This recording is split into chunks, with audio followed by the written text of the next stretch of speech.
The Legends of King Arthur and His Knights. Sir James Knowles. James Knowles. You are listening on Audiobook Library YouTube channel. Enjoy the audio.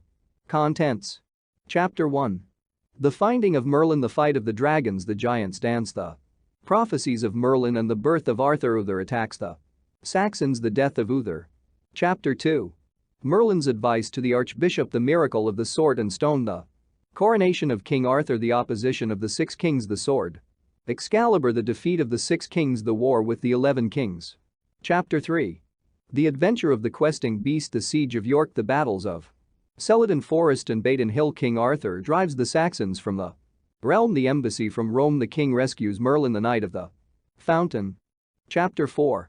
King Arthur conquers Ireland and Norway, slays the giant of St. Michael's Mount and conquers Gaul. King Rhince's insolent message, the damsel and the sword, the Lady of the Lake, the adventures of Sir Balin.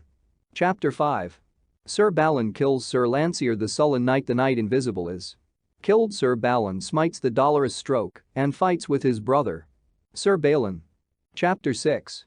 The marriage of King Arthur and Guinevere, the coronation of the Queen, the founding of the Round Table, the quest of the White Hart, the adventures of Sir Gawain, the quest of the White Hound. Sir Tor kills Abellius, the adventures of Sir Pellinor, the death of Sir Hanslake. Merlin saves King Arthur.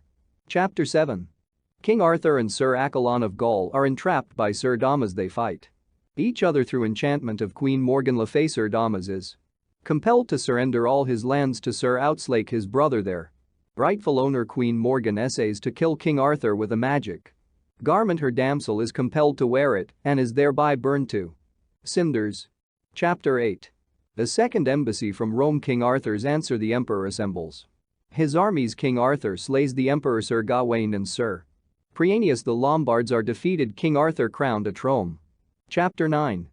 The adventures of Sir Lancelot. He and his cousin Sir Lionel set forth the four witch queens. King Bagdemagus. Sir Lancelot slays Sir Turquine and delivers his captive knights. The foul knight Sir Gaunter attacks Sir Lancelot. The four knights. Sir Lancelot comes to the chapel. Perilous Elle is the sorceress, the lady and the falcon. Sir Bedivere and the dead lady. Chapter 10. Beaumains is made a kitchen page by Sir Kay. He claims the adventure of the damsel Lynette. He fights with Sir Lancelot and is knighted by him in his true name of Gareth. Is flouted by the damsel Lynette but overthrows all knights he meets and sends them to King Arthur's court. He delivers the Lady Lions from the Knight of the Redlands. The tournament before Castle Perilous, marriage of Sir Gareth and the Lady Lions.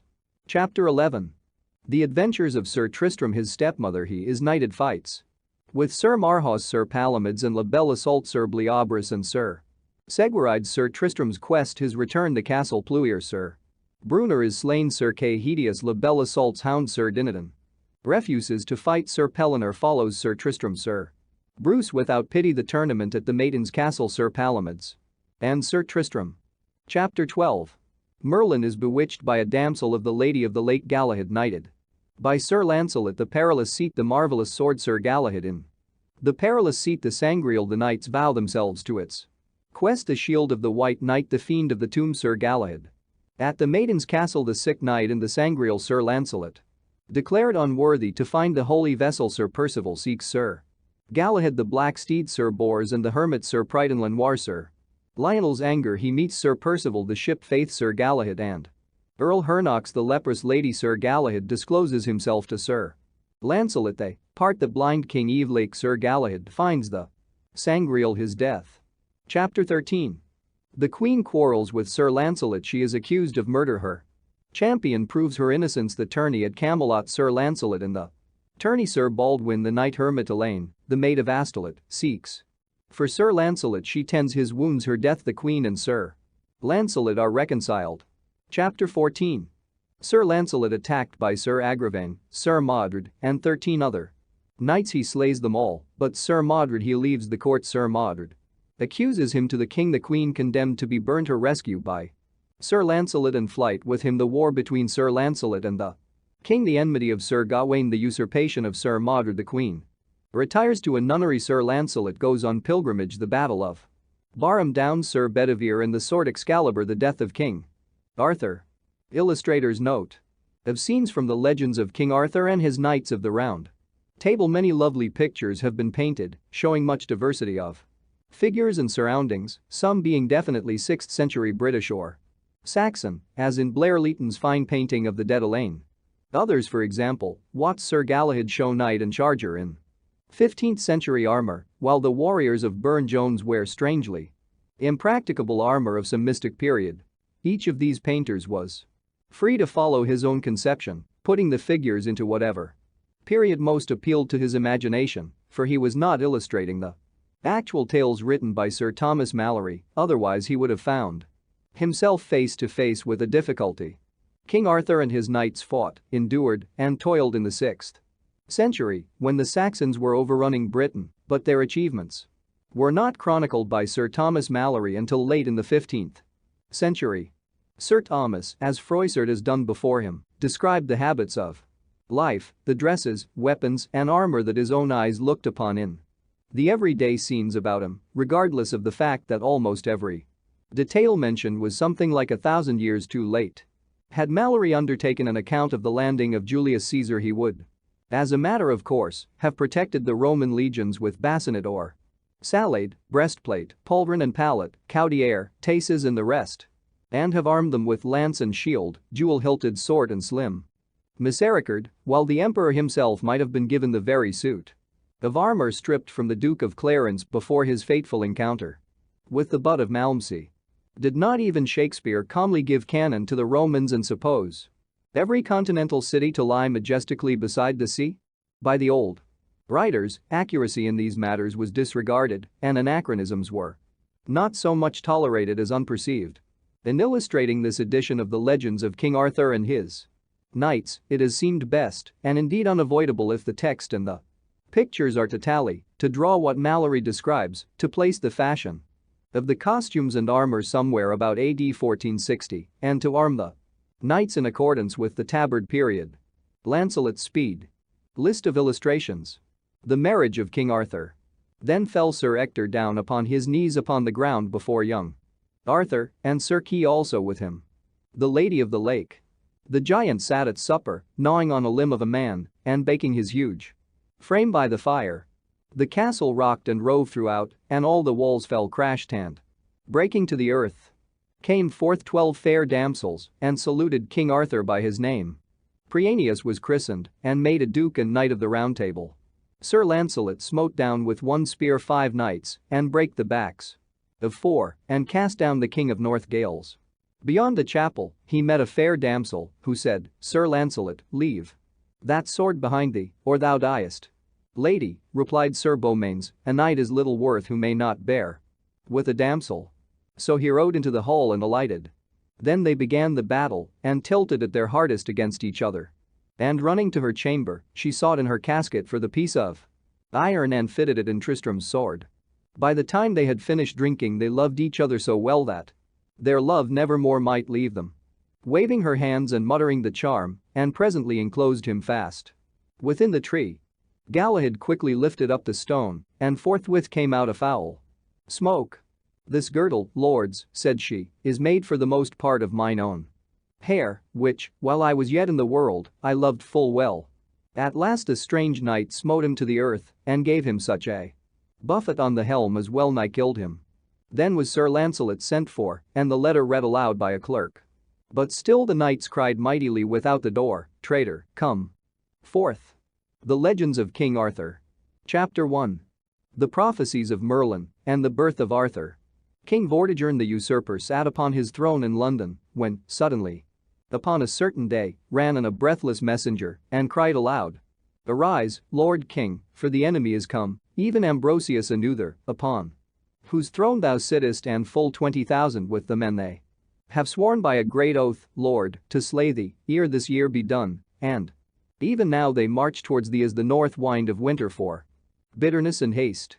At those words Vortigern's face grew white as ashes, and, rising in confusion and disorder, he sent for all the best artificers and craftsmen and mechanics, and commanded them vehemently to go and build him straightway in the furthest west of his lands a great and strong castle, where he might fly for refuge and escape the vengeance of his masters' sons, and, moreover, cried he, let the work be done within 100 days from now, or I will surely spare no life amongst you all. Then all the host of craftsmen, fearing for their lives, found out a proper site whereon to build the tower and eagerly began to lay in the foundations. But no sooner were the walls raised up above the ground than all their work was overwhelmed and broken down by night invisibly, no man perceiving how or by whom or what. And the same thing happening again and yet again, all the workmen, full of terror, sought out the king and threw themselves upon their faces before him, beseeching him to interfere and help them or to deliver them from their dreadful work. Filled with mixed rage and fear, the king called for the astrologers and wizards and took counsel with them what these things might be and how to overcome them. The wizards worked their spells and incantations and in the end declared that nothing but the blood of a youth born without mortal father, smeared on the foundations of the castle, could avail to make it stand. Messengers were therefore sent forthwith through all the land to find, if it were possible, such a child. And, as some of them went down a certain village street, they saw a band of lads fighting and quarreling and heard them shout at one, "Avaunt, thou imp! Avaunt, son of no mortal man! Go, find thy father and leave us in peace." At that the messengers looked steadfastly on the lad and asked who he was. One said his name was Merlin, another that his birth and parentage were known by no man, a third that the foul fiend alone was his father. Hearing the things, the officers seized Merlin and carried him before the king by force. But no sooner was he brought to him than he asked in a loud voice for what cause he was thus dragged there. "My magicians," answered Vortigern, "told me to seek out a man that had no human father and to sprinkle my castle with his blood that it may stand."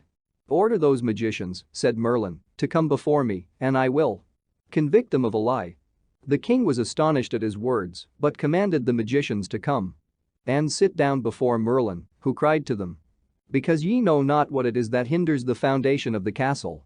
Ye have advised my blood for a cement to it, as if that would avail, but tell me now rather what there is below that ground, for something there is surely underneath that will not suffer the tower to stand."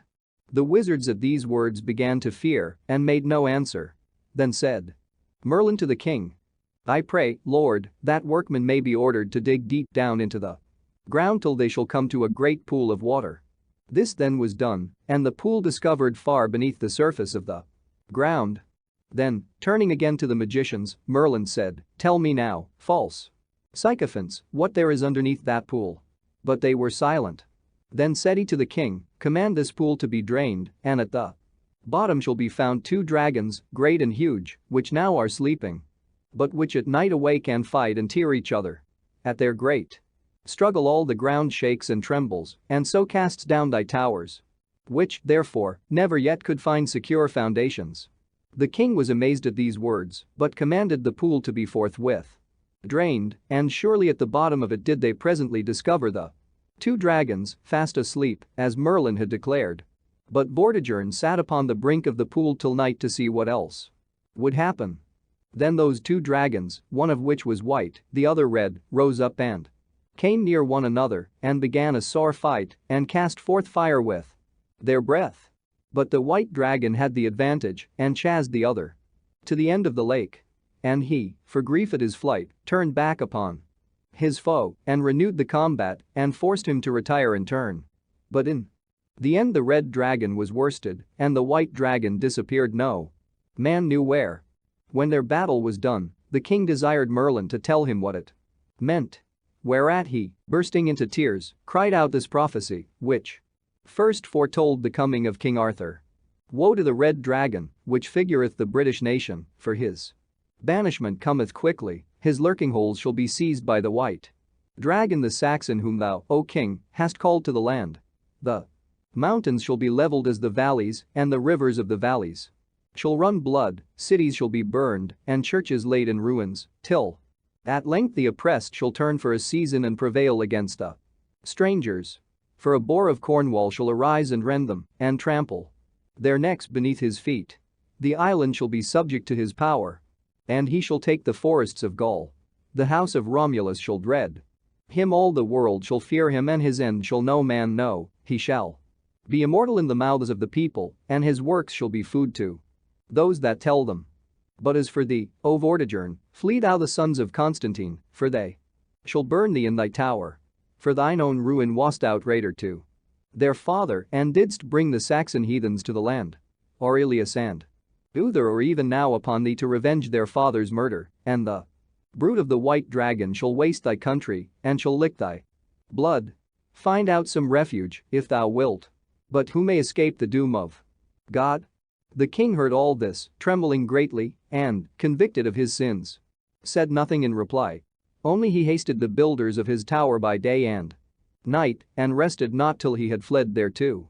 In the meantime, Aurelius, the rightful king, was hailed with joy by the Britons, who flocked to his standard and prayed to be led against the Saxons. But he, till he had first killed Vortigern, would begin no other war. He marched therefore to Cambria and came before the tower which the usurper had built.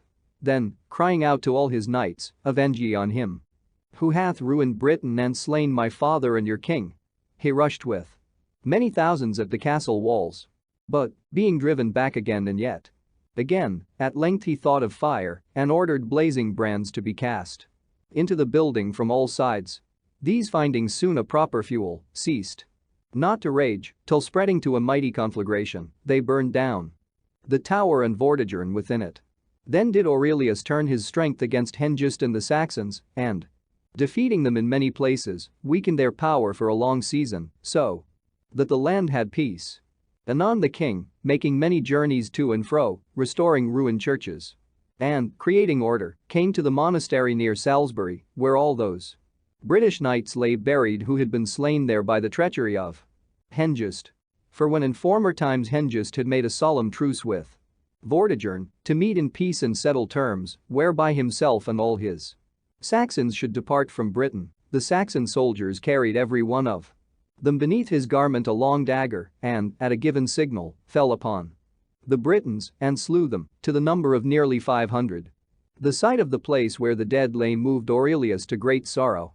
And he cast about in his mind how to make a worthy tomb over so many noble martyrs who had died there for their country. When he had in vain consulted many craftsmen and builders, he sent, by the advice of the archbishop, for Merlin and asked him what to do. "If you would honor the burying place of these men," said Merlin, "with an everlasting monument, send for the Giants' Dance which is in Killarross, a mountain in Ireland, for there is a structure of stone there which none of this age could raise without a perfect knowledge of the arts. They are stones of a vast size and wondrous nature, and if they can be placed here, as they are there, round this spot of ground, they will stand forever." At these words of Merlin, Aurelius burst into laughter and said, "How is it possible to remove such vast stones from so great a distance, as if Britain, also, had no stones fit for the work?" "I pray the king," said Merlin, "to forbear vain laughter. What I have said is true, for those stones are mystical and have healing virtues. The giants of old brought them from the furthest coast of Africa and placed them in Ireland while they lived in that country. And their design was to make baths in them, for use in time of grievous illness. For if they washed the stones and put the sick into the water, it certainly healed them, as also it did them that were wounded in battle, and there is no stone among them, but hath the same virtue still." When the Britons heard this, they resolved to send for the stones and to make war upon the people of Ireland if they offered to withhold them. So, when they had chosen Uther the king's brother for their chief, they set sail, to the number of 15,000 men, and came to Ireland. There Gillamanius, the king, withstood them fiercely, and not till after a great battle could they approach the Giants' Dance, the sight of which filled them with joy and admiration. But when they sought to move the stones, the strength of all the army was in vain, until Merlin, laughing at their failures, contrived machines of wondrous cunning, which took them down with ease and placed them in the ships.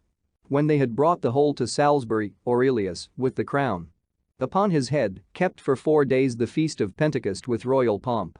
And in the midst of all the clergy and the people, Merlin raised up the stones and set them round the sepulchre of the knights and barons, as they stood in the mountains of Ireland. Then was the monument called Stonehenge, which stands, as all men know, upon the plain of Salisbury to this very day.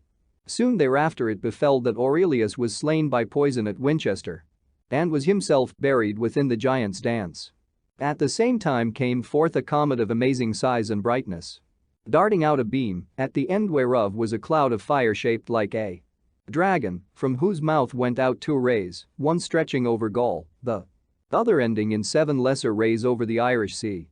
At the appearance of this star a great dread fell upon the people, and Uther, marching into Cambria against the son of Vortigern, himself was very troubled to learn what it might mean.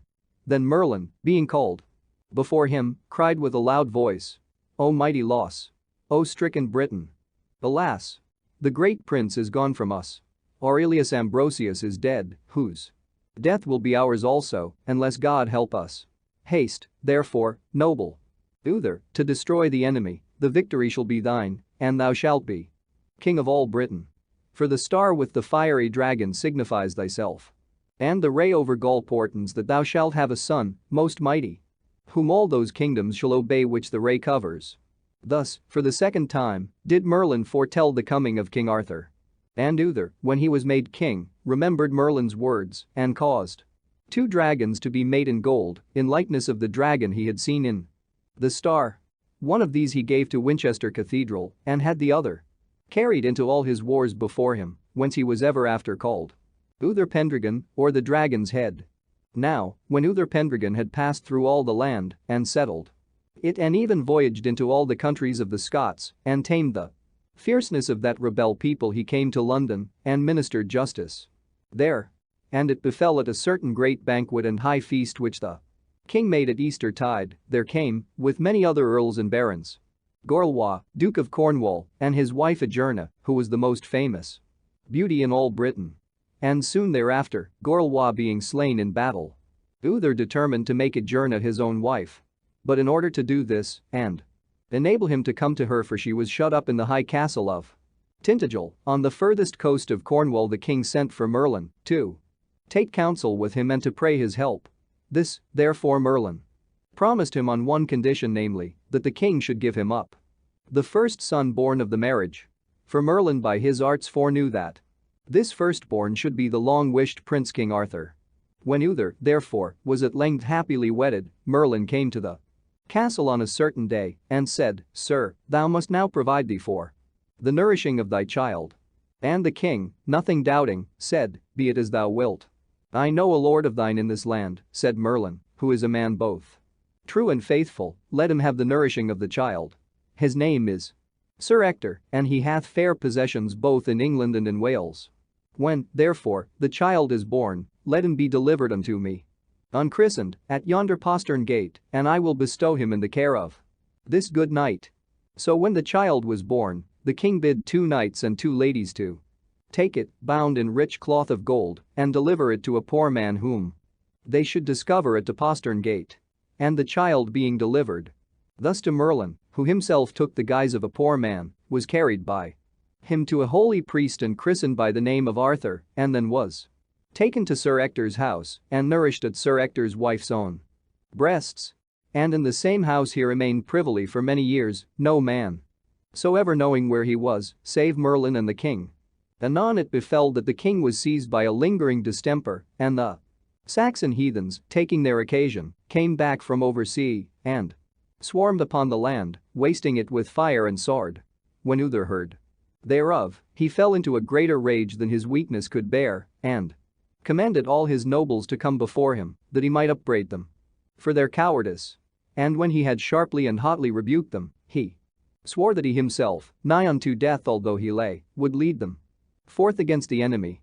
Then causing a horse litter to be made, in which he might be carried, for he was too faint and weak to ride, he went up with all his army swiftly against the Saxons.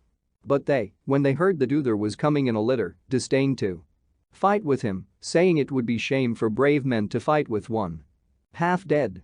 So they retired into their city and, as it were in scorn of danger, left the gates wide open.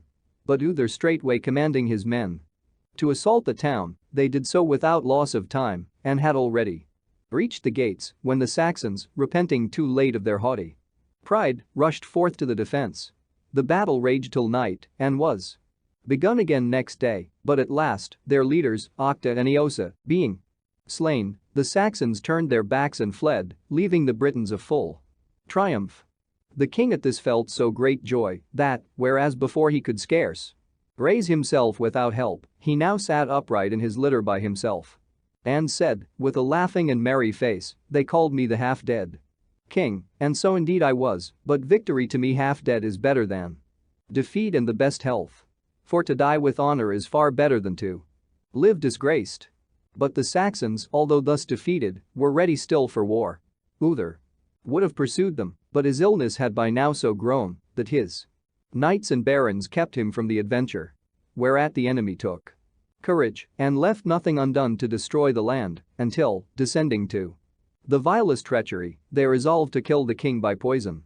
To this end, as he lay sick at Verulam, they sent and poisoned stealthily a spring of clear water, whence he was wont to drink daily, and so, on the very next day, he was taken with the pains of death, as were also 100 others after him, before the villainy was discovered and heaps of earth thrown over the well. The knights and barons, full of sorrow, now took counsel together and came to Merlin for his help to learn the king's will before he died, for he was by this time speechless. "Sirs, there is no remedy," said Merlin. "And God's will must be done, but be ye all tomorrow before him, for God will make him speak before he die." So on the morrow all the barons, with Merlin, stood round the bedside of the king, and Merlin said aloud to Uther, "Lord, shall thy son Arthur be the king of all this realm after thy days?" Then Uther Pendragon turned him about and said, in the hearing of them all, "God's blessing and mine be upon him. I bid him pray for my soul, and also that he claim my crown, or forfeit all my blessing," and with those words he died. Then came together all the bishops and the clergy and great multitudes of people and bewailed the king, and carrying his body to the convent of Ambrius, they buried it close by his brother's grave within the giants' dance. Chapter 2. The miracle of the sword and stone and the coronation of King Arthur the sword Excalibur the war with the 11 kings. Now Arthur the prince had all this time been nourished in Sir Ector's house as his own son, and was fair and tall and comely, being of the age of 15 years, great in strength, gentle in manner, and accomplished in all exercises proper for the training of a knight. But as yet he knew not of his father, for Merlin had so dealt that none save Uther and himself knew aught about him. Wherefore it befell that many of the knights and barons who heard King Uther speak before his death and call his son Arthur his successor were in great amazement, and some doubted and others were displeased. Anon the chief lords and princes set forth each to his own land and, raising armed men and multitudes of followers, determined every one to gain the crown for himself, for they said in their hearts, if there be any such a son at all as he of whom this wizard forced the king to speak, who are we that a beardless boy should have rule over us? So the land stood long in great peril, for every lord and baron sought but his own advantage, and the Saxons, growing ever more adventurous, wasted and overran the towns and villages in every part.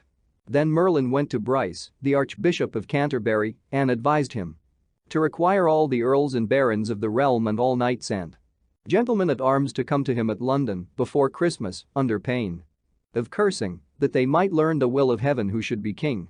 This, therefore, the Archbishop did, and upon Christmas Eve were met together in London all the greatest princes, lords, and barons, and long before day they prayed in St. Paul's Church, and the Archbishop besought heaven for a sign who should be lawful king of all the realm. And as they prayed, there was seen in the churchyard, set straight before the doorways of the church, a huge square stone having a naked sword stuck in the midst of it. And on the sword was written in letters of gold, "Whoso pulleth out the sword from this stone is born the rightful king of Britain." At this all the people wondered greatly, and, when mass was over, the nobles, knights, and princes ran out eagerly from the church to see the stone and sword, and a law was forthwith made that whoso should pull out the sword should be acknowledged straightway king of Britain. Then many knights and barons pulled at the sword with all their might, and some of them tried many times, but none could stir or move it. When all had tried in vain, the Archbishop declared the man whom heaven had chosen was not yet there. But God, said he, will doubtless make him known ere many days.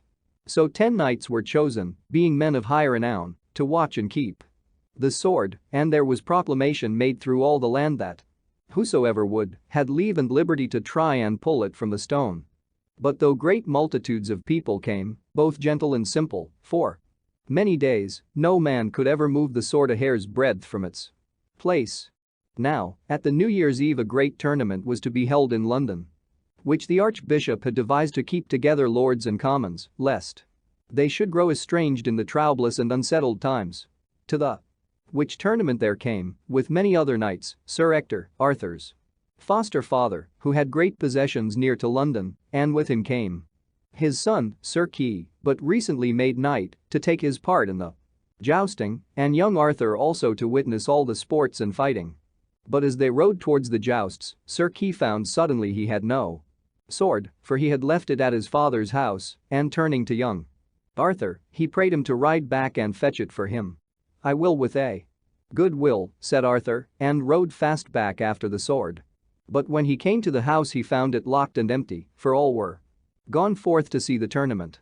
Whereat, being angry and impatient, he said within himself, "I will ride to the churchyard and take with me the sword that sticketh in the stone, for my brother shall not go without a sword this day." So he rode and came to the churchyard, and alighting from his horse he tied him to the gate, and went to the pavilion, which was pitched near the stone, wherein abode the 10 knights who watched and kept it, but he found no knights there, for all were gone to see the jousting. Then he took the sword by its handle, and lightly and fiercely he pulled it out of the stone, and took his horse and rode until he came to Sir Kay, and delivered him the sword. But as soon as Sir Kay saw it he knew well it was the sword of the stone, and, riding swiftly to his father, he cried out, "Lo! Here, sir, is the sword of the stone, wherefore it is I who must be king of all this land." When Sir Ector saw the sword, he turned back straight with Arthur and Sir Kay and came to the churchyard, and there alighting, they went all three into the church, and Sir Kay was sworn to tell truly how he came by the sword. Then he confessed it was his brother Arthur who had brought it to him. Whereat Sir Ector, turning to young Arthur, asked him, "How gottest thou the sword?" "Sir," said he, "I will tell you. When I went home to fetch my brother's sword, I found nobody to deliver it to me, for all were abroad to the jousts. Yet was I loath to leave my brother swordless, and, bethinking me of this one, I came hither eagerly to fetch it for him, and pulled it out of the stone without any pain." Then said Sir Ector, much amazed and looking steadfastly on Arthur, "If this indeed be thus, 'tis thou who shalt be king of all this land, and God will have it so, for none but he who should be rightful lord of Britain might ever draw this sword forth from that stone. But let me now with mine own eyes see thee put back the sword into its place and draw it forth again." "That is no mystery," said Arthur, and straightway set it in the stone. And then Sir Ector pulled at it himself, and after him Sir Kay, with all his might, but both of them in vain. Then Arthur, reaching forth his hand and grasping at the pommel, pulled it out easily, and at once. Then fell Sir Ector down upon his knees upon the ground before young Arthur, and Sir Kay also with him, and straightway did him homage as their sovereign lord. Illustration. Then fell Sir Ector down upon his knees upon the ground before young Arthur, and Sir Kay also with him. But Arthur cried aloud, "Alas! Mine own dear father and my brother, why kneel ye thus to me?" "Nay, my lord Arthur," answered then Sir Ector, "we are of no blood kinship with thee, and little though I thought how high thy kin might be, yet wast thou never more than foster child of mine." And then he told him all he knew about his infancy, and how a stranger had delivered him, with a great sum of gold, into his hands to be brought up and nourished as his own born child, and then had disappeared. But when young Arthur heard of it, he fell upon Sir Ector's neck, and wept, and made great lamentation, "For now," said he, "I have in one day lost my father and my mother and my brother." "Sir," said Sir Ector presently, "when thou shalt be made king be good and gracious unto me and mine." "If not," said Arthur, "I were no true man's son at all, for thou art he in all the world to whom I owe the most, and my good lady and mother, thy wife, hath ever kept and fostered me as though I were her own, so if it be God's will that I be king hereafter as thou sayest, desire of me whatever thing thou wilt and I will do it, and God forbid that I should fail thee in it." "I will but pray," replied Sir Ector, "that thou wilt make my son Sir Kay thy foster brother, seneschal of all the lands." "That shall he be," said Arthur, "and never shall another hold that Office, save thy son, while he and I do live. Anon, they left the church and went to the archbishop to tell him that the sword had been achieved. And when he saw the sword in Arthur's hand he set a day and summoned all the princes, knights, and barons to meet again at St. Paul's Church and see the will of heaven signified. So when they came together, the sword was put back in the stone, and all tried, from the greatest to the least, to move it, but there before them all not one could take it out save Arthur only. But then befell a great confusion and dispute, for some cried out it was the will of heaven, and, long live King Arthur, but many more were full of wrath and said, what? Would ye give the ancient scepter of this land unto a boy born none know how?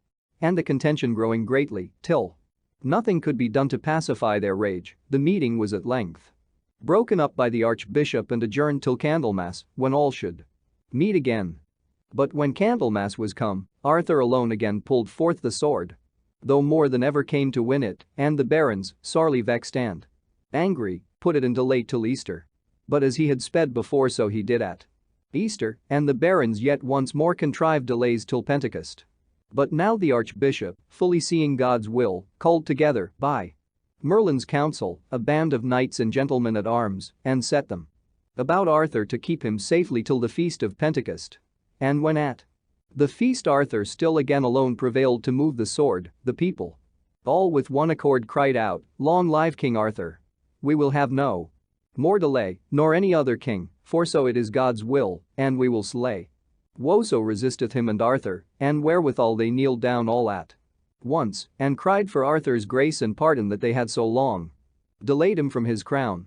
Then he full sweetly and majestically pardoned them, and taking in his hand the sword, he offered it upon the high altar of the church.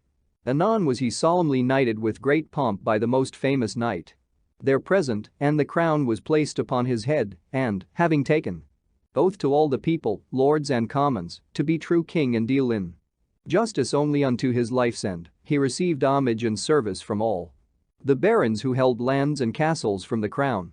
Then he made Sir Key, High Steward of England, and Sir Baduane of Britain, Constable, and Sir Ulfius, Chamberlain. And after this, with all his court and a great retinue of knights and armed men, he journeyed into Wales and was crowned again in the old city of Caerleon upon Usk. Meanwhile those knights and barons who had so long delayed him from the crown met together and went up to the coronation feast at Caerleon, as if to do him homage, and there they ate and drank such things as were set before them at the royal banquet, sitting with the others in the great hall. But when after the banquet Arthur began, according to the ancient royal custom, to bestow great boons and fiefs on whom he would, they all with one accord rose up and scornfully refused his gifts, crying that they would take nothing from a beardless boy come of low or unknown birth, but would instead give him good gifts of hard sword strokes between neck and shoulders. Whereat arose a deadly tumult in the hall, and every man there made him ready to fight.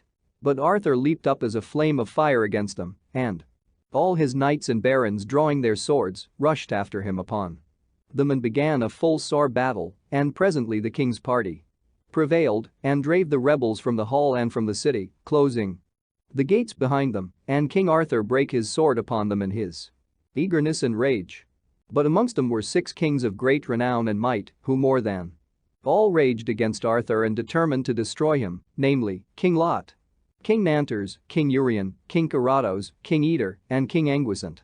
These 6, therefore, joining their armies together, laid close siege to the city of Caerleon, wherefrom King Arthur had so shamefully driven them.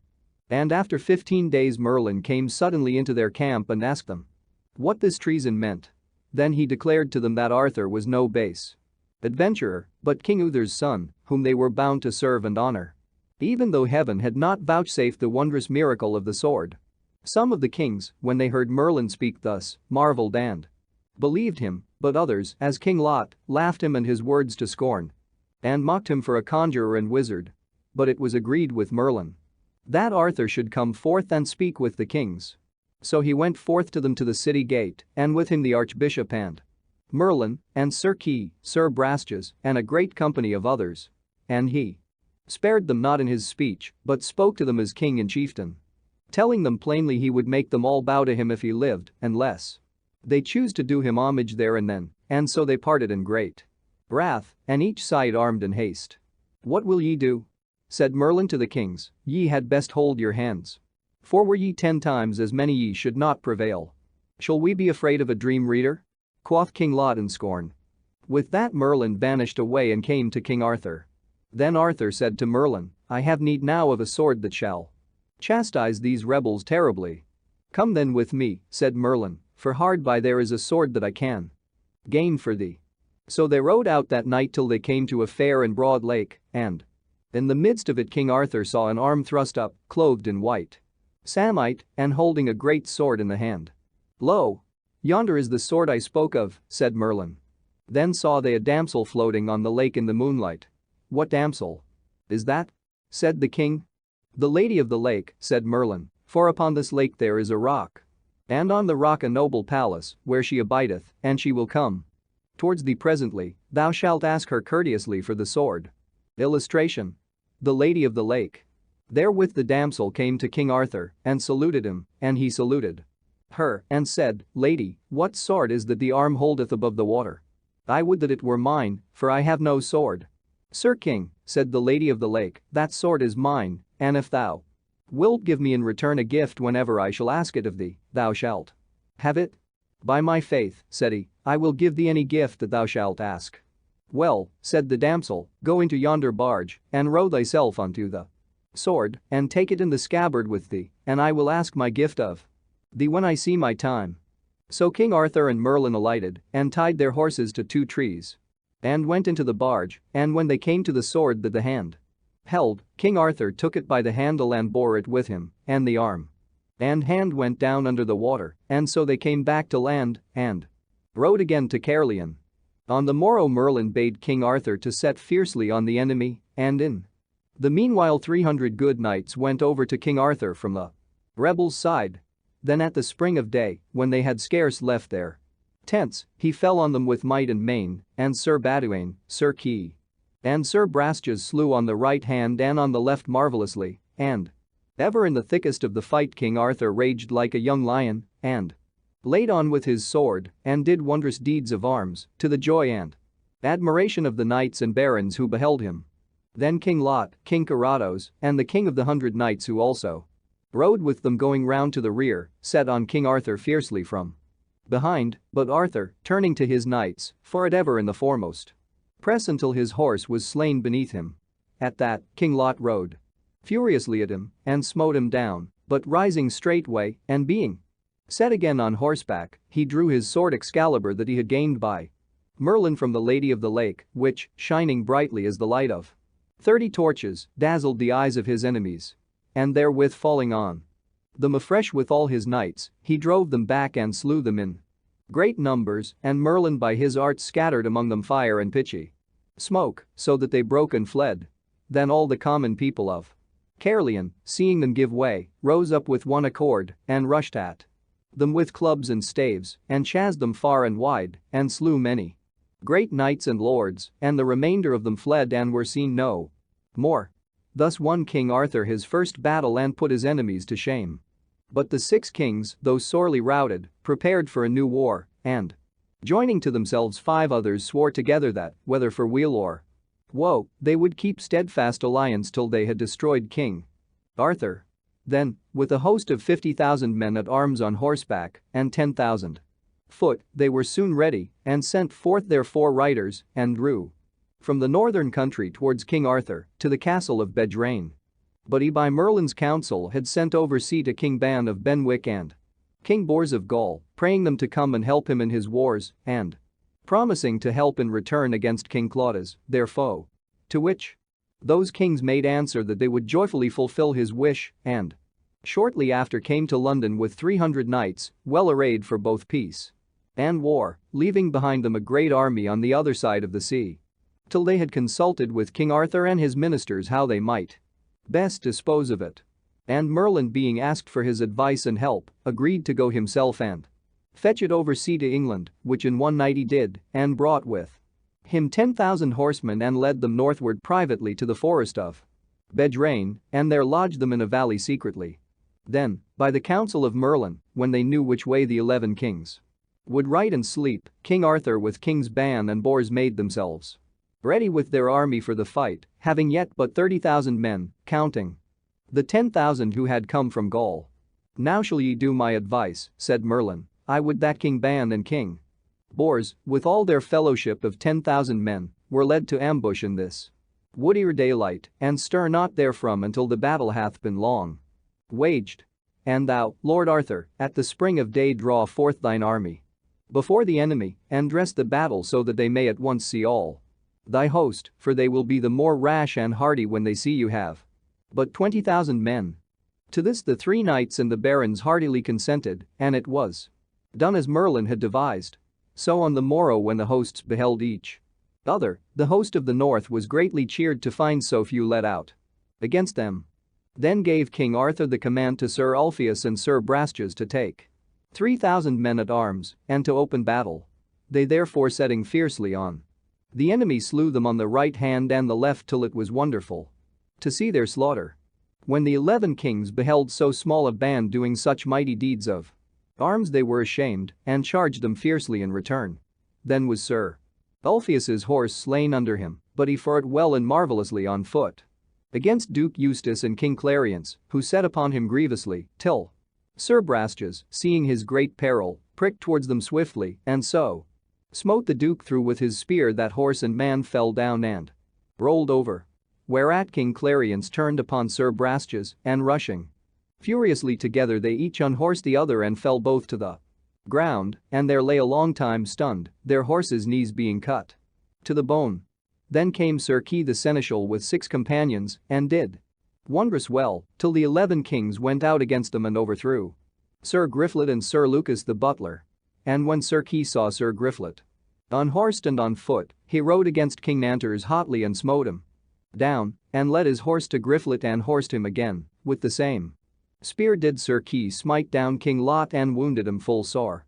But seeing that, the king of the 100 knights rushed at Sir Kay and overthrew him in return, and took his horse and gave it to King Lot. And when Sir Griflet saw Sir Kay's mischance, he set his spear in rest, and riding at a mighty man at arms, he cast him down headlong and caught his horse and led it straightway to Sir Kay.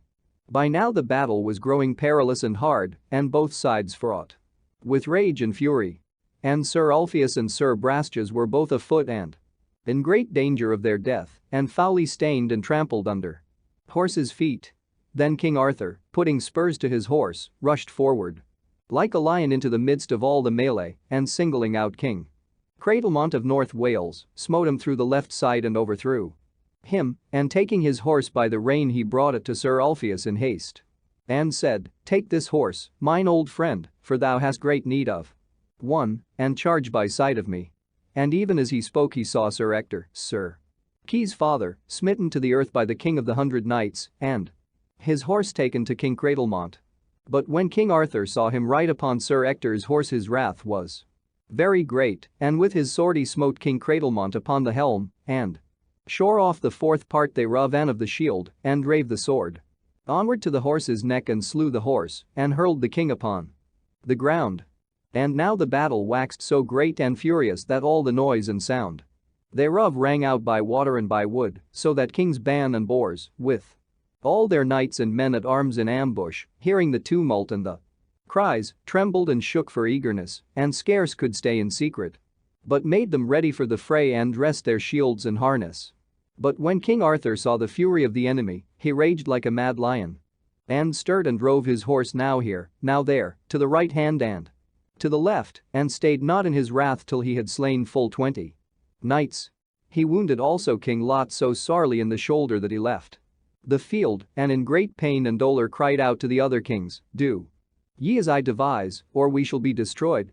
I, with the king of the 100 knights, King Anguisant, King Eater, and the Duke of Cambenet, will take 15,000 men and make a circuit, meanwhile that ye do hold the battle with 12,000. Then coming suddenly we will fall fiercely on them from behind and put them to the rout, but else shall we never stand against them." So Lot and 4 kings departed with their party to one side, and the 6 other kings dressed their ranks against King Arthur and fought long and stoutly. But now Kings Ban and Bors, with all their army fresh and eager, broke from their ambush and met face to face the 5 kings and their host as they came round behind, and then began a frantic struggle with breaking of spears and clashing of swords and slaying of men and horses. Anon King Lot, being in the midst, King Bors, cried out in great dismay, Our Lady, now defend us from our death and fearful wounds, our peril groweth great. For yonder cometh one of the worshipfullest kings and best knights in all the world. Who is he? Said the king of the 100 knights. It is King Bors of Gaul, replied King Lot, and much I marvel how he may have come with all his host into this land without our knowledge. Aha! Cried King Carados, I will encounter with this king if ye will rescue me when there is need. Right on, said they. So King Carados and all his host rode softly till they came within a bow shot of King Bors, and then both hosts, spurring their horses to their greatest swiftness, rushed at each other. And King Bors encountered in the onset with a knight and struck him through with a spear so that he fell dead upon the earth, then drawing his sword, he did such mighty feats of arms that all who saw him gazed with wonder. Anon King Ban came also forth upon the field with all his knights and added yet more fury, sound, and slaughter, till at length both hosts of the 11 kings began to quake, and drawing all together into one body, they prepared to meet the worst, while a great multitude already fled. Then said King Lot, Lords, we must take yet other means, or worse loss still awaits us. See ye not what people we have lost in waiting on the footmen, and that it costs 10 horsemen to save one of them? Therefore it is my counsel to put away our footmen from us, for it is almost night, and King Arthur will not stay to slaughter them, so they can save their lives in this great wood hard by. Then let us gather into one band all the horsemen that remain, and whoso breaketh rank or leaveth us, let him be straightway slain by him that seeth him, for it is better that we slay a coward than through a coward be all slain. How say ye? Said King Lot. Answer me, all ye kings. It is well said, replied they all.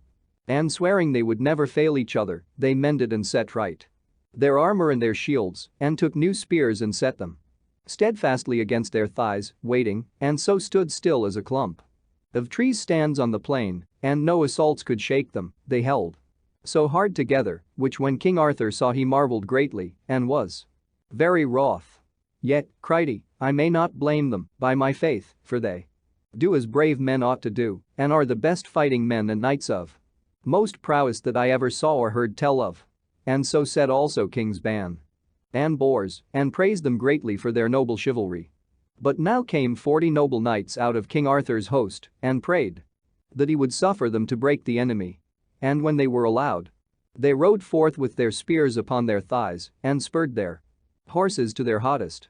Then the 11 kings, with a party of their knights, rushed with set spears as fast and mightily to meet them, and when they were encountered, all the crash and splinter of their spears and armor rang with a mighty din, and so fierce and bloody was their onset that in all that day there had been no such cruel press, and rage, and smiting. At that same moment rode fiercely into the thickest of the struggle King Arthur and Kings Ban and Bors, and slew downright on both hands right and left, until their horses went in blood up to the fetlocks. And while the slaughter and the noise and shouting were at their greatest, suddenly there came down through the battle Merlin the wizard, upon a great black horse, and riding to King Arthur, he cried out, Alas, my lord! Will ye have never done? Of 60,000 have ye left but 15,000 men alive. Is it not time to stay this slaying? For God is ill pleased with ye that ye have never ended, and yonder kings shall not be altogether overthrown this time. But if ye fall upon them any more, the fortune of this day will turn and go to them. Withdraw, Lord, therefore, to thy lodging, and there now take thy rest, for today thou hast won a great victory and overcome the noblest chivalry of all the world. And now, for many years those kings shall not disturb thee. Therefore, I tell thee, fear them no more, for now they are sore beaten and have nothing left them but their honor, and why shouldest thou slay them to take that? Then said King Arthur, Thou sayest well, and I will take thy counsel.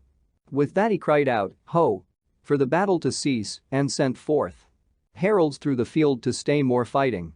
And gathering all the spoil, he gave it not amongst his own host, but to Kings Ban and Bors, and all their knights and men at arms, that he might treat them with the greater courtesy as strangers. Then Merlin took his leave of Arthur and the two other kings and went to see his master, Blaise, a holy hermit dwelling in Northumberland, who had nourished him through all his youth. And Blaise was passing glad to see him, for there was a great love ever between them, and Merlin told him how King Arthur had sped in the battle and how it had ended, and told him the names of every king and knight of worship who was there. So Blaise wrote down the battle, word for word, as Merlin told him, and in the same way. Ever after all the battles of King Arthur's days Merlin caused Blaise, his master, to record. Chapter 3. The adventure of the questing beast. King Arthur drives the Saxons from the realm. The battles of Celadon Forest and Badon Hill. Anon, thereafter, came word to King Arthur that Rhines, king of North Wales, was making war upon King Leodegrance of Camelgard, whereat he was passing wroth, for he loved Leodegrance well and hated Rhines.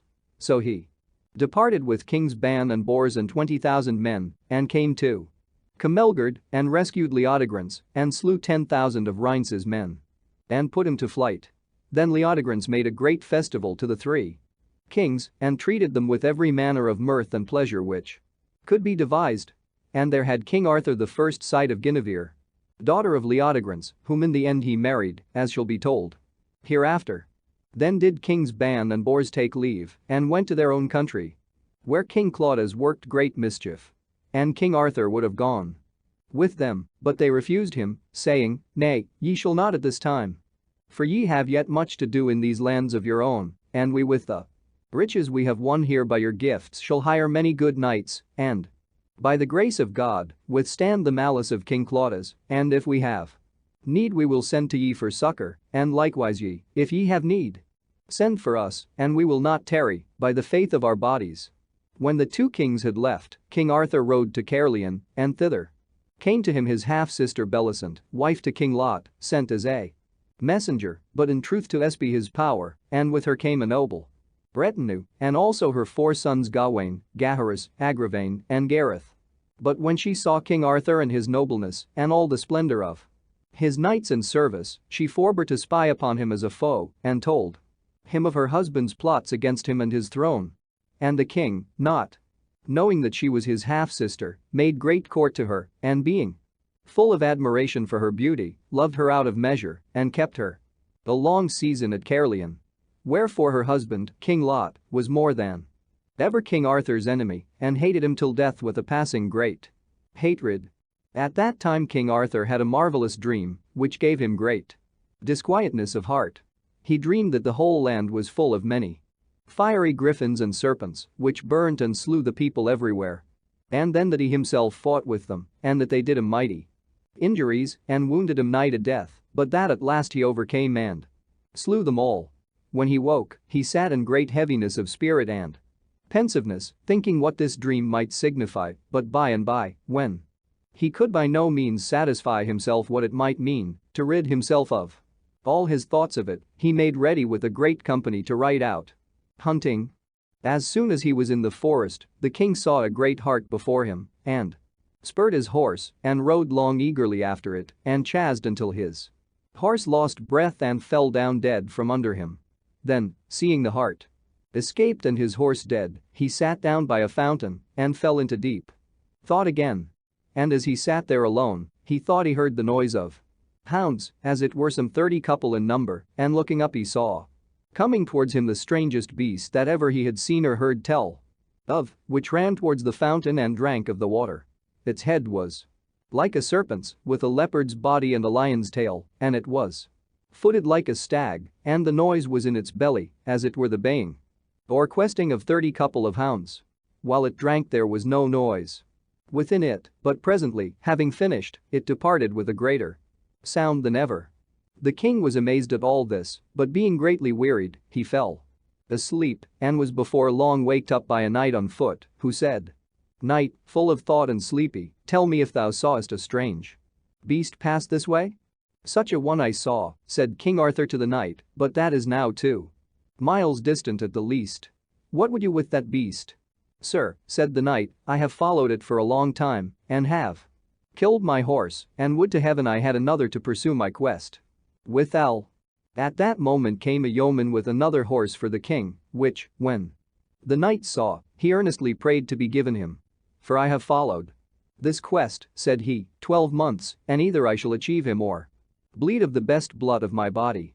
It was King Pellinore who at that time followed the questing beast, but neither he nor King Arthur knew each other. "Sir Knight," said King Arthur, "leave that quest and suffer me to have it, and I will follow it other 12 months. "Ah, fool," said the knight, "thy desire is utterly in vain, for it shall never be achieved but by me or by my next of kin." Therewith he started to the king's horse and mounted to the saddle, crying out, "Gramercy, this horse is mine."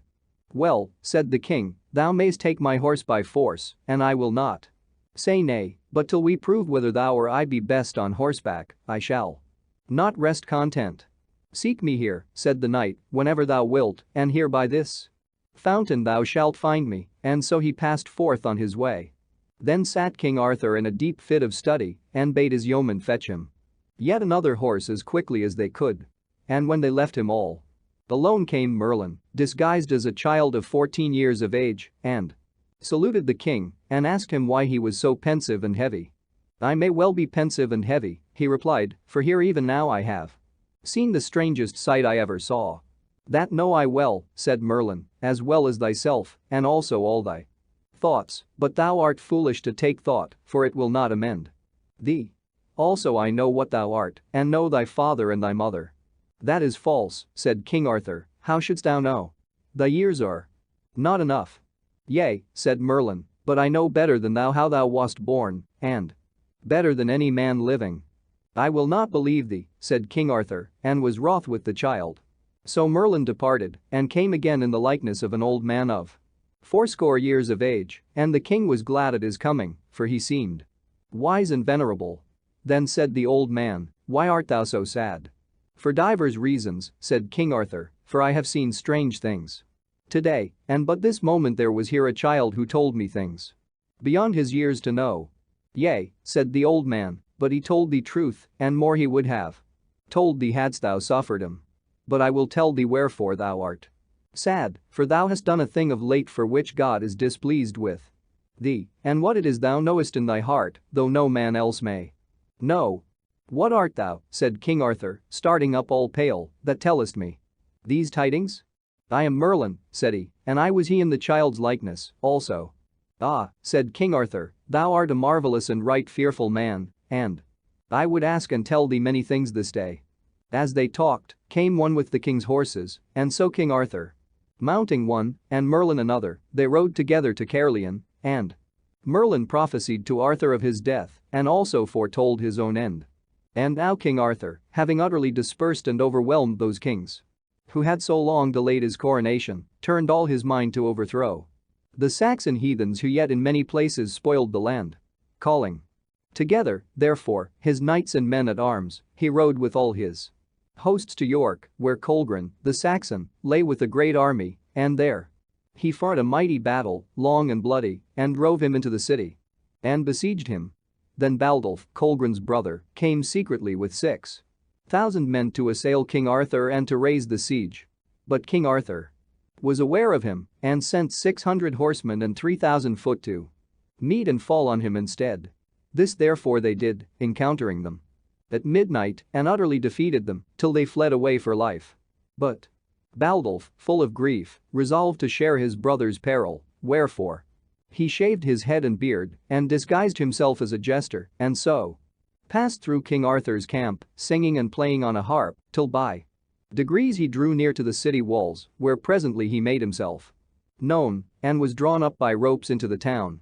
Anon, while Arthur closely watched the city, came news that full 600 ships had landed countless swarms of Saxons under Cheldric on the eastern coast.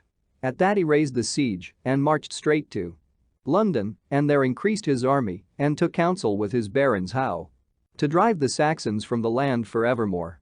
Then with his nephew, Hol, king of the Armorican Britons, who came with a great force to help him, King Arthur, with a mighty multitude of barons, knights, and fighting men, went swiftly up to Lincoln, which the Saxons lay besieging.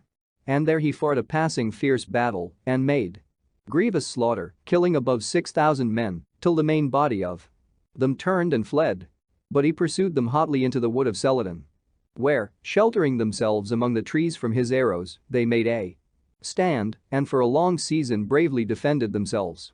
Anon, he ordered all the trees in that part of the forest to be cut down, leaving no shelter or ambush, and with their trunks and branches made a mighty barricade which shut them in and hindered their escape. After 3 days, brought nigh to death by famine, they offered to give up their wealth of gold and silver spoils and to depart forthwith in their empty ships. Moreover, to pay tribute to King Arthur when they reached their home and to leave him hostages till all was paid. This offer, therefore, he accepted and suffered them to depart.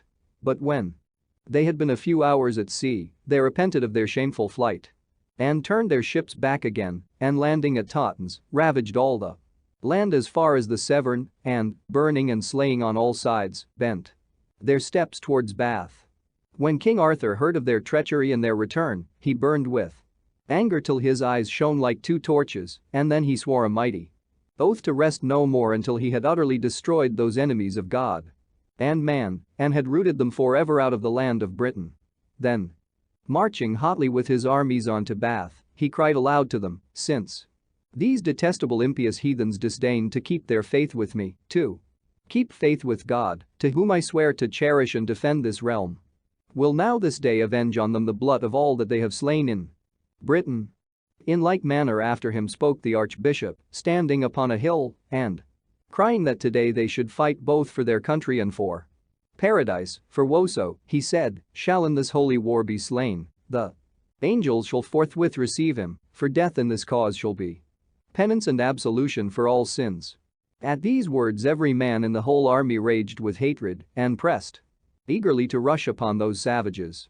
Anon King Arthur, dressed in armor shining with gold and jewels, and wearing on his head a helmet with a golden dragon, took a shield painted with the likeness of the Blessed Mary. Then girding on Excalibur and taking in his right hand his great lance Ron, he placed his men in order and led them out against the enemy, who stood for battle on the slope of Badon Hill, ranged in the form of a wedge, as their custom was. And they, resisting all the onslaughts of King Arthur and his host, made that day a stout defense, and at night lay down upon the hill. But on the next day Arthur led his army once again to the attack, and with wounds and slaughter such as no man had ever seen before, he drove the heathen step by step before him, backwards and upwards, till he stood with all his noblest knights upon the summit of the hill. And then men saw him, red as the rising sun from spur to plume, lift up his sword and, kneeling, kiss the cross of it, and after, rising to his feet, set might and main with all his fellowship upon the foe, till, as a troop of lions roaring for their prey, they drove them like a scattered herd along the plains and cut them down till they could cut no more for weariness.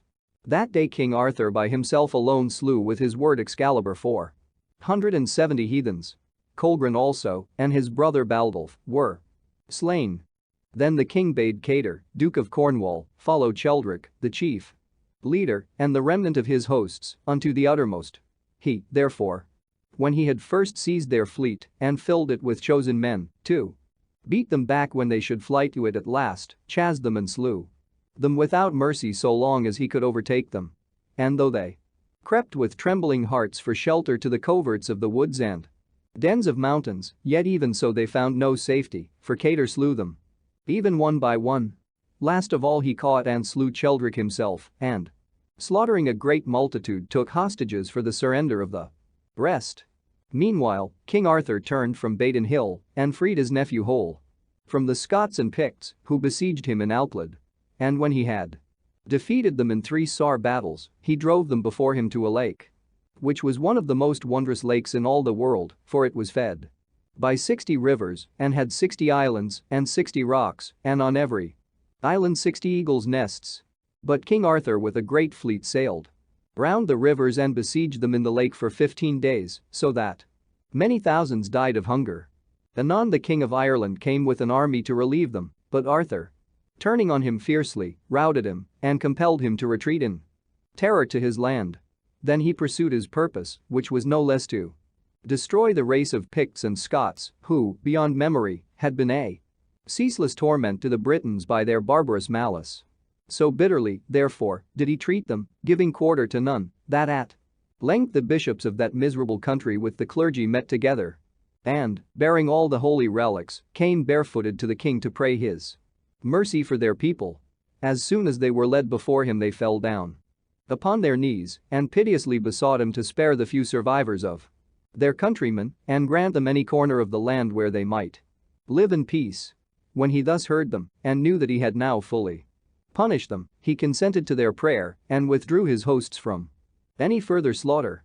Then turned he back to his own realm and came to York for Christmas and there with high solemnity observed that holy tide and being passing grieved to see the ruin of the churches and houses which the rage or the pagans had destroyed, he rebuilt them and restored the city to its ancient happy state.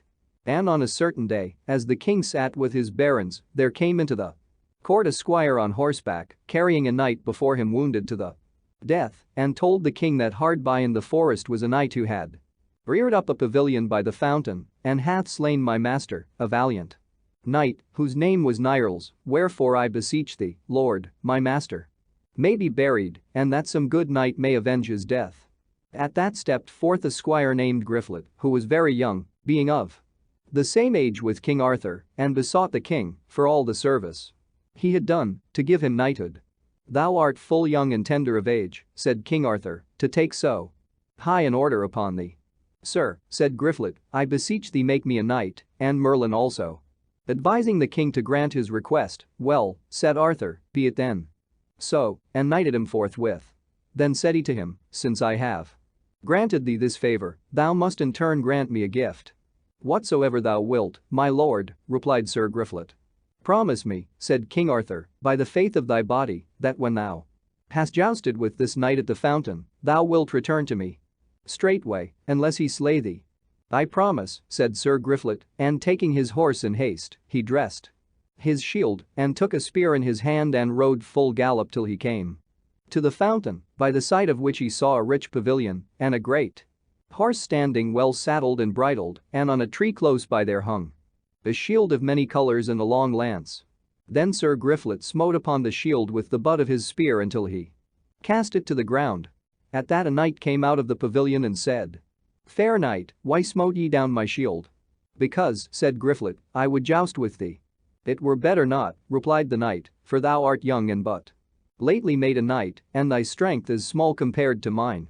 For all that, said Sir Griflet, I will joust with ye. I am full loath, replied the knight, but if I must I must.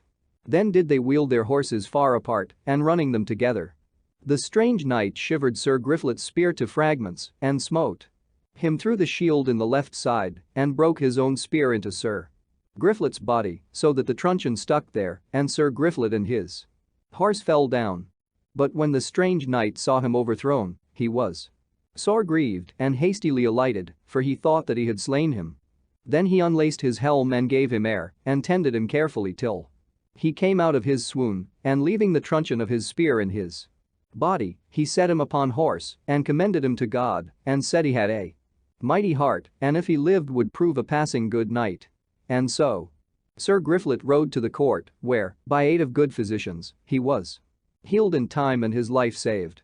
At that same time there came before the king 12 old men, ambassadors from Lucius Tiberius, emperor of Rome, and demanded of Arthur tribute unto Caesar for his realm, or else, said they, the emperor would destroy both him and his land.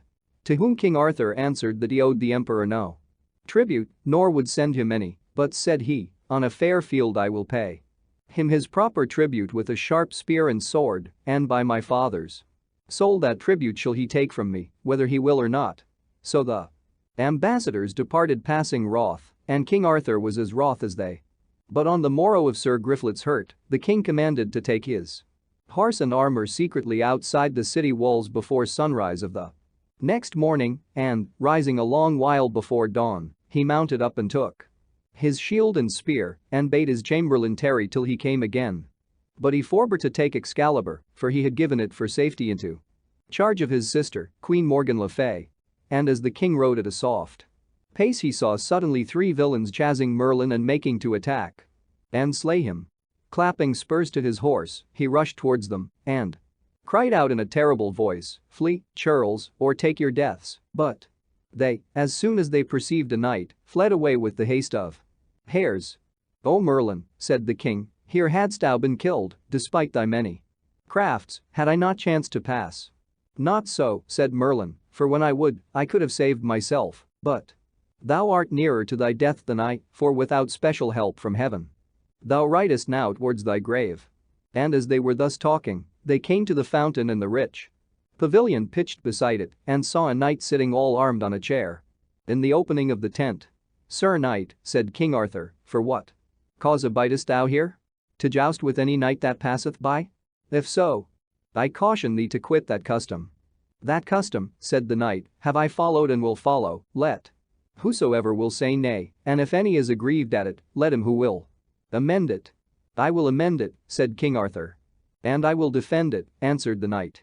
Then the knight mounted his horse and made himself ready, and charging at each other they met so hard that both their lances splintered into pieces. Then King Arthur drew his sword, but the knight cried out, "Not so, but let us run another tilt together with sharp spears." "I would with a good will," said King Arthur, "but I have no more spears." "I have enough of spears," replied the knight, and called a squire, who brought 2 good new lances. Then spurring their horses, they rushed together with all their might and broke each one his own spear short off in his hand. Then the king again put his hand to his sword, but the knight once more cried out, "Nay, yet abide a while, ye are the best jouster that I ever met with, for the love of knighthood, let us joust yet once again." So once again they tilted with their fullest force, and this time King Arthur's spear was shivered, but the knights held whole and drove so furiously against the king that both his horse and he were hurled to the ground. At that, King Arthur was enraged and drew his sword and said, "I will attack thee now, Sir Knight, on foot, for on horseback I have lost the honor." "I will be on horseback," said the knight. But when he saw him come on foot, he lighted from his horse, thinking it shame to have so great advantage. And then began they a strong battle, with many great strokes and grievous blows, and so hewed with their swords that the fragments of their armor flew about the fields, and both so bled that all the ground around was like a marsh of blood. Thus they fought long and mightily, and anon, after brief rest fell to again, and so hurtled together like 2 wild boars that they both rolled to the ground. At last their swords clashed furiously together, and the knight's sword shivered the king's in 2. Then said the knight, "Now art thou in my power, to save thee or to slay. Yield therefore as defeated, and a recreant knight, or thou shalt surely die."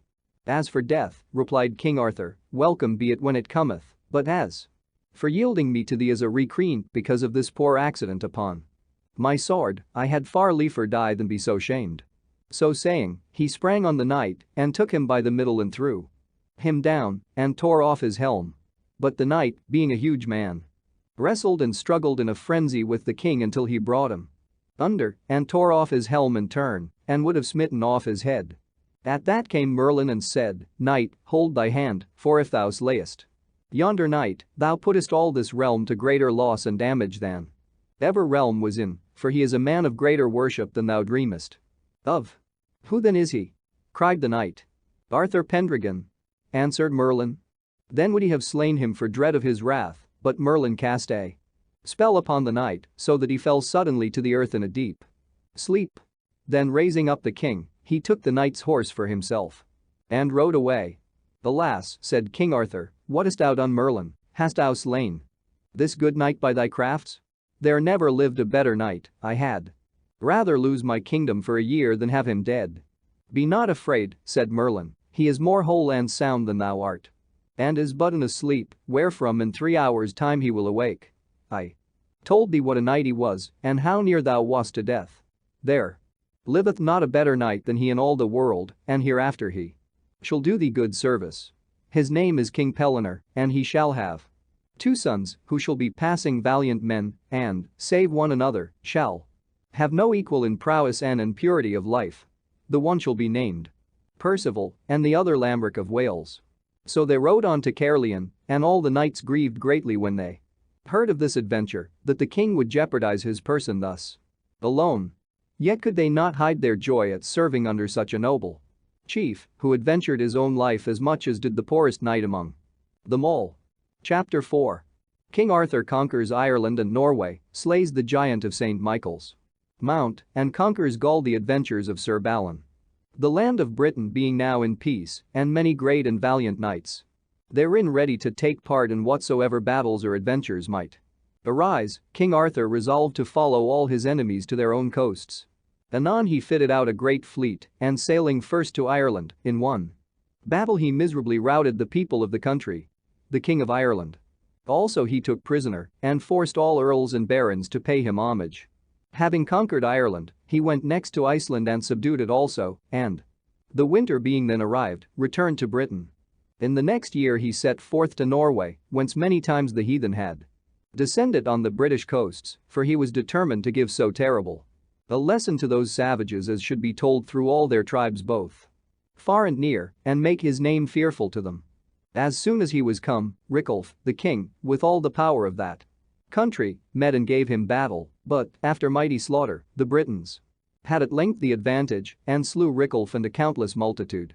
Besides, having thus defeated them, they set the cities on fire, dispersed the country people, and pursued the victory till they had reduced all Norway, as also Dacia, under the dominion of King Arthur. Now, therefore, having thus chastised those pagans who so long had harassed Britain, and put his yoke upon them, he voyaged on to Gaul, being steadfastly set upon defeating the Roman governor of that province, and so beginning to make good the threats which he had sent the emperor by his ambassadors.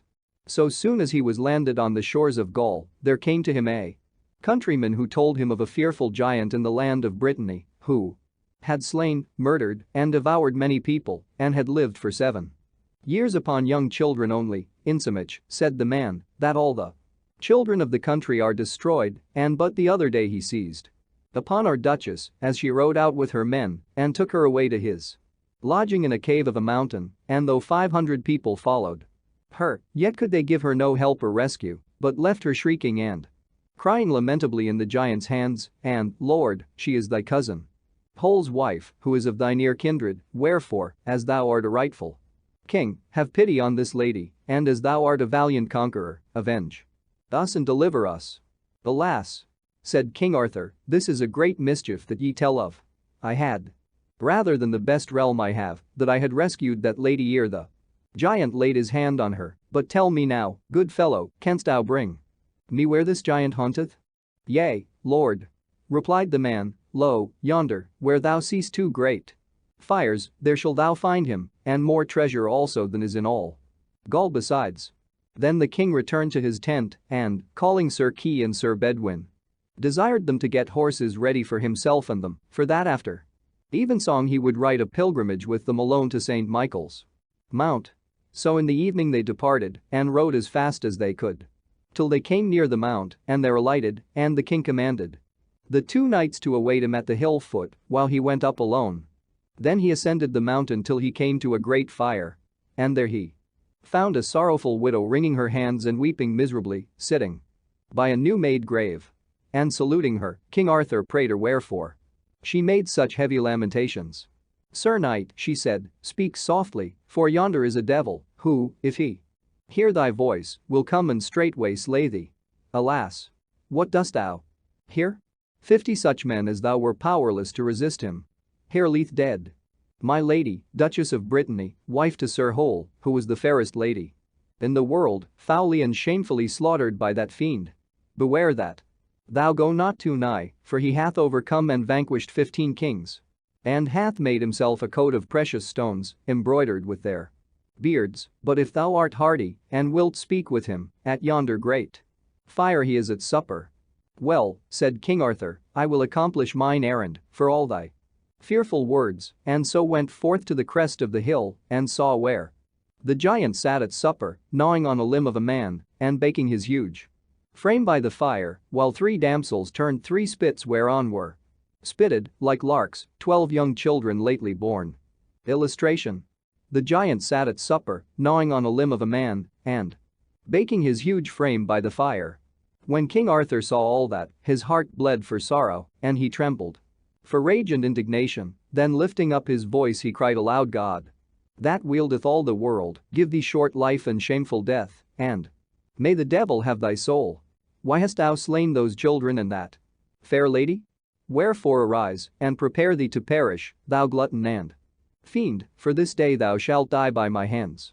Then the giant, mad with fury at these words, started up and seizing a great club, smote the king and struck his crown from off his head. But King Arthur smote him with his sword so mightily in return that all his blood gushed forth in streams. At that the giant, howling in great anguish, threw away his club of iron and caught the king in both his arms and strove to crush his ribs together. But King Arthur struggled and writhed and twisted him about so that the giant could not hold him tightly, and as they fiercely wrestled, they both fell and rolling over one another, tumbled wrestling and struggling and fighting frantically from rock to rock till they came to the sea. And as they tore and strove and tumbled, the king ever and anon smote at the giant with his dagger till his arms stiffened in death around King Arthur's body, and groaning horribly, he died. So presently the two knights came and found the king locked fast in the giant's arms and very faint and weary, and loosed him from their hold. Then the king bade Sir Kay to smite off the giant's head and set it on the truncheon of a spear and bear it to Sir Hole and tell him that his enemy is slain, and afterwards let it be fastened to the castle gate, that all the people may behold it. And go ye two up on the mountain and fetch me my shield and sword, and also the great club of iron ye will see there. And as for the treasure, ye shall find there wealth beyond counting, but take as much as ye will, for if I have his kirtle and the club, I desire no more." Then the knights fetched the club and kirtle, as the king had ordered, and took the treasure to themselves, as much as they could carry, and returned to the army. But when this deed was noised abroad, all the people came in multitudes to thank the king, who told them to give thanks to God and to divide the giant's spoils amongst them equally. And King Arthur desired Sir Hole to build a church upon the mount and dedicate it to the Archangel Michael. On the morrow, all the host moved onwards into the country of Champagne. And Flollo, the Roman tribune, retired before them into Paris. But while he was preparing to collect more forces from the neighboring countries, King Arthur came upon him unawares and besieged him in the town. And when a month had passed, Flollo, full of grief at the starvation of his people, who died in hundreds day by day, sent to King Arthur and desired that they two might fight together, for he was a man of mighty stature and courage, and thought himself sure of the victory. This challenge, King Arthur, full weary the siege, accepted with great joy, and sent back word to Flollo that he would meet him whensoever he appointed. And a truce being made on both sides, they met together the next day on the island without the city, where all the people also were gathered to see the issue. And as the king and Flollo rode up to the lists, each was so nobly armed and horsed, and sat so mightily upon his saddle, that no man could tell which way the battle would end. When they had saluted one another and presented themselves against each other with their lances aloft, they put spurs to their horses and began a fierce encounter. But King Arthur, carrying his spear more warily, struck it on the upper part of Flollo's breast and flung him from his saddle to the earth. Then drawing his sword, he cried to him to rise and rushed upon him, but Flollo, starting up, met him with his spear couched and pierced the breast of King Arthur's horse and overthrew both horse and man. The Britons, when they saw their king upon the ground, could scarcely keep themselves from breaking up the truce and falling on the Gauls. But as they were about to burst the barriers and rush upon the lists, King Arthur hastily arose and, guarding himself with his shield, ran with speed on Flollo. And now they renewed the assault with great rage, being sorely bent upon each other's death. At length, Flollo, seizing his advantage, gave King Arthur a huge stroke upon the helm, which nigh overthrew him, and drew forth his blood in streams. But when King Arthur saw his armor and shield red with blood, he was inflamed with fury, and lifting up Excalibur on high, with all his might, he struck straight through the helmet into Flollo's head and smote it into halves, and Flollo, falling backwards and tearing up the ground with his spurs, expired. As soon as this news spread, the citizens all ran together and, opening the gates, surrendered the city to the conqueror. And when he had overrun the whole province with his arms and reduced it Everywhere to subjection, he returned again to Britain and held his court. At Caerleon, with greater state than ever. Anon he invited thereto all the kings, dukes, earls, and barons who owed him homage, that he might treat them royally and reconcile them to each other and to his rule. And never was there a city more fit and pleasant for such festivals. For on one side it was washed by a noble river, so that the kings and princes from the countries beyond sea might conveniently sail up to it, and on the other side, the beauty of the groves and meadows, and the stateliness and magnificence of the royal palaces, with lofty gilded roofs, made it even rival the grandeur of Rome. It was famous also for two great and noble churches, whereof one was built in honor of the martyr Julius, and adorned with a choir of virgins who had devoted themselves wholly to the service of God, and the other, founded in memory of Saint Aaron, his companion, maintained a convent of canons and was the third metropolitan church of Britain. Besides, there was a college of 200 philosophers learned in astronomy and all the other sciences and arts. In this place, therefore, full of such delights, King Arthur held his court, with many jousts and tournaments and royal huntings, and rested for a season after all his wars. And on a certain day there came into the court a messenger from Rheims, King of North Wales, bearing this message from his master. That king, Rheims, had discomfited 11 kings and had compelled each one of them to cut off his beard, that he had trimmed a mantle with these beards and lacked but one more beard to finish it, and that he therefore now sent for King Arthur's beard, which he required of him forthwith, or else he would enter his lands and burn and slay and never leave them till he had taken by force not his beard only, but his head also. When King Arthur heard these words he flushed all scarlet and rising in great anger said, "Well is it for thee that thou speakest another man's words with thy lips and not thine own. Thou hast said thy message, which is the most insolent and villainous that ever man heard sent to any king. Now hear my reply. My beard is yet too young to trim that mantle of thy master's with, yet, young although I be, I owe no homage either to him or any man nor will ever owe. But, young although I be, I will have thy master's homage upon both his knees before this year be past, or else he shall lose his head, by the faith of my body, for this message is the shamafullest I ever heard speak of. I see well thy king hath never yet met with a worshipful man, but tell that King Arthur will have his head or his worship right soon." Then the messenger departed, and Arthur, looking round upon his knights, demanded of them if any there knew this King Rheims.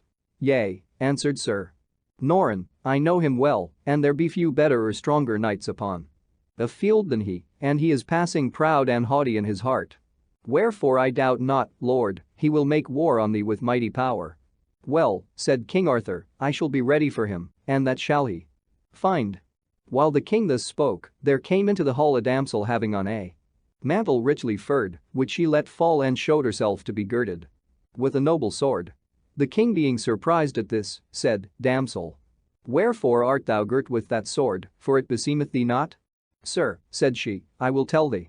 This sword wherewith I am thus girt gives me great sorrow and encumbrance, for I may not be delivered from it till I find a knight faithful and pure and true, strong of body and of valiant deeds, without guile or treachery, who shall be able to draw it from its scabbard, which no man else can do.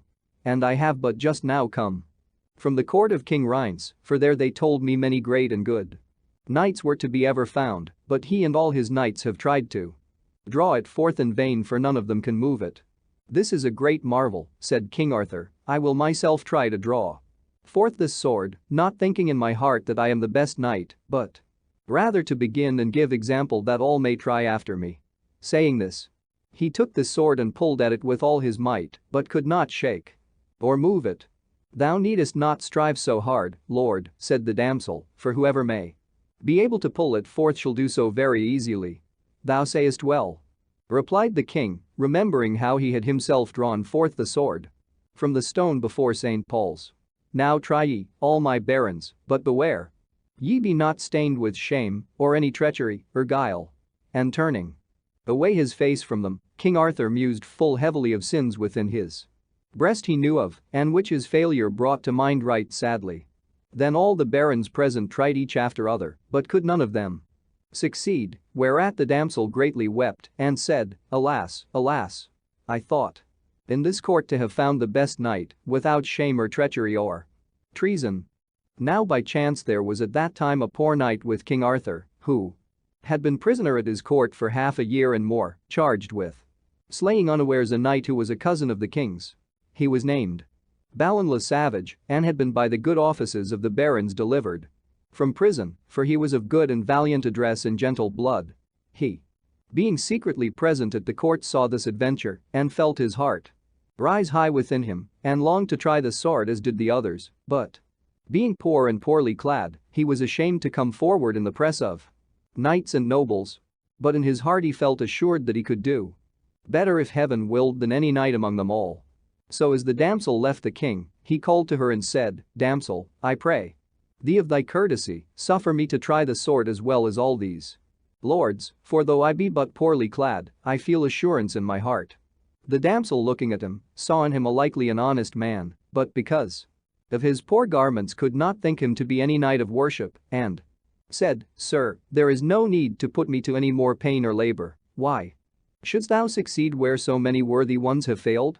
"Ah, fair lady," answered Balin, "worthiness and brave deeds are not shown by fair raiment, but manhood and truth lie hid within the heart. There be many worshipful knights unknown to all the people." "By my faith, thou sayest truth," replied the damsel. "Try therefore, if thou wilt, what thou canst do." So Balin took the sword by the girdle and hilt and drew it lightly out. And looking on its workmanship and brightness, it pleased him greatly. But the king and all the barons marveled at Sir Balin's fortune, and many knights were envious of him, for, "Truly," said the damsel, "this is a passing good knight and the best man I have ever found, and the most worshipfully free from treason, treachery, or villainy, and many wonders shall he achieve. Now, gentle and courteous knight," continued she, turning to Balin, "give me the sword again." "Nay," said Sir Balin, "save it be taken from me by force, I shall preserve this sword forevermore." "Thou art not wise," replied the damsel, "to keep it from me, for if thou wilt do so, thou shalt slay with it the best friend thou hast, and the sword shall be thine destruction also." "I will take whatever adventure God may send," said Balin, "but the sword will I keep, by the faith of my body." "Thou will repent it shortly," said the damsel. "I would take the sword for thy sake rather than for mine, for I am passing grieved and heavy for thy sake, who wilt not believe the peril I foretell thee." With that she departed, making great lamentation. Then Balin sent for his horse and armor and took his leave of King Arthur, who urged him to stay at his court. "For," said he, "I believe that thou art displeased that I showed thee unkindness. Blame me not overmuch, for I was misinformed against thee and knew not truly what a knight of worship thou art. Abide in this court with my good knights, and I will so advance thee that thou shalt be well pleased." "God thank thee, Lord," said Balin, "for no man can reward thy bounty and thy nobleness, but at this time I must needs depart, praying thee ever to hold me in thy favor." "Truly," said King Arthur, "I am grieved for thy departure, but tarry not long, and thou shalt be right welcome to me and all my knights when thou returnest, and I will repair my neglect and all that I have done amiss against thee." "God thank thee, Lord," again said Balin, and made ready to depart. But meanwhile came into the court a lady upon horseback, full richly dressed, and saluted King Arthur and asked him for the gift that he had promised her when she gave him his sword Excalibur, "For," said she, "I am the Lady of the Lake." "Ask what thou wilt," said the king, "and thou shalt have it, if I have power to give." "I ask," said she, "the head of that knight who hath just achieved the sword, or else the damsel's head who brought it, or else both, for the knight slew my brother, and the lady caused my father's death." "Truly," said King Arthur, "I cannot grant thee this desire, it were against my nature and against my name, but ask whatever else thou wilt, and I will do it." "I will demand no other thing," said she. And as she spake came Balin, on his way to leave the court, and saw her where she stood, and knew her straightway for his mother's murderess, whom he had sought in vain 3 years. And when they told him that she had asked King Arthur for his head, he went up straight to her and said, "May evil have thee. Thou desirest my head, therefore shalt thou lose thine." And with his sword he lightly smote her head off, in the presence of the king and all the court. "Alas, for shame!" cried out King Arthur, rising up in wrath, "why hast Thou done this, shaming both me and my court? I am beholden greatly to this lady, and under my safe conduct came she here, the deed is passing shameful, never shall I forgive thy villainy. Lord, cried Sir Balin, hear me, this lady was the falsest living, and by her witchcraft hath destroyed many, and caused my mother also to be burned to death by her false arts and treachery. What cause soever thou mightest have had, said the king, thou shouldst have forborne her in my presence. Deceive not thyself, thou shalt repent. This sin, for such a shame was never brought upon my court, depart now from my face with all the haste thou mayest. Then Balin took up the head of the lady and carried it to his lodgings and rode forth with his squire from out the town. Then said he, now must we part, take ye this head and bear it to my friends in Northumberland. And tell them how I speed, and that our worst foe is dead, also tell them that I am free from prison, and of the adventure of my sword. Alas, said the squire, ye are greatly to blame to have so displeased King Arthur. As for that, said Sir Balin, I go now to find King Rience, and destroy him or lose my life, for should I take him prisoner, and lead him to the court, perchance King Arthur would forgive me, and become my good and gracious lord. Where shall I meet thee again? Said the squire. In King Arthur's court, said Balin. Chapter 5. Sir Balin smites the dolorous stroke, and fights with his brother, Sir Balin. Now there was a knight at the court more envious than the others of Sir Balin, for he counted himself one of the best knights in Britain. His name was Lancelot, and going to the king, he begged leave to follow after Sir Balin and avenge the insult he had put upon the court. Do thy best, replied the king, for I am passing wroth with Balin.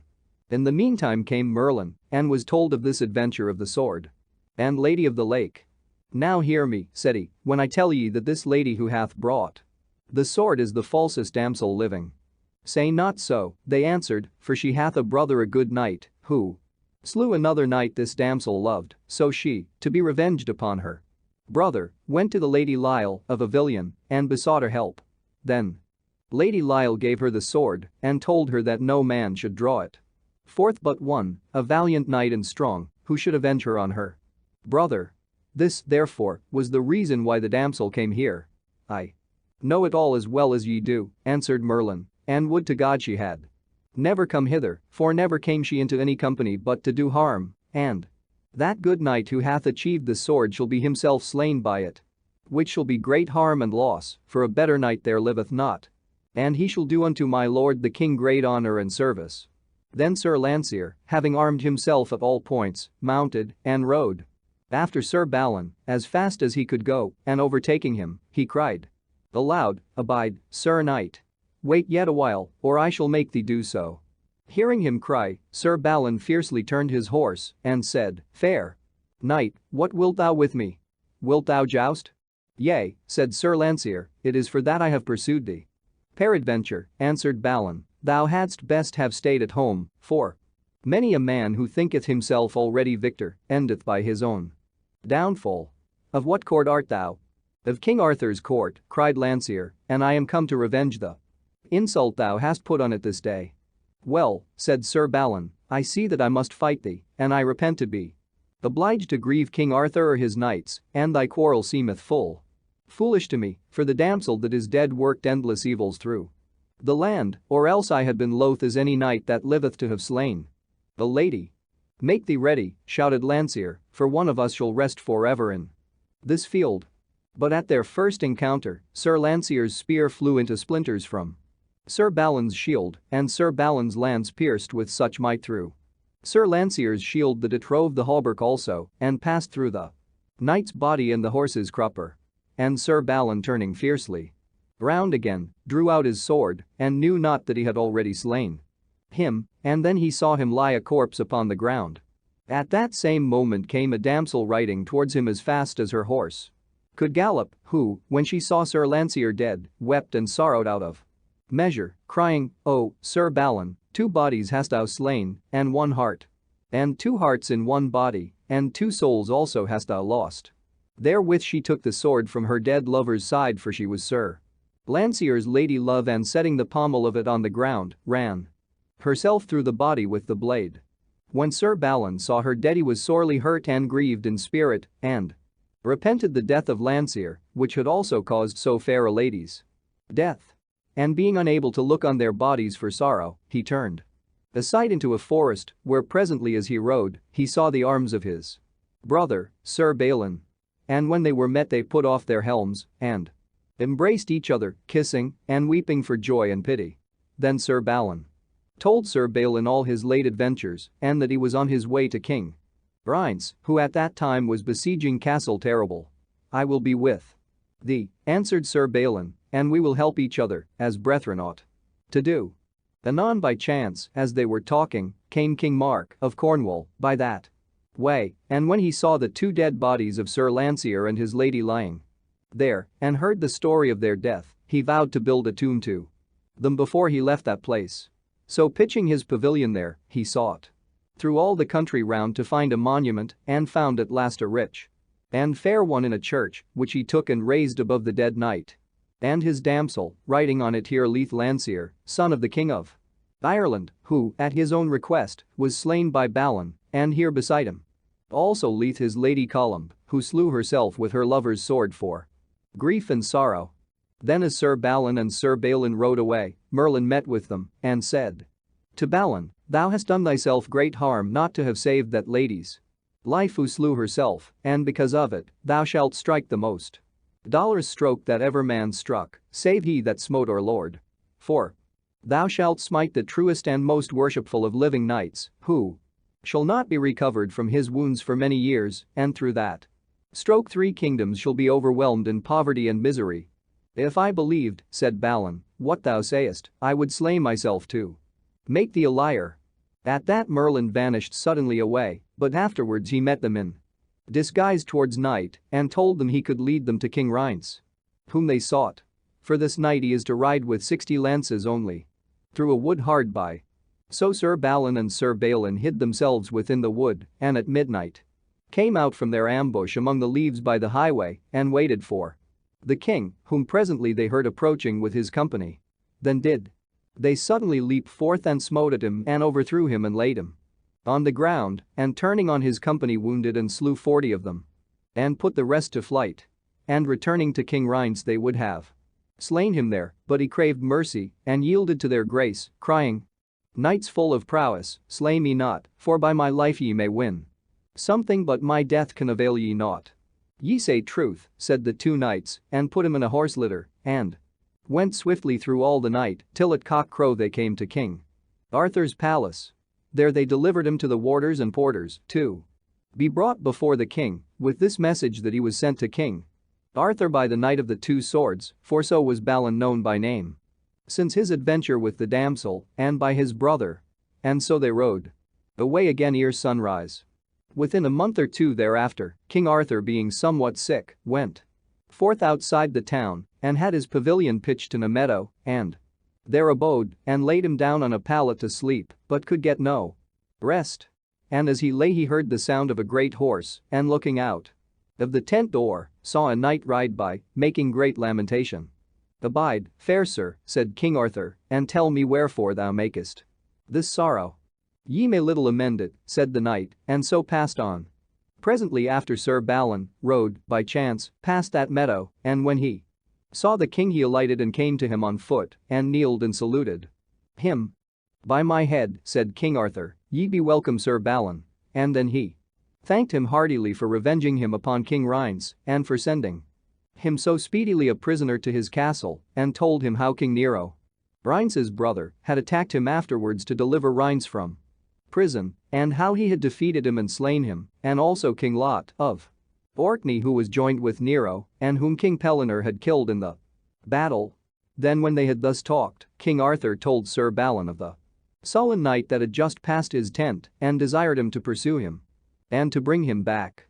So Sir Balin rode and overtook the knight in a forest with a damsel, and said, "Sir knight, thou must come back with me unto my lord, King Arthur, to tell him the cause of thy sorrow, which thou hast refused even now to do." "That will I not," replied the knight, "for it would harm me much, and do him no advantage."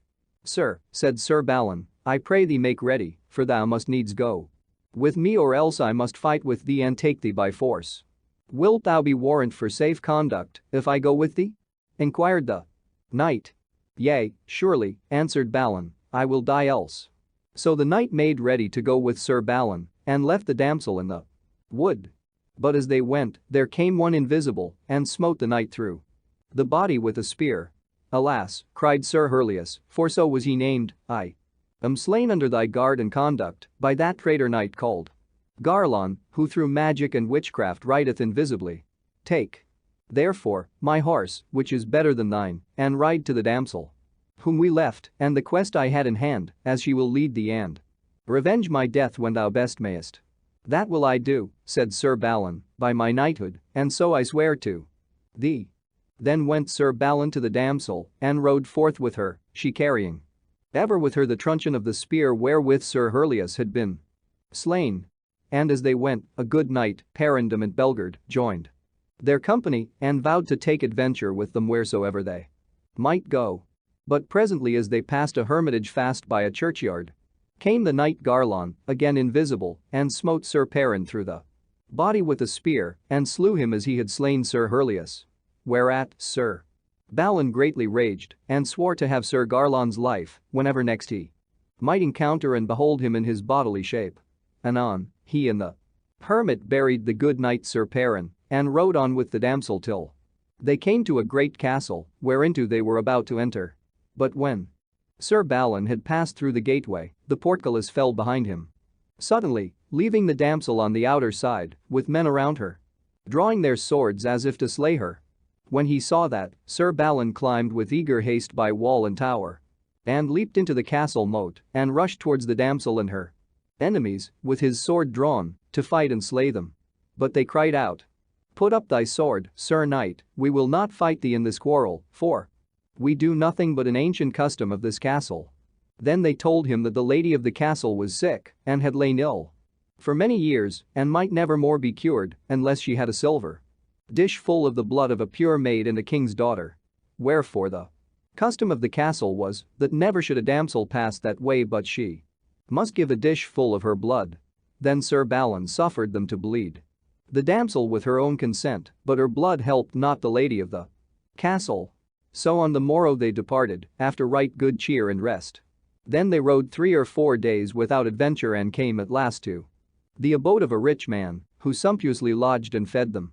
And while they sat at supper Sir Balin heard a voice of some one groaning grievously. "What noise is this?" said he. "Forsooth," said the host, "I will tell you. I was lately at a tournament, and there I fought a knight who is brother to King Pelles and overthrew him twice, for which he swore to be revenged on me through my best friend. And so he wounded my son, who cannot be recovered till I have that knight's blood, but he rideth through witchcraft always invisibly, and I know not his name." "Ah," said Sir Balin, "but I know him, his name is Garlon, and he hath slain 2 knights, companions of mine own, in the same fashion, and I would rather than all the riches in this realm that I might meet him face to face." "Well," said his host, "let me now tell thee that King Pelles hath proclaimed in all the country a great festival to be held at Listonus in 20 days from now, whereto no knight may come without a lady. At that great feast we might perchance find out this Garlon, for many will be there, and if it please thee we will set forth together." So on the morrow they rode all 3 towards Listonus and travelled 15 days and reached it on the day the feast began. Then they alighted and stabled their horses and went up to the castle, and Sir Balin's host was denied entrance, having no lady with him. But Sir Balin was right heartily received and taken to a chamber where they unarmed him and dressed him in rich robes of any color that he chose and told him he must lay aside his sword. This, however, he refused and said, "It is the custom of my country for a knight to keep his sword ever with him. And if I may not keep it here, I will forthwith depart." Then they gave him leave to wear his sword.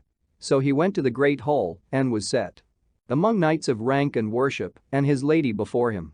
Soon he found means to ask one who sat near him, "Is there not here a knight whose name is Garlon?" "Yonder he goeth," said his neighbor, "he with that black face, he is the most marvelous knight alive, for he rideth invisibly and destroyeth whom he will." "Ah, well," said Balin, drawing a long breath, "is that indeed the man? I have aforetime heard of him." Then he mused long within himself and thought, if I shall slay him here. And now, I shall not escape myself, but if I leave him, peradventure I shall never meet with him again at such advantage, and if he live, how much more harm and mischief will he do? But while he deeply thought and cast his eyes from time to time upon Sir Garlon, that false knight saw that he watched him, and thinking that he could at such a time escape revenge, he came and smote Sir Balin on the face with the back of his hand, and said, Knight, why dost thou so watch me? Be ashamed, and eat thy meat, and do that which thou camest for. Thou sayest well, cried Sir Balin, rising fiercely, now will I straightway do that which I came to do, as thou shalt find. With that he whirled his sword aloft and struck him downright on the head, and clove his skull asunder to the shoulder. Give me the truncheon, cried out Sir Balin to his lady, wherewith he slew thy knight. And when she gave it him, for she had always carried it about with her, wherever she had gone he smote him through the body with it and said, with that truncheon didst thou treacherously murder a good knight, and now it sticketh in thy felon body. Then he called to the father of the wounded son, who had come with him to Listinus, and said, now take as much blood as thou wilt, to heal thy son. Withal. But now arose a terrible confusion, and all the knights leaped from the table to slay Balin, King Pelles himself the foremost, who cried out, Knight, thou hast slain my brother at my board, die, therefore, die, for thou shalt never leave this castle. Slay me, thyself, then, shouted Balin. Yea, said the king, that will I. For no other man shall touch thee, for the love I bear my brother. Then King Pelles caught in his hand a grim weapon and smote eagerly at Balin, but Balin put his sword between his head and the king's stroke, and saved himself but lost his sword, which fell down smashed and shivered into pieces by the blow. So being weaponless he ran to the next room to find a sword, and so from room to room, with King Pelles after him, he in vain ever eagerly casting his eyes round every place to find some weapon. At last he ran into a chamber wondrous richly decked, where was a bed all dressed with cloth of gold, the richest that could be thought of, and one who lay quite still within the bed, and by the bedside stood a table of pure gold borne on 4 silver pillars, and on the table stood a marvelous spear, strangely wrought. When Sir Balin saw the spear he seized it in his hand, and turned upon King Pelles, and smote at him so fiercely and so sore that he dropped swooning to the ground. But at that dolorous and awful stroke the castle rocked and rove throughout, and all the walls fell crashed and breaking to the earth, and Balin himself fell also in their midst, struck as it were to stone, and powerless to move a hand or foot. And so 3 days he lay amidst the ruins, until Merlin came and raised him up and brought him a good horse, and bade him ride out of that land as swiftly as he could. Illustration. The castle rocked and rove throughout, and all the walls fell crashed and breaking to the earth. May I not take the damsel with me I brought hither? Said Sir Balin. Lo! Where she lieth dead, said Merlin. Ah, little knowest thou, Sir Balin, what thou hast done, for in this castle and that chamber which thou didst defile was the blood of our Lord Christ, and also that most holy cup the sangreal wherefrom the wine was drunk at the last supper of our Lord. Joseph of Arimathea brought it to this land when first he came here to convert and save it. And on that bed of gold it was himself who lay. And the strange spear beside him was the spear wherewith the soldier Longus smote our Lord, which evermore had dripped with blood. King Pelles is the nearest kin to Joseph in direct descent, wherefore he held these holy things in trust, but now have they all gone at thy dolorous stroke.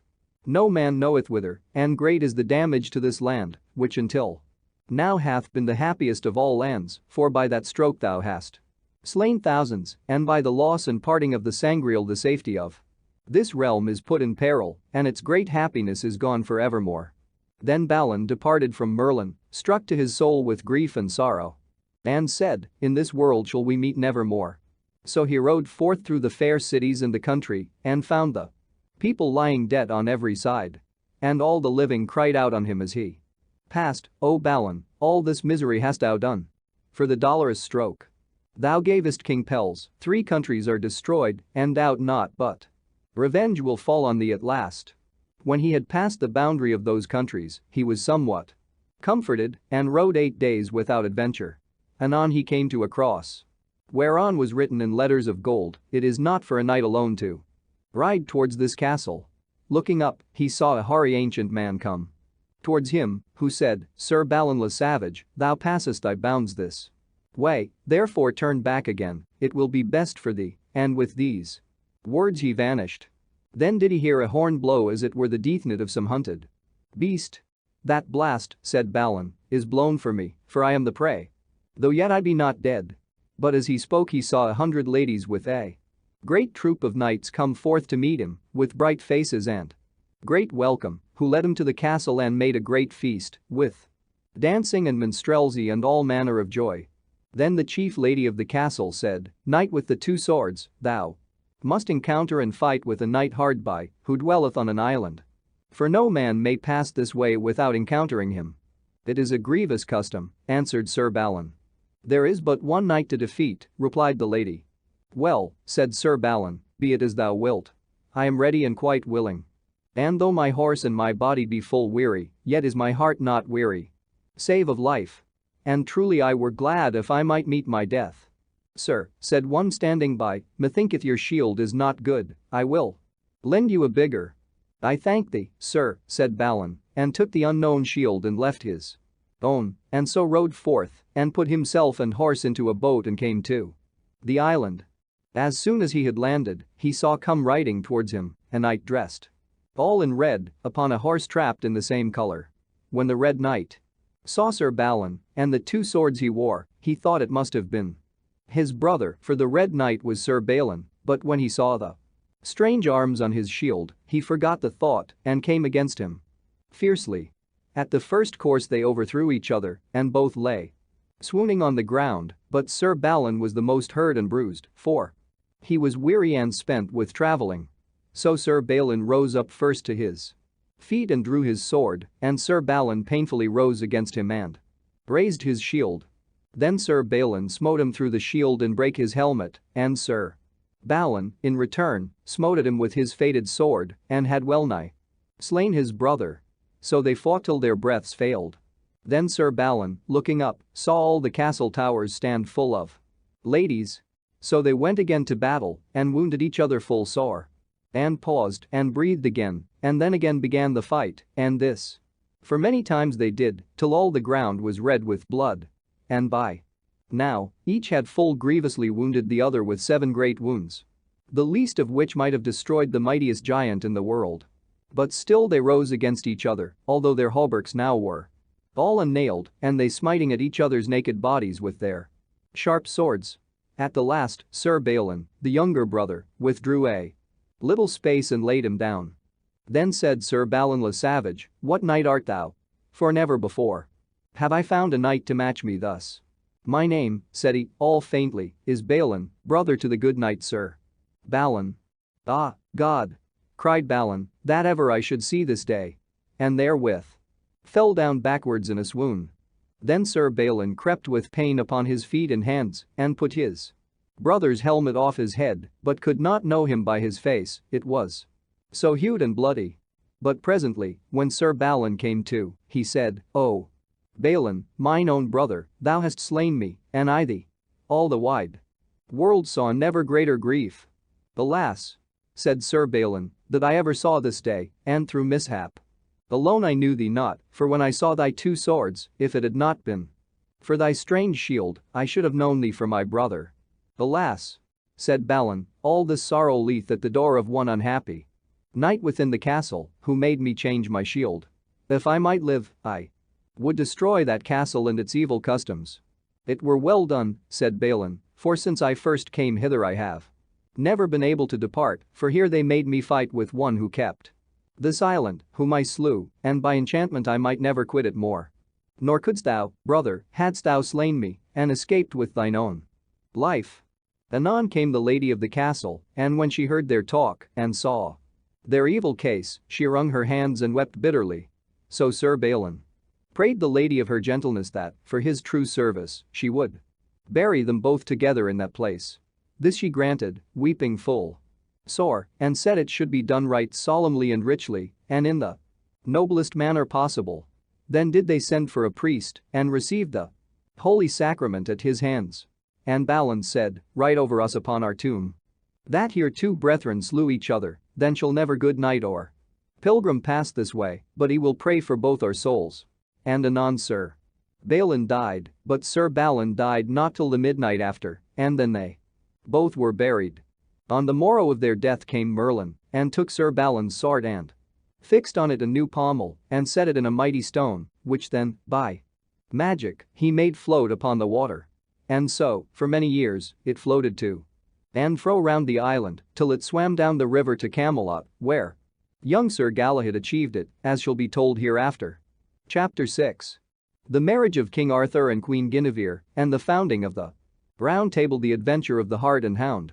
It befell upon a certain day that King Arthur said to Merlin, My lords and knights do daily pray me now to take a wife, but I will have none without thy counsel, for thou hast ever helped me since I came first to this crown.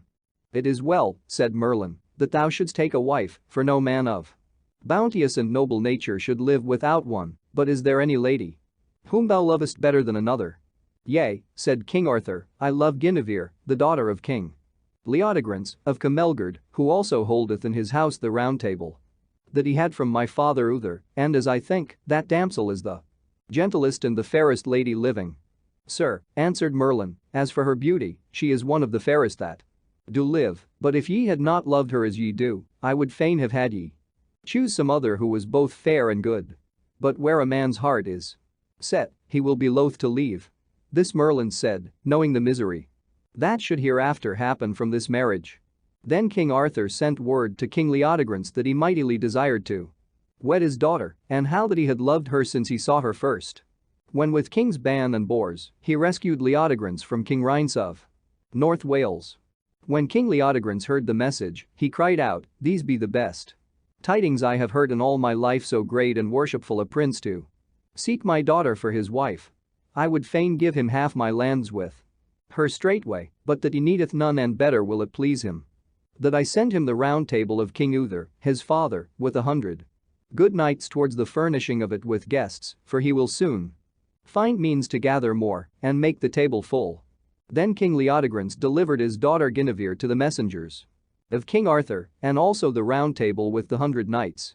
So they rode royally and freshly, sometimes by water and sometimes by land, towards Camelot. And as they rode along in the spring weather, they made full many sports and pastimes. And, in all those sports and games, a young knight lately come to Arthur's court, Sir Lancelot by name, was passing strong, and won praise from all, being full of grace and hardihood, and Guinevere also ever looked on him with joy. And all was in the eventide, when the tents were set beside some stream or forest, many minstrels came and sang before the knights and ladies as they sat in the tent doors, and many knights would tell adventures, and still Sir Lancelot was foremost, and told the knightliest tales, and sang the goodliest songs of all the company.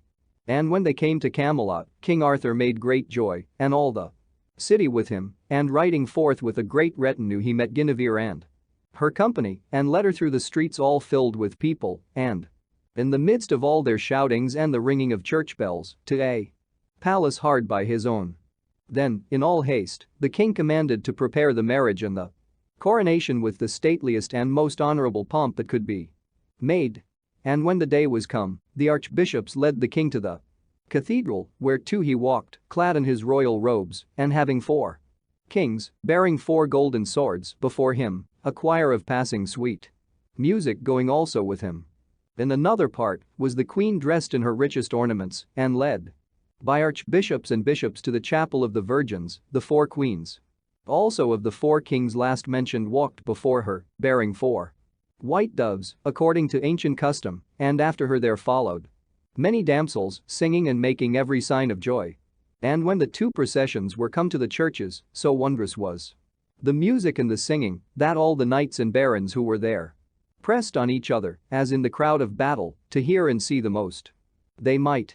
When the king was crowned, he called together all the knights that came with the Round Table from Camelot, and 28 others, great and valiant men, chosen by Merlin out of all the realm, towards making up the full number of the table. Then the Archbishop of Canterbury blessed the seats of all the knights, and when they rose again therefrom to pay their Homage to King Arthur there was found upon the back of each knight's seat. His name, written in letters of gold. But upon one seat was found written, "This is the siege perilous, wherein if any man shall sit save him whom heaven hath chosen, he shall be devoured by fire." Anon came young Gawain, the king's nephew, praying to be made a knight. Whom the king knighted then and there. Soon after came a poor man, leading with him a tall fair lad of 18 years of age, riding on a lean mare. And falling at the king's feet, the poor man said, "Lord, it was told me that at this time of thy marriage thou wouldst give to any man the gift he asked for, so it were not unreasonable." "That is the truth," replied King Arthur, "and I will make it good." "Thou sayest graciously and nobly," said the poor man. "Lord, I ask nothing else but that thou wilt make my son here a knight." "It is a great thing that thou askest," said the king. "What is thy name?" "Ares, the cowherd," answered he. "Cometh this prayer from thee or from thy son?" inquired King Arthur. "Nay, Lord, not from myself," said he, "but from him only, for I have 13 other sons, and all of them will fall to any labor that I put them to. But this one will do no such work for anything that I or my wife may do, but is forever shooting or fighting, and running to see knights and joustings, and torments me both night and day that he be made a knight." "What is thy name?" said the king to the young man. "My name is Tor," said he. Then the king, looking at him steadfastly, was well pleased with his face and figure, and with his look of nobleness and strength. "Fetch all thy other sons before me," said the king to Ares.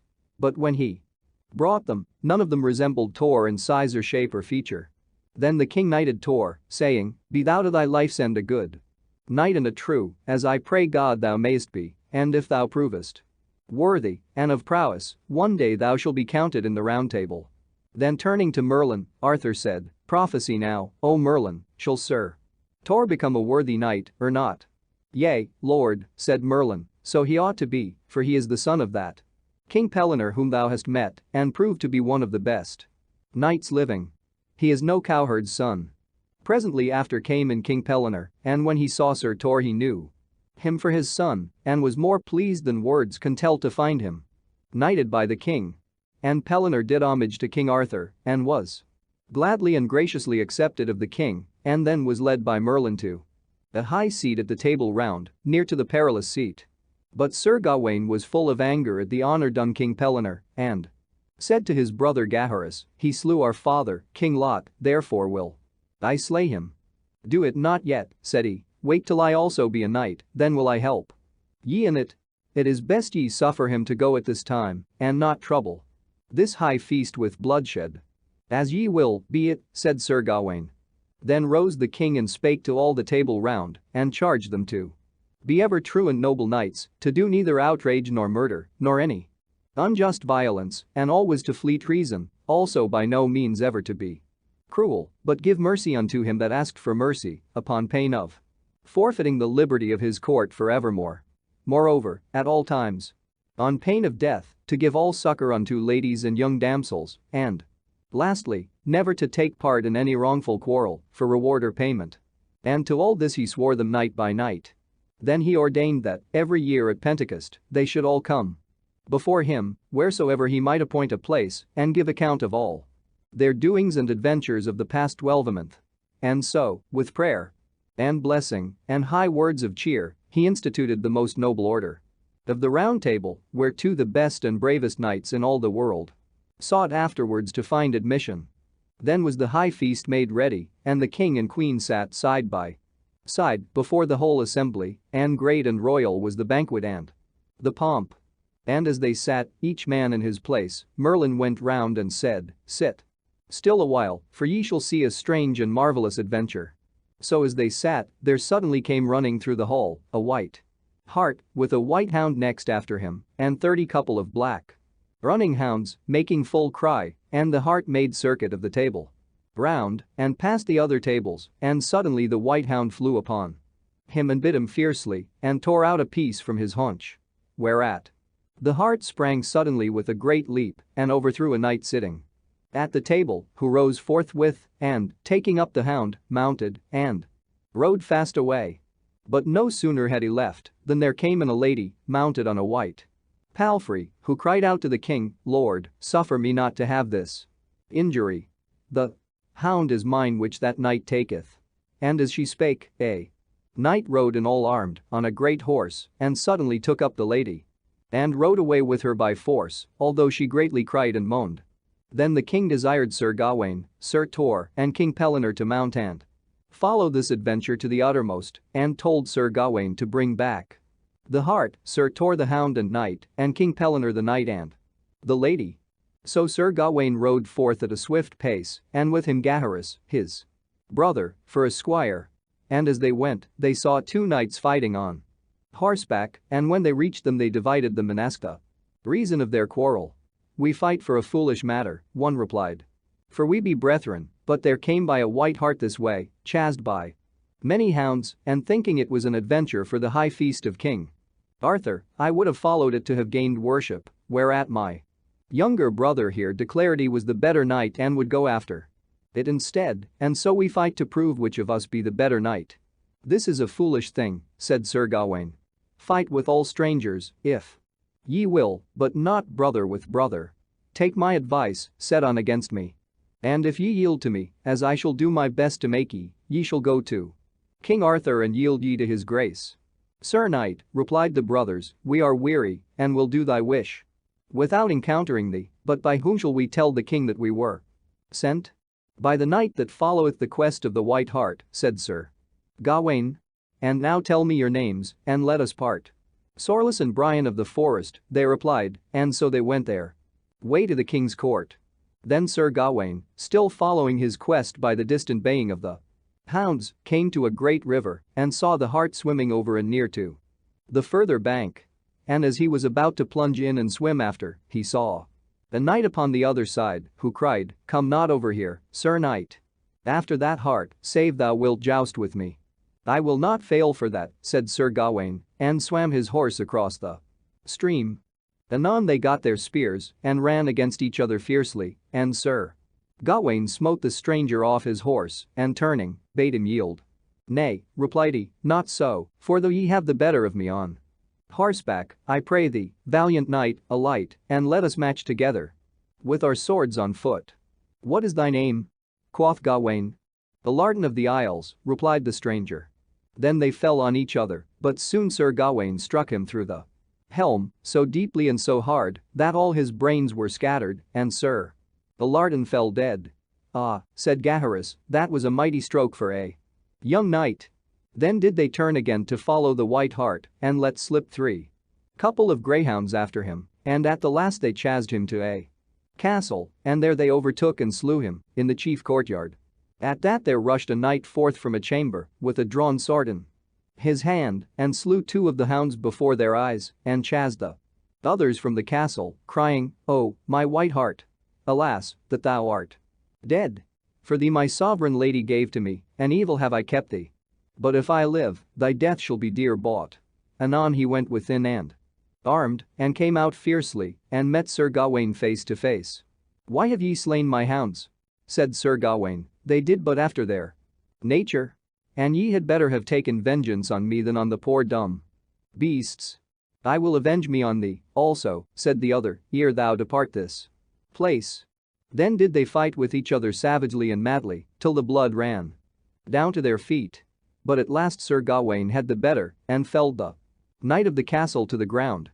Then he cried out for mercy and yielded to Sir Gawain and besought him as he was a knight and gentleman to save his life. "Thou shalt die," said Sir Gawain, "for slaying my hounds." "I will make thee all amends within my power," replied the knight. But Sir Gawain would have no mercy and unlaced his helm to strike his head off, and so blind was he with rage that he saw not where a lady ran out from her chamber and fell down upon his enemy. And making a fierce blow at him, he smote off by mischance the lady's head. "Alas!" cried Gaheris, "foully and shamefully have ye done the shame. Shall never leave ye. Why give ye not your mercy unto them that ask it? A knight without mercy is without worship also." Then Sir Gawain was sore amazed at that fair lady's death and knew not what to do, and said to the fallen knight, "Arise, for I will give thee mercy." "Nay, nay," said he, "I care not for thy mercy now, for thou hast slain my lady and my love that of all earthly things I loved the best." "I repent me sorely of it," said Sir Gawain, for I meant to have struck thee. But now shalt thou go to King Arthur and tell him this adventure. And how thou hast been overcome by the knight that followeth the quest of the White Hart. I care not whether I live or die, or where I go, replied the knight. So Sir Gawain sent him to the court to Camelot, making him bear one dead greyhound before and one behind him on his horse. Tell me thy name before we part, said he. My name is Athmore of the Marsh, he answered. Then went Sir Gawain into the castle and prepared to sleep there and began to unarm, but Gaheris upbraided him, saying, Will ye disarm in this strange country? Bethink ye must needs have many enemies about. No sooner had he spoken than there came out suddenly 4 knights, well armed, and assailed them hard, saying to Sir Gawain, Thou new made knight, how hast thou shamed thy knighthood? A knight without mercy is dishonored. Slayer of fair ladies, shame to thee evermore. Doubt not thou shalt thyself have need of mercy ere we leave thee. Then were the brothers in great jeopardy, and feared for their lives, for they were but 2 to 4, and weary with travelling, and one of the 4 knights shot Sir Gawain with a bolt and hit him through the arm, so that he could fight no more. But when there was nothing left for them but death, there came 4 ladies forth and prayed the 4 knights mercy for the strangers. So they gave Sir Gawain and Gaheris their lives and made them yield themselves prisoners. On the morrow came one of the ladies to Sir Gawain and talked with him, saying, Sir knight, what cheer? Not good, said he. It is your own default, sir, said the lady, for ye have done a passing foul deed in slaying that fair damsel yesterday, and ever shall it be great shame to you. But ye be not of King Arthur's kin. Yea, truly am I, said he. My name is Gawain, son of King Lot of Orkney, whom King Pellinore slew, and my mother, Bellicent, is half-sister to the king. When the lady heard that, she went and presently got leave for him to quit the castle, and they gave him the head of the White Hart to take with him, because it was in his quest, but made him also carry the dead lady with him. Her head hung round his neck and her body lay before him on his horse's neck. So in that fashion he rode back to Camelot, and when the king and queen saw him and heard tell of his adventures, they were heavily displeased. And, by the order of the queen, he was put upon his trial before a court of ladies, who judged him to be evermore, for all his life, the knight of ladies' quarrels, and to fight always on their side and never against any, except he fought for one lady and his adversary for another. Also, they charged him never to refuse mercy to him that asked it, and swore him to it on the holy gospels. Thus ended the adventure of the White Hart. Meanwhile, Sir Tor had made him ready and followed the knight who rode away with the hound. And as he went, there suddenly met him in the road a dwarf, who struck his horse so viciously upon the head with a great staff that he leaped backwards a spear's length. Wherefore so smitest thou my horse, foul dwarf? Shouted Sir Tor. Because thou shalt not pass this way, replied the dwarf, unless thou fight for it with yonder knights in those pavilions, pointing to 2 tents, where 2 great spears stood out, and 2 shields hung upon 2 trees hard by. I may not tarry, for I am on a quest I needs must follow, said Sir Tor. Thou shalt not pass, replied the dwarf, and therewith blew his horn.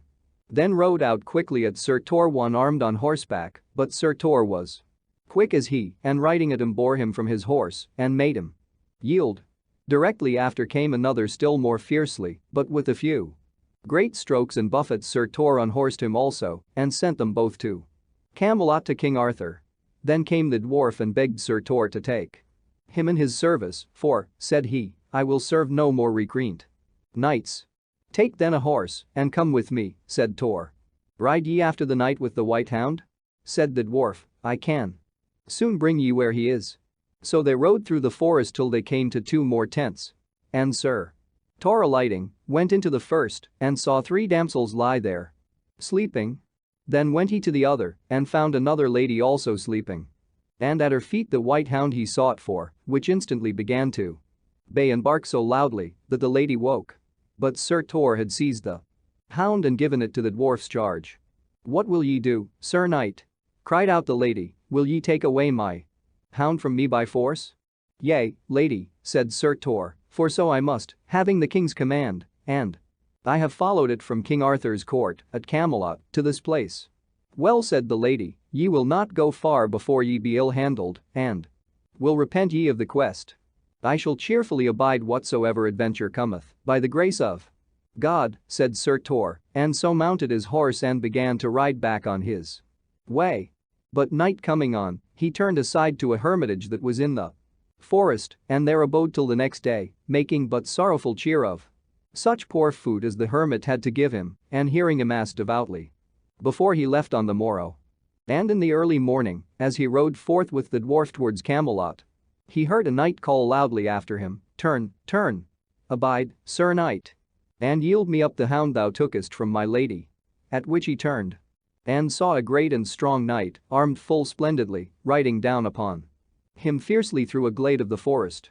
Now Sir Tor was very ill provided, for he had but an old courser, which was as weak as himself because of the hermit's scanty fare. He waited, nevertheless, for the strange knight to come, and at the first onset with their spears, each unhorsed the other, and then fell to with their swords like two mad lions. Then did they smite through one another's shields and helmets till the fragments flew on all sides, and their blood ran out in streams, but yet they carved and rove through the thick armor of the hauberks, and gave each other great and ghastly wounds. But in the end, Sir Tor, finding the strange knight feigned, doubled his strokes until he beat him to the earth. Then did he bid him yield to his mercy. That will I not, replied Abellius, while my life lasteth and my soul is in my body, unless thou give me first a hound. I cannot, said Sir Tor, and will not, for it was my quest to bring again that hound and thee unto King Arthur, or otherwise to slay thee. With that there came a damsel riding on a palfrey, as fast as she could drive, and cried out to Sir Tor with a loud voice, I pray thee, for King Arthur's love, give me a gift. Ask, said Sir Tor, and I will give thee. Gramercy, said the lady, I ask the head of this false knight Abellius, the most outrageous murderer that liveth. I repent me of the gift I promised, said Sir Tor. Let him make thee amends for all his trespasses against thee. He cannot make amends, replied the damsel, for he hath slain my brother, a far better knight than he, and scorned to give him mercy. Though I kneeled for half an hour before him in the mire, to beg it, and though it was but by a chance they fought, and for no former injury or quarrel, I require my gift of thee as a true knight, or else will I shame thee in King Arthur's court, for this Abellius is the falsest knight alive, and a murderer of many. When Abellius heard this, he trembled greatly, and was sore afraid, and yielded to Sir Tor, and prayed his mercy. I cannot now, Sir Knight, said he, lest I be false to my promise. Ye would not take my mercy when I offered it, and now it is too late. Therewith he unlaced his helmet, and took it off, but Abellius, in dismal fear, struggled to his feet, and fled, until Sir Tor overtook him, and smote off his head entirely with one blow. Now, sir, said the damsel, it is near night, I pray ye come and lodge at my castle hard by. I will, with a good will, said he, for both his horse and he had fared but poorly since they left Camelot. So he went to the lady's castle and fared sumptuously, and saw her husband, an old knight, who greatly thanked him for his service, and urged him oftentimes to come again. On the morrow he departed, and reached Camelot by noon, where the king and queen rejoiced to see him, and the king made him earl, and Merlin prophesied that these adventures were but little to the things he should achieve hereafter. Now while Sir Gawain and Sir Tor had fulfilled their quests, King Pellinore pursued the lady whom the knight had seized away from the wedding feast. And as he rode through the woods, he saw in a valley a fair young damsel sitting by a well side, and a wounded knight lying in her arms, and King Pellinore saluted her as he passed by. As soon as she perceived him she cried out, help, help me, knight, for our Lord's sake. But Pellinore was far too eager in his quest to stay or turn, although she cried 100 times to him for help, at which she prayed to heaven he might have such sore need before he died as she had now. And presently thereafter her knight died in her arms, and she, for grief and love, slew herself with his sword. But King Pellinore rode on till he met a poor man, and asked him had he seen a knight pass by that way leading by force a lady with him. Yea, surely, said the man, and greatly did she moan and cry, but even now another knight is fighting with him to deliver the lady, ride on and thou shalt find them fighting still.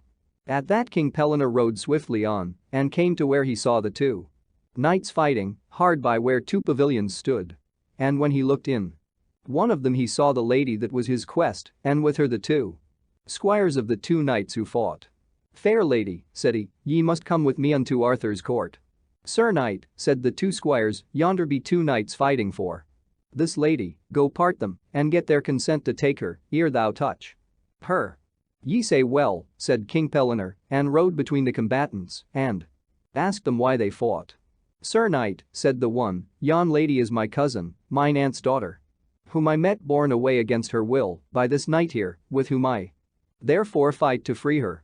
"Sir knight," replied the other, whose name was Lancelot of Wentland, "this lady got I, by my arms and prowess, at King Arthur's court today."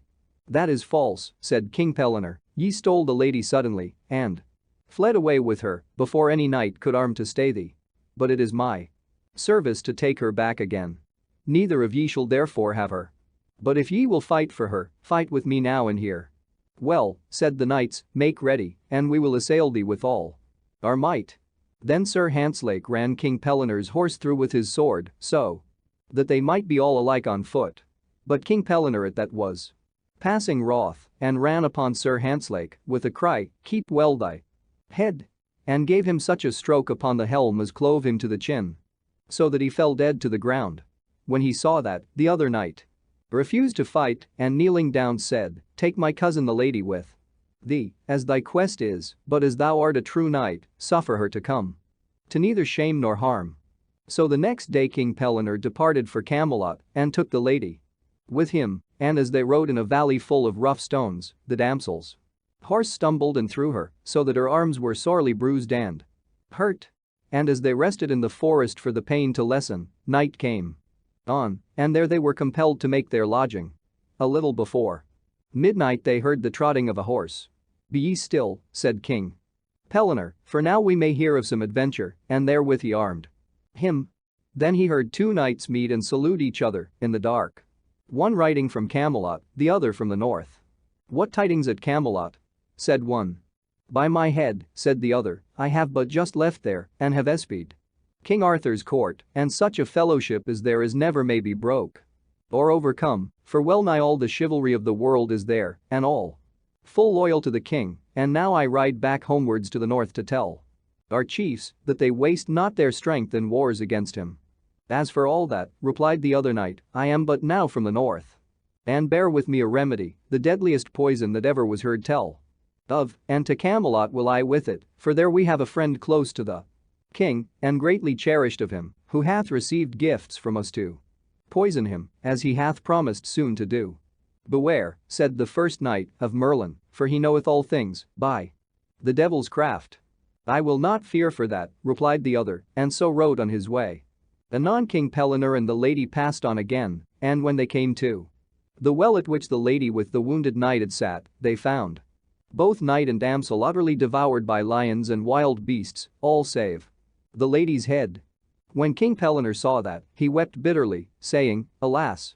I might have saved her life had I but tarried a few moments in my quest." "Wherefore make so much sorrow now?" said the lady. "I know not," answered he, "but my heart grieveth greatly for this poor lady's death, so fair she was and young." Then he required a hermit to bury the remains of the bodies and bear the lady's head with him to Camelot, to the court. When he was arrived, he was sworn to tell the truth of his quest before the king and queen, and when he had entered the queen somewhat upbraided him, saying, "Ye were much to blame that ye saved not that lady's life." "Madam," said he, "I shall repent it all my life." "King," quoth Merlin, who suddenly came in, "and so ye ought to do. For that lady was your daughter, not seen since infancy by thee. And she was on her way to court with a right good young knight who would have been her husband, but was slain by treachery of a felon knight Lorraine le Savage as they came, and because thou wouldst not abide and help her, thy best friend shall fail thee in thine hour of greatest need, for such is the penance ordained thee for that deed." Then did King Pellinore tell Merlin secretly of the treason he had heard in the forest, and Merlin by his craft so ordered that the knight who bare the poison was himself soon after slain by it, and so King Arthur's life was saved. Chapter 7. King Arthur and Sir Accolon of Gaul. Being now happily married, King Arthur for a season took his pleasure with great tournaments and jousts and huntings. So once upon a time the King and many of his knights rode hunting in a forest, and Arthur, King Uriens, and Sir Accolon of Gaul followed after a great heart, and being all three well mounted, they chased so fast that they outsped their company and left them many miles behind, but riding still as rapidly as they could go, at length their horses fell dead under them. Then being all three on foot, and seeing the stag not far before them, very weary and nigh spent, "What shall we do?" said King Arthur, "for we are hard bested?" "Let us go on afoot," said King Uriens, "till we can find some lodging." At that they saw the stag lying upon the bank of a great lake, with a hound springing at his throat and many other hounds trooping towards him. So, running forward, Arthur blew the death note on his horn and slew the hart. Then lifting up his eyes he saw before him on the lake a barge, all draped down to the water's edge, with silken folds and curtains, which swiftly came towards him and touched upon the sands, but when he went up close and looked in, he saw no earthly creature. Then he cried out to his companions, "Sirs, come ye hither, and let us see what there is in this ship." So they all three went in and found it everywhere throughout furnished and hung with rich draperies of silk and gold. By this time eventide had come, when suddenly 100 torches were set up on all sides of the barge and gave a dazzling light, and at the same time came forth 12 fair damsels and saluted King Arthur by his name, kneeling on their knees and telling him that he was welcome and should have their noblest cheer, for which the king thanked them courteously. Then did they lead him and his fellows to a splendid chamber, where was a table spread with all the richest furniture and costliest wines and viands, and there they served them with all kinds of wines and meats, till Arthur wondered at the splendor of the feast, declaring he had never in his life supped better or more royally. After supper they led him to another chamber, than which he had never beheld a richer, where he was left to rest. King Uriens also and Sir Accolon were each conducted into rooms of like magnificence. And so they all three fell asleep, and being very weary slept deeply all that night. Illustration. Came forth 12 fair damsels and saluted King Arthur by his name. But when the morning broke, King Uriens found himself in his own house in Camelot, he knew not how, and Arthur awaking found himself in a dark dungeon and heard around him nothing but the groans of woeful knights, prisoners like himself. Then said King Arthur, "Who are ye, thus groaning and complaining?" And some one answered him, "Alas, we be all prisoners, even 20 good knights, and some of us have lain here 7 years some more nor seen the light of day for all that time." "For what cause?" said King Arthur. "Know ye not then yourself?" They answered, "We will soon tell you. The lord of this strong castle is Sir Damas, and is the falsest and most traitorous knight that liveth, and he hath a younger brother, a good and noble knight, whose name is Outzlake. This traitor Damas, although passing rich, will give his brother nothing of his wealth, and save what Outzlake keepeth to himself by force, he hath no share of the inheritance. He owneth, nevertheless, one fair rich manor, whereupon he liveth, loved of all men far and near. But Damas is as altogether hated as his brother is beloved, for he is merciless and cowardly. And now for many years there hath been war between these brothers, and Sir Outzlake evermore defieth Damas to come forth and fight with him, body to body, for the inheritance, and if he be too cowardly, to find some champion knight that will fight for him. And Damas hath agreed to find some champion, but never yet hath found a knight to take his evil cause in hand, or wager battle for him. So with a strong band of men at arms he lieth ever in ambush, and taketh captive every passing knight who may unwarily go near, and bringeth him into this castle, and desireth him either to fight Sir Outzlake, or to lie for evermore in durance.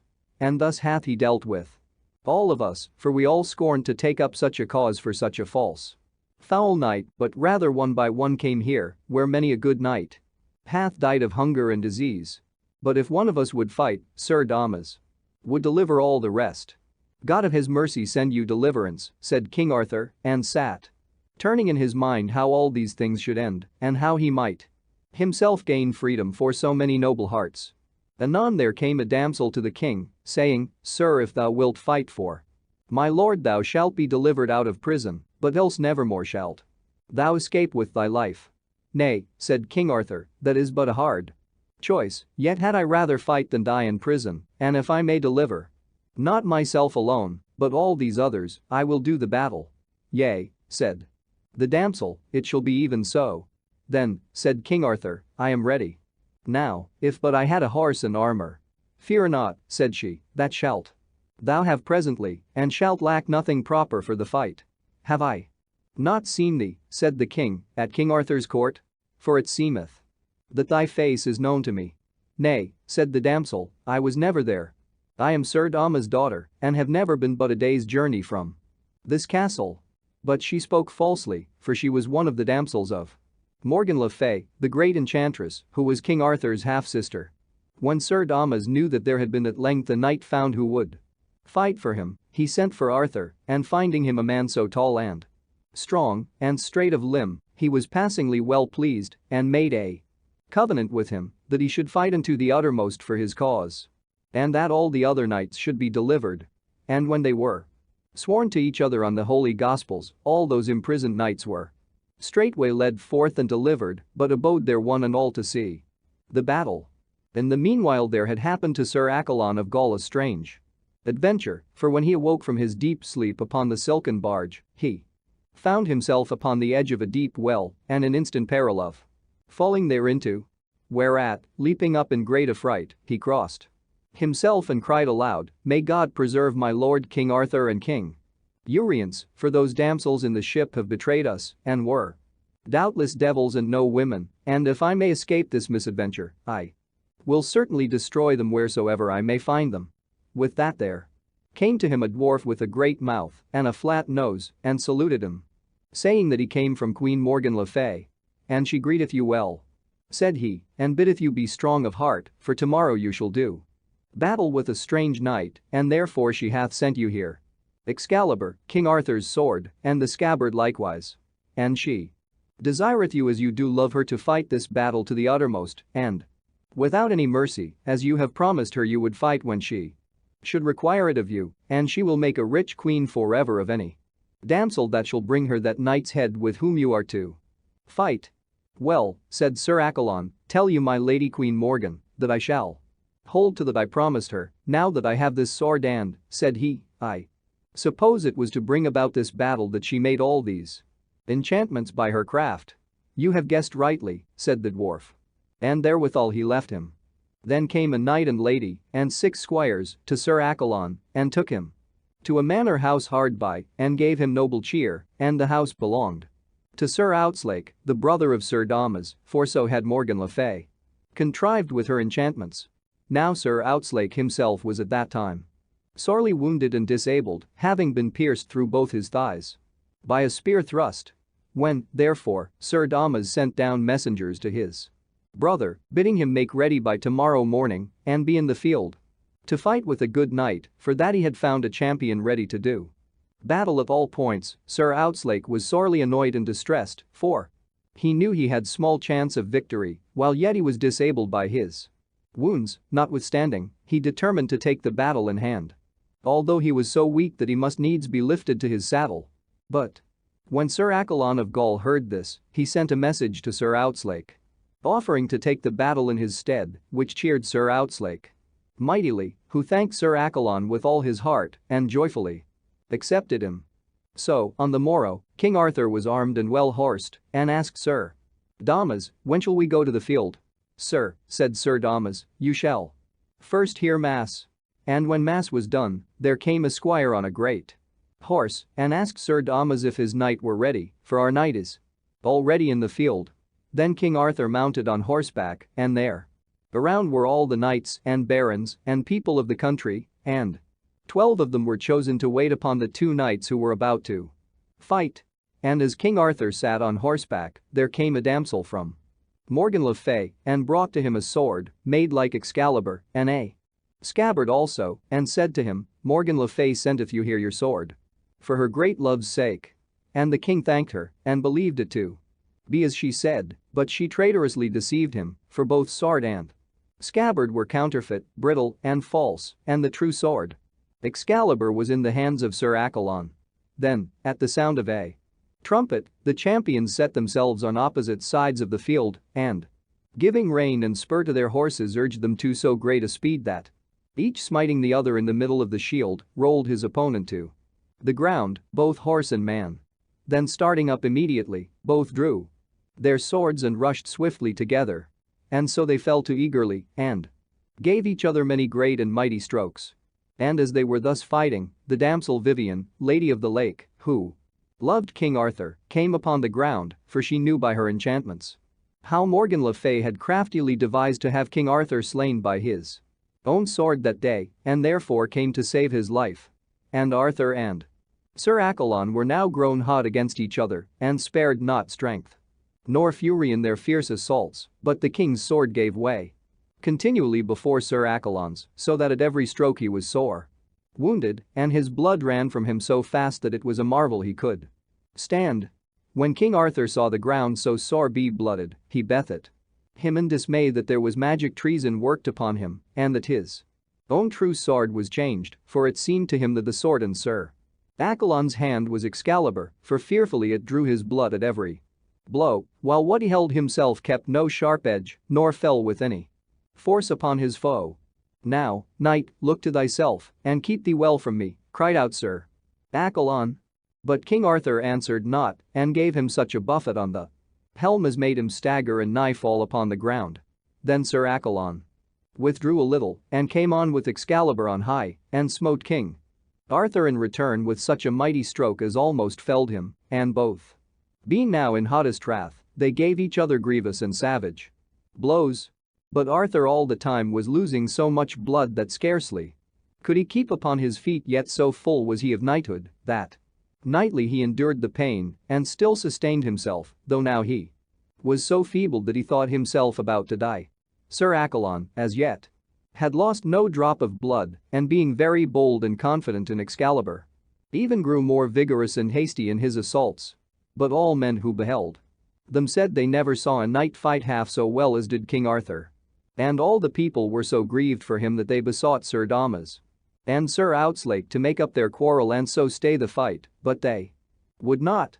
So still the battle raged, till Arthur drew a little back for breath and a few moments' rest, but Accolon came on after him, following fiercely and crying loud, "It is no time for me to suffer thee to rest," and therewith set upon him. Then Arthur, full of scorn and rage, lifted up his sword and struck Sir Accolon upon the helm so mightily that he drove him to his knees, but with the force of that great stroke his brittle, treacherous sword broke short off at the hilt and fell down in the grass among the blood, leaving the pommel only in his hand. At that, King Arthur thought within himself that all was over, and secretly prepared his mind for death, yet kept himself so knightly sheltered by his shield that he lost no ground, and made as though he yet had hope and cheer. Then said Sir Accolon, "Sir knight, thou now art overcome and canst endure no longer. Seeing thou art weaponless and hast lost already so much blood.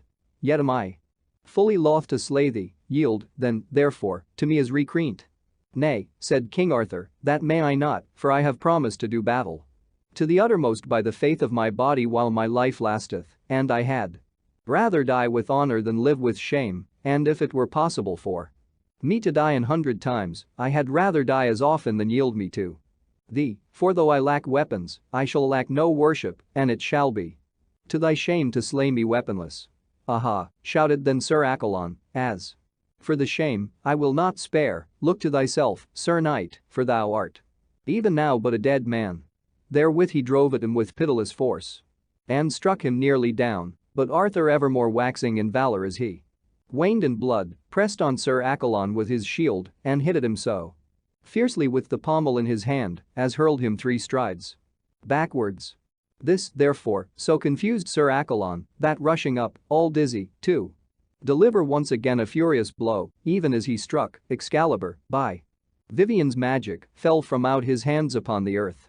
Beholding which, King Arthur lightly sprang to it and grasped it, and forthwith felt it was his own good sword, and said to it, "Thou hast been from me all too long, and done me too much damage." Then spying the scabbard hanging by Sir Accolon's side, he sprang and pulled it from him, and cast it away as far as he could throw it, for so long as he had worn it, Arthur knew his life would have been kept secure. "Oh, knight," then said the king, "thou Hast this day wrought me much damage by this sword, but now art thou come to thy death, for I shall not warn thee, but that thou shalt suffer, ere we part, somewhat of that thou hast made me suffer. And therewithal King Arthur flew at him with all his might and pulled him to the earth, and then struck off his helm and gave him on the head a fearful buffet, till the blood leaped forth.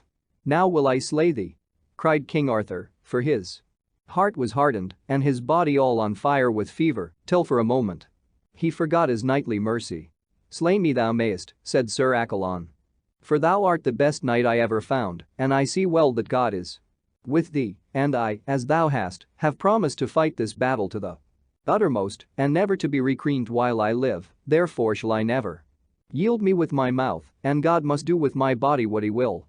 And as Sir Accolon spoke, King Arthur thought he knew his voice, and parting all his blood-stained hair from out his eyes, and leaning down towards him, saw, indeed, it was his friend and own true knight.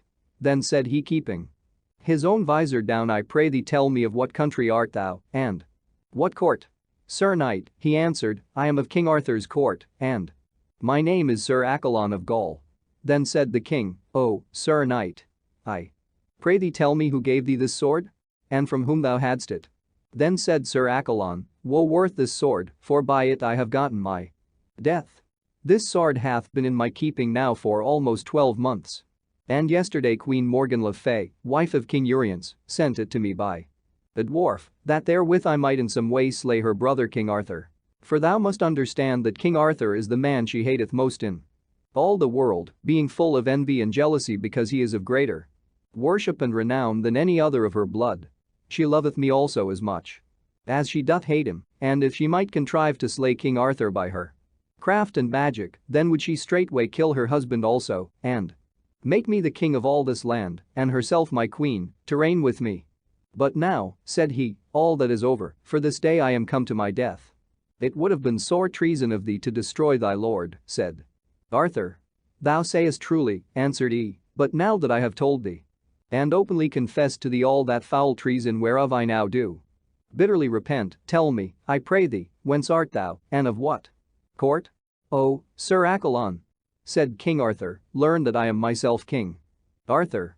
When Sir Accolon heard this he cried aloud, alas, my gracious lord, have mercy on me, for I knew thee not.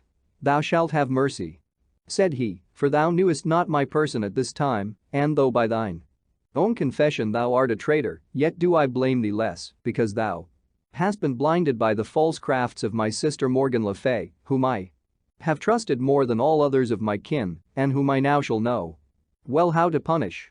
Then did Sir Accolon cry aloudly, O, lords, and all good people, this noble knight that I have fought with is the noblest and most worshipful in all the world, for it is King Arthur, our liege lord and sovereign king, and full sorely I repent that I have ever lifted lance against him, though in ignorance I did it. Then all the people fell down on their knees and prayed the pardon of the king for suffering him to come to such a strait. But he replied, pardon ye cannot have, for, truly, ye have nothing sinned, but here ye see what ill adventure may oft times befall knights errant, for to my own hurt, and his danger also, I have fought with one of my own knights. Then the king commanded Sir Damas to surrender to his brother the whole manor, Sir Outzlake only yielding him a palfrey every year, for, said he scornfully, it would become thee better to ride on than a courser, and ordered Damas, upon pain of death, never again to touch or to distress knights errant riding on their adventures, and also to make full compensation and satisfaction to the 20 knights whom he had held in prison. And if any of them, said the king, come to my court complaining that he hath not had full satisfaction of thee for his injuries, by my head, thou shalt die therefore. Afterwards, King Arthur asked Sir Outzlake to come with him to his court, where he should become a knight of his, and, if his deeds were noble, be advanced to all he might desire.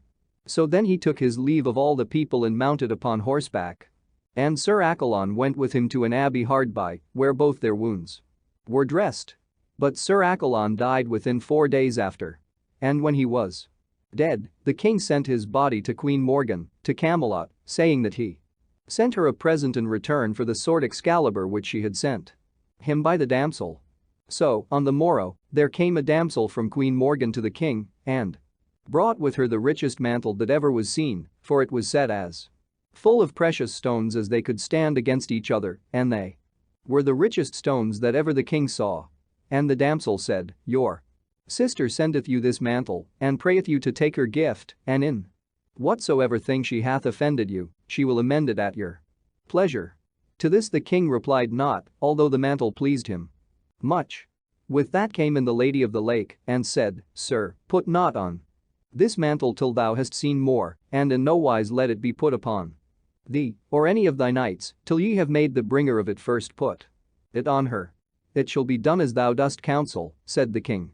Then said he to the damsel that came from his sister, Damsel, I would see this mantle ye have brought me upon yourself. Sir, said she, it will not beseem me to wear a knight's garment. By my head, said King Arthur, thou shalt wear it ere it go on any other person's back.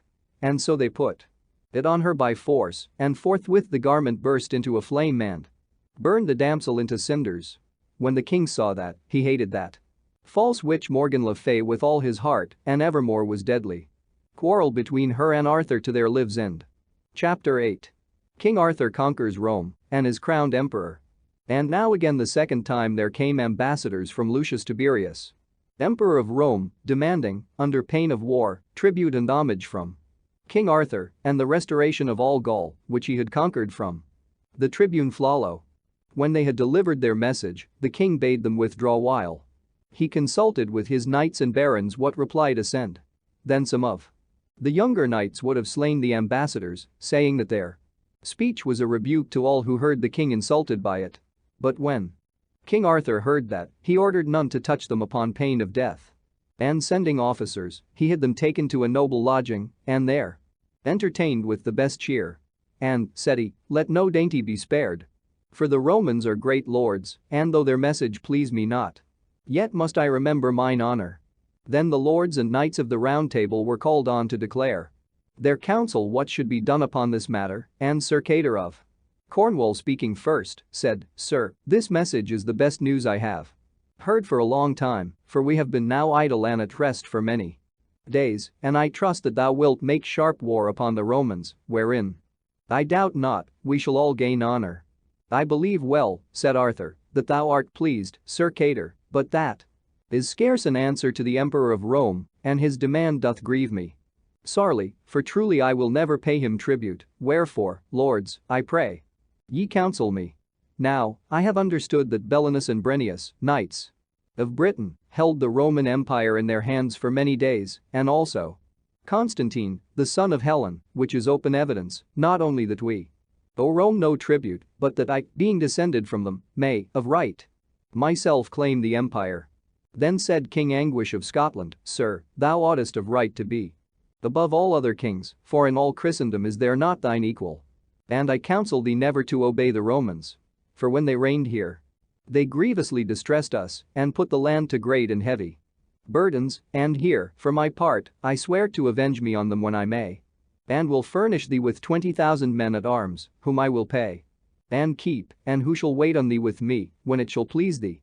Then the king of Little Britain rose and promised King Arthur 30,000 men, and likewise many other kings, and dukes, and barons promised aid, as the Lord of West Wales 30,000 men, Sir Uwaine and his cousin 30,000 men, and so forth, Sir Lancelot also, and every other knight of the Round Table, promised each man a great host. So the king, passing joyful at their courage and goodwill, thanked them all heartily, and sent for the ambassadors again, to hear his answer. I will, said he, that ye now go back straightway unto the emperor your master, and tell him that I give no heed to his words, for I have conquered all my kingdoms by the will of God and by my own right arm, and I am strong enough to keep them, without paying tribute to any earthly creature. But, on the other hand, I claim both tribute and submission from himself, and also claim the sovereignty of all his empire, whereto I am entitled by the right of my own ancestors, sometime kings of this land. And say to him that I will shortly come to Rome, and by God's grace will take possession of my empire and subdue all rebels. Wherefore, lastly, I command him and all the lords of Rome that they forthwith pay me their homage, under pain of my chastisement and wrath. Then he commanded his treasurers to give the ambassadors great gifts, and defray all their charges, and appointed Sir Cater to convey them worshipfully out of the land. So when they returned to Rome and came before Lucius, he was sore angry at their words and said, "I thought this Arthur would have instantly obeyed my orders and have served me as humbly as any other king, but because of his fortune in Gaul, he hath grown insolent." "Ah, Lord," said one of the ambassadors, "refrain from such vain words. For truly I and all with me were fearful at his royal majesty and angry countenance. I fear me thou hast made a rod for thee more sharp than thou hast counted on. He meaneth to be master of this empire, and is another kind of man than thou supposest, and holdeth the most noble court of all the world. We saw him on the New Year's Day, served at his table by 9 kings, and the noblest company of other princes, lords, and knights that ever was in all the world, and in his person he is the most manly seeming man that liveth, and looketh like to conquer all the earth." Then Lucius sent messengers to all the subject countries of Rome, and brought together a mighty army, and assembled 16 kings, and many dukes, princes, lords, and admirals, and a wondrous great multitude of people. 50 giants also, born of fiends, were set around him for a bodyguard. With all that host he straightway went from Rome, and passed beyond the mountains into Gaul, and burned the towns and ravaged all the country of that province, in rage for its submission to King Arthur. Then he moved on towards Little Britain. Meanwhile, King Arthur, having held a parliament at York, left the realm in charge of Sir Baudouin and Sir Constantine, and crossed the sea from Sandwich to meet Lucius. And so soon as he was landed, he sent Sir Gawain, Sir Bors, Sir Lionel, and Sir Bedivere to the emperor, commanding him to move swiftly and in haste out of his land, and, if not, to make himself ready for battle, and not continue ravaging the country and slaying harmless people. Anon, those noble knights attired themselves and set forth on horseback to where they saw, in a meadow, many silken tents of divers colors, and the emperor's pavilion in the midst, with a golden eagle set above it. Then Sir Gawain and Sir Bors rode forward, leaving the other two behind in ambush, and gave King Arthur's message. To which the emperor replied, "Return, and tell your lord that I am come to conquer him and all his land." At this, Sir Gawain burned with anger, and cried out, "I had rather than all France that I might fight with thee alone." "And I also," said Sir Bors. Then a knight named Ganius, a near cousin of the emperor, laughed out aloud, and said, "Lo! How these Britons boast and are full of pride, bragging as though they bear up all the world." At these words, Sir Gawain could refrain no longer, but drew forth his sword and with one blow shore off Ganius's head. Then with Sir Bors, he turned his horse and rode over waters and through woods, back to the ambush, where Sir Lionel and Sir Bedivere were waiting. The Romans followed fast behind them till the knights turned and stood, and then Sir Bors smote the foremost of them through the body with a spear, and slew him on the spot. Then came on Calibere, a huge Pavian, but Sir Bors overthrew him also. And then the company of Sir Lionel and Sir Bedivere brake from their ambush and fell on the Romans, and slew and hewed them down, and forced them to return and flee, chasing them to their tents. But as they neared the camp, a great host more rushed forth, and turned the battle backwards, and in the turmoil, Sir Bors and Sir Beryl fell into the Romans' hands. When Sir Gawain saw that, he drew his good sword Galatine, and swore to see King Arthur's face no more if those two knights were not delivered, and then, with good Sir Idris, made so sore an onslaught that the Romans fled and left Sir Bors and Sir Beryl to their friends. So the Britons returned in triumph to King Arthur, having slain more than 10,000 Romans, and lost no man of worship from amongst themselves. When the Emperor Lucius heard of that discomfiture, he arose, with all his army, to crush King Arthur, and met him in the Vale of Soissons. Then, speaking to all his host, he said, "Sirs, I admonish you that this day ye fight and acquit yourselves as men, and remembering how Rome is chief of all the earth and mistress of the universal world, suffer not these barbarous and savage Britons to abide our onset."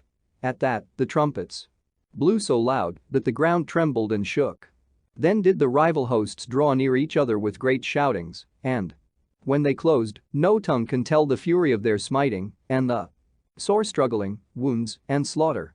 Then King Arthur, with his mightiest knights, rode down into the thickest of the fight, and drew Excalibur, and slew as lightning slays for swiftness and for force. And in the midmost crowd he met a giant, Galopas by name, and struck off both his legs at the knee joints, then saying, "Now art thou a better size to deal with," smote his head off at a second blow. And the body killed 6 men in falling down. Anon, King Arthur spied where Lucius fought and worked great deeds of prowess with his own hands. Forthwith he rode at him, and each attacked the other passing fiercely, till at the last, Lucius struck King Arthur with a fearful wound across the face, and Arthur, in return, lifting up Excalibur on high, drove it with all his force upon the emperor's head, shivering his helmet, crashing his head in halves, and splitting his body to the breast. And when the Romans saw their emperor dead, they fled in hosts of thousands, and King Arthur and his knights, and all his army, followed them, and slew 100,000 men. Then returning to the field, King Arthur rode to the place where Lucius lay dead, and round him the kings of Egypt and Ethiopia, and 17 other kings, with 60 Roman senators, all noble men. All these he ordered to be carefully embalmed with aromatic gums, and laid in leaden coffins, covered with their shields and arms and banners. Then calling for 3 senators who were taken prisoners, he said to them, "As the ransom of your lives, I will that ye take these dead bodies and carry them to Rome, and there present them for me, with these letters saying I will myself be shortly there. And I suppose the Romans will beware how they again ask tribute of me, for tell them, these dead bodies that I send them are for the tribute they have dared to ask of me, and if they wish for more, when I come I will pay them the rest." So, with that charge, the 3 senators departed with the dead bodies and went to Rome, the body of the emperor being carried in a chariot blazoned with the arms of the empire, all alone, and the bodies of the kings 2 and 2 in chariots following. After the battle, King Arthur entered Lorraine, Brabant, and Flanders, and thence, subduing all the countries as he went, passed into Germany, and so beyond the mountains into Lombardy and Tuscany. At length he came before a city which refused to obey him, wherefore he sat down before it to besiege it. And after a long time thus spent, King Arthur called Sir Florence and told him they began to lack food for his hosts, and not far from hence, said he, are great forests full of cattle belonging to my enemies. Go then, and bring by force all that thou canst find, and take with thee Sir Gawain, my nephew, and Sir Clegus, Sir Clariman the captain of Cardiff, and a strong band.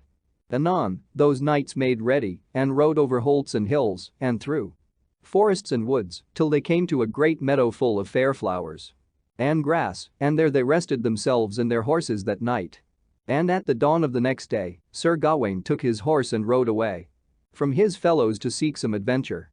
Soon he saw an armed knight walking his horse by a wood's side, with his shield laced to his shoulder, and no attendant with him save a page, bearing a mighty spear, and on his shield were blazoned 3 gold griffins. When Sir Gawain spied him, he put his spear in rest, and riding straight to him, asked who he was.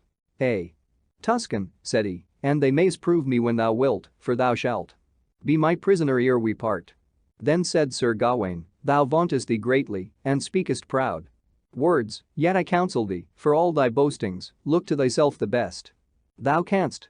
At that they took their spears and ran at each other with all the might they had, and smote each other through their shields into their shoulders. And then drawing swords smote with great strokes, till the fire sprang out of their helms. Then was Sir Gawain enraged, and with his good sword Galatine struck his enemy through shield and hauberk, and splintered into pieces all the precious stones of it, and made so huge a wound that men might see both lungs and liver.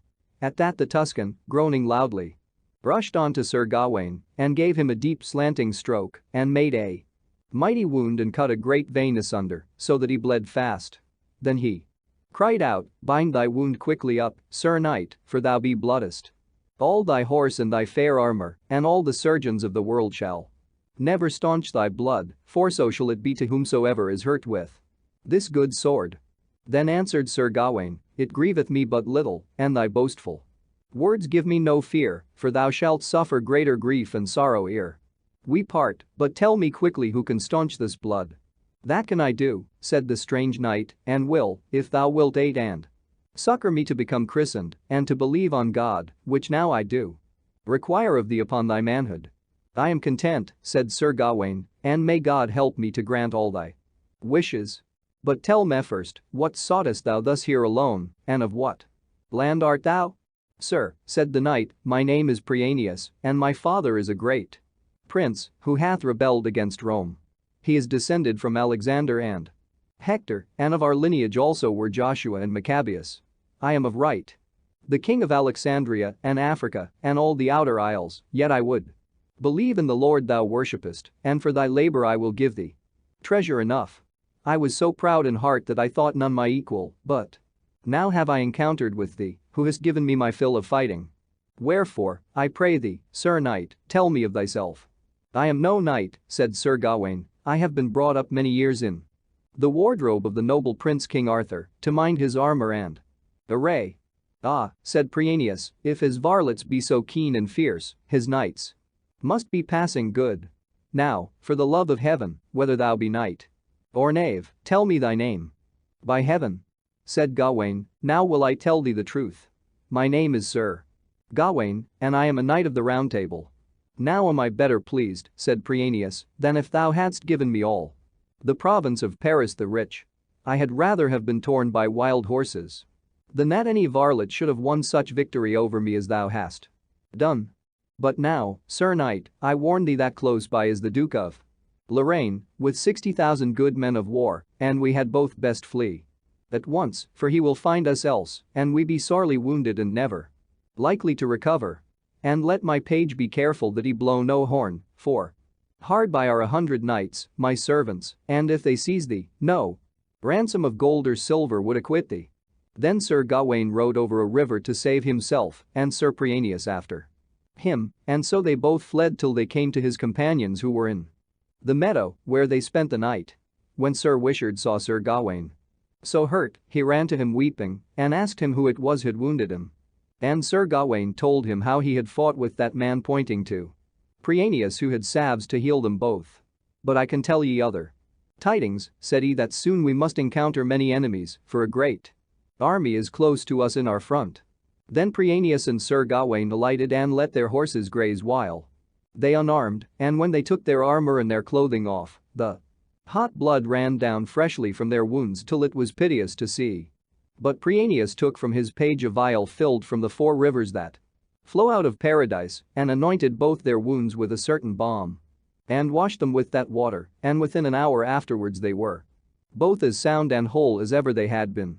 Then, at the sound of a trumpet, all the knights were assembled to council, and after much talking, Prienius said, cease your words, for I warn you in yonder wood ye shall find knights out of number, who will put out cattle for a decoy to lead you on, and ye are not 700. Nevertheless, said Sir Gawain, let us at once encounter them, and see what they can do, and may the best have the victory. Then they saw suddenly an earl named Sir Ethelwold, and the Duke of Dutchmen come leaping out of ambush of the woods in front, with many a thousand after them, and all rode straight down to the battle. And Sir Gawain, full of ardor and courage, comforted his knights, saying, they all are ours. Then the 700 knights, in one close company, set spurs to their horses and began to gallop, and fiercely met their enemies. And then were men and horses slain and overthrown on every side, and in and out amidst them all, the knights of the Round Table pressed and thrust, and smote down to the earth all who withstood them, till at length the whole of them turned back and fled.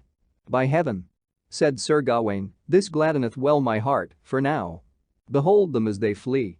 They are full 70,000 less in number than they were an hour ago.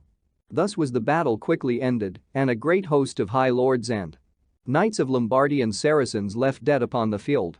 Then Sir Gawain and his company collected a great plenty of cattle, and of gold and silver, and all kind of treasure, and returned to King Arthur, where he still kept the siege. Now God be thanked, cried he, but who is he that standeth yonder by himself, and seemeth not a prisoner?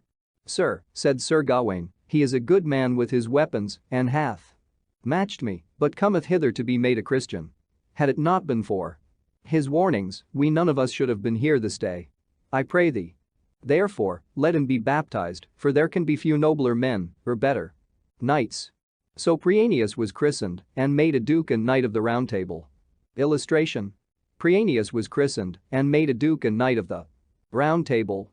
Presently afterwards, they made a last attack upon the city and entered by the walls on every side, and as the men were rushing to the pillage, came the Duchess forth with many ladies and damsels and kneeled before King Arthur and besought him to receive their submission.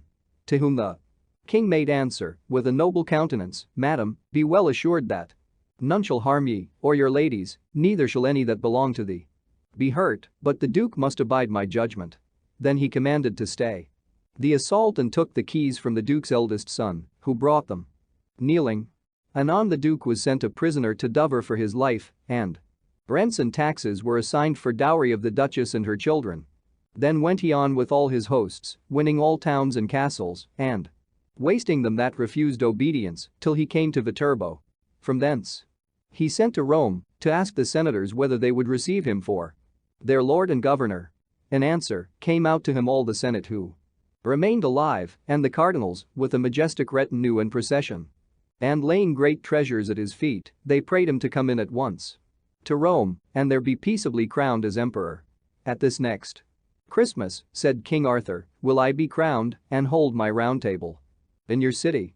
Anon he entered Rome in mighty pomp and state, and after him came all his hosts and his knights and princes and great lords, arrayed in gold and jewels such as never were beheld before. And then was he crowned emperor by the Pope's hands with all the highest solemnity that could be made. Then after his coronation, he abode in Rome for a season, settling his lands and giving kingdoms to his knights and servants, to each one after his deserving, and in such wise fashion that no man among them all complained. Also he made many dukes and earls and loaded all his men at arms with riches and great treasures. When all this was done, the lords and knights and all the men of great estate came together before him and said, "Noble emperor, by the blessing of eternal God, thy mortal warfare is all finished and thy conquests all achieved, for now in all the world is none so great and mighty as to dare make war with thee. Wherefore we beseech and heartily pray thee of thy noble grace to turn thee homeward and to give us also leave to see our wives and homes again, for now we have been from the May long season, and all thy journey is completed with great honor and worship." "Ye say well," replied he, "and to tempt God is no wisdom, therefore make ready in all haste, and turn we home to England." So King Arthur returned with his knights and lords and armies in great triumph and joy through all the countries he had conquered, and commanded that no man, upon pain of death, should rob or do any violence by the way. And crossing the sea, he came at length to Sandwich, where Queen Guinevere received him and made great joy at his arrival. And through all the realm of Britain was there such rejoicing as no tongue can tell. Chapter 9. The Adventures of Sir Lancelot du Lake. Then, at the following Pentecost, was held a feast of the Round Table at Caerleon, with high splendor, and all the knights thereof resorted to the court and held many games and jousts. And therein Sir Lancelot increased in fame and worship above all men, for he overthrew all comers and never was unhorsed or worsted, save by treason and enchantment. When Queen Guinevere had seen his wondrous feats, she held him in great favor and smiled more on him than on any other knight. And ever since he first had gone to bring her to King Arthur, had Lancelot thought on her as fairest of all ladies and done his best to win her grace. So the queen often sent for him and bade him tell of his birth and strange adventures. How he was only son of great King Ban of Brittany, and how, one night, his father, with his mother Helen and himself, fled from his burning castle. How his father, groaning deeply, fell to the ground and died of grief and wounds, and how his mother, running to her husband, left himself alone.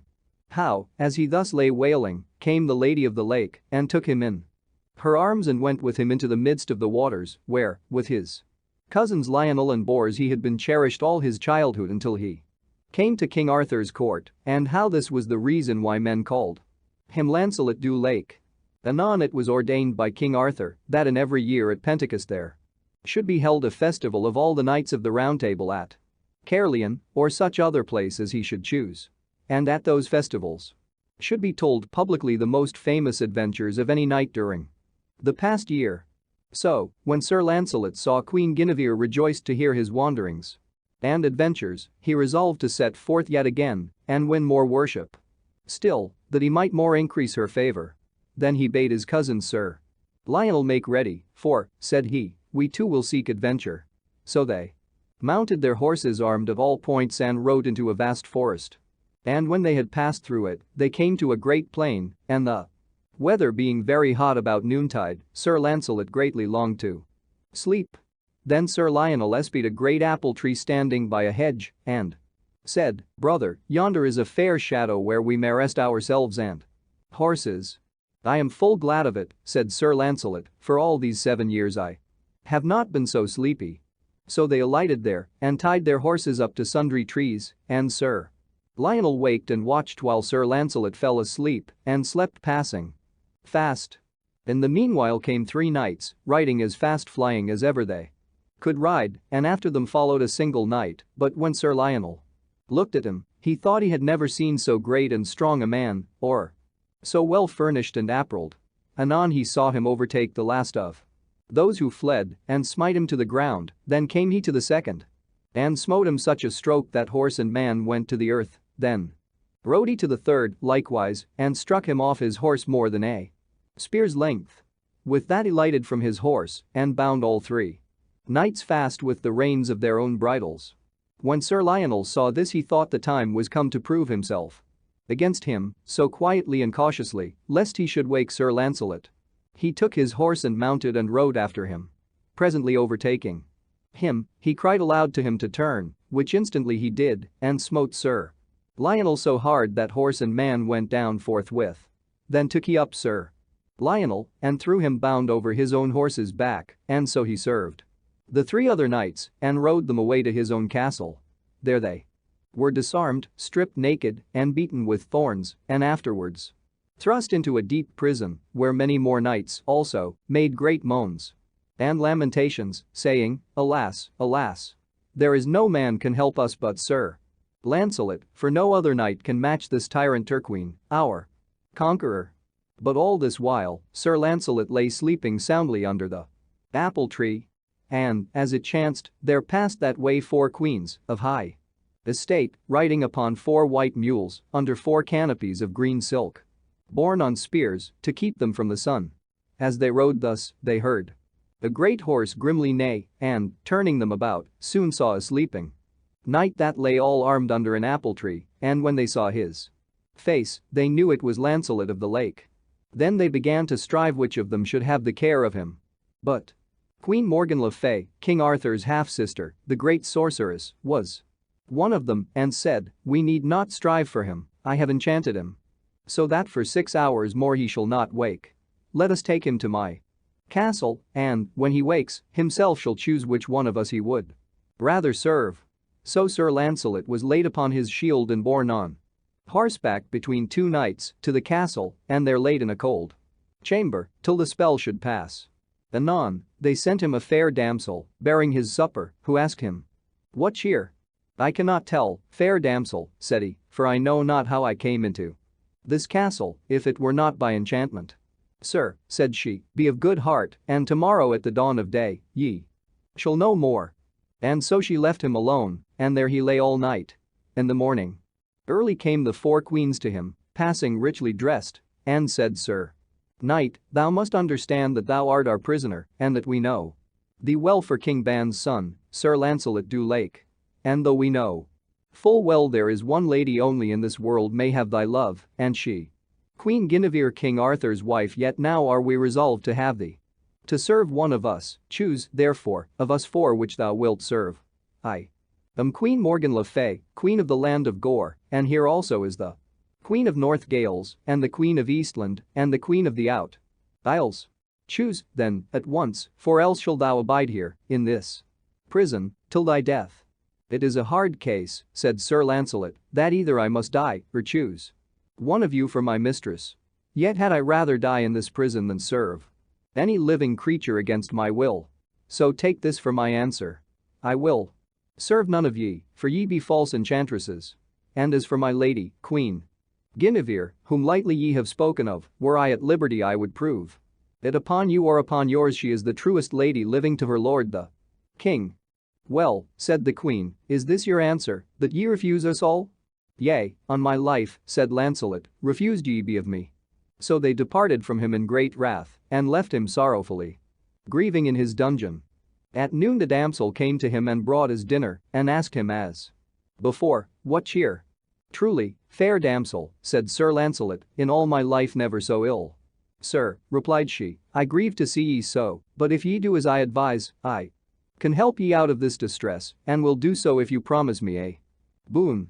"Fair damsel," said Sir Lancelot, "right willingly will I grant it thee. For sorely do I dread these 4 witch queens, who have destroyed and slain many a good knight with their enchantments." Then said the damsel, "Sir, wilt thou promise me to help my father on next Tuesday, for he hath a tournament with the King of North Gales, and last Tuesday lost the field through 3 knights of King Arthur's court, who came against him. And if next Tuesday thou wilt aid him, tomorrow before daylight, by God's grace, I will deliver thee." "Fair maiden," said Sir Lancelot, "tell me thy father's name and I will answer thee." "My father is King Bagdemagus," said she. "I know him well," replied Sir Lancelot, "for a noble king and a good knight, and by the faith of my body I will do him all the service I am able on that day." "Gramercy to thee, Sir Knight," said the damsel.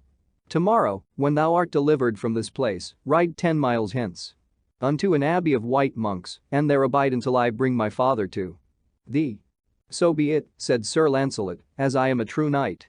So she departed, and on the morrow, early, came again, and let him out of 12 gates, differently locked, and brought him to his armor, and when he was all armed, she brought him his horse also, and lightly he saddled him, and took a great spear in his hand, and mounted and rode forth, saying, as he went, "Fair damsel, I shall not fail thee, by the grace of God." And all that day he rode in a great forest, and could find no highway, and spent the night in the wood, but the next morning found his road, and came to the abbey of white monks. And there he saw King Bagdemagus and his daughter waiting for him. So when they were together in a chamber, Sir Lancelot told the king how he had been betrayed by an enchantment, and how his brother Lionel was gone he knew not where, and how the damsel had delivered him from the castle of Queen Morgan le Fay. "Wherefore while I live," said he, "I shall do service to herself and all her kindred." "Then am I sure of thy aid," said the king, "on Tuesday now next coming?" "Yea, sir, I shall not fail thee," said Sir Lancelot, "but what knights were they who last week defeated thee and took part with the King of North Gales?"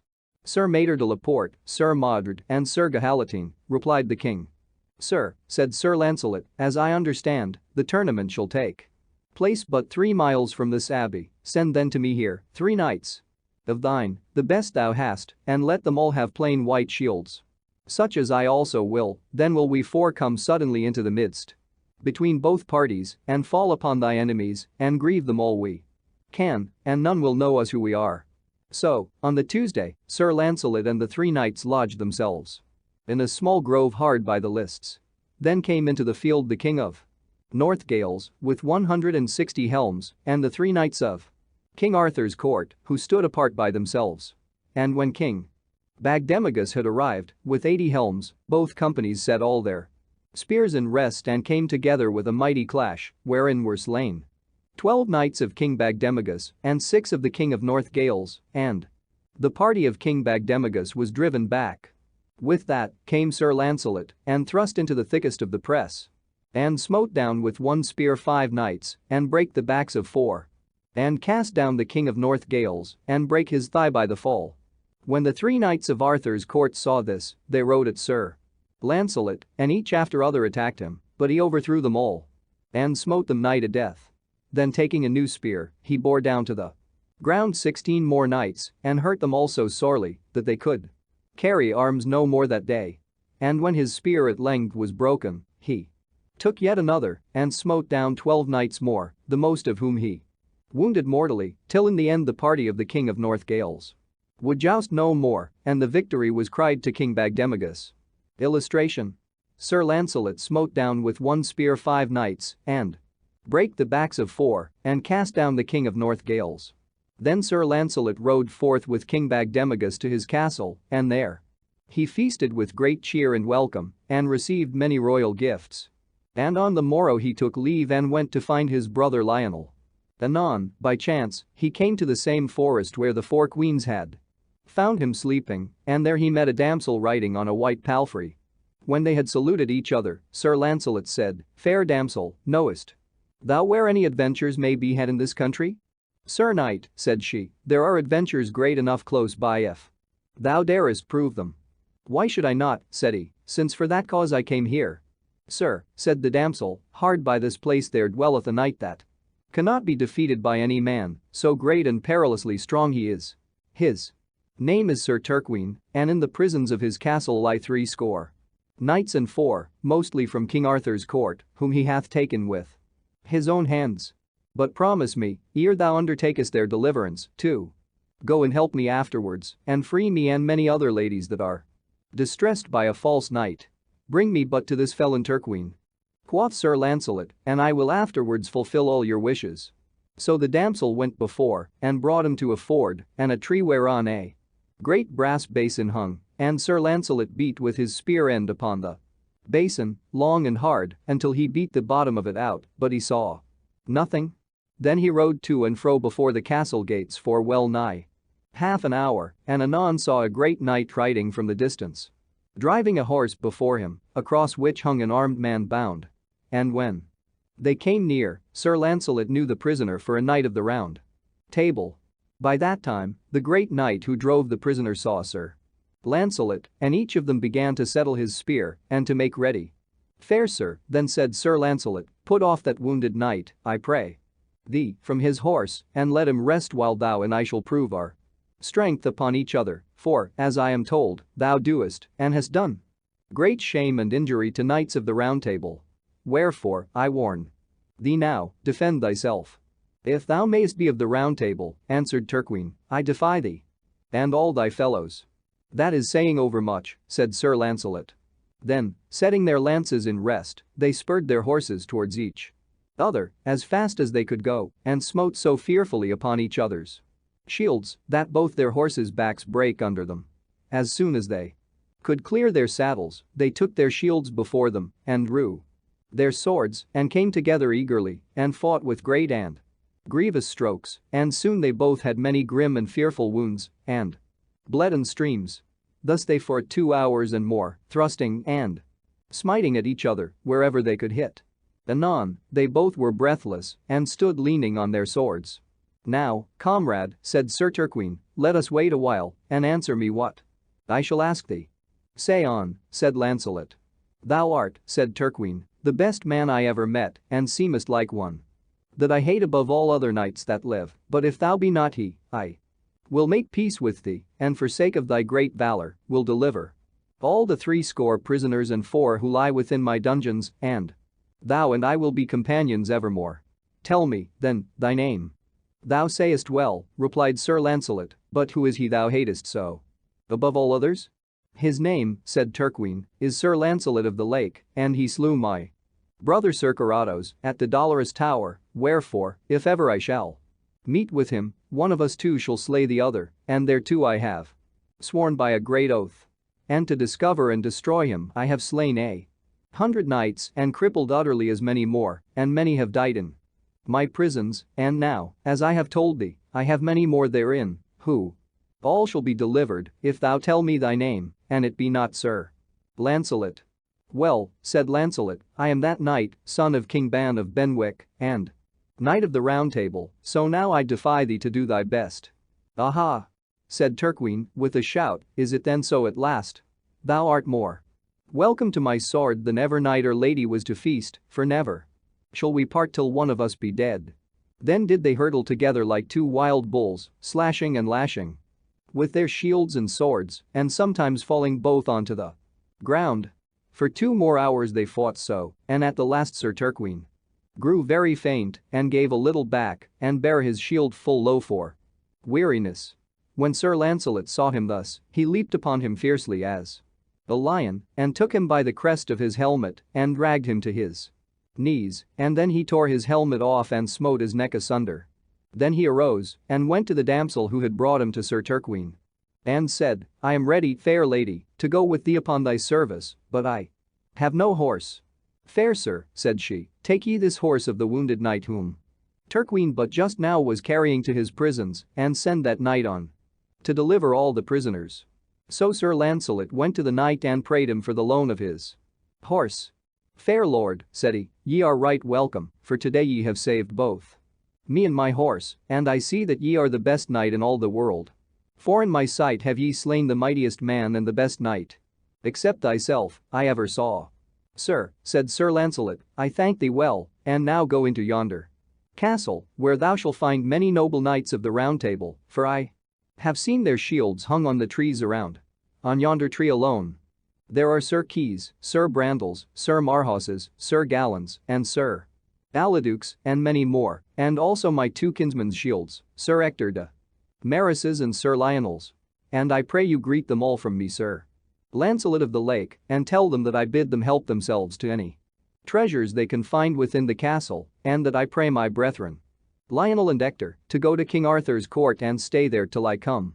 And by the high feast at Pentecost I must be there, but now I must ride forth with this damsel to fulfill my promise." So, as they went, the damsel told him, "Sir, we are now near the place where the foul knight haunteth, who robbeth and distresseth all ladies and gentlewomen travelling past this way, against whom I have sought thy aid." Then they arranged that she should ride on foremost, and Sir Lancelot should follow under cover of the trees by the roadside, and if he saw her come to any mishap, he should ride forth and deal with him that troubled her. And as the damsel rode on at a soft ambling pace, a knight and page burst forth from the roadside and forced a damsel from her horse till she cried out for help. Then came Sir Lancelot rushing through the wood as fast as he might fly. And all the branches of the trees crackled and waved around him. "O thou false knight and traitor to all knighthood," shouted he, "who taught thee to distress fair ladies thus?" The foul knight answered nothing, but drew out his sword and rode at Sir Lancelot, who threw his spear away and drew his own sword likewise, and struck him such a mighty blow as clave his head down to the throat. "Now hast thou the wages thou long hast earned," said he, and so departed from the damsel. Then for 2 days he rode in a great forest and had but scanty food and lodging, and on the 3rd day he rode over a long bridge, when suddenly there started up a passing foul churl and smote his horse across the nose, so that he started and turned back, rearing with pain. "Why ridest thou over here without my leave?" said he. "Why should I not?" said Sir Lancelot, "there is no other way to ride."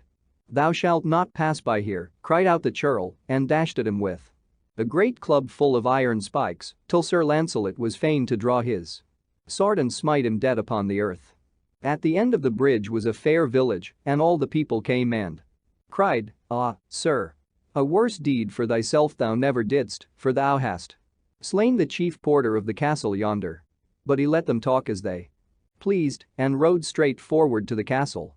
There he alighted and tied his horse to a ring in the wall, and going in, he saw a wide green court and thought it seemed a noble place to fight in.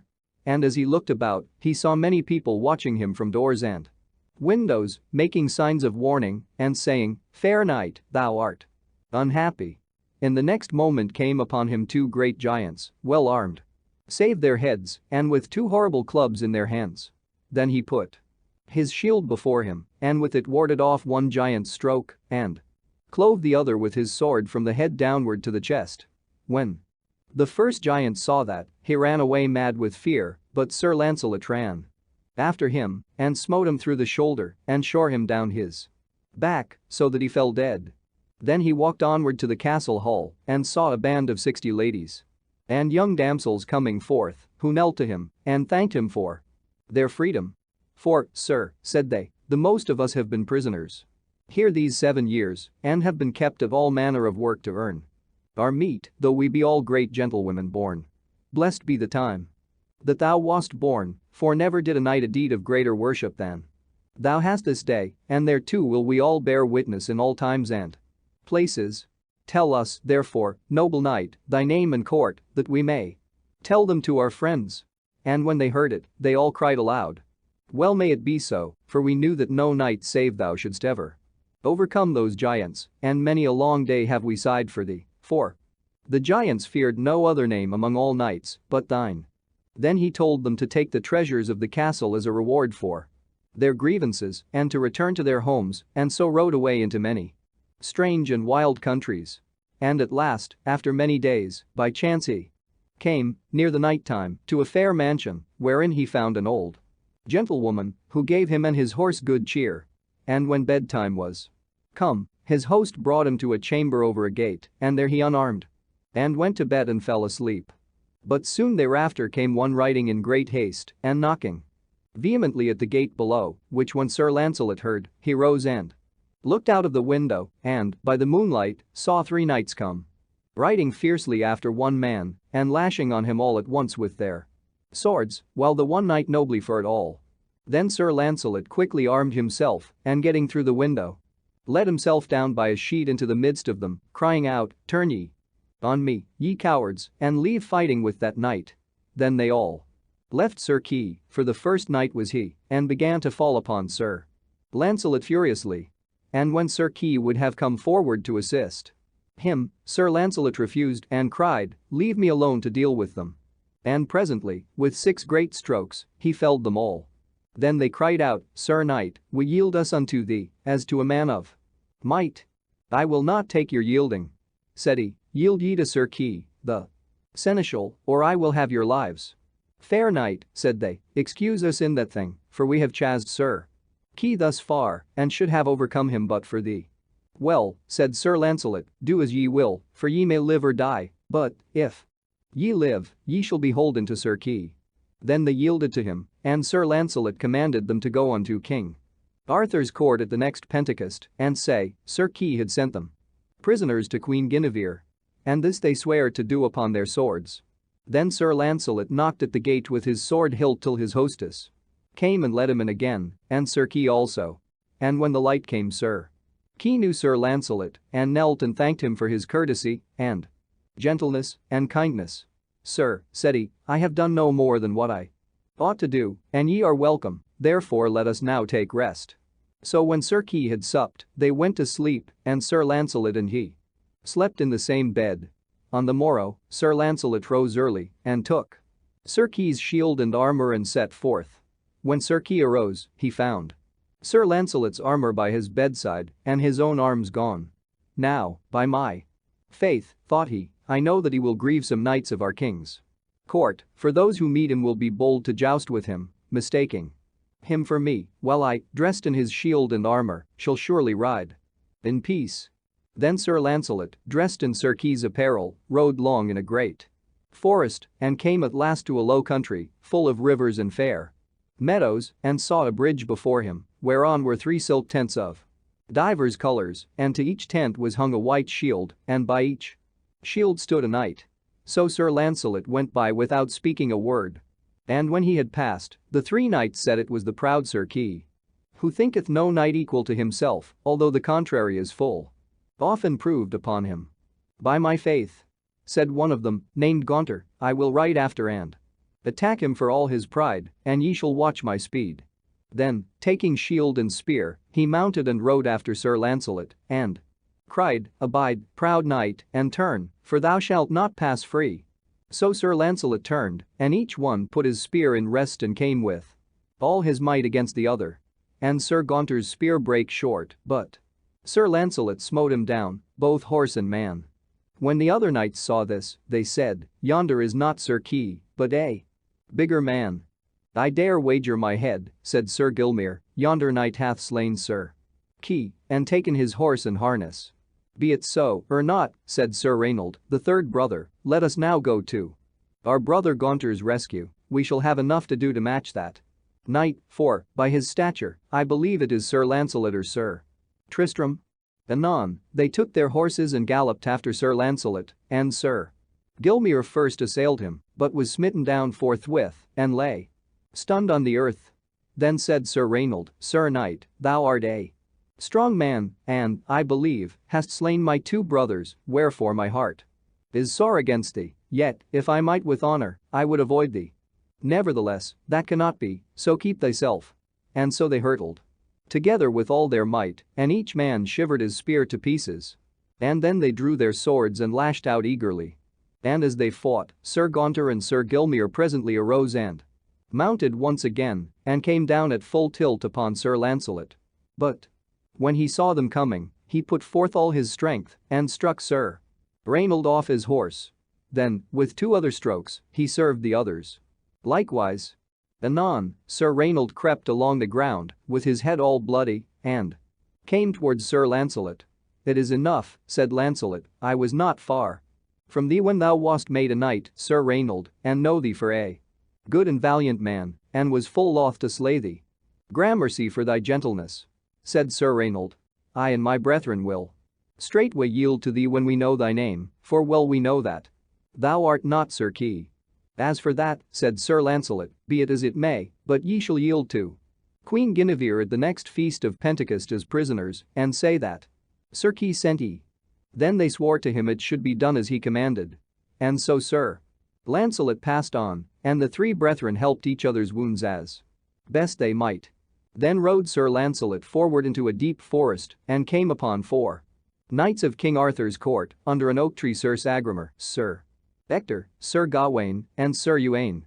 And when they spied him, they thought he was Sir Kay. "Now by my faith," said Sir Sagramor, "I will prove Sir Kay's might." And taking his spear he rode towards Sir Lancelot. But Sir Lancelot was aware of him and, setting his spear in rest, smote him so sorely that horse and man fell to the earth. "Lo!" cried Sir Ector, "I see by the buffet that knight hath given our fellow he is stronger than Sir Kay. Now will I try what I can do against him." So Sir Ector took his spear and galloped at Sir Lancelot, and Sir Lancelot met him as he came and smote him through shield and shoulder, so that he fell, but his own spear was not broken. "By my faith," cried Sir Uwaine, "yonder is a strong knight and must have slain Sir Kay and taken his armor. By his strength, I see it will be hard to match him." So saying he rode towards Sir Lancelot, who met him halfway and struck him so fiercely that at one blow he overthrew him. Also. "Now," said Sir Gawain, "will I encounter him." So he took a good spear in his hand and guarded himself with his shield. And he and Sir Lancelot rode against each other with their horses at full speed and furiously smote each other on the middle of their shields, but Sir Gawain's spear broke short asunder, and Sir Lancelot charged so mightily upon him that his horse and he both fell and rolled upon the ground. "Ah," said Sir Lancelot, smiling, as he rode away from the 4 knights. "Heaven give joy to him who made this spear, for never held I better in my hand." But the 4 knights said to each other, "Truly one spear hath felled us all." "I dare lay my life," said Sir Gawain, "it is Sir Lancelot. I know him by his riding." So they all departed for the court. And as Sir Lancelot rode still in the forest, he saw a black bloodhound running with its head towards the ground as if it tracked a deer. And following after it, he came to a great pool of blood. But the hound, ever and anon looking behind, ran through a great marsh and over a bridge towards an old manor house. So Sir Lancelot followed and went into the hall and saw a dead knight lying there, whose wounds the hound licked. And a lady stood behind him, weeping and wringing her hands, who cried, "O knight, too great is the sorrow which thou hast brought me." "Why say ye so?" replied Sir Lancelot, "for I never harmed this knight, and am full sorely grieved to see thy sorrow." "Nay, sir," said the lady, "I see it is not thou hast slain my husband. For he that truly did that deed is deeply wounded and shall never more recover." "What is thy husband's name?" said Sir Lancelot. "His name," she answered, "was Sir Gilbert, one of the best knights in all the world, but I know not his name who hath slain him." "God send thee comfort," said Sir Lancelot, and departed again into the forest. And as he rode, he met with a damsel who knew him, who cried out, "Well found, my lord. I pray ye of your knighthood help my brother, who is sore wounded and ceases not to bleed, for he fought this day with Sir Gilbert and slew him, but was himself well nigh slain. And there is a sorceress who dwelleth in a castle hard by, and she this day hath told me that my brother's wound shall never be made whole until I find a knight to go into the chapel perilous and bring from thence a sword and the bloody cloth in which the wounded knight was wrapped."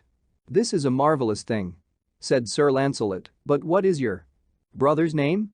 "His name, sir," she replied, "is Sir Meliot de Lodgers." "He is a fellow of the Round Table," said Sir Lancelot, "and truly will I do my best to help him." "Then, sir," said she, "follow this way, and it will bring ye to the Chapel Perilous. I will abide here till God send ye hither again, for if ye speed not, there is no living knight who may achieve that adventure." So Sir Lancelot departed, and when he came to the Chapel Perilous he alighted and tied his horse to the gate.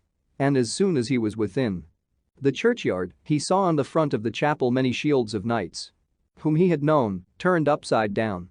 Then saw he in the pathway 30 mighty knights, taller than any men whom he had ever seen, all armed in black armor, with their swords drawn, and they gnashed their teeth upon him as he came. But he put his shield before him, and took his sword in hand, ready to do battle with them. And when he would have cut his way through them, they scattered on every side and let him pass. Then he went into the chapel, and saw therein no light but of a dim lamp burning. Then he was aware of a corpse in the midst of the chapel, covered with a silken cloth, and so stooped down and cut off a piece of the cloth, whereat the earth beneath him trembled. Then saw he a sword lying by the dead knight. And taking it in his hand, he hied him from the chapel. As soon as he was in the churchyard again, all the 30 knights cried out to him with fierce voices, "Sir Lancelot, lay that sword from thee, or thou diest." "Whether I live or die," said he, "ye shall fight for it ere ye take it from me." With that they let him pass. And further on, beyond the chapel, he met a fair damsel, who said, "Sir Lancelot, leave that sword behind thee, or thou diest." Illustration: beyond the chapel, he met a fair damsel, who said, "Sir Lancelot, leave that sword behind thee, or thou diest." "I will not leave it," said Sir Lancelot, "for any asking." Then, "Gentle knight," said the damsel, "I pray thee kiss me once." "Nay," said Sir Lancelot, "that God forbid." "Alas!" cried she, "I have lost all my labor. But hadst thou kissed me, thy life's days had been all done." "Heaven save me from thy subtle crafts," said Sir Lancelot, and therewith took his horse and galloped forth. And when he was departed, the damsel sorrowed greatly and died in 15 days. Her name was Elis, the sorceress. Then came Sir Lancelot to Sir Meliot's sister, who, when she saw him, clapped her hands and wept for joy, and took him to the castle hard by, where Sir Meliot was. And when Sir Lancelot saw Sir Meliot, he knew him, though he was pale as ashes for loss of blood. And Sir Meliot, when he saw Sir Lancelot, kneeled to him and cried aloud, "O Lord Sir Lancelot, help me." And thereupon, Sir Lancelot went to him and touched his wounds with the sword, and wiped them with the piece of bloody cloth. And immediately he was as whole as though he had been never wounded. Then was there great joy between him and Sir Meliot, and his sister made Sir Lancelot good cheer. So on the morrow, he took his leave, that he might go to King Arthur's court, "For," said he, "it draweth nigh the feast of Pentecost, and there, by God's grace, shall ye then find me." And riding through many strange countries, over marshes and valleys, he came at length before a castle. As he passed by he heard 2 little bells ringing, and looking up, he saw a falcon flying overhead, with bells tied to her feet and long strings dangling from them. And as the falcon flew past an elm tree, the strings caught in the boughs, so that she could fly no further. In the meanwhile, came a lady from the castle and cried, "O Sir Lancelot, as thou art the flower of all knights in the world, help me to get my hawk, for she hath slipped away from me, and if she be lost, my lord my husband is so hasty, he will surely slay me." "What is thy lord's name?" said Sir Lancelot. "His name," said she, "is Sir Felot, a knight of the King of North Gales." "Fair lady," said Sir Lancelot, "since you know my name, and require me, on my knighthood, to help you, I will do what I can to get your hawk." And thereupon alighting, he tied his horse to the same tree, and prayed the lady to unarm him. So when he was unarmed, he climbed up and reached the falcon, and threw it to the lady. Then suddenly came down, out of the wood, her husband, Sir Felot, all armed, with a drawn sword in his hand, and said, "O Sir Lancelot, now have I found thee as I would have thee," and stood at the trunk of the tree to slay him. "Ah, lady," cried Sir Lancelot, "why have ye betrayed me?" "She hath done as I commanded her," said Sir Felot, "and thine hour is come that thou must die." "It were shame," said Lancelot, "for an armed to slay an unarmed man." "Thou hast no other favor from me," said Sir Felot. "Alas!" cried Sir Lancelot, "that ever any knight should die weaponless." And looking overhead, he saw a great bough without leaves, and wrenched it off the tree and suddenly leaped down. Then Sir Felot struck at him eagerly, thinking to have slain him, but Sir Lancelot put aside the stroke with the bow and therewith smote him on the side of the head till he fell swooning to the ground. And tearing his sword from out his hands, he shore his neck through from the body. Then did the lady shriek dismally and swooned as though she would die. But Sir Lancelot put on his armor and with haste took his horse and departed thence, thanking God he had escaped that peril. And as he rode through a valley, among many wild ways, he saw a knight with a drawn sword, chasing a lady to slay her. And seeing Sir Lancelot, she cried and prayed to him to come and rescue her. At that he went up, saying, "Fie on thee, knight! Why wilt thou slay this lady? Thou doest shame to thyself and all knights." "What hast thou to do between me and my wife?" replied the knight. "I will slay her in spite of thee." "Thou shalt not harm her," said Sir Lancelot, "till we have first fought together." "Sir," answered the knight, "thou doest ill, for this lady hath betrayed me." "He speaketh falsely," said the lady, "for he is jealous of me without cause, as I shall answer before heaven, but as thou art named the most worshipful knight in the world, I pray thee of thy true knighthood to save me, for he is without mercy." "Be of good cheer," said Sir Lancelot, "it shall not lie within his power to harm thee." "Sir," said the knight, "I will be ruled as ye will have me." So Sir Lancelot rode between the knight and the lady. And when they had ridden a while, the knight cried out suddenly to Sir Lancelot to turn and see what men they were who came riding after them. And while Sir Lancelot, thinking not of treason, turned to look, the knight, with one great stroke, smote off the lady's head. Then was Sir Lancelot passing wroth and cried, "Thou traitor! Thou hast shamed me forever."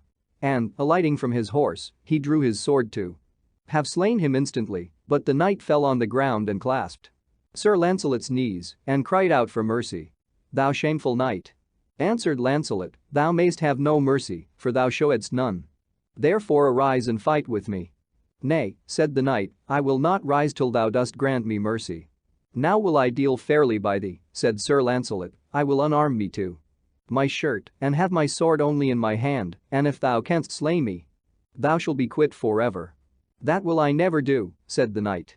"Then," answered Sir Lancelot, "take this lady in the head and bear it with thee, and swear to me upon thy sword never to rest until thou comest to Queen Guinevere." "That will I do," said he. "Now," said Sir Lancelot, "tell me thy name." "It is Pedivere," answered the knight. "In the shameful hour wert thou born," said Sir Lancelot. So Sir Pedivere departed, bearing with him the dead lady and her head.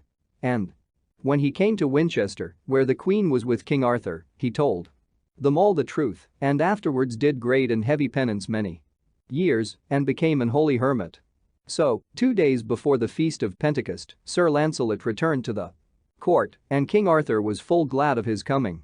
And when Sir Gawain, Sir Uwaine, Sir Sagramor, and Sir Ector saw him in Sir Kay's armor, they knew well it was he who had smitten them all down with one spear. Anon came all the knights Sir Turquine had taken prisoners and gave worship and honor to Sir Lancelot. Then Sir Kay told the king how Sir Lancelot had rescued him when he was in near danger of his death, and said Sir Kay, he made the knights yield, not to himself, but me. And by heaven, because Sir Lancelot took my armor and left me his, I rode in peace, and no man would have aught to do with me. Then came the knights who fought with Sir Lancelot at the Long Bridge and yielded themselves also to Sir Kay, but he said nay, he had not fought with them. "It is Sir Lancelot," said he, "that overcame ye." Next came Sir Meliot de Logers and told King Arthur how Sir Lancelot had saved him from death. And so all Sir Lancelot's deeds and great adventures were made known, how the 4 sorceress queens had him in prison, how he was delivered by the daughter of King Bagdemagus, and what deeds of arms he did at the tournament between the King of North Wales and King Bagdemagus. And so, at that festival, Sir Lancelot had the greatest name of any knight in all the world, and by high and low was he the most honored of all men. Chapter 10. Adventures of Sir Beaumains or Sir Gareth. Again King Arthur held the feast of Pentecost, with all the table round. And after his custom sat in the banquet hall, before beginning meat, waiting for some adventure. Then came there to the king a squire and said, "Lord, now may ye go to meat, for here a damsel cometh with some strange adventure." So the king was glad and sat down to meat. Anon the damsel came in and saluted him, praying him for succor. "What wilt thou?" said the king. "Lord," answered she, "my mistress is a lady of great renown, but is at this time besieged by a tyrant who will not suffer her to go out of her castle, and because here in thy court the knights are called the noblest in the world, I come to pray thee for thy succor." "Where dwelleth your lady?" answered the king. "What is her name? And who is he that hath besieged her?" "For her name," replied the damsel, "as yet I may not tell it, but she is a lady of worship and great lands. The tyrant that besiegeth her and wasteth her lands is called the Red Knight of the Redlands." "I know him not," said Arthur. "But I know him." "Lord," said Sir Gawain, "and he is one of the most perilous knights in all the world. Men say he hath the strength of 7, and from him I myself once hardly escaped with life." "Fair damsel," said the king, "there be here many knights that would gladly do their uttermost to rescue your lady, but unless ye tell me her name and where she dwelleth, none of my knights shall go with you by my leave." Now, there was a stripling at the court called Beaumains, who served in the king's kitchen, a fair youth and of great stature. 12 months before this time he had come to the king as he sat at meat at Whitsuntide and prayed 3 gifts of him. And being asked what gifts, he answered, "As for the first gift I will ask it now, but the other 2 gifts I will ask on this day 12 months, wheresoever ye hold your high feast." Then said King Arthur, "What is thy first request?" "This, Lord," said he, "that thou wilt give me meat and drink enough for 12 months. From this time, and then will I ask my other 2 gifts." And the king, seeing that he was a goodly youth and deeming that he was come of honorable blood, had granted his desire and given him into the charge of Sir Kay, the steward. But Sir Kay scorned and mocked the youth, calling him Beaumains because his hands were large and fair, and putting him into the kitchen, where he had served for 12 months as a scullion and, in spite of all his churlish treatment, had faithfully obeyed Sir Kay. But Sir Lancelot and Sir Gawain were angered when they saw Sir Kay so churlish to a youth that had so worshipful a bearing, and oft times had they given him gold and clothing.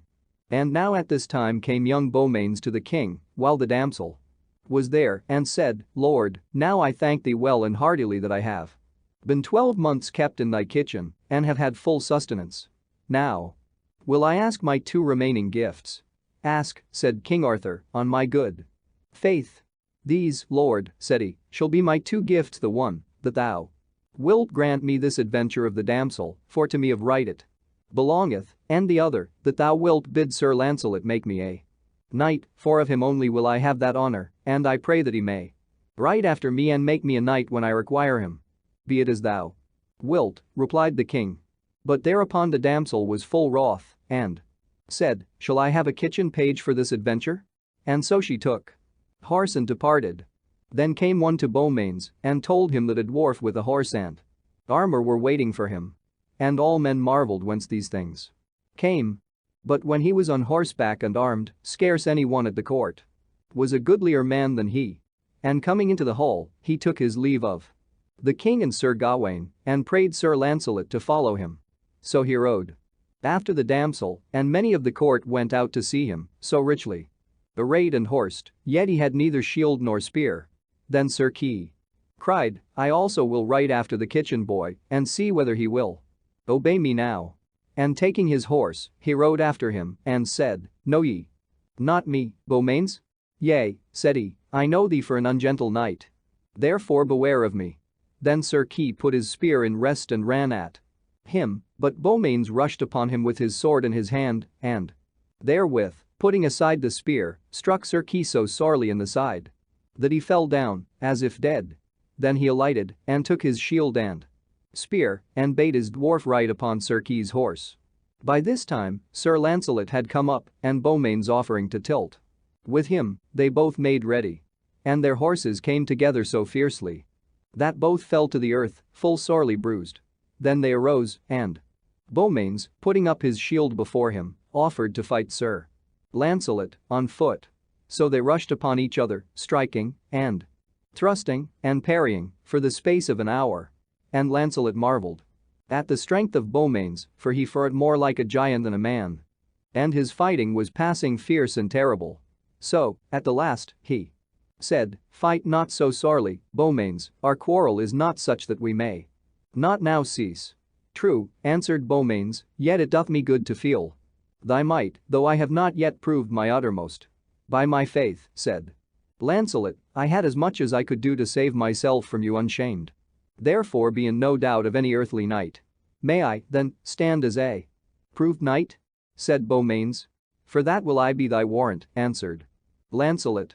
"Then, I pray thee," said he, "give me the order of knighthood." "First, then, must thou tell me of thy name and kindred," said Sir Lancelot. "If thou wilt tell them to no other, I will tell thee," answered he. "My name is Gareth of Orkney, and I am own brother to Sir Gawain." "Ah," said Sir Lancelot, "at that am I full glad, for, truly, I deemed thee to be of gentle blood." So then he knighted Beaumains, and, after that, they parted company, and Sir Lancelot, returning to the court, took up Sir Kay on his shield.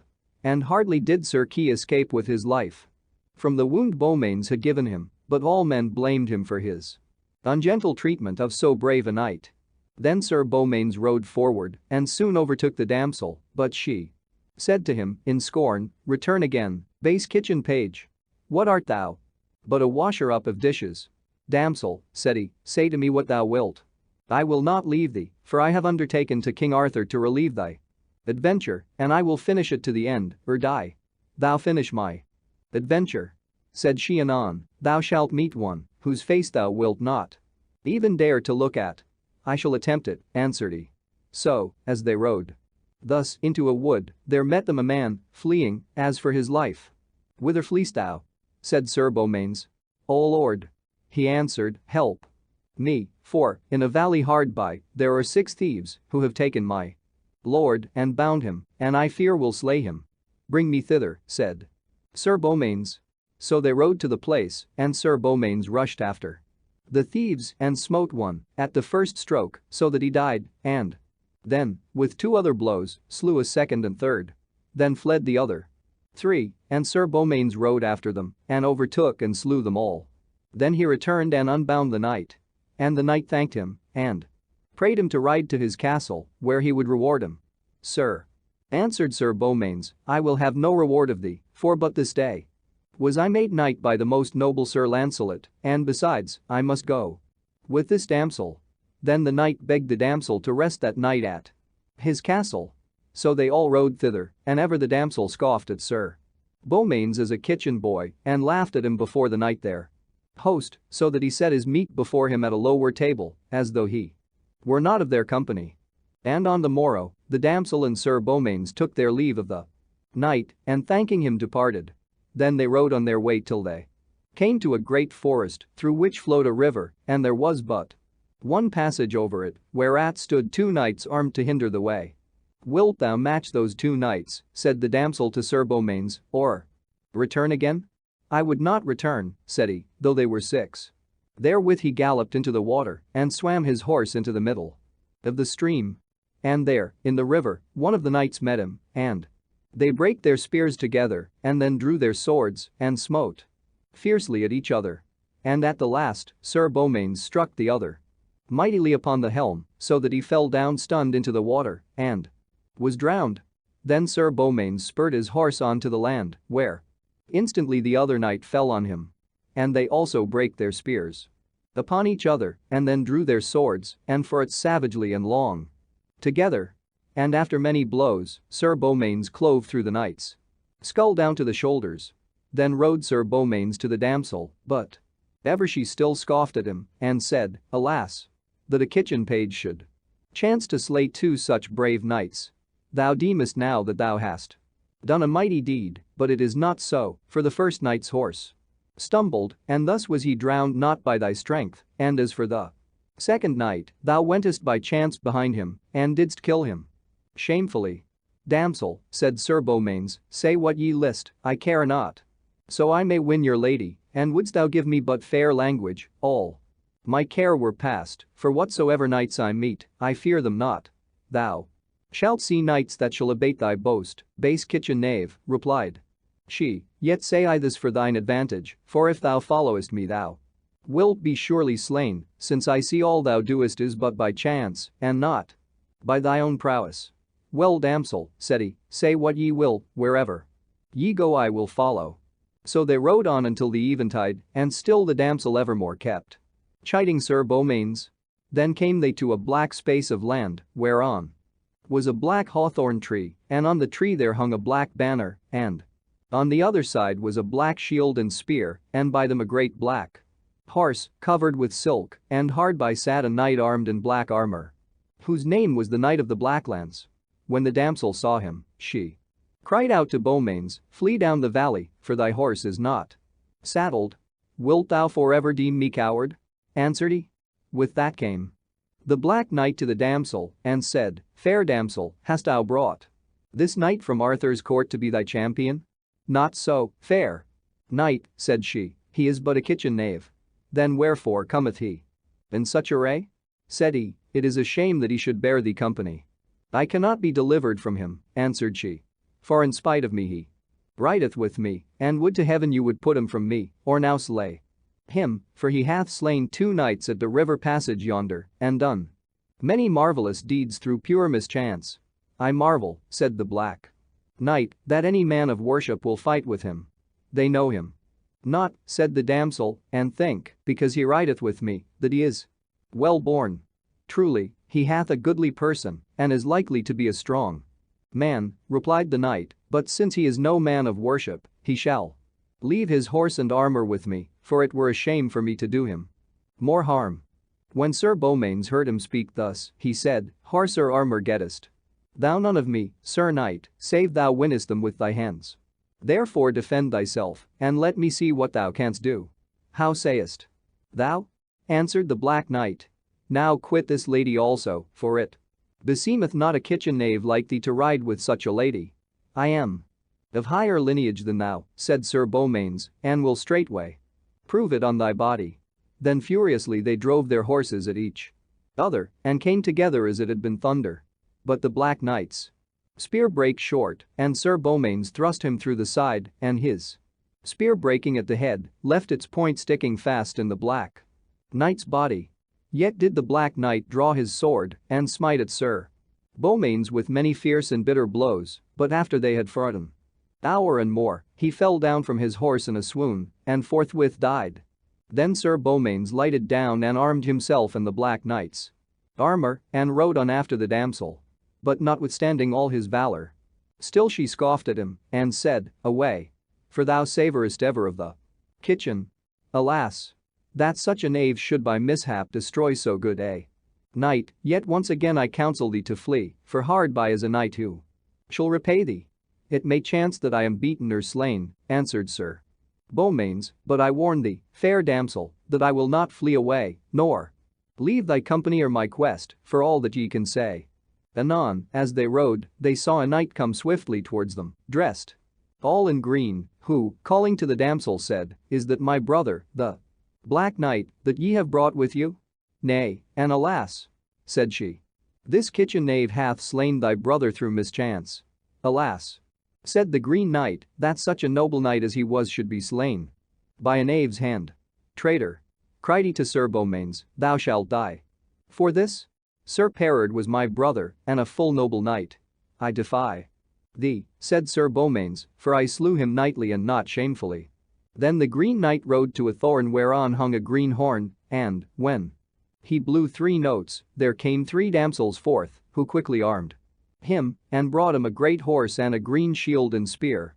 Then did they run at one another with their fullest might, and break their spears asunder, and, drawing their swords, they closed in fight, and sorely smote and wounded each other with many grievous blows. At last, Sir Beaumains' horse jostled against the Green Knight's horse and overthrew him. Then both alighted, and, hurtling together like mad lions, fared a great while on foot. But the damsel cheered the Green Knight, and said, my lord, why wilt thou let a kitchen knave so long stand up against thee? Hearing these words, he was ashamed, and gave Sir Beaumains such a mighty stroke as clave his shield asunder. When Sir Beaumains heard the damsel's words, and felt that blow, he waxed passing wroth, and gave the Green Knight such a buffet on the helm that he fell on his knees, and with another blow Sir Beaumains threw him on the ground. Then the Green Knight yielded and prayed him to spare his life. "All thy prayers are vain," said he, "unless this damsel who came with me pray for thee." "That will I never do, base kitchen knave," said she. "Then shall he die," said Beaumains. "Alas, fair lady," said the Green Knight, "suffer me not to die for a word." "Oh, Sir Knight," cried he to Beaumains, "give me my life, and I will ever do thee homage, and 30 knights, who owe me service, shall give allegiance to thee." "All availeth not," answered Sir Beaumains, "unless the damsel ask me for thy life," and thereupon he made as though he would have slain him. Then cried the damsel, "Slay him not. For if thou do thou shalt repent it." "Damsel," said Sir Beaumains, "at thy command, he shall obtain his life. Arise, Sir Knight of the Green Armor, I release thee." Then the Green Knight knelt at his feet and did him homage with his words. "Lodge with me this night," said he, "and tomorrow will I guide ye through the forest." So, taking their horses, they rode to his castle, which was hard by. Yet still did the damsel rebuke and scoff at Sir Beaumains, and would not suffer him to sit at her table. "I marvel," said the Green Knight to her, "that ye thus chide so noble a knight, for truly I know none to match him. And be sure that whatsoever he appeareth now, he will prove, at the end, of noble blood and royal lineage." But of all this would the damsel take no heed, and ceased not to mock at Sir Beaumains. On the morrow, they arose and heard mass, and when they had broken their fast, took their horses and rode on their way, the Green Knight conveying them through the forest. Then, when he had led them for a while, he said to Sir Beaumains, "My lord, my 30 knights and I shall always be at thy command, whensoever thou shalt send for us." "It is well said," replied he, "and when I call upon you, you shall yield yourself and all your knights unto King Arthur." "That will we gladly do," said the Green Knight, and so departed. And the damsel rode on before Sir Beaumains and said to him, "Why dost thou follow me, thou kitchen boy?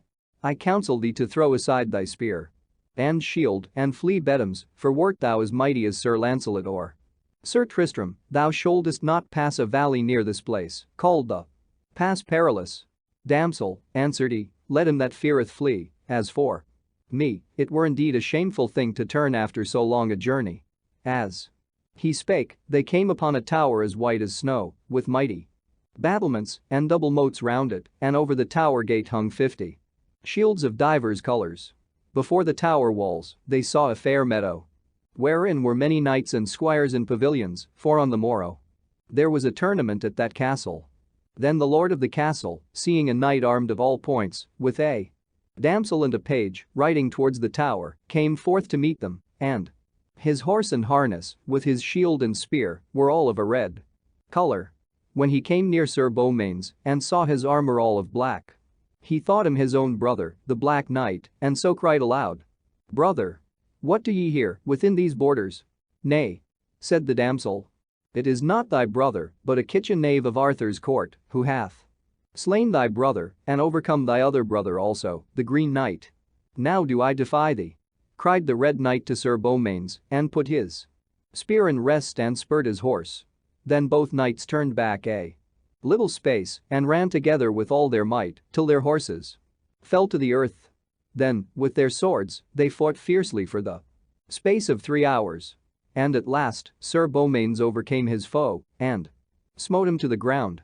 Then the Red Knight prayed his mercy and said, "Slay me not, noble knight, and I will yield to thee with 60 knights that do my bidding." "All avails not," answered Sir Beaumains, "save this damsel pray me to release thee."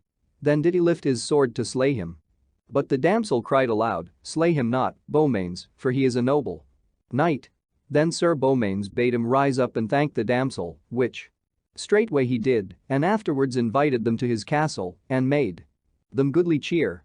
But notwithstanding all Sir Beaumains' mighty deeds, the damsel ceased not to revile and chide him, at which the Red Knight marveled much and caused his 60 knights to watch Sir Beaumains, that no villainy might happen to him. And on the morrow, they heard mass and broke their fast. And the Red Knight came before Sir Beaumains with his 60 knights and proffered him homage and fealty. "I thank thee," answered he, "and when I call upon thee thou shalt come before my lord King Arthur at his court and yield yourselves to him." "That will we surely do," said the Red Knight. So Sir Beaumains and the damsel departed. And as she constantly reviled him and tormented him, he said to her, "Damsel, ye are discourteous thus always to rebuke me, for I have done you service, and for all your threats of knights that shall destroy me, all they who come lie in the dust before me. Now, therefore, I pray you, rebuke me no more till you see me beaten or recreant, and then bid me go from you. There shall soon meet thee a knight who shall repay thee all thy deeds, thou boaster," answered she, "for, save King Arthur, he is the man of most worship in the world. It will be the greater honor to encounter him," said Sir Beaumains. Soon after, they saw before them a city passing fair, and between them and the city was a meadow newly mown, wherein were many goodly tents. "Seest thou yonder blue pavilion?" said the damsel to Sir Beaumains. "It is Sir Persant, the lord of that great city, whose custom is, in all fair weather, to lie in this meadow and joust with his knights." And as she spake, Sir Persant, who had espied them coming, sent a messenger to meet Sir Beaumains and to ask him if he came in war or peace. "Say to thy lord," he answered, "that I care not whether of the twain it be." So when the messenger gave this reply, Sir Persant came out to fight with Sir Beaumains. And making ready, they rode their steeds against each other, and when their spears were shivered asunder, they fought with their swords. And for more than 2 hours did they hack and hew at each other, till their shields and hauberks were all dinted with many blows, and they themselves were sorely wounded. And at the last Sir Beaumains smote Sir Persant on the helm, so that he fell grovelling on the earth. And when he unlaced his helm to slay him, the damsel prayed for his life. "That will I grant gladly," answered Sir Beaumains, "for it were pity such a noble knight should die." "Gramercy," said Sir Persant. "For now I certainly know that it was thou who slewest my brother, the Black Knight, Sir Perard, and overcame my brothers, the Green Knight, Sir Pertolip, and the Red Knight, Sir Perimans, and since thou hast overcome me also, I will do thee homage and fealty, and place at thy command 100 knights to do thy bidding." But when the damsel saw Sir Persant overthrown, she marveled greatly at the might of Sir Beaumains and said, "What manner of man may ye be, for now am I sure that ye be come of noble blood? And truly, never did woman revile knight as I have done thee, and yet ye have ever courteously borne with me, which surely never had been were ye not of gentle blood and lineage." "Lady," replied Sir Beaumains, "a knight is little worth who may not bear with a damsel, and so whatsoever ye said to me I took no heed, save only that at times when your scorn angered me, it made me all the stronger against those with whom I fought, and thus have ye furthered me in my battles. But whether I be born of gentle blood or no, I have done you gentle service, and peradventure will do better still, ere I depart from you." Illustration. "Lady," replied Sir Beaumains, "a knight is little worth who may not bear with a damsel." "Alas," said she, weeping at his courtesy, "forgive me, fair Sir Beaumains, all that I have missaid and misdone against you. With all my heart," said he, "and since you now speak fairly to me, I am passing glad of heart, and methinks I have the strength to overcome whatever knights I shall henceforth encounter." Then Sir Persant prayed them to come to his pavilion and set before them wines and spices and made them great cheer. So they rested that night. And on the morrow, the damsel and Sir Beaumains rose and heard mass. And when they had broken their fast, they took their leave of Sir Persant. "Fair damsel," said he, "whither lead ye this night?" "Sir," answered she, "to the castle dangerous, where my sister is besieged by the knight of the Redlands." "I know him well," said Sir Persant, "for the most perilous knight alive, a man without mercy, and with the strength of 7 men. God save thee, Sir Beaumains, from him, and enable thee to overcome him, for the Lady Lyons, whom he besiegeth, is as fair a lady as there liveth in this world." "Thou sayest truth, sir," said the damsel, "for I am her sister, and men call me Linnet, or the Wild Maiden. Now, I would have thee know," said Sir Persant to Sir Beaumains, "that the knight of the Redlands hath kept that siege more than 2 years, and prolongeth the time, hoping that Sir Lancelot or Sir Tristram or Sir Lamorak may come and battle with him, for these 3 knights divide between them all knighthood, and thou, if thou mayst match the knight of the Redlands, shall well be called the 4th knight of the world." "Sir," said Sir Beaumains, "I would fain have that good fame, and truly, I am come of great and honorable lineage." and so that you and this fair damsel will conceal it, I will tell ye my descent." And when they swore to keep it secret, he told them, "My name is Sir Gareth of Orkney, my father was King Lot, and my mother the Lady Bellicent, King Arthur's sister. Sir Gawain, Sir Agravain, and Sir Gaheris are my brethren, and I am the youngest of them all. But, as yet King Arthur and the court know me not, who I am." When he had thus told them, they both wondered greatly. And the damsel Linnet sent the dwarf forward to her sister to tell her of their coming. Then did Dame Lyons inquire what manner of man the knight was who was coming to her rescue. And the dwarf told her of all Sir Beaumains' deeds by the way. How he had overthrown Sir Kay and left him for dead, how he had battled with Sir Lancelot and was knighted of him. How he had fought with and slain the thieves, how he had overcome the two knights who kept the river passage, how he had fought with and slain the Black Knight, and how he had overcome the Green Knight, the Red Knight, and last of all, the Blue Knight, Sir Persant. Then was Dame Lyons passing glad and sent the dwarf back to Sir Beaumains with great gifts, thanking him for his courtesy in taking such a labor on him for her sake and praying him to be of good heart and courage. And as the dwarf returned, he met the Knight of the Redlands, who asked him whence he came. "I came here with the sister of my lady of the castle," said the dwarf, "who hath been now to King Arthur's court and brought a knight with her to take her battle on him." "Then is her travail lost," replied the knight, "for, though she had brought Sir Lancelot, Sir Tristram, Sir Lamorak or Sir Gawain, I count myself their equal, and who besides shall be so cold?" Then the dwarf told the knight what deeds Sir Beaumains had done, but he answered, "I care not for him, whosoever he be. For I shall shortly overcome him and give him shameful death, as to so many others I have done." Then the damsel Linnet and Sir Beaumains left Sir Persant and rode on through a forest to a large plain, where they saw many pavilions and hard by a castle passing fair. But as they came near, Sir Beaumains saw upon the branches of some trees which grew there the dead bodies of 40 knights hanging, with rich armor on them, their shields and swords about their necks, and golden spurs upon their heels. "What meaneth this?" said he, amazed.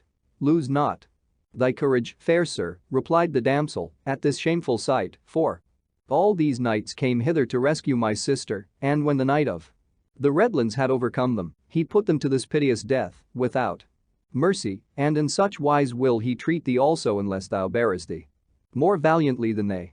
Truly he useth shameful customs," said Sir Beaumains, "and it is a marvel that he hath endured so long." So they rode onward to the castle walls and found them double-moated, and heard the sea waves dashing on one side the walls. Then said the damsel, "See ye that ivory horn hanging upon the sycamore tree? The Knight of the Redlands hath hung it there, that any knight may blow thereon, and then will he himself come out and fight with him. But I pray thee sound it not till high noontide, for now it is but daybreak, and till noon his strength increases to the might of 7 men. Let that be as it may, fair damsel," answered he, "for were he stronger knight than ever lived, I would not fail him. Either will I defeat him at his mightiest, or die knightly in the field." With that he spurred his horse unto the sycamore and blew the ivory horn so eagerly that all the castle rang its echoes. Instantly, all the knights who were in the pavilions ran forth, and those within the castle looked out from the windows or above the walls. And the Knight of the Redlands, arming himself quickly in blood-red armor, with spear and shield and horse's trappings of like color, rode forth into a little valley by the castle walls, so that all in the castle and at the siege might see the battle. "Be of good cheer," said the damsel Linnet to Sir Beaumains, "for thy deadly enemy now cometh, and at yonder window is my lady and sister, Dame Lyons." "In good sooth," said Sir Beaumains, "she is the fairest lady I have ever seen, and I would wish no better quarrel than to fight for her." With that, he looked up to the window and saw the Lady Lyons, who waved her handkerchief to her sister and to him to cheer them. Then called the Knight of the Redlands to Sir Beaumains, "Leave now thy gazing, Sir Knight, and turn to me, for I warn thee that lady is mine. She loveth none of thy fellowship," he answered, "but know this, that I love her, and will rescue her from thee, or die." "Say ye so?" said the Red Knight. "Take ye no warning from those knights that hang on yonder trees? For shame that thou so boastest," said Sir Beaumains. Be sure that sight hath raised a hatred for thee that will not lightly be put out, and given me not fear, but rage. Sir Knight, defend thyself, said the Knight of the Redlands, for we will talk no longer. Then did they put their spears in rest, and came together at the fullest speed of their horses, and smote each other in the midst of their shields, so that their horses' harness sundered by the shock, and they fell to the ground. And both lay there so long time, stunned, that many deemed their necks were broken. And all men said the strange knight was a strong man and a noble jouster, for none had ever yet so matched the Knight of the Redlands. Then, in a while, they rose, and putting up their shields before them, drew their swords, and fought with fury, running at each other like wild beasts, now striking such buffets that both reeled backwards, now hewing at each other till they shore the harness off in pieces, and left their bodies naked and unarmed. And thus they fought till noon was past, when, for a time they rested to get breath, so sorely staggering and bleeding, that many who beheld them wept for pity. Then they renewed the battle, sometimes rushing so furiously together that both fell to the ground, and anon changing swords in their confusion. Thus they endured and lashed and struggled until eventide, and none who saw knew which was the likeliest to win, for though the Knight of the Redlands was a wily and subtle warrior, his subtlety made Sir Beaumains wilier and wiser too. So, once again they rested for a little space and took their helms off to find breath. But when Sir Beaumains' helm was off, he looked up to Dame Lyons, where she leaned, gazing and weeping, from her window. And when he saw the sweetness of her smiling, all his heart was light and joyful, and starting up, he bade the Knight of the Redlands make ready. Then did they lace their helms and fight together yet afresh, as though they had never fought before. And at the last, the Knight of the Redlands with a sudden stroke smote Sir Beaumains on the hand, so that his sword fell from it, and with a second stroke upon the helm he drove him to the earth. Then cried aloud the damsel Lynette, alas! Sir Beaumains, see how my sister weepeth to behold thee fallen. And when Sir Beaumains heard her words, he sprang upon his feet with strength, and leaping to his sword, he caught it, and with many heavy blows pressed so sorely on the Knight of the Redlands that in the end he smote his sword from out his hand, and, with a mighty blow upon the head, hurled him upon the ground. Then Sir Beaumains unlaced his helm, and would have straightway slain him. But the Knight of the Redlands yielded, and prayed for mercy. I may not spare thee, answered he, because of the shameful death which thou hast given to so many noble knights. Yet hold thy hand, Sir Knight, said he. And hear the cause. I loved once a fair damsel, whose brother was slain, as she told me, by a knight of Arthur's court, either Sir Lancelot or Sir Gawain, and she prayed me, as I truly loved her, and by the faith of my knighthood, to labor daily in deeds of arms, till I should meet with him, and to put all knights of the Round Table whom I should overcome to a villainous death. And this I swore to her. Then prayed the earls, and knights, and barons, who stood round Sir Beaumains, to spare the Red Knight's life. Truly, replied he, I am loth to slay him, notwithstanding he hath done such shameful deeds. And inasmuch as what he did was done to please his lady and to gain her love, I blame him less. And for your sakes I will release him. But on this agreement only shall he hold his life, that straightway he depart into the castle, and yield him to the lady there, and make her such amends as she shall ask, for all the trespass he hath done upon her lands, and afterwards, that he shall go unto King Arthur's court, and ask the pardon of Sir Lancelot and Sir Gawain for all the evil he hath done against them. All this, Sir Knight, I swear to do, said the Knight of the Redlands, and therewith he did him homage and fealty. Then came the damsel Lynette to Sir Beaumains and the Knight of the Redlands, and disarmed them, and staunched their wounds. And when the Knight of the Redlands had made amends for all his trespasses, he departed for the court. Then Sir Beaumains, being healed of his wounds, armed himself, and took his horse and spear and rode straight to the castle of Dame Lyons, for greatly he desired to see her. But when he came to the gate they closed it fast, and pulled the drawbridge up. And as he marveled thereat, he saw the Lady Lyons standing at a window, who said, Go thy way as yet, Sir Beaumains, for thou shalt not wholly have my love until thou be among the worthiest knights of all the world. Go, therefore, and labor yet in arms for 12 months more, and then return to me. Alas! Fair lady, said Sir Beaumains, I have scarce deserved this of thee, for sure I am that I have bought thy love with all the best blood in my body. Be not aggrieved, fair knight, said she, for none of thy service is forgot or lost. 12 months will soon be past in noble deeds, and trust that to my death I shall love thee and not another. With that she turned and left the window. So Sir Beaumains rode away from the castle very sorrowful at heart, and rode he knew not whither, and lay that night in a poor man's cottage. On the morrow he went forward, and came at noon to a broad lake, and thereby he alighted, being very sad and weary, and rested his head upon his shield, and told his dwarf to keep watch while he slept.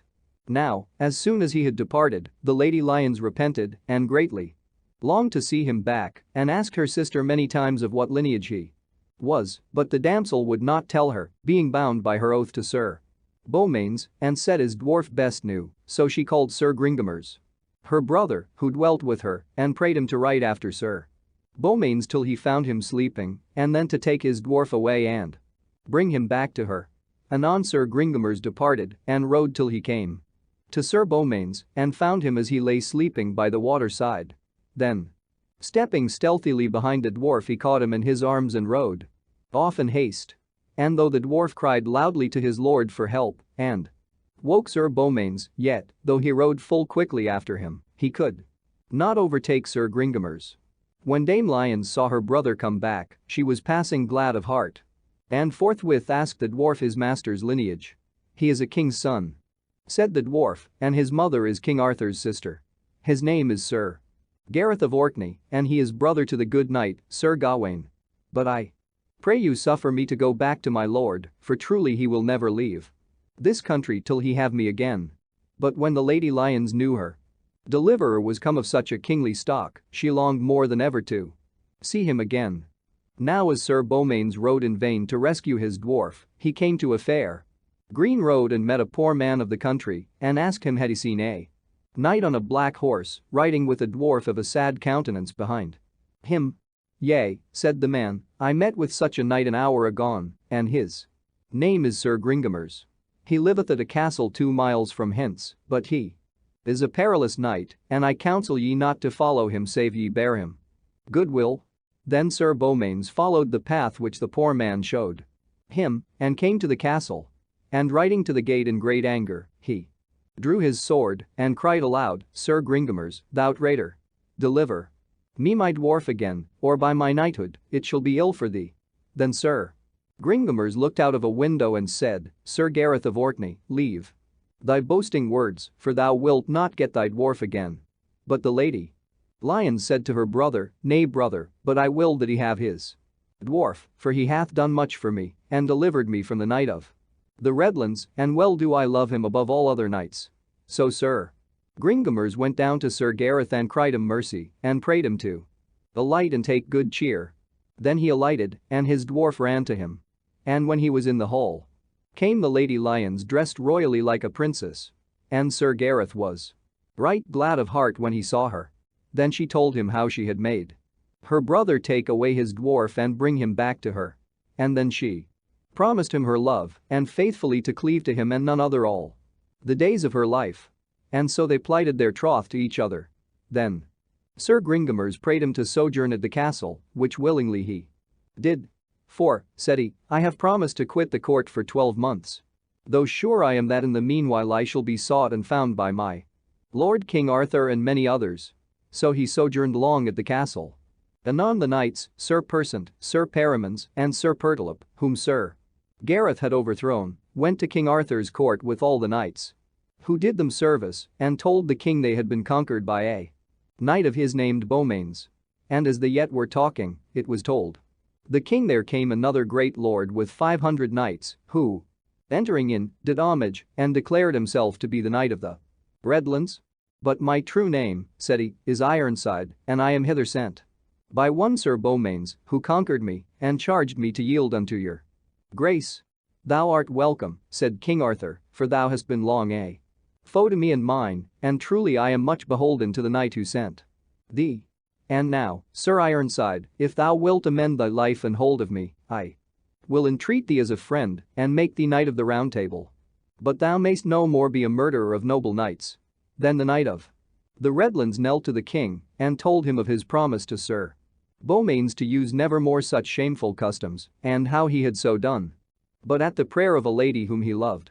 Then knelt he to Sir Lancelot and Sir Gawain and prayed their pardon for the hatred he had borne them. But the king and all the court marveled greatly who Sir Beaumains was. For, said the king, he is a full noble knight. Then said Sir Lancelot, truly he is come of honourable blood, else had I not given him the order of knighthood, but he charged me that I should conceal his secret. Now as they talked thus it was told King Arthur that his sister, the Queen of Orkney, was come to the court with a great retinue of knights and ladies. Then was there great rejoicing, and the king rose and saluted his sister and her sons, Sir Gawain, Sir Agravain, and Sir Gaheris knelt before her and asked her blessing, for during 15 years last past they had not seen her. Anon she said, where is my youngest son, Sir Gareth? For I know that he was here at Twelvement with you, and that ye made a kitchen knave of him. Then the king and all the knights knew that Sir Beaumains and Sir Gareth were the same. Truly, said the king, I knew him not. Nor I, said Sir Gawain and both his brothers. Then said the king, God be thanked, fair sister, that he is proved as worshipful a knight as any now alive, and by the grace of heaven he shall be found forthwith if he be anywhere within these 7 realms. Then said Sir Gawain and his brethren, Lord, if ye will give us leave we will go seek him. But Sir Lancelot said, it were better that the king should send a messenger to Dame Lyons and pray her to come hither with all speed, and she will counsel where ye shall find him. It is well said, replied the king, and sent a messenger quickly unto Dame Lyons. When she heard the message she promised she would come forthwith and told Sir Gareth what the messenger had said and asked him what to do. I pray you, said he, tell them not where I am, but when my lord King Arthur asketh for me, advise him thus that he proclaim a tournament before this castle on Assumption Day, and that the knight who proveth best shall win yourself and all your lands. So the Lady Lyons departed and came to King Arthur's court, and there was right nobly welcomed. And when they asked her where Sir Gareth was, she said she could not tell. But, Lord, said she, with thy goodwill I will proclaim a tournament before my castle on the feast of the Assumption, whereof the prize shall be myself and all my lands. Then if it be proclaimed that you, Lord, and your knights will be there, I will find knights on my side to fight you and yours, and thus am I sure ye will hear tidings of Sir Gareth. Be it so done, replied the king. So Sir Gareth sent messengers privily to Sir Persant and Sir Ironside and charged them to be ready on the day appointed with their companies of knights to aid him and his party against the king. And when they were arrived he said, now be ye well assured that we shall be matched with the best knights of the world, and therefore must we gather all the good knights we can find. So proclamation was made throughout all England, Wales, Scotland, Ireland, and Cornwall, and in the Out Isles and other countries, that at the feast of the Assumption of Our Lady, next coming, all knights who came to joust at Castle Perilous should make choice whether they would side with the king or with the castle. Then came many good knights on the side of the castle. Sir Epinegris, the son of the king of Northumberland, and Sir Palomides the Saracen, and Sir Grummore Grimorsum, a good knight of Scotland, and Sir Brian des Isles, a noble knight, and Sir Carados of the Tower Dolorous, and Sir Tristram, who as yet was not a knight of the Round Table, and many others. But none among them knew Sir Gareth, for he took no more upon him than any mean person. And on King Arthur's side there came the King of Ireland and the King of Scotland, the noble Prince Sir Galahad, Sir Gawain and his brothers Sir Agravain and Sir Gaheris, Sir Uwaine, Sir Tor, Sir Percival, and Sir Lamric, Sir Lancelot also and his kindred, Sir Lionel, Sir Ector, Sir Bors and Sir Bedivere, likewise Sir Key and the most part of the table round. The 2 queens also, Queen Guinevere and the Queen of Orkney, Sir Gareth's mother, came with the king. So there was a great array both within and without the castle, with all manner of feasting and minstrelsy. Now before the tournament began, Sir Gareth privily prayed Dame Lyons, Sir Gringamers, Sir Ironside, and Sir Persant, that they would in no wise disclose his name, nor make more of him than of any common knight.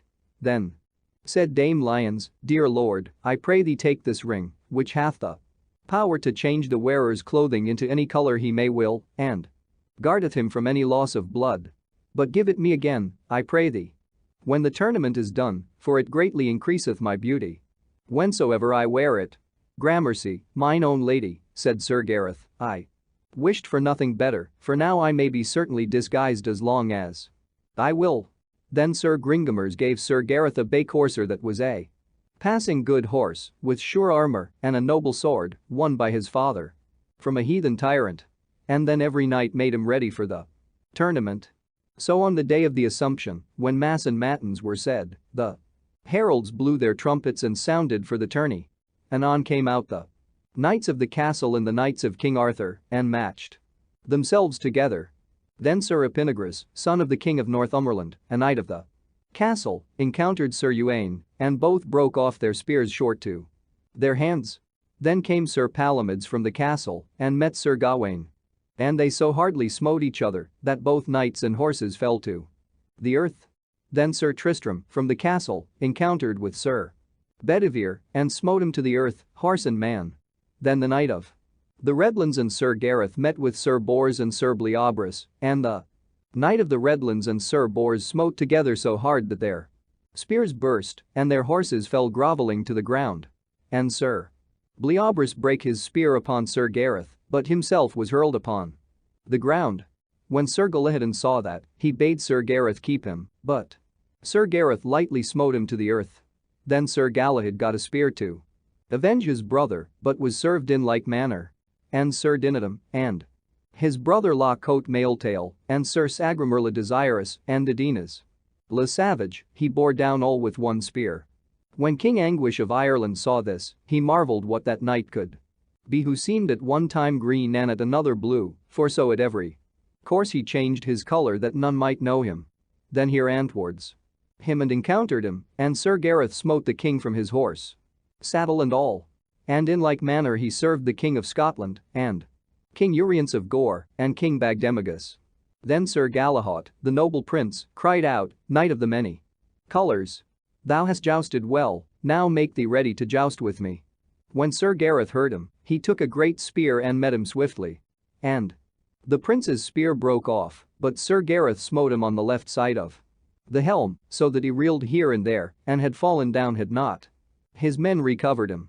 By my faith, said King Arthur, that knight of the many colors is a good knight. I pray thee, Sir Lancelot du Lake, encounter with him. Lord, said Sir Lancelot, by thy leave I will forbear. I find it in my heart to spare him at this time, for he hath done enough work for one day, and when a good knight doth so well it is no knightly part to hinder him from this honor. And peradventure his quarrel is here today, and he may be the best beloved of the Lady Lions of all that be here, for I see well he paineth and forceth himself to do great deeds. Therefore, as for me, this day he shall have the honor, for though I were able to put him from it, I would not. You speak well and truly, said the king. Then after the tilting, they drew swords, and there began a great tournament, and there Sir Lancelot did marvelous deeds of arms, for first he fought with both Sir Tristram and Sir Carados, albeit they were the most perilous in all the world. Then came Sir Gareth and put them asunder, but would not smite a stroke against Sir Lancelot, for by him he had been knighted. Anon Sir Gareth's helm had need of mending, and he rode aside to see to it and to drink water, for he was sore athirst with all his mighty feats of strength. And while he drank, his dwarf said to him, Give me your ring, lest ye lose it while ye drink. So Sir Gareth took it off. And when he had finished drinking, he rode back eagerly to the field, and in his haste forgot to take the ring again. Then all the people saw that he wore yellow armor. And King Arthur told a herald, Write and espy the cognizance of that brave knight, for I have asked many who he is, and none can tell me. Then the herald rode near, and saw written round about his helmet in letters of gold, Sir Gareth of Orkney. And instantly the herald cried his name aloud, and all men pressed to see him. But when he saw he was discovered, he pushed with haste through all the crowd, and cried to his dwarf, Boy, thou hast beguiled me foully in keeping my ring, give it me again, that I may be hidden. And as soon as he had put it on, his armor changed again, and no man knew where he had gone. Then he passed forth from the field, but Sir Gawain, his brother, rode after him. And when Sir Gareth had ridden far into the forest, he took off his ring and sent it back by the dwarf to the Lady Lions, praying her to be true and faithful to him while he was away. Then rode Sir Gareth long through the forest till night fell, and coming to a castle he went up to the gate and prayed the porter to let him in. But churlishly he answered that he should not lodge there. Then said Sir Gareth, tell thy lord and lady that I am a knight of King Arthur's court, and for his sake I pray their shelter. With that the porter went to the duchess who owned the castle. Let him in straightway, cried she, for the king's sake he shall not be harborless. And went down to receive him. When Sir Gareth saw her coming, he saluted her and said, Fair lady, I pray you give me shelter for this night, and if there be here any champion or giant with whom I must needs fight, spare me till tomorrow, when I and my horse shall have rested, for we are full weary. Sir Knight, she said, thou speakest boldly, for the lord of this castle is a foe to King Arthur and his court, and if thou wilt rest here tonight thou must agree that wheresoever thou mayst meet my lord, thou must yield to him as a prisoner. What is thy lord's name, lady? Said Sir Gareth. The Duke de la Rose, said she. I will promise thee, said he, to yield to him, if he promise to do me no harm, but if he refuse, I will release myself with my sword and spear. It is well, said the Duchess, and commanded the drawbridge to be let down. So he rode into the hall and alighted. And when he had taken off his armor, the Duchess and her ladies made him passing good cheer. And after supper his bed was made in the hall, and there he rested that night. On the morrow he rose and heard mass, and having broken his fast, took his leave and departed. Illustration. So he rode into the hall and alighted. And as he rode past a certain mountain there met him a knight named Sir Bendelaine, and cried unto him, Thou shalt not pass unless thou joust with me or be my prisoner. Then will we joust, replied Sir Gareth. So they let their horses run at full speed, and Sir Gareth smote Sir Bendelaine through his body so sorely that he scarcely reached his castle ere he fell dead. And as Sir Gareth presently came by the castle, Sir Bendelaine's knights and servants rode out to revenge their lord. And 20 of them fell on him at once, although his spear was broken. But drawing his sword, he put his shield before him. And though they brake their spears upon him, one and all, and sorely pressed on him, yet ever he defended himself like a noble knight. Anon, finding they could not overcome him, they agreed to slay his horse, and having killed it with their spears, they set upon Sir Gareth as he fought on foot. But every one he struck he slew, and drave at them with fearful blows, till he had slain them all but 4, who fled. Then taking the horse of one of those that lay there dead, he rode upon his way. Anon he came to another castle and heard from within a sound as of many women moaning and weeping. Then said he to a page who stood without, What noise is this I hear? Sir Knight, said he, there be within 30 ladies, the widows of 30 knights who have been slain by the lord of this castle. He is called the Brown Knight without pity, and is the most perilous knight living, wherefore I warn thee to flee. That will I never do, said Sir Gareth, for I fear him not. Then the page saw the Brown Knight coming and said to Gareth, Lo, my lord is near. So both knights made them ready and galloped their horses towards each other, and the Brown Knight brake his spear upon Sir Gareth's shield, but Sir Gareth smote him through the body so that he fell dead. At that he rode into the castle and told the ladies he had slain their foe. Then were they right glad of heart and made him all the cheer they could, and thanked him out of measure. But on the morrow as he went to mass he found the ladies weeping in the chapel upon divers tombs that were there. And he knew that in those tombs their husbands lay. Then he bade them be comforted, and with noble and high words he desired and prayed them all to be at Arthur's court on the next feast of Pentecost. So he departed and rode past a mountain where was a goodly knight waiting, who said to him, Abide, Sir Knight, and joust with me. How are ye named? Said Sir Gareth. I am the Duke de la Rose, answered he. In good sooth, then said Sir Gareth, not long ago I lodged within your castle, and there promised I would yield to you whenever we might meet. Art thou that proud knight, said the Duke, who was ready to fight with me? Guard thyself therefore and make ready. So they ran together, and Sir Gareth smote the duke from his horse.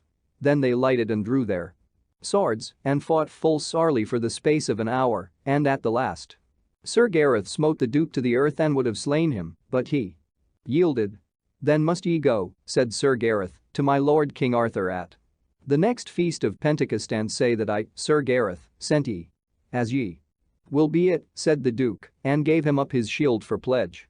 And as Sir Gareth rode alone he saw an armed knight coming towards him. And putting the duke's shield before him he rode fast to tilt with him. And so they ran together as it had been thunder, and brake their spears upon each other. Then fought they fiercely with their swords and lashed together with such mighty strokes that blood ran to the ground on every side. And after they had fought together for 2 hours and more, it chanced a damsel Linnet passed that way, and when she saw them she cried out, "Sir Gawain and Sir Gareth, leave your fighting, for ye are brethren." At that they threw away their shields and swords, and took each other in their arms and wept a great while ere they could speak. And each gave to the other the honor of the battle, and there was many a kind word between them. Then said Sir Gawain, "O my brother, for your sake have I had great sorrow and labor. But truly I would honor you though ye were not my brother, for ye have done great worship to King Arthur and his court, and sent more knights to him than any of the Table Round, except Sir Lancelot." Then the damsel Linnet staunched their wounds, and their horses being weary, she rode her palfrey to King Arthur and told him of this strange adventure. When she had told her tidings, the king himself mounted his horse and bade all come with him to meet them. So a great company of lords and ladies went forth to meet the brothers. And when King Arthur saw them, he would have spoken hearty words, but for gladness he could not. And both Sir Gawain and Sir Gareth fell down at their uncle's knees and did him homage, and there was passing great joy and gladness among them all.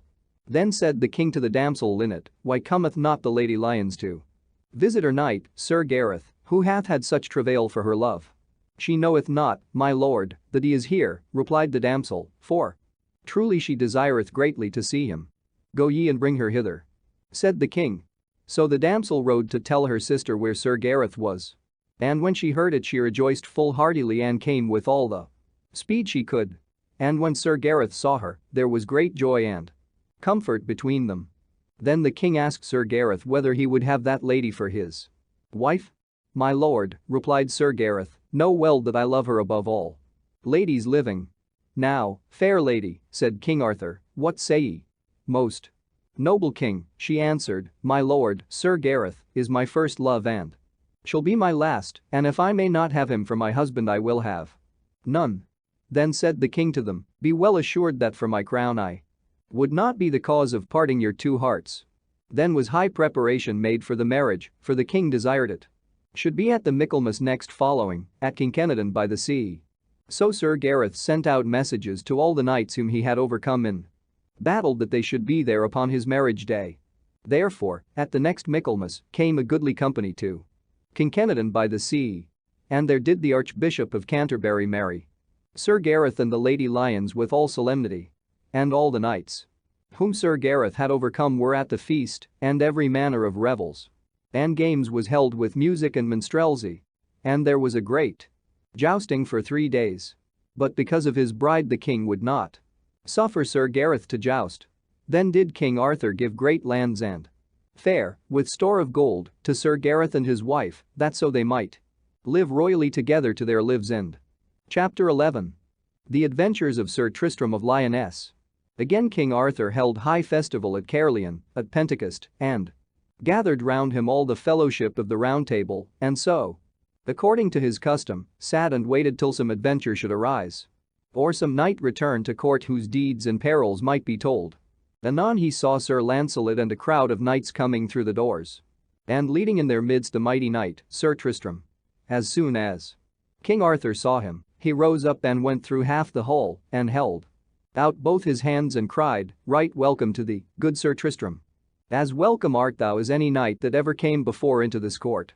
A long time have I wished for thee amongst my fellowship." Then all the knights and barons rose up with one accord and came around, and cried out, "Welcome." Queen Guinevere came also, and many ladies with her, and all with one voice said the same. Then the king took Sir Tristram by the hand and led him to the Round Table. and said, "Welcome again for one of the best and gentlest knights in all the world, a chief in war, a chief in peace, a chief in field and forest. A chief in the ladies' chamber, right heartily welcome to this court, and mayst thou long abide in it."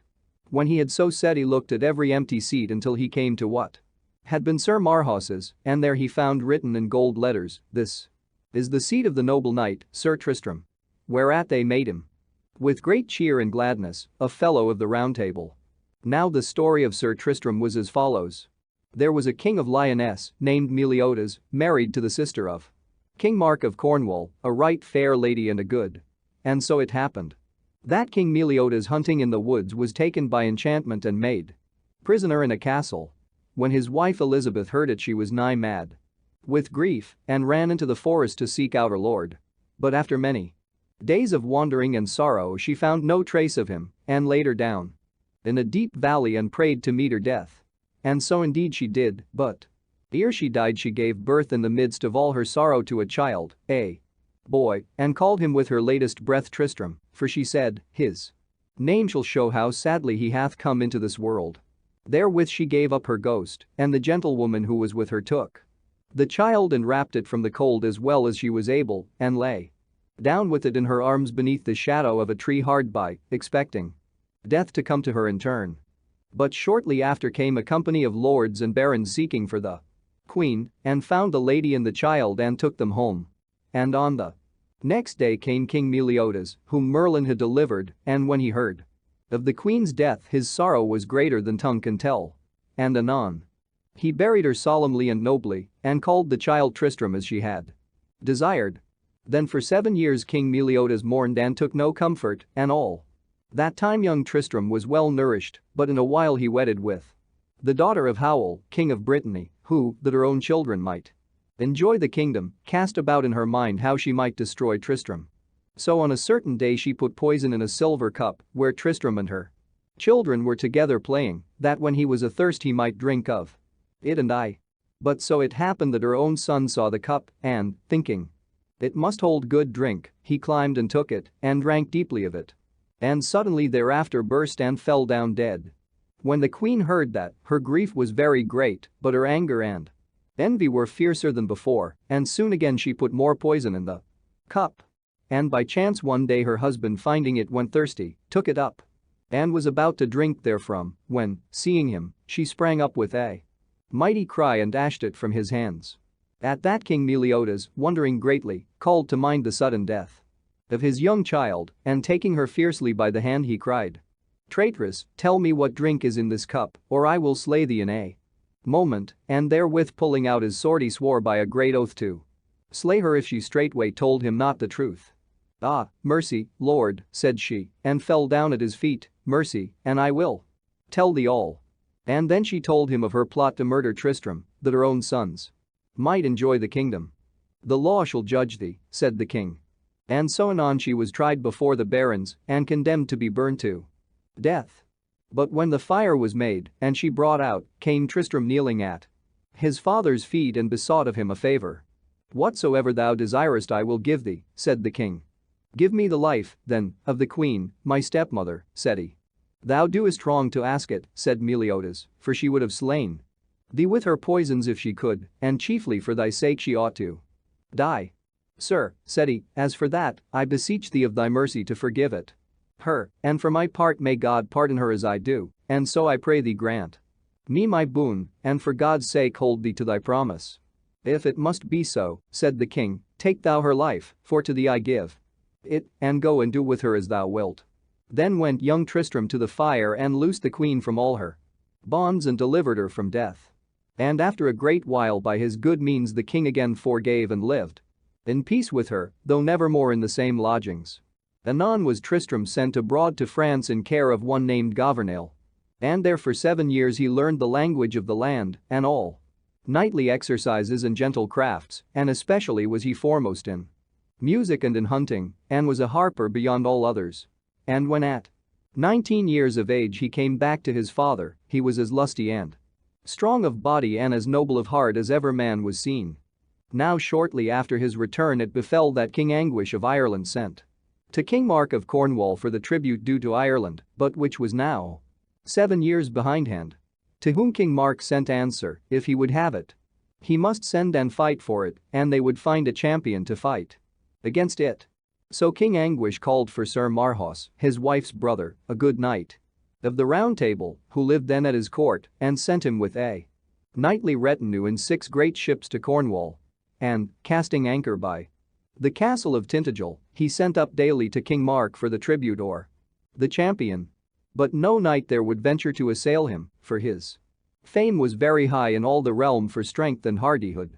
Then made King Mark a proclamation throughout Cornwall that if any knight would fight Sir Marhaus he should stand at the king's right hand for evermore and have great honor and riches all the rest of his days. Anon.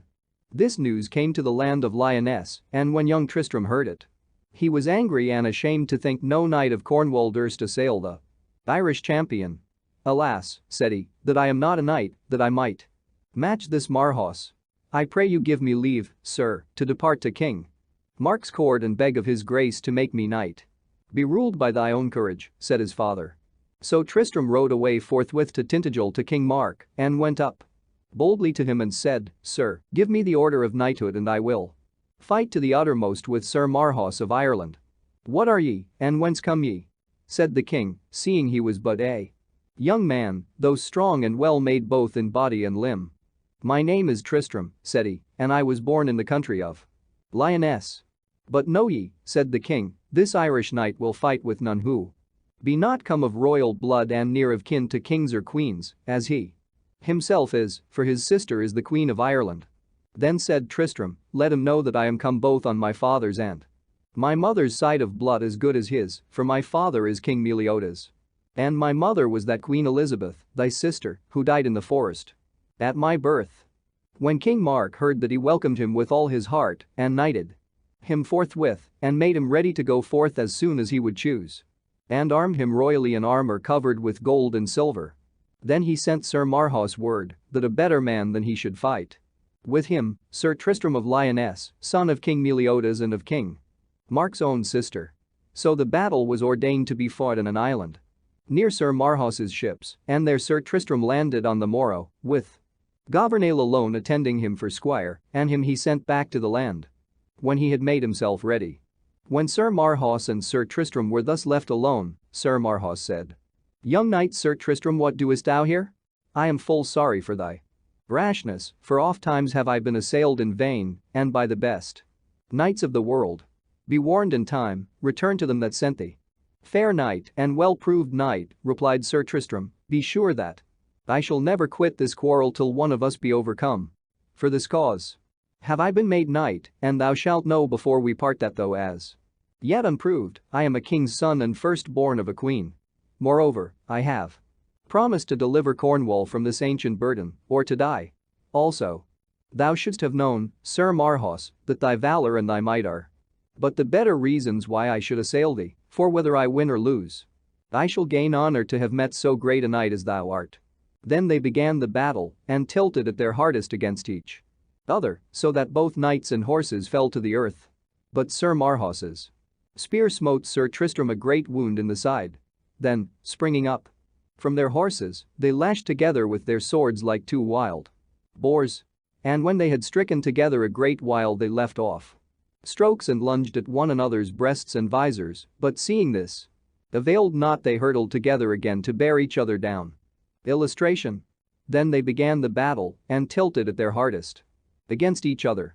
Thus fought they more than half the day, till both were sorely spent and blood ran from them to the ground on every side. But by this time Sir Tristram remained fresher than Sir Marhaus and better winded, and with a mighty stroke he smote him such a buffet as cut through his helm into his brain pan, and there his sword stuck in so fast that thrice Sir Tristram pulled ere he could get it from his head. Then fell Sir Marhaus down upon his knees, and the edge of Sir Tristram's sword broke off into his brain pan. And suddenly when he seemed dead, Sir Marhaus rose and threw his sword and shield away from him and ran and fled into his ship. And Tristram cried out after him, Aha! Sir Knight of the Round Table, dost thou withdraw thee from so young a knight? It is a shame to thee and all thy kin. I would rather have been hewn into 100 pieces than have fled from thee. But Sir Marhaus answered nothing, and sorely groaning fled away.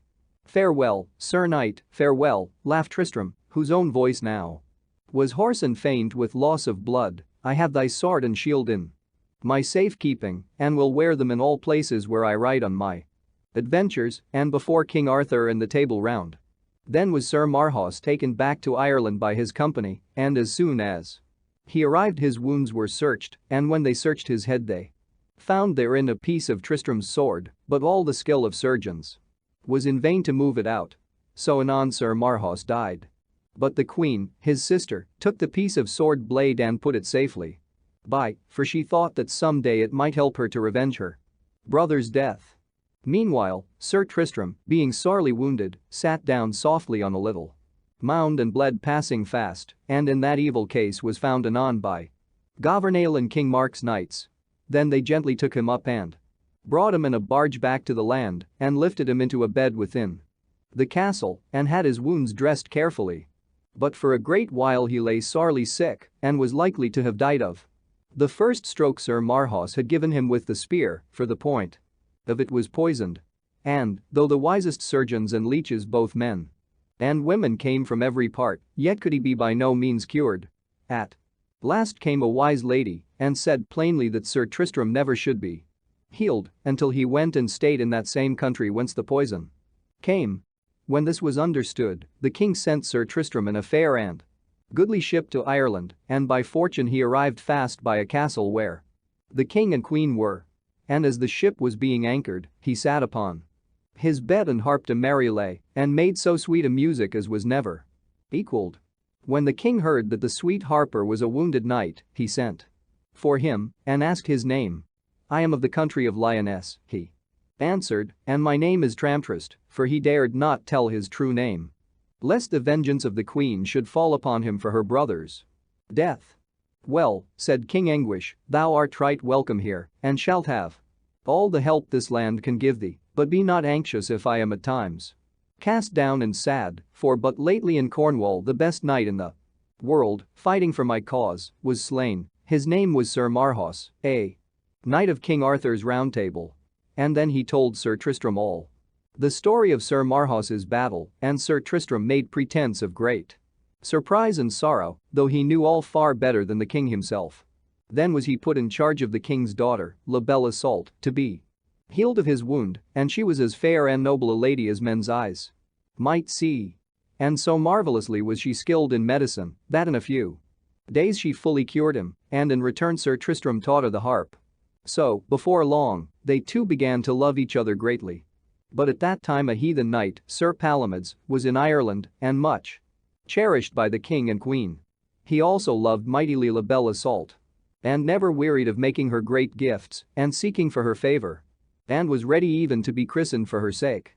Sir Tristram therefore hated him out of measure, and Sir Palomides was full of rage and envy against Tristram. And so it befell that King Anguish proclaimed a great tournament to be held, the prize whereof should be a lady called the Lady of the Lawns, of near kindred to the king, and her the winner of the tournament should wed in 3 days afterwards and possess all her lands. When La Belle Isoult told Sir Tristram of this tournament, he said, "Fair lady, I am yet a feeble knight, and but for thee had been a dead man now. What woldest thou I should do? Thou knowest well I may not joust." "Ah, Tristram," said she, "why wilt thou not fight in this tournament? Sir Palomides will be there and will do his mightiest, and therefore be thou there, I pray thee, or else he will be winner of the prize." "Madam," said Tristram, "I will go, and for thy sake will do my best, but let me go unknown to all men, and do thou, I pray thee, keep my counsel and help me to a disguise." So on the day of jousting came Sir Palomides with a black shield and overthrew many knights. And all the people wondered at his prowess, for on the first day he put to the worse Sir Gawain, Sir Gaheris, Sir Agravain, Sir Kay, and many more from far and near. And on the morrow he was conqueror again and overthrew the king with 100 knights and the king of Scotland. But presently Sir Tristram rode up to the lists, having been let out at a privy postern of the castle, where none could see. La Belle Isoult had dressed him in white armor and given him a white horse and shield, and so he came suddenly into the field as it had been a bright angel. As soon as Sir Palomides saw him he ran at him with a great spear in rest. But Sir Tristram was ready and at the first encounter hurled him to the ground. Then there arose a great cry that the knight with the black shield was overthrown. And Palomides, sorely hurt and shamed, sought out a secret way and would have left the field, but Tristram watched him and rode after him and bade him stay, for he had not yet done with him. Then did Sir Palomides turn with fury and lash at Sir Tristram with his sword, but at the first stroke Sir Tristram smote him to the earth and cried, "Do now all my commands, or take thy death." Then he yielded to Sir Tristram's mercy and promised to forsake La Belle Isault and for 12 months to wear no arms or armor. And rising up, he cut his armor off him into shreds with rage and madness and turned and left the field. And Sir Tristram also left the lists and rode back to the castle through the postern gate. Then was Sir Tristram long cherished by the King and Queen of Ireland and ever with La Belle Isault. But on a certain day, while he was bathing, came the Queen with La Belle Isault by chance into his chamber and saw his sword lie naked on the bed. Anon she drew it from the scabbard and looked at it a long while and both thought it a passing fair sword, but within a foot and a half of the end there was a great piece broken out. And while the Queen was looking at the gap, she suddenly remembered the piece of sword blade that was found in the brainpan of her brother Sir Marhaus. Therewith she turned and cried, "By my faith, this is the felon knight who slew thy uncle." And running to her chamber she sought in her casket for the piece of iron from Sir Marhaus's head and brought it back and fitted it in Tristram's sword, and surely did it fit therein as closely as it had been but yesterday broke out. Illustration.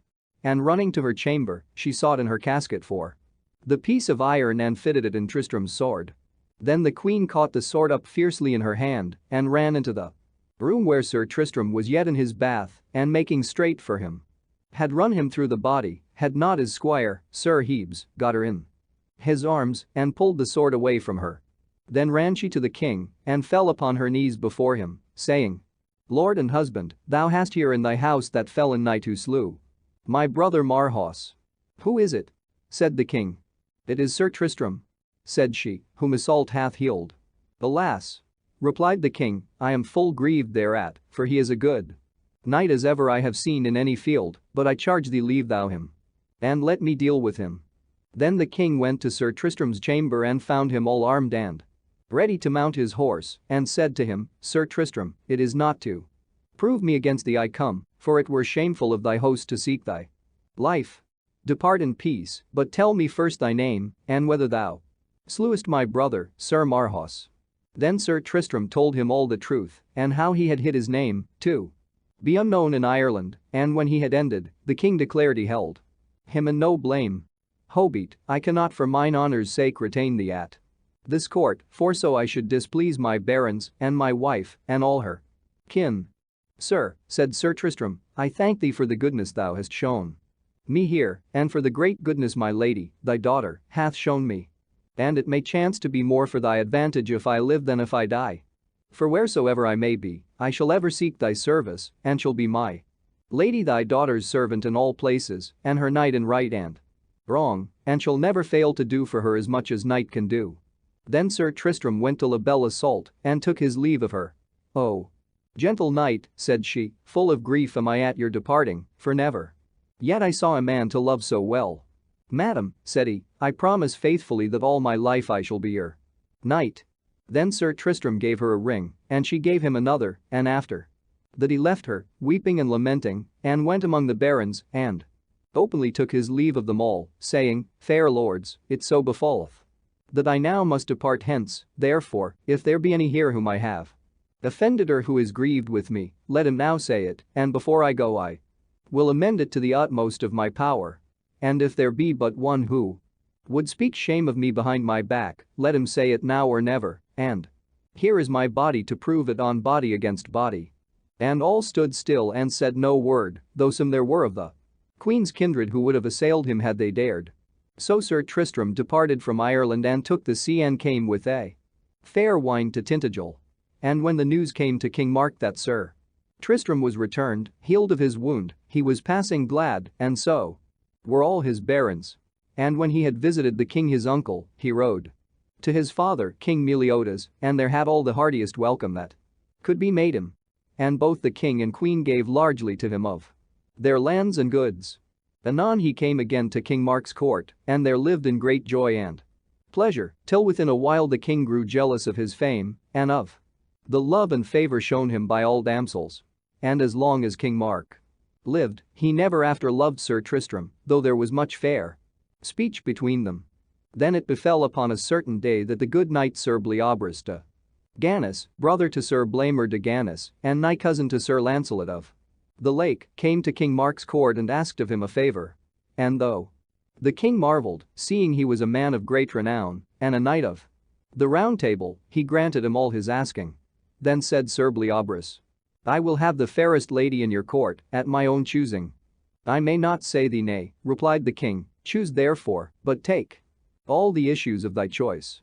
So when he had looked around, he chose the wife of Earl Segwarides, and took her by the hand, and set her upon horseback behind his squire, and rode forth on his way. Presently thereafter came in the earl, and rode out straightway after him in rage. But all the ladies cried out shame upon Sir Tristram that he had not gone, and one rebuked him foully and called him coward knight, that he would stand and see a lady forced away from his uncle's court. But Sir Tristram answered her, fair lady, it is not my place to take part in this quarrel while her lord and husband is here to do it. Had he not been at this court, peradventure I had been her champion. And if it so befall that he speed ill, then may it happen that I speak with that foul knight before he pass out of this realm. Anon ran in one of Sir Segwarides' squires, and told that his master was sore wounded, and at the point of death. When Sir Tristram heard that, he was soon armed and on his horse, and Gouvernail, his servant, followed him with shield and spear. And as he rode, he met his cousin Sir Andred, who had been commanded by King Mark to bring home to him 2 knights of King Arthur's court, who roamed the country thereabouts seeking adventures. What tidings? Said Sir Tristram. God help me, never worse, replied his cousin, for those I went to bring have beaten and defeated me, and set my message at naught. Fair cousin, said Sir Tristram, ride ye on your way, perchance if I should meet them ye may be revenged. So Sir Andred rode into Cornwall, but Sir Tristram rode after the 2 knights who had misused him, namely, Sir Sagramor le Desirous and Sir Dodinas le Savage. And before long he saw them but a little way before him. Sir, said Gouvernail, by my advice thou wilt leave them alone, for they be 2 well-proved knights of Arthur's court. Shall I not therefore rather meet them? Said Sir Tristram, and, riding swiftly after them, he called to them to stop and asked them whence they came, and whither they were going, and what they were doing in those marches. Sir Sagramor looked haughtily at Sir Tristram and made mocking of his words and said, fair knight, be ye a knight of Cornwall? Wherefore askest thou that? Said Tristram. Truly, because it is full seldom seen, replied Sir Sagramor, that Cornish knights are valiant with their arms as with their tongues. It is but 2 hours since there met us such a Cornish knight, who spoke great words with might and prowess, but anon, with little mastery, he was laid on earth, as I trow wilt thou be also. Fair lords, said Sir Tristram, it may chance I be a better man than he. But, be that as it may, he was my cousin, and for his sake I will assail ye both, 1 Cornish knight against ye 2. When Sir Dodinas le Savage heard this speech, he caught at his spear and said, Sir knight, keep well thyself, and then they parted and came together as it had been thunder, and Sir Dodinas' spear split asunder, but Sir Tristram smote him with so full a stroke as hurled him over his horse's crupper and nearly brake his neck. Sir Sagramor, seeing his fellows fall, marveled who this new knight might be, and dressed his spear and came against Sir Tristram as a whirlwind, but Sir Tristram smote him a mighty buffet and rolled him with his horse down on the ground, and in the falling he brake his thigh. Then, looking at them both as they lay grovelling on the grass, Sir Tristram said, fair knights, will ye joust any more? Are there no bigger knights in King Arthur's court? Will ye soon again speak shame of Cornish knights? Thou hast defeated us, in truth, replied Sir Sagramor, and on the faith of knighthood I require thee tell us thy right name? Ye charge me by a great thing, said Sir Tristram, and I will answer ye. And when they heard his name the 2 knights were right glad that they had met Sir Tristram, for his deeds were known through all the land, and they prayed him to abide in their company. "Nay," said he, "I must find a fellow knight of yours, Sir Bleoberis de Ganis, whom I seek." "God speed you well," said the two knights, and Sir Tristram rode away. Soon he saw before him in a valley Sir Bleoberis with Sir Segwaride's wife, riding behind his squire upon a palfrey. At that he cried out aloud, "Abide, Sir Knight of King Arthur's court, bring back again that lady or deliver her to me." "I will not," said Bleoberis, "for I dread no Cornish knight." "Why," said Sir Tristram, "may not a Cornish knight do well as any other? This day, but 3 miles back, 2 knights of thy own court met me, and found one Cornish knight enough for both before we parted." "What were their names?" said Sir Bleoberis. "Sir Sagramor le Desirous and Sir Dodinas le Savage," said Sir Tristram. "Ah," said Sir Bleoberis, amazed, "hast thou then met with them? By my faith, they were 2 good knights and men of worship, and if thou hast beat both thou must needs be a good knight, but for all that thou shalt beat me also ere thou hast this lady." "Defend thee, then," cried out Sir Tristram, and came upon him swiftly, with his spear in rest. But Sir Bleoberis was as swift as he, and each bore down the other, horse and all, onto the earth. Then they sprang clear of their horses and lashed together full eagerly and mightily with their swords, tracing and traversing on the right hand and on the left more than 2 hours, and sometimes rushing together with such fury that they both lay groveling on the ground. At last Sir Bleoberis started back and said, "Now, gentle knight, hold hard a while and let us speak together." "Say on," said Sir Tristram, "and I will answer thee." "Sir," said Sir Bleoberis, "I would know thy name and court and country." "I have no shame to tell them," said Sir Tristram. "I am King Meliodas' son, and my mother was sister to King Mark, from whose court I now come. My name is Sir Tristram de Lyonesse." "Truly," said Sir Bleoberis, "I am right glad to hear it, for thou art he that slew Sir Marhaus hand to hand, fighting for the Cornish tribute, and overcame Sir Palomides at the great Irish tournament, where also thou didst overthrow Sir Gawain and his 9 companions." "I am that knight," said Sir Tristram, "and now I pray thee tell me thy name." "I am Sir Bleoberis de Ganis, cousin of Sir Lancelot of the Lake, one of the best knights in all the world," he answered. "Thou sayest truth," said Sir Tristram, "for Sir Lancelot, as all men know, is peerless in courtesy and knighthood, and for the great love I bear to his name I will not willingly fight more with thee his kinsman." "In good faith, sir," said Sir Bleoberis, "I am as loth to fight thee more, but since thou hast followed me to win this lady, I proffer thee kindness, courtesy, and gentleness. This lady shall be free to go with which of us she pleaseth best." "I am content," said Sir Tristram, "for I doubt not she will come to me." "That shalt thou shortly prove," said he, and called his squire, and set the lady in the midst between them, who forthwith walked to Sir Bleoberis and elected to abide with him. Which, when Sir Tristram saw, he was in wondrous anger with her, and felt that he could scarce for shame return to King Mark's court. But Sir Bleoberis said, "Hearken to me, good knight Sir Tristram, because King Mark gave me free choice of any gift, and because this lady chose to go with me, I took her, but now I have fulfilled my quest and my adventure, and for thy sake she shall be sent back to her husband at the abbey where he lieth." So Sir Tristram rode back to Tintagel, and Sir Bleoberis to the abbey, where Sir Segwarides lay wounded, and there delivered up his lady, and departed as a noble knight. After this adventure Sir Tristram abode still at his uncle's court, till, in the envy of his heart, King Mark devised a plan to be rid of him. So on a certain day he desired him to depart again for Ireland, and there demand La Belle Isoult on his behalf, to be his queen forever. Had Sir Tristram praised her beauty and her goodness, till King Mark desired to wed her for himself. Moreover, he believed his nephew surely would be slain by the queen's kindred if he once were found again in Ireland. But Sir Tristram, scorning fear, made ready to depart, and took with him the noblest knights that could be found, arrayed in the richest fashion. And when they were come to Ireland, upon a certain day Sir Tristram gave his uncle's message, and King Anguish consented thereto. But when La Belle Isoult was told the tidings she was very sorrowful, and loth yet made she ready to set forth with Sir Tristram, and took with her Dame Bragwaine, her chief gentlewoman.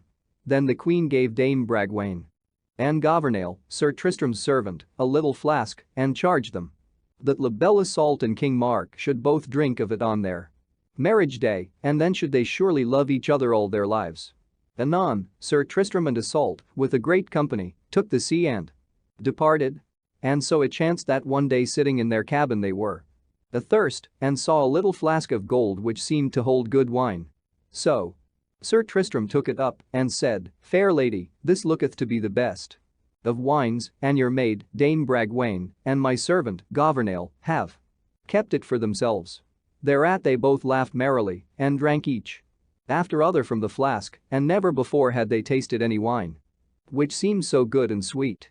But by the time they had finished drinking, they loved each other so well that their love nevermore might leave them for weal or woe.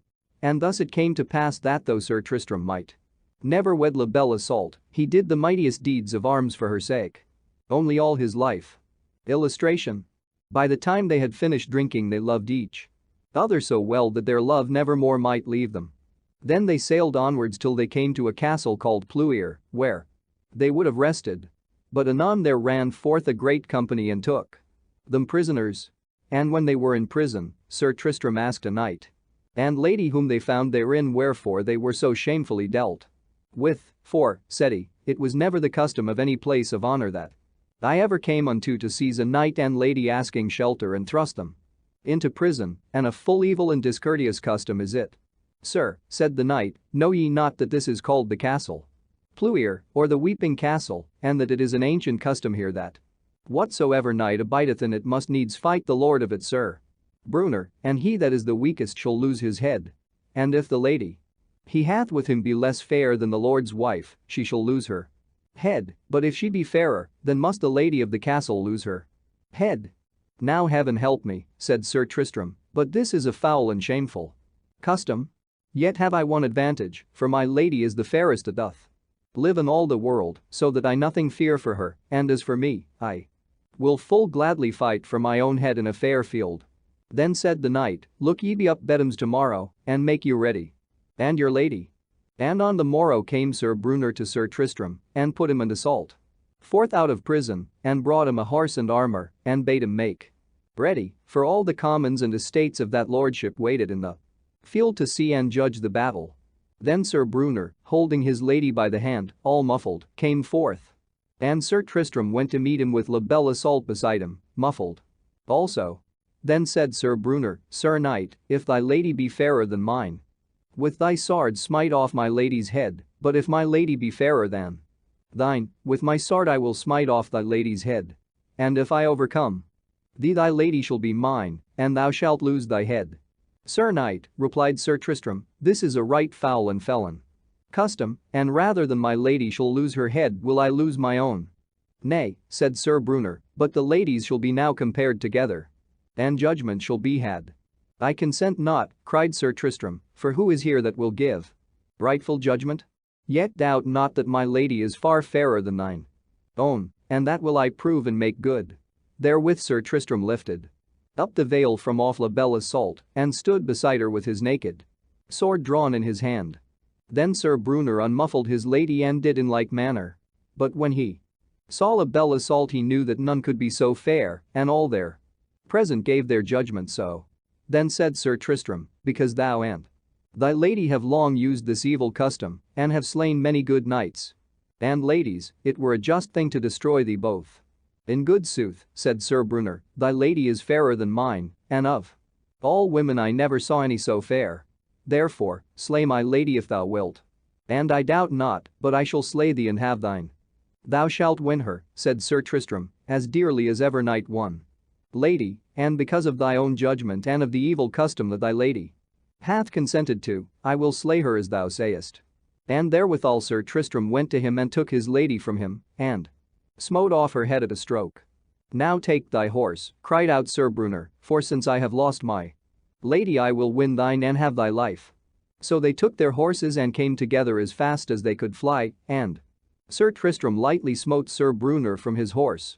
But he rose right quickly, and when Sir Tristram came again he thrust his horse through both the shoulders so that it reeled and fell. But Sir Tristram was light and nimble, and voided his horse, and rose up and dressed his shield before Him, though meanwhile, ere he could draw out his sword, Sir Brunner gave him 3 or 4 grievous strokes. Then they rushed furiously together, like 2 wild boars, and for it hurtling and hewing here and there for nigh 2 hours, and wounded each other full sorely. Then at the last Sir Brunner rushed upon Sir Tristram and took him in his arms to throw him, for he trusted greatly in his strength. But Sir Tristram was at that time called the strongest and biggest knight of the world, for he was bigger than Sir Lancelot, though Sir Lancelot was better breathed. So anon he thrust Sir Brunner grovelling to the earth, and then unlaced his helm and struck off his head. Then all they that belonged to the castle came and did him homage and fealty, and prayed him to abide there for a season and put an end to that foul custom. But within a while he departed and came to Cornwall, and there King Mark was forthwith wedded to La Belle Isoult with great joy and splendor. And Sir Tristram had high honor, and ever lodged at the king's court. But for all he had done him such services, King Mark hated him, and on a certain day he set 2 knights to fall upon him as he rode in the forest. But Sir Tristram lightly smote one's head off, and sorely wounded the other, and made him bear his fellow's body to the king. At that the king dissembled and hid from Sir Tristram that the knights were sent by him. Yet more than ever he hated him in secret, and sought to slay him. So on a certain day, by the assent of Sir Andred, a false knight, and 40 other knights, Sir Tristram was taken prisoner in his sleep and carried to a chapel on the rocks above the sea to be cast down. But as they were about to cast him in, suddenly he brake his bonds asunder, and rushing at Sir Andred, took his sword and smote him down therewith. Then, leaping down the rocks where none could follow, he escaped them. But one shot after him and wounded him full sorely with a poisoned arrow in the arm. Anon, his servant Gouvernail, with Sir Lambegus, sought him and found him safe among the rocks, and told him that King Mark had banished him and all his followers to avenge Sir Andred's death. So they took ship and came to Brittany. Now Sir Tristram, suffering great anguish from his wound, was told to seek Iseult, the daughter of the king of Brittany, for she alone could cure such wounds. Wherefore he went to King Howell's court and said, Lord, I am come into this country to have help from thy daughter, for men tell me none but she may help me. And Iseult gladly offering to do her best. Within a month he was made whole. While he abode still at that court, an earl named Grip made war upon King Howell and besieged him, and Sir Cahedius, the king's son, went forth against him, but was beaten in battle and sore wounded. Then the king, praying Sir Tristram for his help, he took with him such knights as he could find, and on the morrow, in another battle, did such deeds of arms that all the land spake of him. For there he slew the earl with his own hands, and more than 100 knights besides. When he came back, King Howell met him, and saluted him with every honor and rejoicing that could be thought of, and took him in his arms, and said, Sir Tristram, all my kingdom will I resign to thee. Nay, answered he, God forbid, for truly am I beholden to you forever. For your daughter's sake. Then the king prayed him to take Iseult in marriage, with a great dower of lands and castles. To this Sir Tristram presently consenting, anon they were wedded at the court. But within a while Sir Tristram greatly longed to see Cornwall, and Sir Cahedius desired to go with him. So they took ship, but as soon as they were at sea the wind blew them upon the coast of North Wales, nigh to Castle Perilous, hard by a forest wherein were many strange adventures oft times to be met. Then said Sir Tristram to Sir Cahedius, let us prove some of them ere we depart. So they took their horses and rode forth. When they had ridden a mile or more, Sir Tristram spied a goodly knight before him well armed, who sat by a clear fountain with a strong horse near him, tied to an oak tree. Fair sir, said he, when they came near, ye seem to be a knight-errant by your arms and harness, therefore make ready now to joust with one of us, or both. Thereat the knight spake not, but took his shield and buckled it round his neck, and leaping on his horse caught a spear from his squire's hand. Then said Sir Cahedius to Sir Tristram, let me assay him. Do thy best, said he. So the 2 knights met, and Sir Cahedius fell sorely wounded in the breast. Thou hast well jousted, cried Sir Tristram to the knight, now make ready for me. I am ready, answered he, and encountered him, and smote him so heavily that he fell down from his horse. Whereat, being ashamed, he put his shield before him, and drew his sword, crying to the strange knight to do likewise. Then they fought on foot for well nigh 2 hours, till they were both weary. At last Sir Tristram said, "In all my life I never met a knight so strong and well-breathed as ye be. It were a pity we should further hurt each other. Hold thy hand, fair knight, and tell me thy name."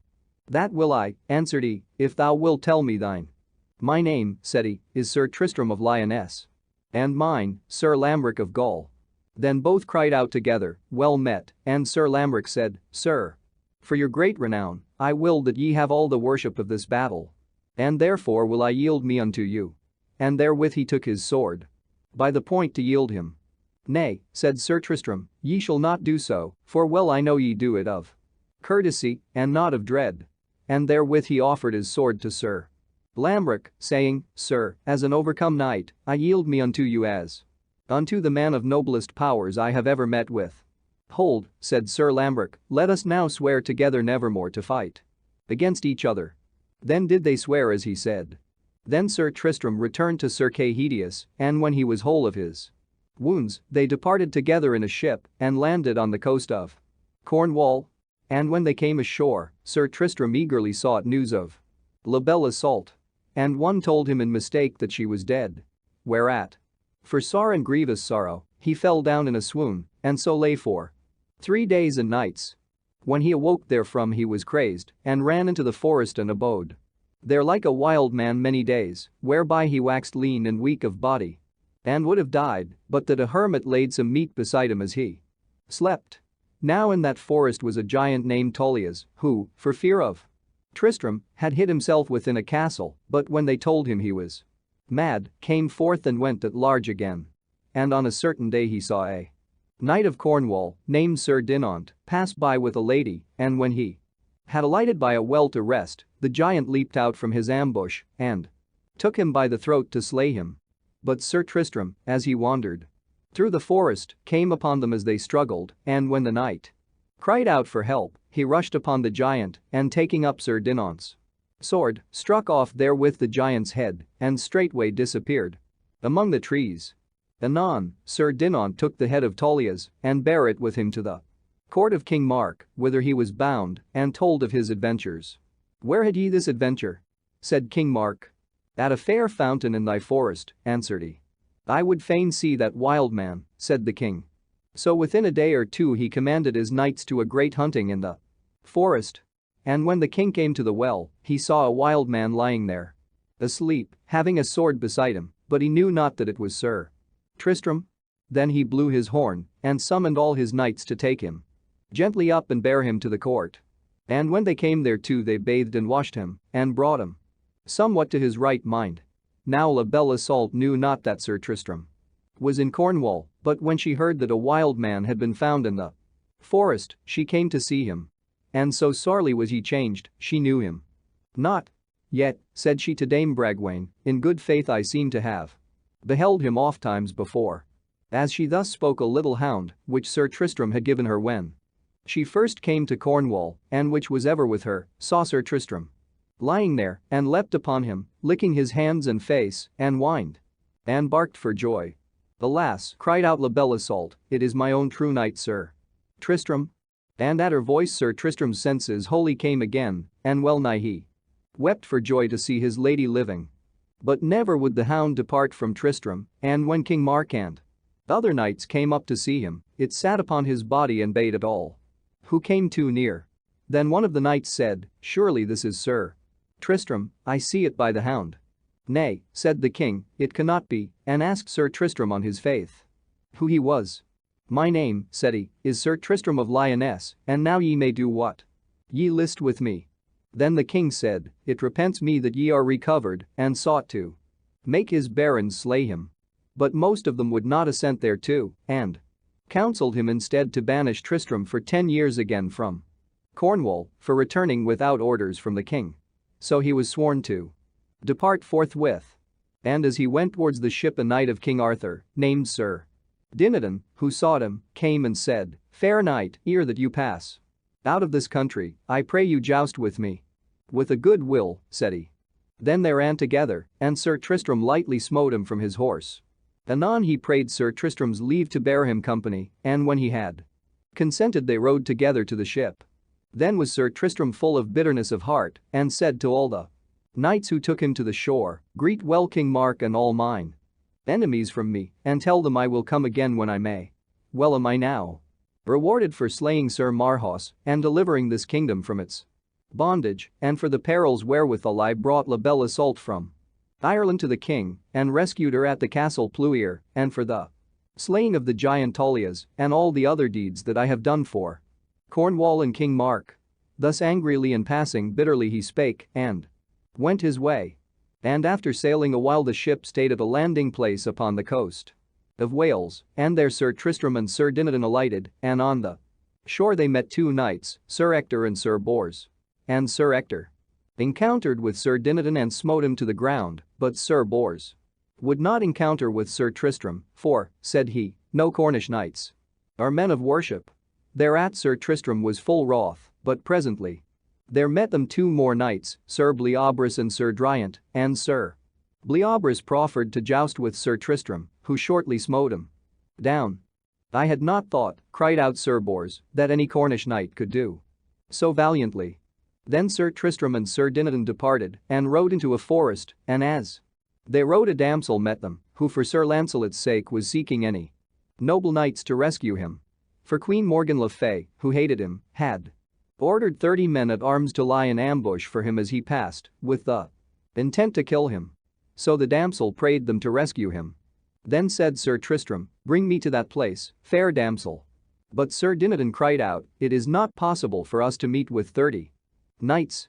I will take no part in such a hardihood, for to match 1 or 2 or 3 knights is enough, but to match 15 I will never assay." "For shame," replied Sir Tristram, "do but your part." "That will I not," said he, "wherefore, I pray ye, lend me your shield. For it is of Cornwall, and because men of that country are deemed cowards. Ye are but little troubled as ye ride with knights to joust with." "Nay," said Sir Tristram, "I will never give my shield up for her sake who gave it me, but if thou wilt not stand by me today I will surely slay thee, for I ask no more of thee than to fight one night, and if thy heart will not serve thee that much, thou shalt stand by and look on me and them." "Would God that I had never met with ye," cried Sir Dinadan, "but I promise to look on and do all that I may to save myself."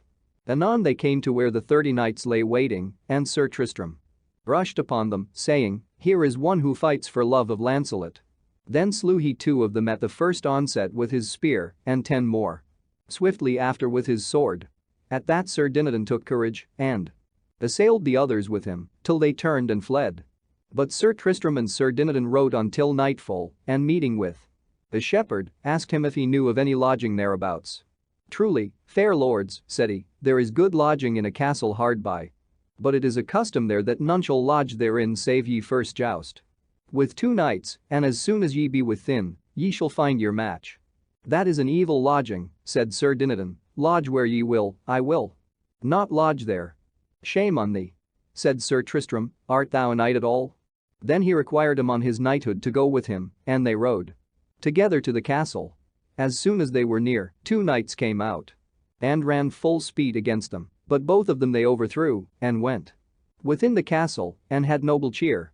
Now, when they were unarmed and ready to take rest, there came to the castle gate 2 knights, Sir Palomides and Sir Gaheris, and desired the custom of the castle. "I would far rather rest than fight," said Sir Dinadan. "That may not be," replied Sir Tristram, "for we must needs defend the custom of the castle, seeing we have overcome its lords, therefore, make ready." "Alas that I ever came into your company," said Sir Dinadan. So they made ready, and Sir Gaheris encountered Sir Tristram and fell before him, but Sir Palomides overthrew Sir Dinadan.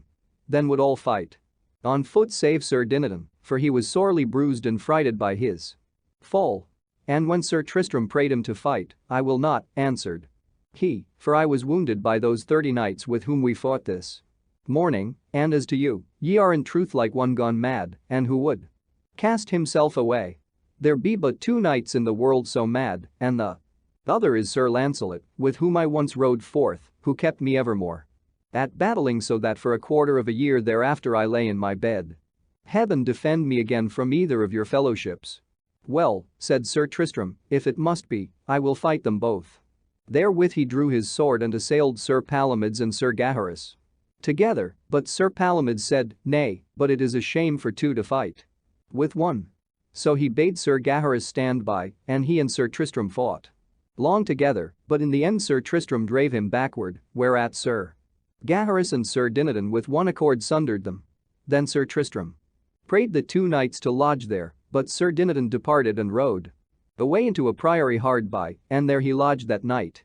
And on the morrow came Sir Tristram to the priory to find him, and seeing him so weary that he could not ride, he left him and departed. At that same priory was lodged Sir Pellinore, who asked Sir Dinadan Sir Tristram's name, but could not learn it, for Sir Tristram had charged that he should remain unknown. Then said Sir Pellinore, "Since ye will not tell it me, I will ride after him and find it myself." "Beware, Sir Knight," said Sir Dinadan, "ye will repent it if ye follow him." But Sir Pellinore straightway mounted and overtook him, and cried to him to joust, whereat Sir Tristram forthwith turned and smote him down, and wounded him full sorely in the shoulder. On the day after, Sir Tristram met a herald, who told him of a tournament proclaimed between King Carados of Scotland and the King of North Wales to be held at the Maiden's Castle. Now King Carados sought Sir Lancelot to fight there on his side, and the King of North Wales sought Sir Tristram. And Sir Tristram purposed to be there. So as he rode, he met Sir Kay, the seneschal, and Sir Sagramor, and Sir Kay proffered to joust with him. But he refused, desiring to keep himself unwearied for the tourney. Then Sir Kay cried, "Sir Knight of Cornwall, joust with me, or yield as recreant." When Sir Tristram heard that, he fiercely turned and set his spear in rest, and spurred his horse towards him. But when Sir Kay saw him so madly coming on, he in his turn refused, whereat Sir Tristram called him coward, till for shame he was compelled to meet him. Then Sir Tristram lightly smote him down and rode away. But Sir Sagramor pursued him, crying loudly to joust with him also. So Sir Tristram turned and quickly overthrew him likewise, and departed. Anon a damsel met him as he rode, and told him of a knight adventurous who did great harm thereby, and prayed him for his help. But as he went with her he met Sir Gawain, who knew the damsel for a maiden of Queen Morgana Fay. Knowing, therefore, that she needs must have evil plots against Sir Tristram, Sir Gawain demanded of him courteously whither he went. "I know not whither," said he, "save as this damsel letteth me." "Sir," said Sir Gawain, "ye shall not ride with her, for she and her lady never yet did good to any," and, drawing his sword, he said to the damsel, "Tell me now straightway for what cause thou leddest this knight, or else shalt thou die, for I know of old thy lady's treason." "Mercy, Sir Gawain," cried the damsel, "and I will tell thee all." Then she told him that Queen Morgan had ordained 30 fair damsels to seek out Sir Lancelot and Sir Tristram, and by their wiles persuade them to her castle, where she had 30 knights in wait to slay them. "Oh, shame!" cried Sir Gawain, "that ever such foul treason should be wrought by a queen and a king's sister." Then said he to Sir Tristram, "Sir Knight, if ye will stand with me, we will together prove the malice of these 30 knights." "I will not fail you," answered he, "for but few days since I had to do with 30 knights of that same queen, and trust we may win honor as lightly now as then." So they rode together, and when they came to the castle, Sir Gawain cried aloud, "Queen Morgan le Fay, send out thy knights that we may fight with them." Then the queen urged her knights to issue forth, but they durst not, for they well knew Sir Tristram and feared him greatly. So Sir Tristram and Sir Gawain went on their way, and as they rode they saw a knight named Sir Bruce without pity chasing a lady with intent to slay her. Then Sir Gawain prayed Sir Tristram to hold still and let him assail that knight. So he rode up between Sir Bruce and the lady, and cried, "False knight, turn thee to me and leave that lady." Then Sir Bruce turned and set his spear in rest and rushed against Sir Gawain and overthrew him and rode his horse upon him as he lay, which when Sir Tristram saw, he cried, "Forbear that villainy," and galloped at him. But when Sir Bruce saw by the shield it was Sir Tristram, he turned and fled. And though Sir Tristram followed swiftly after him, yet he was so well horsed that he escaped. Anon Sir Tristram and Sir Gawain came nigh the Maiden's Castle, and there an old knight named Sir Pellinore gave them lodging.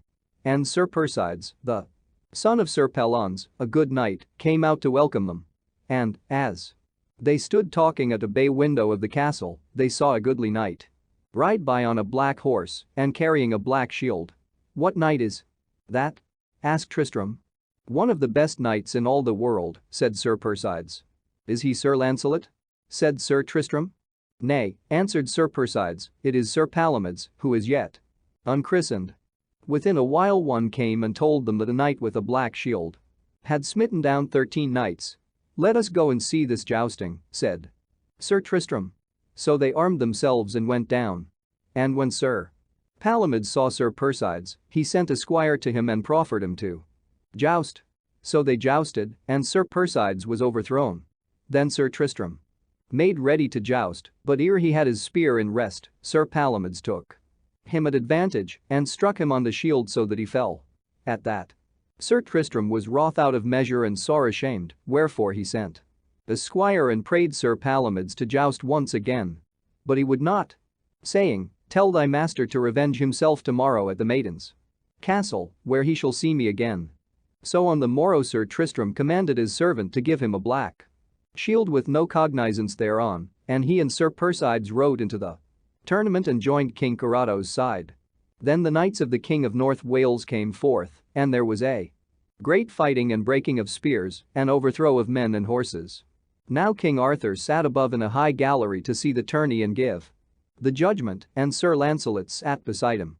Then came against Sir Tristram and Sir Persides 2 knights with them of North Wales, Sir Bleoberis and Sir Gaheris, and Sir Persides was smitten down and nigh slain, for 4 horsemen rode over him. But Sir Tristram rode against Sir Gaheris and smote him from his horse, and when Sir Bleoberis next encountered him, he overthrew him also. Anon they horsed themselves again. And with them came Sir Dinadan, whom Sir Tristram forthwith smote so sorely that he reeled off his saddle. Then cried he, "Ah, Sir Knight, I know ye better than ye deem, and promise nevermore to come against ye." Then rode Sir Bleoberis at him the second time, and had a buffet that felled him to the earth. And soon thereafter the king commanded to cease for that day, and all men marveled who Sir Tristram was, for the prize of the first day was given him in the name of the Knight of the Black Shield. Now Sir Palomides was on the side of the King of North Wales, but knew not Sir Tristram again. And, when he saw his marvelous deeds, he sent to ask his name. "As to that," said Sir Tristram, "he shall not know at this time, but tell him he shall know when I have broken 2 spears upon him. For I am the knight he smote down yesterday, and whatever side he taketh, I will take the other." So when they told him that Sir Palomides would be on King Carato's side, for he was kindred to King Arthur, "Then will I be on the King of North Wales' side," said he, "but else would I be on my lord King Arthur's." Then on the morrow, when King Arthur was come, the heralds blew unto the tourney.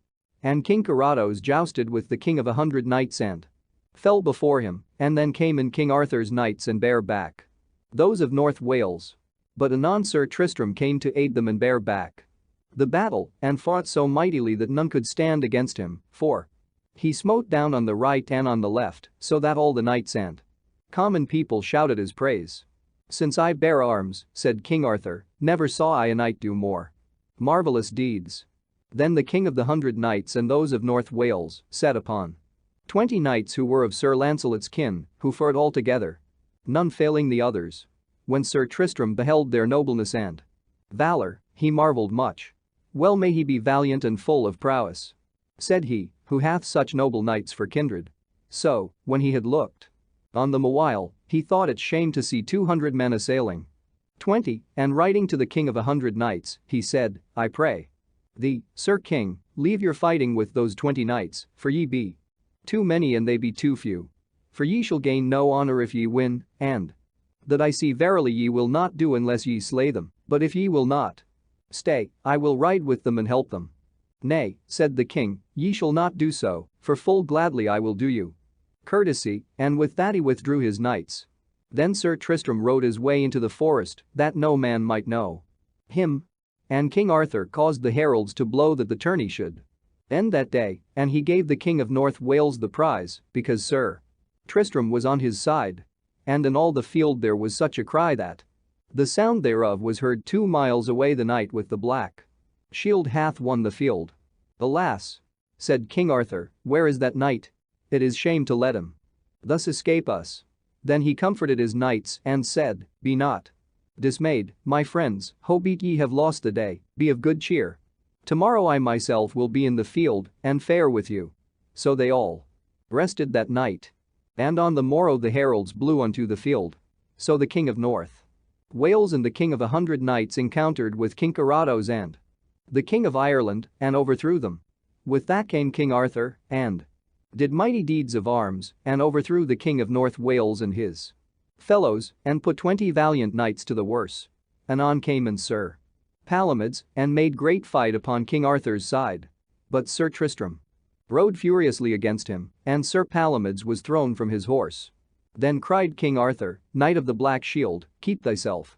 And as he spake he came upon him and smote him from his saddle to the ground. And so passed on to other knights.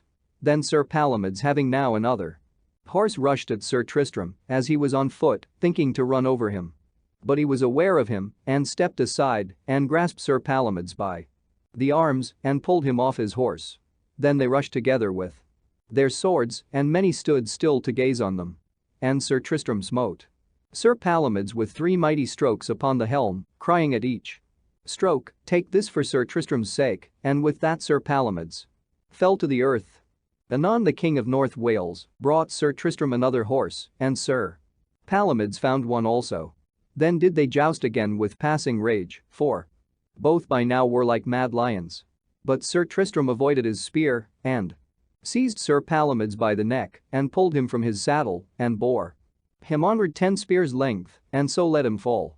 Then King Arthur drew forth his sword and smote the spear asunder and gave Sir Tristram 2 or 3 sore strokes ere he could get at his own sword. But when he had it in his hand he mightily assailed the king. With that 11 knights of Lancelot's kin went forth against him, but he smote them all down to the earth, so that men marveled at his deeds. And the cry was now so great that Sir Lancelot got a spear in his hand and came down to assay Sir Tristram, saying, "Knight with the black shield, make ready." When Sir Tristram heard him he levelled his spear. And both stooping their heads, they ran together mightily, as it had been thunder. And Sir Tristram's spear brake short, but Sir Lancelot struck him with a deep wound in the side and broke his spear, yet overthrew him not. Therewith Sir Tristram, smarting at his wound, drew forth his sword, and rushing at Sir Lancelot, gave him mighty strokes upon the helm, so that the sparks flew from it, and Sir Lancelot stooped his head down to the saddle bow. But then Sir Tristram turned and left the field, for he felt his wound so grievous that he deemed he should soon die. Then did Sir Lancelot hold the field against all comers and put the king of North Wales and his party to the worse. And because he was the last knight in the field the prize was given him. But he refused to take it, and when the cry was raised, "Sir Lancelot hath won the day," he cried out, "Nay, but Sir Tristram is the victor, for he first began and last endured, and so hath he done each day." And all men honored Lancelot more for his knightly words than if he had taken the prize. Thus was the tournament ended, and King Arthur departed to Caerleon, for the Whitsun feast was now nigh come, and all the knights adventurous went their ways. And many sought Sir Tristram in the forest whither he had gone, and at last Sir Lancelot found him and brought him to King Arthur's court, as hath been told already. Chapter 12. The Quest of the Sangreal and the Adventures of Sir Percival, Sir Bors, and Sir Galahad. After these things, Merlin fell into a dotage of love for a damsel of the Lady of the Lake, and would let her have no rest, but followed her in every place. And ever she encouraged him, and made him welcome till she had learned all his crafts that she desired to know. Then upon a time she went with him beyond the sea to the land of Benwick. And as they went he showed her many wonders, till at length she was afraid, and would fain have been delivered from him. And as they were in the forest of Broceliande, they sat together under an oak tree, and the damsel prayed to see all that charm whereby men might be shut up yet alive in rocks or trees. But he refused her a long time, fearing to let her know, yet in the end, her prayers and kisses overcame him, and he told her all. Then did she make him great cheer, but anon, as he lay down to sleep, she softly rose and walked about him waving her hands and muttering the charm, and presently enclosed him fast within the tree whereby he slept. And therefrom nevermore he could by any means come out for all the crafts that he could do. And so she departed and left. Merlin. Illustration. Waving her hands and muttering the charm, and presently enclosed him fast within the tree. At the vigil of the next feast of Pentecost, when all the knights of the Round Table were met together at Camelot and had heard mass and were about to sit down to meat, there rode into the hall a fair lady on horseback, who went straight up to King Arthur where he sat upon his throne and reverently saluted him. "God be with thee, fair damsel," quoth the king, "what desirest thou of me? I pray thee tell me, lord," she answered, "where Sir Lancelot is." "Yonder may ye see him," said King Arthur. Then went she to Sir Lancelot and said, "Sir, I salute thee in King Pell's name, and require thee to come with me into the forest hereby." Then asked he her with whom she dwelt and what she wished of him. "I dwell with King Pelles," said she, "whom Balin erst so sorely wounded when he smote the dolorous stroke. It is he who hath sent me to call thee." "I will go with thee gladly," said Sir Lancelot, and bade his squire straightway saddle his horse and bring his armor. Then came the queen to him and said, "Sir Lancelot, will ye leave me thus at this high feast?" "Madam," replied the damsel, "by dinner time tomorrow he shall be with you." "If I thought not," said the queen, "he should not go with thee by my good will." Then Sir Lancelot and the lady rode forth till they came to the forest. And in a valley thereof found an abbey of nuns, whereby a squire stood ready to open the gates. When they had entered and descended from their horses, a joyful crowd pressed round Sir Lancelot and heartily saluted him and led him to the abbess's chamber and unarmed him. Anon he saw his cousins likewise there, Sir Bors and Sir Lionel, who also made great joy at seeing him and said, "By what adventure art thou here, for we thought to have seen thee at Camelot tomorrow?" "A damsel brought me here," said he, "but as yet I know not for what service." As they thus talked 12 nuns came in, who brought with them a youth so passing fair and well made that in all the world his match could not be found. His name was Galahad, and though he knew him not, nor Lancelot him, Sir Lancelot was his father. "Sir," said the nuns, "we bring thee here this child whom we have nourished from his youth, and pray thee to make him a knight, for from no worthier hand can he receive that order." Then Sir Lancelot, looking on the youth, saw that he was seemly and demure as a dove, with every feature good and noble, and thought he never had beheld a better fashioned man of his years. "Cometh this desire from himself?" said he. "Yea," answered Galahad and all the nuns. "Tomorrow, then, in reverence for the feast, he shall have his wish," said Sir Lancelot. And the next day at the hour of prime, he knighted him and said, "God make of thee as good a man as he hath made thee beautiful." Then with Sir Lionel and Sir Bors he returned to the court and found all gone to the minster to hear service. When they came into the banquet hall, each knight and baron found his name written in some seat in letters of gold, as here ought to sit Sir Lionel, here ought to sit Sir Gawain and so forth. And in the perilous seat, at the high center of the table, a name was also written, whereat they marveled greatly, for no living man had ever yet dared sit upon that seat, save one, and him a flame leaped forth and drew down under earth, so that he was no more seen. Then came Sir Lancelot and read the letters in that seat, and said, "My counsel is that this inscription be now covered up until the night be come who shall achieve this great adventure." So they made a veil of silk and put it over the letters. In the meanwhile came Sir Gawain to the court and told the king he had a message to him from beyond the sea, from Merlin. "For," said he, "as I rode through the forest of Brocelion but 5 days since, I heard the voice of Merlin speaking to me from the midst of an oak tree, whereat, in great amazement, I besought him to come forth. But he, with many groans, replied he never more might do so, for that none could free him, save the damsel of the lake, who had enclosed him thereby his own spells which he had taught her. But go," said he, "to King Arthur, and tell him that he now prepare his knights and all his table round to seek the Sangreal, for the time is come when it shall be achieved." When Sir Gawain had spoken thus, King Arthur sat pensive in spirit and mused deeply of the Holy Grail and what saintly knight should come who might achieve it. Anon he bade them hasten to set on the banquet. "Sir," said Sir Kay, the seneschal, "if ye go now to meat ye will break the ancient custom of your court, for never have ye dined at this high feast till ye have seen some strange adventure." "Thou sayest truly," said the king, "but my mind was full of wonders and Musings, till I bethink me not of mine old custom. As they stood speaking thus, a squire ran in and cried, Lord, I bring thee marvellous tidings. What be they? Said King Arthur. Lord, said he, hereby at the river is a marvellous great stone, which I myself saw swim down hitherwards upon the water, and in it there is set a sword, and ever the stone heaveth and swayeth on the water, but floateth down no further with the stream. I will go and see it, said the king. So all the knights went with him. And when they came to the river, there surely found they a mighty stone of red marble floating on the water, as the squire had said, and therein stuck a fair and rich sword, on the pommel whereof were precious stones, wrought skillfully with gold into these words. No man shall take me hence, but he by whose side I should hang, and he shall be the best knight in the world. When the king read this, he turned round to Sir Lancelot and said, Fair sir, this sword ought surely to be thine, for thou art the best knight in all the world. But Lancelot answered soberly, Certainly, sir, it is not for me, nor will I have the hardihood to set my hand upon it. For he that toucheth it and faileth to achieve it shall one day be wounded by it mortally.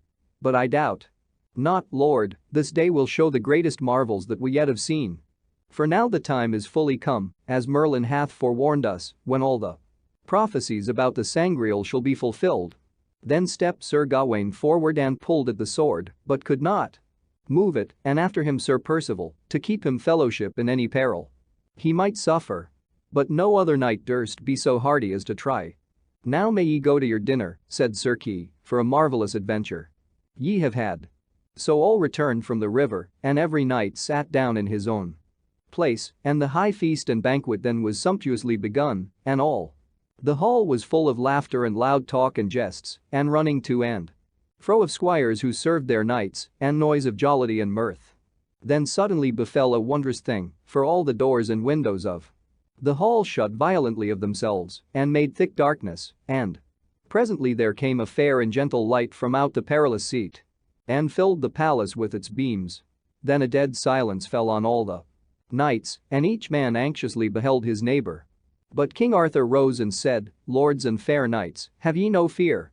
But rejoice, we have seen strange things today, but stranger yet remain. For now I know we shall today see him who may sit in the siege perilous, and shall achieve the Sangreal. For as ye all well know, that holy vessel, wherefrom at the supper of our Lord before his death, he drank the wine with his disciples, hath been held ever since the holiest treasure of the world, and wheresoever it hath rested peace and prosperity have rested with it on the land. But since the dolorous stroke which Balin gave King Pels none have seen it, for heaven, wroth with that presumptuous blow, hath hid it, none know where. Yet somewhere in the world it still may be. And maybe it is left to us, and to this noble order of the Table Round, to find and bring it home, and make of this our realm the happiest in the earth. Many great quests and perilous adventures have ye all taken and achieved, but this high quest he only shall attain who hath clean hands and a pure heart, and valor and hardihood beyond all other men. While the king spoke there came in softly an old man robed all in white, leading with him a young knight clad in red from top to toe, but without armor or shield, and having by his side an empty scabbard. The old man went up to the king and said, Lord, here I bring thee this young knight of royal lineage and of the blood of Joseph of Arimathea, by whom the marvels of thy court shall fully be accomplished. The king was right glad at his words and said, Sir, ye be right heartily welcome, and the young knight also. Then the old man put on Sir Galahad, for it was he, a crimson robe trimmed with fine ermine, and took him by the hand and led him to the perilous seat, and lifting up the silken cloth which hung upon it, read these words. Written in gold letters, this is the seat of Sir Galahad, the good knight. Sir, said the old man, this place is thine. Then sat Sir Galahad down firmly and surely, and said to the old man, Sir, ye may now go your way, for ye have done well and truly all ye were commanded, and commend me to my grandsire, King Pels, and say that I shall see him soon. So the old man departed with a retinue of 20 noble squires. But all the knights of the Round Table marvelled at Sir Galahad, and at his tender age, and at his sitting there so surely in the perilous seat. Then the king led Sir Galahad forth from the palace to show him the adventure of the floating stone. Here, said he, is as great a marvel as I ever saw, and right good knights have tried and failed to gain that sword. I marvel not thereat, said Galahad, for this adventure is not theirs, but mine, and for the certainty I had thereof, I brought no sword with me. As thou mayst see here by this empty scabbard. Anon he laid his hand upon the sword and lightly drew it from the stone and put it in his sheath and said, this sword was that enchanted one which erst belonged to the good knight Sir Balin, wherewith he slew through piteous mistake his brother Balin, who also slew him at the same time. All which great woe befell him through the dolorous stroke he gave my grandsire King Pelles, the wound whereof is not yet whole, nor shall be till I heal him. As he stood speaking thus, they saw a lady riding swiftly down the river's bank towards them on a white palfrey, who, saluting the king and queen, said, Lord King, Nacien the hermit sendeth thee word that to thee shall come today the greatest honor and worship that hath yet ever befallen a king of Britain, for this day shall the Sangreal appear in thy house. With that the damsel took her leave and departed the same way she came. Now, said the king, I know that from today the quest of the Sangreal shall begin, and all ye of the Round Table will be scattered so that nevermore shall I see ye again together as ye are now. Let me then see a joust and tournament amongst ye for the last time before ye go. So they all took their harness and met together in the meadows by Camelot. And the queen and all her ladies sat in a tower to see. Then Sir Galahad, at the prayer of the king and queen, put on a coat of light armor and a helmet, but shield he would take none, and grasping a lance, he drove into the middle of the press of knights and began to break spears marvelously, so that all men were full of wonder.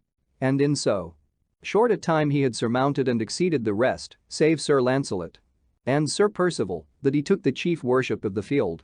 Then the king and all the court and fellowship of knights went back to the palace, and so to evensong in the great minster, a royal and goodly company, and after that sat down to supper in the hall, every knight in his own seat, as they had been before. Anon suddenly burst overhead the cracking and crying of great peals of thunder, till the palace walls were shaken sorely, and they thought to see them riven all to pieces.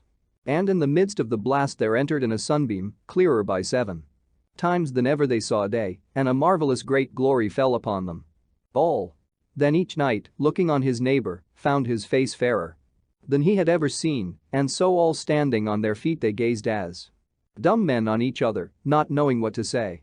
Then entered into the hall the Sangreal, borne aloft without hands through the midst of the sunbeam, and covered with white samite, so that none might see it. And all the hall was filled with perfume and incense, and every knight was fed with the food he best loved. And when the holy vessel had been thus borne through the hall, it suddenly departed, no man saw whither. When they recovered breath to speak, King Arthur first rose up and yielded thanks to God and to our Lord. Then Sir Gawain sprang up and said, now have we all been fed by miracle with whatsoever food we thought of or desired, but with our eyes we have not seen the blessed vessel whence it came, so carefully and preciously it was concealed. Therefore, I make a vow that from tomorrow I shall labor 12 months and a day in quest of the Sangreal, and longer if need be. Nor will I come again into this court until mine eyes have seen it. Evidently. When he had spoken thus, knight after knight rose up and vowed himself to the same quest, till the most part of the Round Table had thus sworn. But when King Arthur heard them all, he could not refrain his eyes from tears and said, Sir Gawain, thou hast set me in great sorrow, for I fear me my true fellowship shall never meet together here again, and surely never Christian king had such a company of worthy knights around his table at one time. And when the queen and her ladies and gentlewomen heard the vows, they had such grief and sorrow as no tongue could tell, and Queen Guinevere cried out, I marvel that my lord will suffer them to depart from him. And many of the ladies who loved knights would have gone with them, but were forbidden by the hermit Nacien, who sent this message to all who had sworn themselves to the quest. Take with ye no lady nor gentlewoman, for into so high a service as ye go in, no thought but of our Lord and heaven may enter. On the morrow morning all the knights rose early, and when they were fully armed, save shields and helms, they went in with the king and queen to service in the minster. Then the king counted all who had taken the adventure on themselves, and found them 150 knights of the Round Table, and so they all put on their helms and rode away together in the midst of cries and lamentations from the court and from the ladies and from all the town. But the queen went alone to her chamber, that no man might see her sorrow. And Sir Lancelot followed her to say farewell. When she saw him she cried out, "Oh, Sir Lancelot, thou hast betrayed me. Thou hast put me to death thus to depart and leave my lord the king." "Ah, madam," said he, "be not displeased or angry, for I shall come again as soon as I can with honor." "Alas," said she, "that ever I saw thee, but he that suffered death upon the cross for all mankind be to thee safety and good conduct, and to all thy company." Then Sir Lancelot saluted her and the king, and went forth with the rest, and came with them that night to Castle Vagan, where they abode, and on the morrow they departed from each other on their separate ways, every knight taking the way that pleased him best.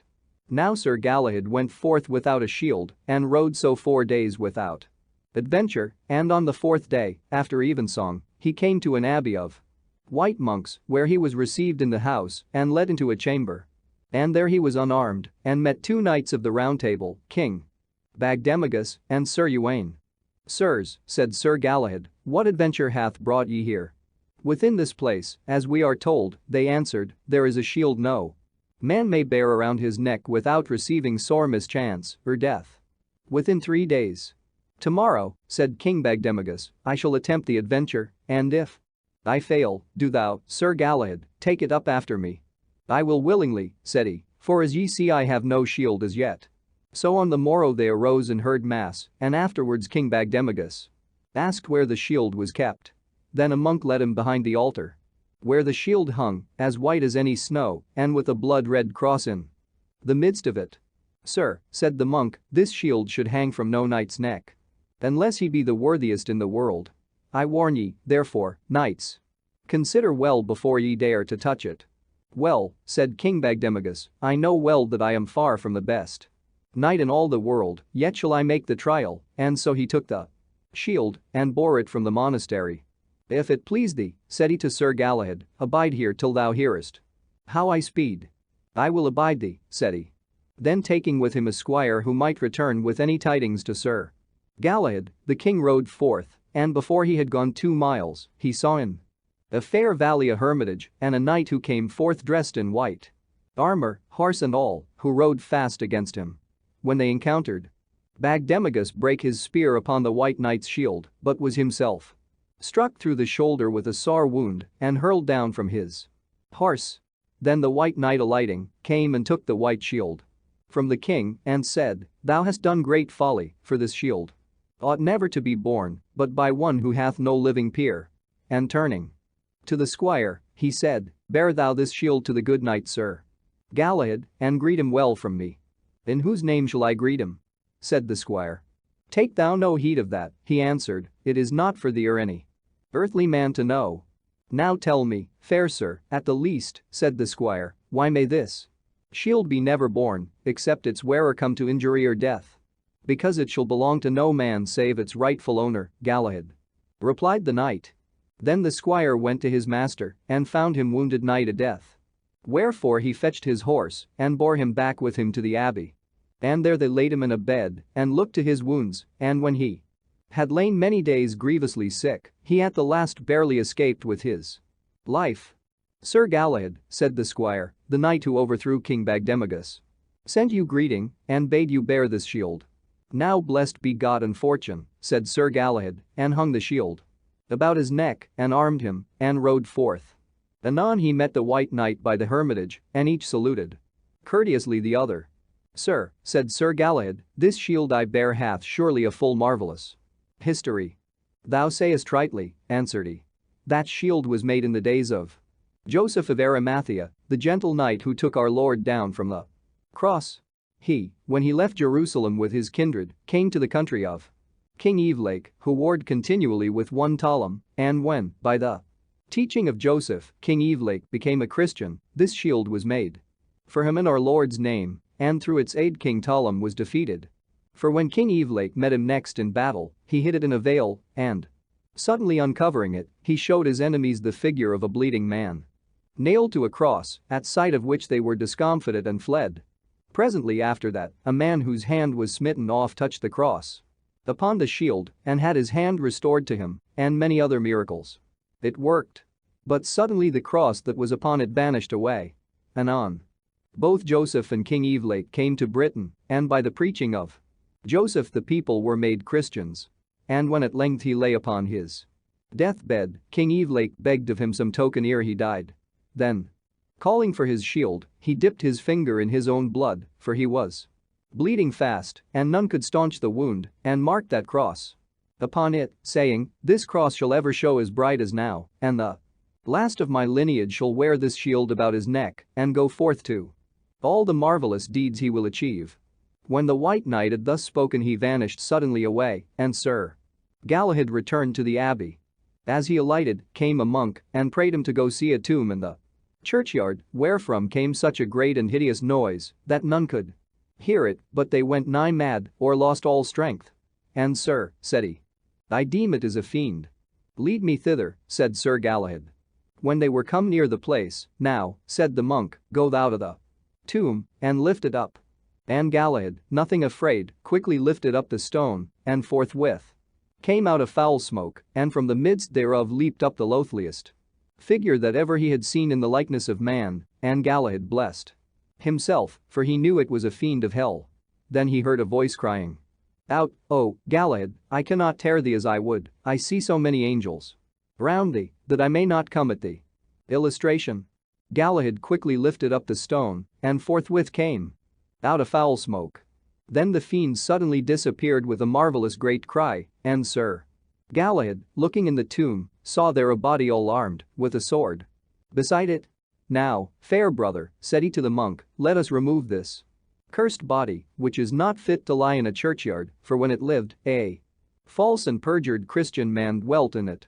Cast it away, and there shall come no more hideous noises from the tomb.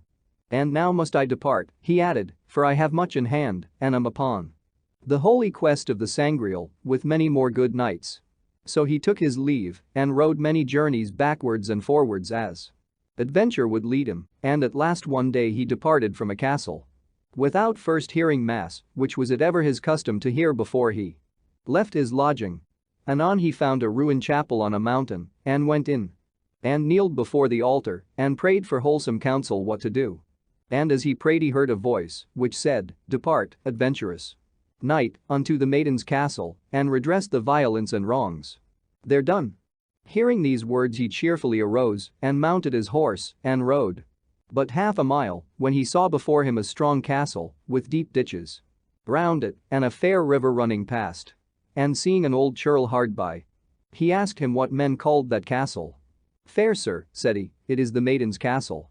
"It is a cursed place," said Galahad, "and all its masters are but felons, full of mischief and hardness and shame." "For that good reason," said the old man, "thou wert well advised to turn thee back." "For that same reason," quoth Sir Galahad, "will I the more certainly ride on." Then, looking at his armor carefully, to see that nothing failed him, he went forward, and presently there met him 7 damsels, who cried out, "Sir Knight, thou ridest in great peril, for thou hast 2 waters to pass over." "Why should I not pass over them?" said he, and rode straight on. Anon he met a squire, who said, "Sir Knight, the masters of this castle defy thee, and bid thee go no further, till thou showest them thy business." "Here, fair fellow," said Sir Galahad, "I am come here to destroy their wicked customs." "If that be thy purpose," answered he, "thou wilt have much to do." "Go thou," said Galahad, "and hasten with my message." In a few minutes after rode forth furiously from the gateways of the castle 7 knights, all brothers, and crying out, "Knight, keep thee!" bore down all at once upon Sir Galahad. But thrusting forth his spear, he smote the foremost to the earth, so that his neck was almost broken, and warded with his shield the spears of all the others, which every one brake off from it, and shivered into pieces. Then he drew out his sword, and set upon them hard and fiercely, and by his wondrous force drave them before him, and chased them to the castle gate, and there he slew them. At that came out to him an ancient man, in priest's vestments, saying, "Behold, sir, here, the keys of this castle." Then he unlocked the gates, and found within a multitude of people, who cried out, "Sir Knight, ye be welcome, for long have we waited thy deliverance," and told him that the 7 felons he had slain had long enslaved the people round about, and killed all knights who passed that way, because the maiden whom they had robbed of the castle had foretold that by one night they should themselves be overthrown. "Where is the maiden?" asked Sir Galahad. "She lingereth below in a dungeon," said they. So Sir Galahad went down and released her, and restored her inheritance, and when he had summoned the barons of the country to do her homage, he took his leave and departed. Presently thereafter, as he rode, he entered a great forest, and in a glade thereof met two knights, disguised, who proffered him to joust. These were Sir Lancelot, his father, and Sir Percival, but neither knew the other. So he and Sir Lancelot encountered first, and Sir Galahad smote down his father. Then drawing his sword, for his spear was broken, he fought with Sir Percival, and struck so mightily that he clave Sir Percival's helm, and smote him from his horse. Now hard by where they fought there was a hermitage, where dwelt a pious woman, a recluse, who, when she heard the sound, came forth, and seeing Sir Galahad ride, she cried, "God be with thee, the best knight in the world. Had yonder knights known thee as well as I do, they would not have encountered with thee." When Sir Galahad heard that, fearing to be made known, he forthwith smote his horse with his spurs, and departed at a great pace. Sir Lancelot and Sir Percival heard her words also, and rode fast after him, but within a while he was out of their sight. Then Sir Percival rode back to ask his name of the recluse, but Sir Lancelot went forward on his quest, and following any path his horse would take, he came by and by after nightfall to a stone cross hard by an ancient chapel. When he had alighted and tied his horse up to a tree, he went and looked in through the chapel door, which was all ruinous and wasted, and there within he saw an altar, richly decked with silk, whereon there stood a fair candlestick of silver, bearing 6 great lights. And when Sir Lancelot saw the light, he tried to get within the chapel, but could find no place. So, being passing weary and heavy, he came again to his horse, and when he had unsaddled him and set him free to pasture, he unlaced his helm, and ungirded his sword, and laid him down to sleep upon his shield before the cross. And while he lay between waking and sleeping, he saw come by him 2 white palfreys bearing a litter, wherein a sick knight lay, and the palfreys stood still by the cross. Then Sir Lancelot heard the sick man say, "Oh, sweet Lord, when shall this sorrow leave me, and the holy vessel pass by me, wherethrough I shall be blessed? For I have long endured." With that Sir Lancelot saw the chapel open, and the candlestick with the 6 tapers come before the cross, but he could see none who bare it. Then came there also a table of silver, and thereon the holy vessel of the sangreal. And when the sick knight saw that, he sat up, and lifting both his hands, said, "Fair Lord, sweet Lord, who art here within this holy vessel, have mercy on me, that I may be whole," and therewith he crept upon his hands and knees so nigh that he might touch the vessel, and when he had kissed it, he leaped up and stood and cried aloud, "Lord God, I thank thee, for I am made whole." Then the Holy Grail departed with the table and the silver candlestick into the chapel, so that Sir Lancelot saw it no more, nor for his sins' sake could he follow it. And the knight who was healed went on his way. Then Sir Lancelot awake and marvelled whether he had seen aught but a dream. And as he marvelled, he heard a voice saying, "Sir Lancelot, thou art unworthy, go thou hence, and withdraw thee from this holy place." And when he heard that, he was passing heavy, for he bethed him of his sins. So he departed weeping, and cursed the day of his birth, for the words went into his heart, and he knew wherefore he was thus driven forth. Then he went to seek his arms and horse, but could not find them, and then he called himself the wretchedest and most unhappy of all knights, and said, "My sin hath brought me unto great dishonor. For when I sought earthly honors, I achieved them ever, but now I take upon me holy things, my guilt doth hinder me, and shameth me, therefore had I no power to stir or speak when the holy blood appeared before me." So thus he sorrowed till it was day, and he heard the birds sing, then was he somewhat comforted, and departing from the cross on foot, he came into a wild forest, and to a high mountain, and there he found a hermitage.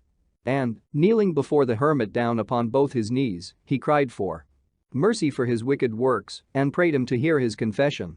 But when he told his name, the hermit marveled to see him in so sore a case, and said, "Sir, ye ought to thank God more than any knight living, for he hath given thee more honor than any, yet for thy presumption, while in deadly sin to come into the presence of his flesh and blood, he suffered thee neither to see nor follow it. Wherefore, believe that all thy strength and manhood will avail thee little when God is against thee. Then Sir Lancelot wept and said, Now know I well ye tell me truth. Then he confessed to him and told him all his sins and how he had for 14 years served but Queen Guinevere only and forgotten God and done great deeds of arms for her and not for heaven and had little or nothing thanked God for the honor that he won. And then Sir Lancelot said, I pray you counsel me. I will counsel thee, said he. Never more enter into that queen's company when ye can avoid it. So Sir Lancelot promised him. Look that your heart and your mouth accord, said the good man, and ye shall have more honor and more nobleness than ever ye have had. Then were his arms and horse restored to him, and so he took his leave and rode forth, repenting greatly. Now Sir Percival had ridden back to the recluse to learn who that knight was whom she had called the best in the world. And when he had told her that he was Sir Percival, she made passing great joy of him, for she was his mother's sister, wherefore she opened her door to him and made him good cheer. And on the morrow she told him of her kindred to him, and they both made great rejoicing.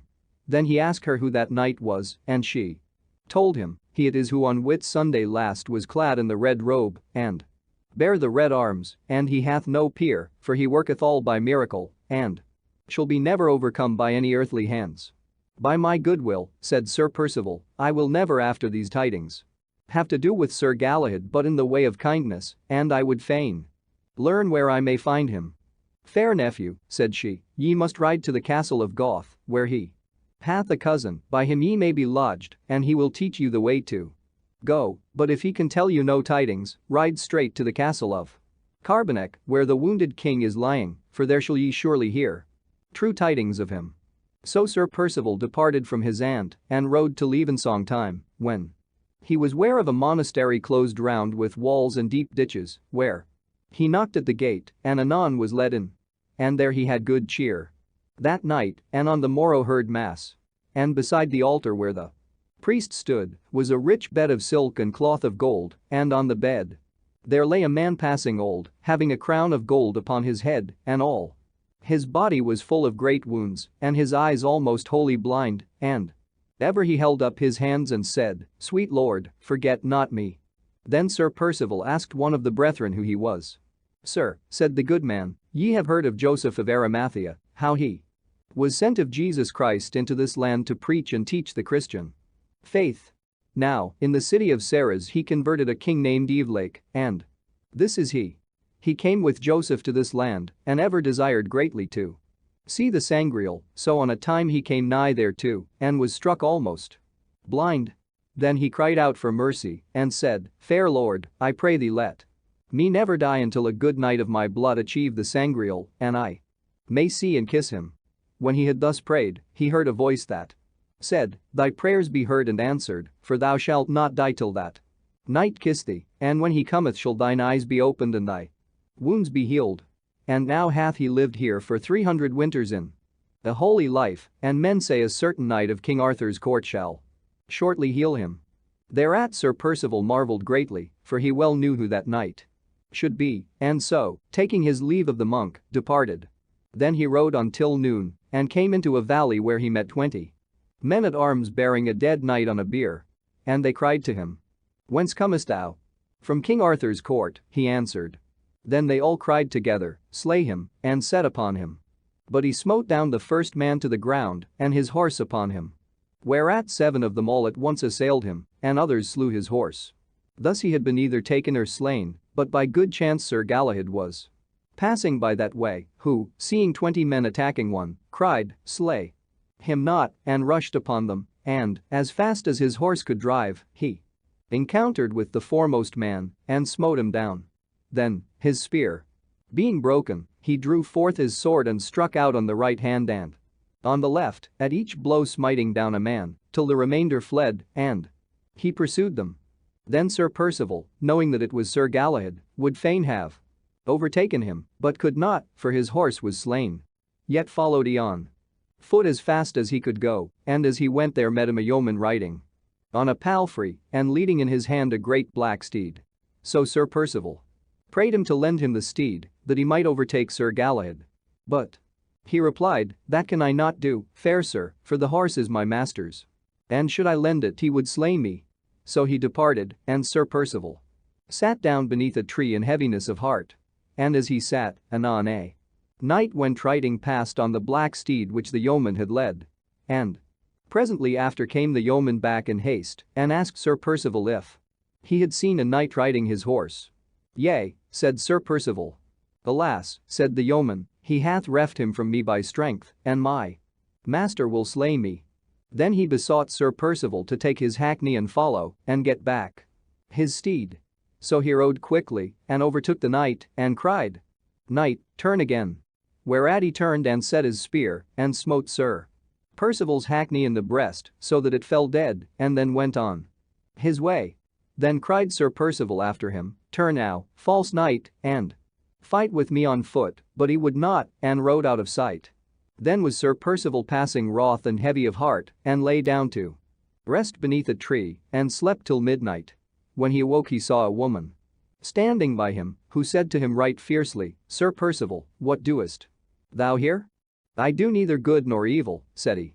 "If thou wilt promise me," said she, "to do my will whenever I shall ask thee, I will bring thee here a horse that will bear thee wheresoever thou desirest." At that he was full glad, and promised as she asked. Then anon she came again, with a great black steed, strong and well apparelled. So Sir Percival mounted, and rode through the clear moonlight, and within less than an hour had gone a 4 days' journey, till he came to a rough water that roared, and his horse would have borne him into it, but Sir Percival would not suffer him, yet could he scarce restrain him. And seeing the water so furious, he made the sign of the cross upon his forehead, whereat the horse suddenly shook him off, and with a terrible sound leaped into the water and disappeared, the waves all burning up in flames around him. Then Sir Percival knew it was a fiend which had brought him the horse, so he commended himself to God, and prayed that he might escape temptations, and continued in prayer till it was day. Then he saw that he was on a wild mountain, nigh surrounded on all sides by the sea, and filled with wild beasts, and going on into a valley, he saw a serpent carrying a young lion by the neck. With that came another lion, crying and roaring after the serpent, and anon overtook him, and began to battle with him. And Sir Percival helped the lion, and drew his sword, and gave the serpent such a stroke that it fell dead. Thereat the lion fawned upon him like a dog, licking his hands, and crouching at his feet, and at night lay down by him and slept at his side. And at noon the next day Sir Percival saw a ship come sailing before a strong wind upon the sea towards him, and he rose and went towards it. And when it came to shore, he found it covered with white samite, and on the deck there stood an old man dressed in priest's robes, who said, "God be with you, fair sir, whence come ye?" "I am a knight of King Arthur's court," said he, "and follow the quest of the Sangreal, but here have I lost myself in this wilderness." "Fear nothing," said the old man, "for I have come from a strange country to comfort thee." Then he told Sir Percival it was a fiend of hell upon which he had ridden to the sea, and that the lion, whom he had delivered from the serpent, meant the church. And Sir Percival rejoiced at these tidings, and entered into the ship, which presently sailed from the shore into the sea. Now when Sir Bors rode forth from Camelot to seek the Sangreal, anon he met a holy man riding on an ass, and courteously saluted him. "Who are ye, son?" said the good man. "I am a knight," said he, "in quest of the Sangreal, and would fain have thy counsel, for he shall have much earthly honor who may bring it to a favorable end." "That is truth," said the good man, "for he shall be the best knight of the world, yet know that none shall gain it save by sinless living." So they rode to his hermitage together, and there he prayed Sir Bors to abide that night, and anon they went into the chapel, and Sir Bors was confessed. And they eat bread and drank water together. "Now," said the hermit, "I pray thee eat no other food till thou sit at the table where the Sangreal shall be." Thereto Sir Bors agreed. "Also," said the hermit, "it were wise that ye should wear a sackcloth garment next your skin for penance," and in this also did Sir Bors as he was counselled. And afterwards he armed himself and took his leave. Then rode he onwards all that day, and as he rode he saw a passing great Birds sit in an old dry tree, whereon no leaves were left, and many little birds lay around the great one, nigh dead with hunger.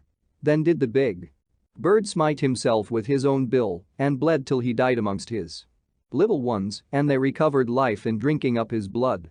When Sir Bors saw this he knew it was a token, and rode on full of thought. And about eventide he came to a tower, whereto he prayed admission, and he was received gladly by the lady of the castle. But when a supper of many meats and dainties was set before him, he remembered his vow, and bade a squire to bring him water, and therein he dipped his bread, and ate. Then said the lady, Sir Bors, I fear ye like not my meat. Yea, truly, said he, God thank thee madam, but I may eat no other meat this day.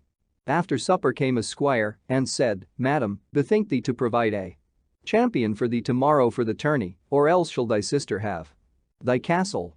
At that the lady wept, and made great sorrow. But Sir Bors prayed her to be comforted, and asked her why the tournament was held. Then she told him how she and her sister were the daughters of King Aeneas, who left them all his lands between them, and how her sister was the wife of a strong knight named Sir Lenoir, who had taken from herself all her lands, save the one tower wherein she dwelt. And now, said she, this also will they take, unless I find a champion by tomorrow. Then said Sir Bors, be comforted, tomorrow I will fight for thee. Whereat she rejoiced not a little, and sent word to Sir Priton that she was provided and ready. And Sir Bors lay on the floor, and in no bed, nor ever would do otherwise till he had achieved his quest. On the morrow he arose and clothed himself, and went into the chapel, where the lady met him, and they heard mass together. Anon he called for his armor, and went with a goodly company of knights to the battle. And the lady prayed him to refresh himself ere he should fight, but he refused to break his fast until the tournament were done. So they all rode together to the lists, and there they saw the lady's eldest sister, and her husband, Sir Priton Lenoir. And a cry was made by the heralds that whichever should win, his lady should have all the others' lands. Then the two knights departed asunder a little space, and came together with such force that both their spears were shivered, and their shields and hauberks pierced through, and both fell to the ground sorely wounded, with their horses under them. But swiftly they arose, and drew their swords, and smote each other on the head with many great and heavy blows, till the blood ran down their bodies, and Sir Priton was a full good knight, so that Sir Bors had more ado than he had thought for to overcome him. But at last Sir Priton grew a little faint, that instantly perceived Sir Bors, and rushed upon him the more vehemently, and smote him fiercely, till he rent off his helm, and then gave him great strokes upon his visage with the flat of his sword, and bade him yield or be slain. And then Sir Priton cried him mercy, and said, For God's sake slay me not, and I will never war against thy lady more. So Sir Bors let him go. And his wife fled away with all her knights.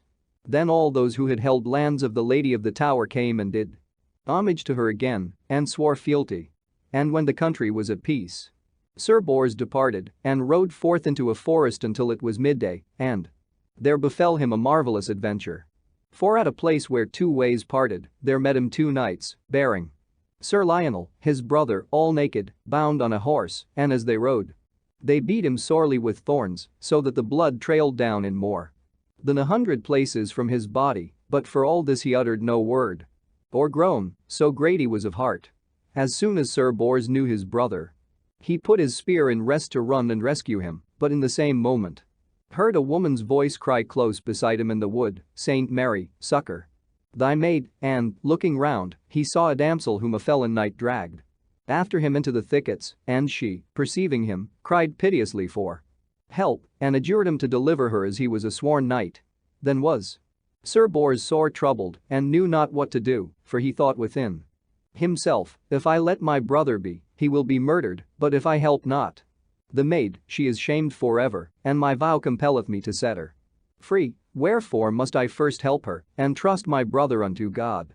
So, riding to the knight who held the damsel, he cried out, Sir Knight, lay your hand off that maid, or else ye be but dead. At that the knight set down the maid, and dropped his shield, and drew forth his sword against Sir Bors, who ran at him, and smote him through both shield and shoulder, and threw him to the earth, and when he pulled his spear forth, the knight swooned. Then the maid thanked Sir Bors heartily, and he set her on the knight's horse and brought her to her men-at-arms, who presently came riding after her. And they made much joy and besought him to come to her father, a great lord, and he should be right welcome. But truly, said he, I may not at this time, for I have a great adventure yet to do, and commending them to God, he departed in great haste to find his brother. So he rode, seeking him by the track of the horses a great while. Anon he met a seeming holy man riding upon a strong black horse, and asked him, had he seen pass by that way a knight led bound and beaten with thorns by two others? Yea, truly, such an one I saw, said the man, but he is dead, and lo, his body is hard by in a bush. Then he showed him a newly slain body lying in a thick bush, which seemed indeed to be Sir Lionel. Then made Sir Bors such mourning and sorrow that by and by he fell into a swoon upon the ground. And when he came to himself again, he took the body in his arms and put it on his horse's saddle and bore it to a chapel hard by and would have buried it. But when he made the sign of the cross, he heard a full great noise and cry as though all the fiends of hell had been about him, and suddenly the body and the chapel and the old man vanished all away. Then he knew that it was the devil who had thus beguiled him, and that his brother yet lived. Then held he up his hands to heaven and thanked God for his own escape from hurt and rode onwards, and anon, as he passed by an hermitage in a forest, he saw his brother sitting armed by the door. And when he saw him, he was filled with joy and lighted from his horse and ran to him and said, fair brother, when came ye hither? But Sir Lionel answered, with an angry face, what vain words be these? When for you I might have been slain. Did ye not see me bound and led away to death, and left me in that peril to go succoring a gentlewoman, the like whereof no brother ever yet hath done? Now, for thy false misdeed, I do defy thee, and ensure thee speedy death. Then Sir Bors prayed his brother to abate his anger, and said, fair brother, remember the love that should be between us twain. But Sir Lionel would not hear, and prepared to fight and mounted his horse and came before him, crying, Sir Bors, keep thee from me, for I shall do to thee as a felon and a traitor, therefore, start upon thy horse, for if thou wilt not, I will run upon thee as thou standest. But for all his words Sir Bors would not defend himself against his brother. And anon the fiend stirred up Sir Lionel to such rage that he rushed over him and overthrew him with his horse's hoofs, so that he lay swooning on the ground. Then would he have rent off his helm and slain him, but the hermit of that place ran out and prayed him to forbear and shielded Sir Bors with his body. Then Sir Lionel cried out, now, God so help me, Sir Priest, but I shall slay thee else thou depart, and him too after thee. And when the good man utterly refused to leave Sir Bors, he smote him on the head until he died, and then he took his brother by the helm and unlaced it, to have stricken off his head, and so he would have done, but suddenly was pulled off backwards by a knight of the Round Table, who, by the will of heaven, was passing by that place, Sir Colgrevance by name. Sir Lionel, he cried, will ye slay your brother, one of the best knights of all the world? That ought no man to suffer. Why, said Sir Lionel, will ye hinder me and meddle in this strife? Beware, lest I shall slay both thee and him. And when Sir Colgrevance refused to let them be, Sir Lionel defied him and gave him a great stroke through the helmet, whereat Sir Colgrevance drew his sword and smote again right manfully. And so long they fought together that Sir Bors awoke from his swoon and tried to rise and part them, but had no strength to stand upon his feet. Anon Sir Colgrevance saw him and cried out to him for help, for now Sir Lionel had nigh defeated him. When Sir Bors heard that, he struggled to his feet and put his helmet on and took his sword. But before he could come to him, Sir Lionel had smitten off Sir Colgrevance's helm and thrown him to the earth and slain him. Then turned he to his brother as a man possessed by fiends and gave him such a stroke as bent him nearly double. But still Sir Bors prayed him for God's sake to quit that battle, for if it befell us that we either slew the other we should die for care of that sin. Never will I spare thee if I master thee, cried out Sir Lionel.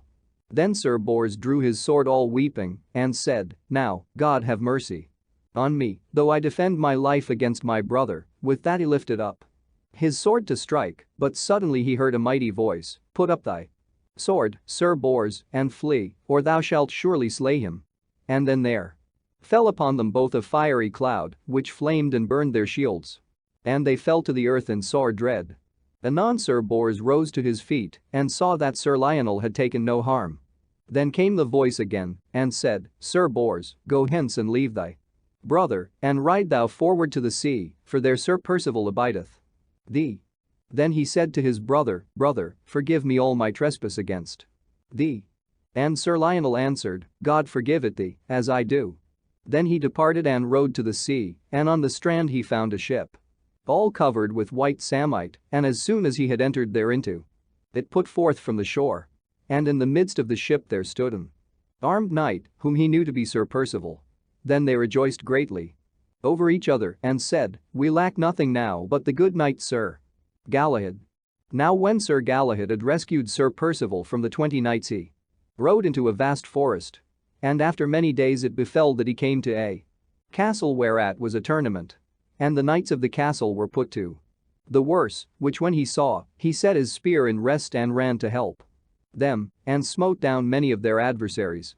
And as it chanced Sir Gawain was amongst the stranger knights, and when he saw the white shield with the red cross, he knew it was Sir Galahad, and proffered to joust with him.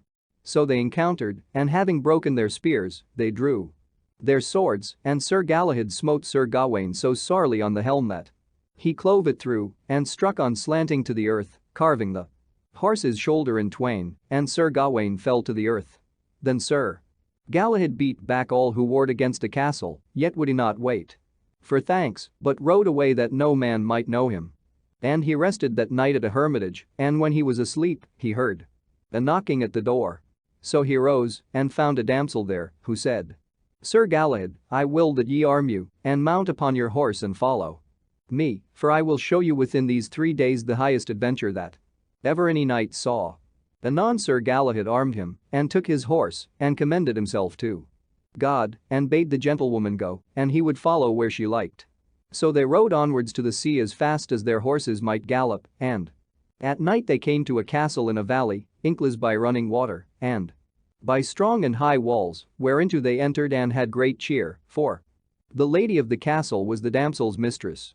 And when he was unarmed, the damsel said to her lady, Madam, shall we abide here this night?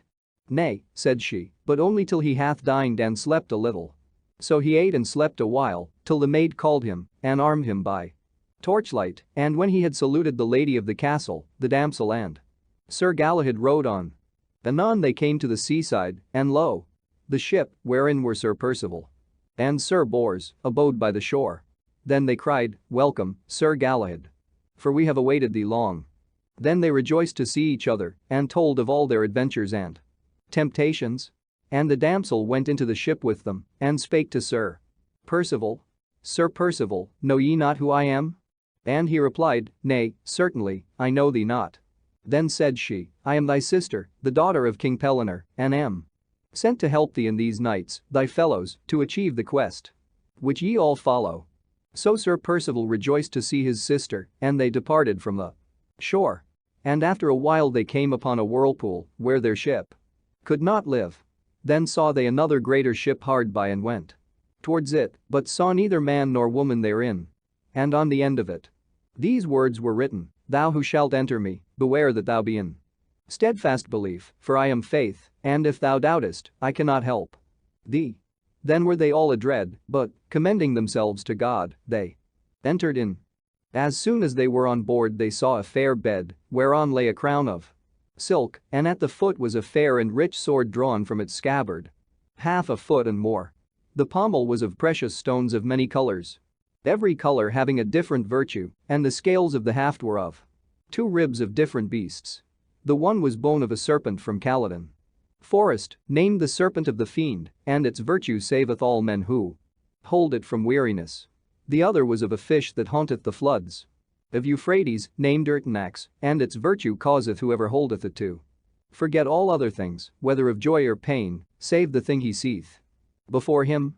In the name of God, said Sir Percival, I shall essay to handle this sword, and set his hand to it, but could not grasp it. By my faith, said he, now have I failed. Sir Bors set his hand to it, and failed also. Then came Sir Galahad and saw these letters written red as blood, none shall draw me forth save the hardiest of all men, but he that draweth me shall never be shamed or wounded to death. By my faith, said Sir Galahad, I would draw it forth, but dare not try. Ye may try safely, said the gentlewoman, Sir Percival's sister, for be ye well assured the drawing of this sword is forbid to all but you.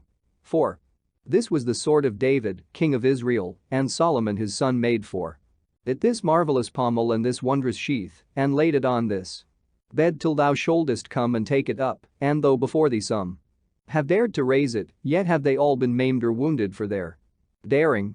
Where, said Sir Galahad, shall we find a girdle for it? Fair sir, said she, dismay you not, and therewith took from out a box a girdle, nobly wrought with golden thread, set full of precious stones, and with a rich gold buckle. This girdle, lords, said she, is made for the most part of mine own hair, which, while I was yet in the world, I loved full well, but when I knew that this adventure was ordained me, I cut off and wove as ye now see. Illustration. This girdle, lords, said she, is made for the most part of mine own hair, which, while I was yet in the world, I loved full well. Then they all prayed Sir Galahad to take the sword, and so anon he gripped it in his fingers, and the maiden girt it round his waist, saying, Now reck I not though I die, for I have made thee the worthiest knight of all the world. Fair damsel, said Sir Galahad, ye have done so much that I shall be your knight all the days of my life. Then the ship sailed a great way on the sea, and brought them to land near the castle of Carteloes. When they were landed came a squire and asked them, Be ye of King Arthur's court? We are, said they. In an evil hour are ye come, said he, and went back swiftly to the castle. Within a while they heard a great horn blow, and saw a multitude of well-armed knights come forth, who bade them yield or die. At that they ran together, and Sir Percival smote one to the earth and mounted his horse, and so likewise did Sir Bors and Sir Galahad, and soon had they routed all their enemies and alighted on foot, and with their swords slew them downright, and entered into the castle. Then came there forth a priest, to whom Sir Galahad kneeled and said, In sooth, good father, I repent me of this slaughter, but we were first assailed, or else it had not been. Repent ye not, said the good man, for if ye lived as long as the world lasted ye could do no better deed, for these were all the felon sons of a good knight, Earl Hernox, whom they have thrown into a dungeon, and in his name have slain priests and clerks, and beat down chapels far and near. Then Sir Galahad prayed the priest to bring him to the earl, who, when he saw Sir Galahad, cried out, Long have I waited for thy coming, and now I pray thee hold me in thine arms that I may die in peace.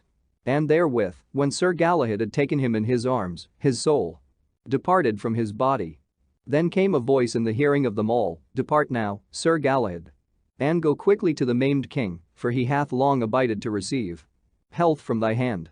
So the three knights departed, and Sir Percival's sister with them, and came to a vast forest, and saw before them a white hart, exceeding fair, led by 4 lions, and marveling greatly at that sight, they followed.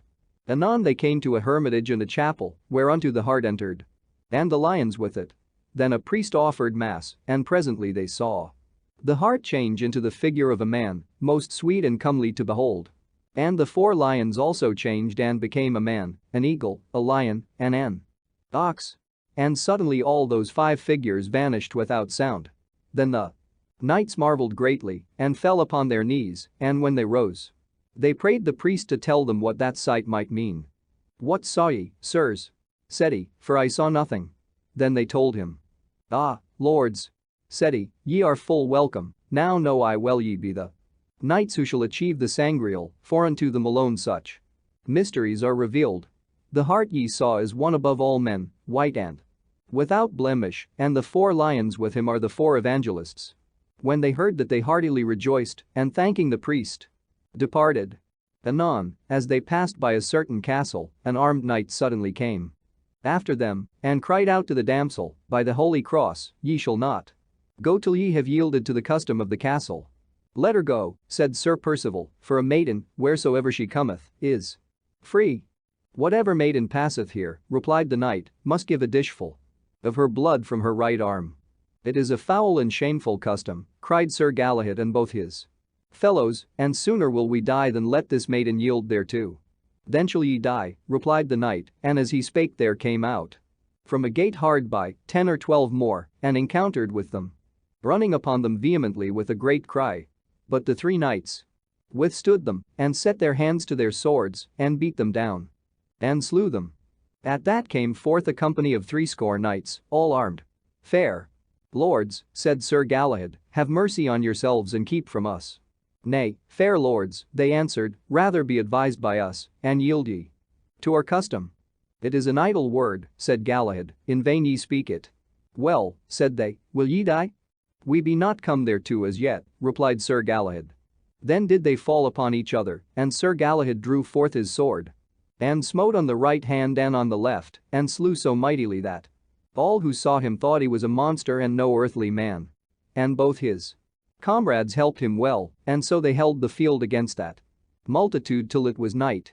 Then came a good knight forward from the enemy and said, "Fair knights, abide with us tonight and be right welcome, by the faith of our bodies as we are true knights, tomorrow ye shall rise unharmed, and meanwhile maybe ye will, of your own accord, accept the custom of the castle when ye know it better." So they entered and alighted and made great cheer. Anon, they asked them whence that custom came. "The lady of this castle is a leper," said they, "and can be no way cured save by the blood of a pure virgin and a king's daughter, therefore to save her life are we her servants bound to stay. Every maid that passeth by, and trieth her blood may not cure our mistress." Then said the damsel, "Take ye of my blood as much as ye will, if it may avail your lady." And though the 3 knights urged her not to put her life in that great peril, she replied, "If I die to heal another's body, I shall get health to my soul, and would not be persuaded to refuse." So on the morrow she was brought to the sick lady, and her arm was bared, and a vein thereof was opened, and the dish filled with her blood. Then the sick lady was anointed therewith, and anon she was whole of her malady. With that Sir Percival's sister lifted up her hand and blessed her, saying, "Madam, I am come to my death to make you whole, for God's love pray for me," and thus saying she fell down in a swoon. Then Sir Galahad, Sir Percival, and Sir Bors started to lift her up and staunch her blood, but she had lost too much to live. So when she came to herself she said to Sir Percival, "Fair brother, I must die for the healing of this lady, and now, I pray thee, bury me not here, but when I am dead put me in a boat at the next haven, and let me float at venture on the sea. And when ye come to the city of Sarras, to achieve the Sangreal, shall ye find me waiting by a tower, and there I pray thee bury me, for there shall Sir Galahad and ye also be laid." Thus having said, she died. Then Sir Percival wrote all the story of her life and put it in her right hand, and so laid her in a barge and covered it with silk. And the wind arising drove the barge from land, and all the knights stood watching it till it was out of sight. Anon they returned to the castle, and forthwith fell a sudden tempest of thunder and lightning and rain, as if the earth were broken up, and half the castle was thrown down. Then came a voice to the 3 knights which said, "Depart ye now asunder till ye meet again where the maimed king is lying." So they parted and rode divers ways. Now after Sir Lancelot had left the hermit, he rode a long while till he knew not whither to turn, and so he lay down to sleep, if haply he might dream whither to go. And in his sleep a vision came to him saying, "Lancelot, rise up and take thine armor, and enter the first ship that thou shalt find." When he awoke he obeyed the vision, and rode till he came to the seashore, and found there a ship without sails or oars, and as soon as he was in it he smelt the sweetest savor he had ever known, and seemed filled with all things he could think of or desire. And looking round he saw a fair bed, and thereon a gentlewoman lying dead, who was Sir Percival's sister. And as Sir Lancelot looked on her he spied the writing in her right hand, and, taking it, he read therein her story and more. Then a month thereafter he abode in that ship and was nourished by the grace of heaven, as Israel was fed with manna in the desert. And on a certain night he went ashore to pass the time, for he was somewhat weary, and, listening, he heard a horse come towards him, from which a knight alighted and went up into the ship, who, when he saw Sir Lancelot, said, "Fair sir, ye be right welcome to mine eyes, for I am thy son Galahad, and long time I have sought for thee." With that he kneeled and asked his blessing, and took off his helm and kissed him, and the Great joy there was between them no tongue can tell. Then for half a year they dwelt together in the ship and served God night and day with all their powers and went to many unknown islands where none but wild beasts haunted, and there found many strange and perilous adventures. And upon a time they came to the edge of a forest before a cross of stone and saw a knight armed all in white leading a white horse. Then the knight saluted them and said to Galahad, "Ye have been long time enough with your father, now, therefore, leave him and ride this horse till ye achieve the holy quest." Then went Sir Galahad to his father and kissed him full courteously and said, "Fair father, I know not when I shall see thee again." And as he took his horse a voice spake in their hearing, "Ye shall meet no more in this life." "Now, my son, Sir Galahad," said Sir Lancelot, "since we must so part and see each other nevermore, I pray the High Father of Heaven to preserve both you and me." Then they bade farewell, and Sir Galahad entered the forest, and Sir Lancelot returned to the ship, and the wind rose and drove him more than a month through the sea, whereby he slept but little, yet ever prayed that he might see the Sangreal. So it befell upon a certain midnight, the moon shining clear, he came before a fair and rich castle, whereof the postern gate was open towards the sea, having no keeper save 2 lions in the entry.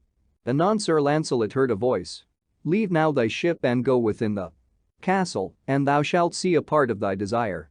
Then he armed and went towards the gate, and coming to the lions he drew out his sword, but suddenly a dwarf rushed out and smote him on the arm, so that he dropped his sword and heard again the voice, "O man of evil faith and poor belief, wherefore trustest thou thine arms above thy Maker?" Then he put up his sword and signed a cross upon his forehead, and so passed by the lions without hurt. And going in, he found a chamber with the door shut, which in vain he tried to open. And listening thereat he heard a voice within, which sang so sweetly that it seemed no earthly thing, "Joy and honor be to the Father of Heaven." Then he kneeled down at the door, for he knew well the Sangreal was there within. Anon the door was opened without hands, and forthwith came there out so great a splendor as if all the torches of the world had been alight together. But when he would have entered in, a voice forbid him, wherefore he drew back and looked, standing upon the threshold of the door. And there he saw a table of silver, and the holy vessel covered with red samite, and many angels round it holding burning candles and a cross and all the ornaments of the altar. Then a priest stood up and offered mass, and when he took the vessel up, he seemed to sink beneath that burden. At that Sir Lancelot cried, "O Father, take it not for sin that I go in to help the priest, who hath much need thereof." So saying, he went in, but when he came towards the table, he felt a breath of fire which issued out therefrom and smote him to the ground, so that he had no power to rise. Then felt he many hands about him, which took him up and laid him down outside the chapel door. There lay he in a swoon all through that night. And on the morrow certain people found him senseless and bore him to an inner chamber and laid him on a bed. And there he rested, living, but moving no limbs, 24 days and nights. On the 25th day he opened his eyes and saw those standing round and said, "Why have ye waked me? For I have seen marvels that no tongue can tell, and more than any heart can think." Then he asked where he was, and they told him, "In the castle of Carbonek." "Tell your lord, King Pelles," said he, "that I am Sir Lancelot." At that they marveled greatly, and told their lord it was Sir Lancelot, who had lain there so long. Then was King Pelles wondrous glad and went to see him, and prayed him to abide there for a season. But Sir Lancelot said, "I know well that I have now seen as much as mine eyes may behold of the Sangreal, wherefore I will return to my own country." So he took leave of King Pelles and departed towards Logres. Now after Sir Galahad had parted from Sir Lancelot, he rode many days till he came to the monastery where the blind King Evelake lay, whom Sir Percival had seen. And on the morrow, when he had heard mass, Sir Galahad desired to see the king, who cried out, "Welcome, Sir Galahad, servant of the Lord. Long have I abided thy coming. Take me now in thine arms, that I may die in peace." At that Sir Galahad embraced him, and when he had so done the king's eyes were opened, and he said, "Fair Lord Jesus, suffer me now to come to thee." And anon his soul departed. Then they buried him royally, as a king should be, and Sir Galahad went on his way. Within a while he came to a chapel in a forest, in the crypt whereof he saw a tomb which always blazed and burned. And asking the brethren what that might mean, they told him, Joseph of Arimathea's son did found this monastery, and one who wronged him hath lain here these 350 years and burneth evermore, until that perfect night who shall achieve the sangreal doth quench the fire. Then said he, I pray ye bring me to the tomb.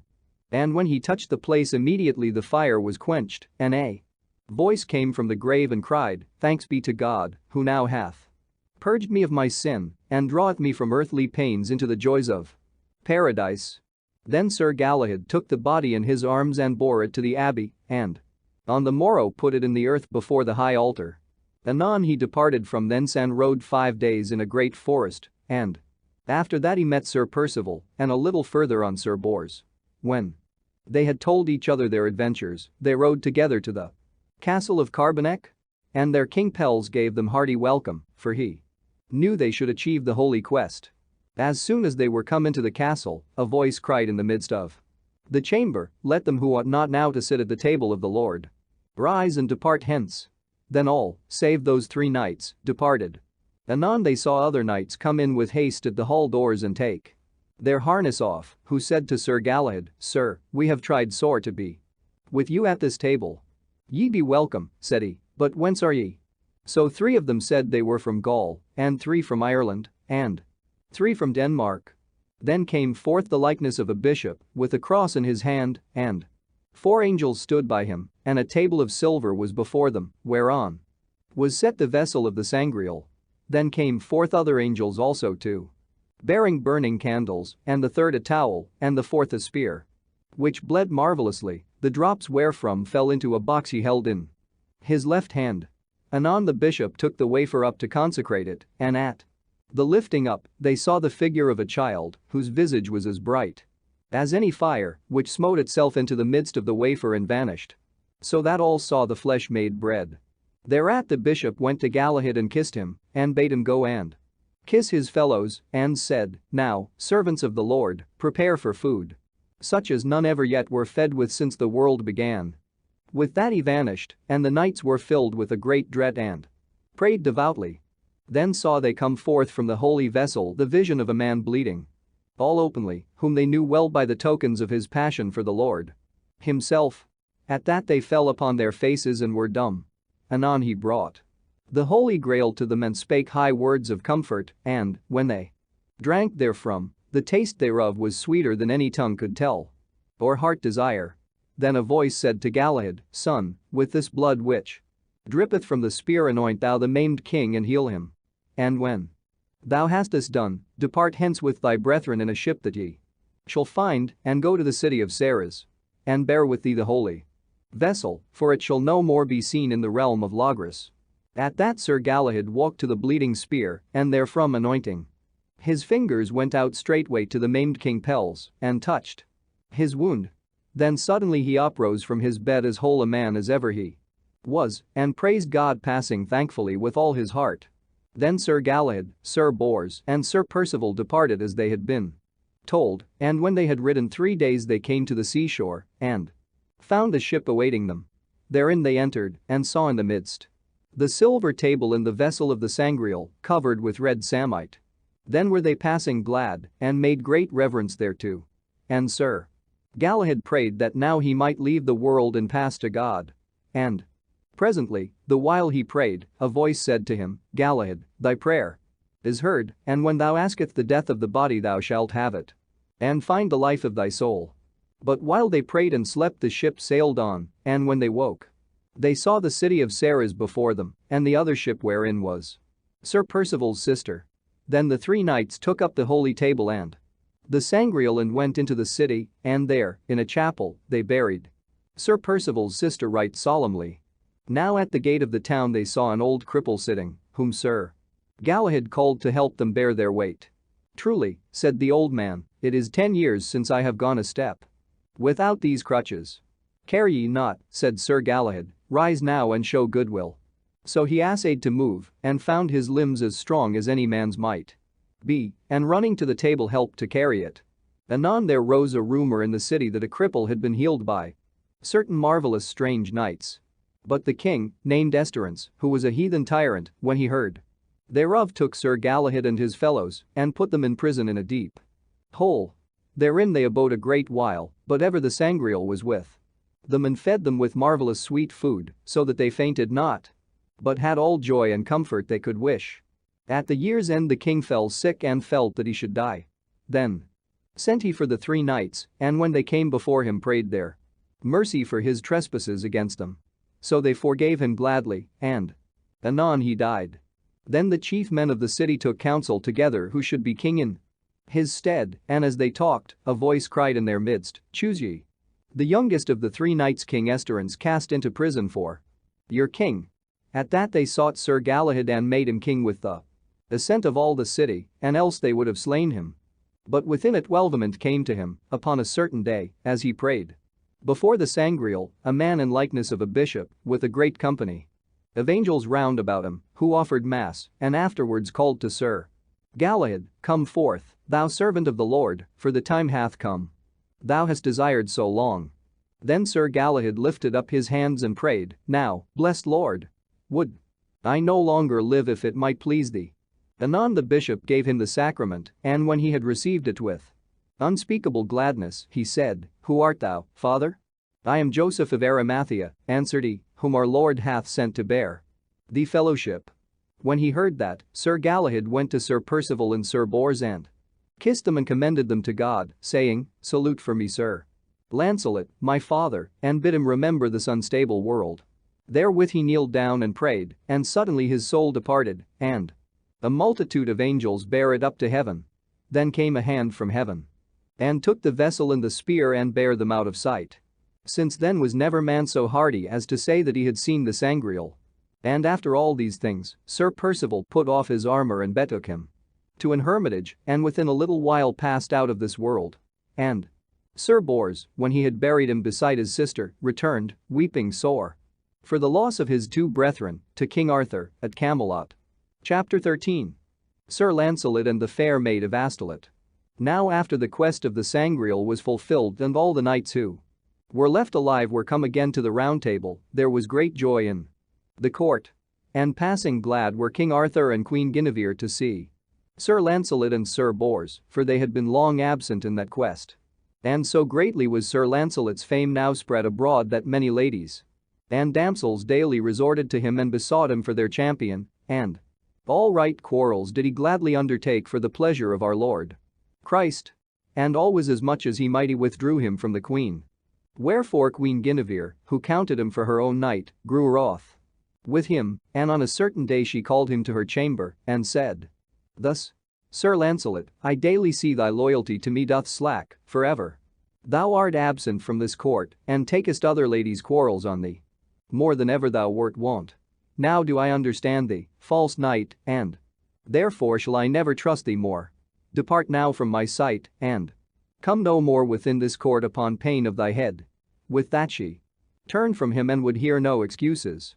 So Sir Lancelot departed in heaviness of heart, and calling Sir Bors, Sir Ector, and Sir Lionel, he told them how the queen had dealt with him. "Fair sir," replied Sir Bors, "remember what honor ye have in this country, and how ye are called the noblest knight in the world, wherefore go not, for women are hasty, and do often what they sore repent of. Afterwards be ruled by my advice. Take horse and ride to the hermitage beside Windsor, and there abide till I send ye better tidings." To that Sir Lancelot consented, and departed with a sorrowful countenance.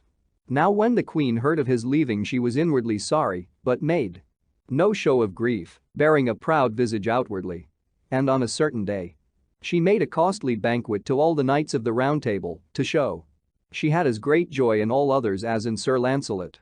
And at the banquet were Sir Gawain and his brothers Sir Agravain, Sir Gaheris, and Sir Gareth, also Sir Mordred, Sir Bors, Sir Blamor, Sir Bleoberis, Sir Ector, Sir Lionel, Sir Palomides, Sir Mater de la Porte, and his cousin Sir Patrice a knight of Ireland, Sir Pinel a savage, and many more. Now Sir Pinel hated Sir Gawain because he had slain one of his kinsmen by treason, and Sir Gawain had a great love for all kinds of fruit, which, when Sir Pinel knew, he poisoned certain apples that were set upon the table, with intent to slay him. and so it chanced as they ate and made merry, Sir Patrice, who sat next to Sir Gawain, took one of the poisoned apples and eat it, and when he had eaten he suddenly swelled up and fell down dead.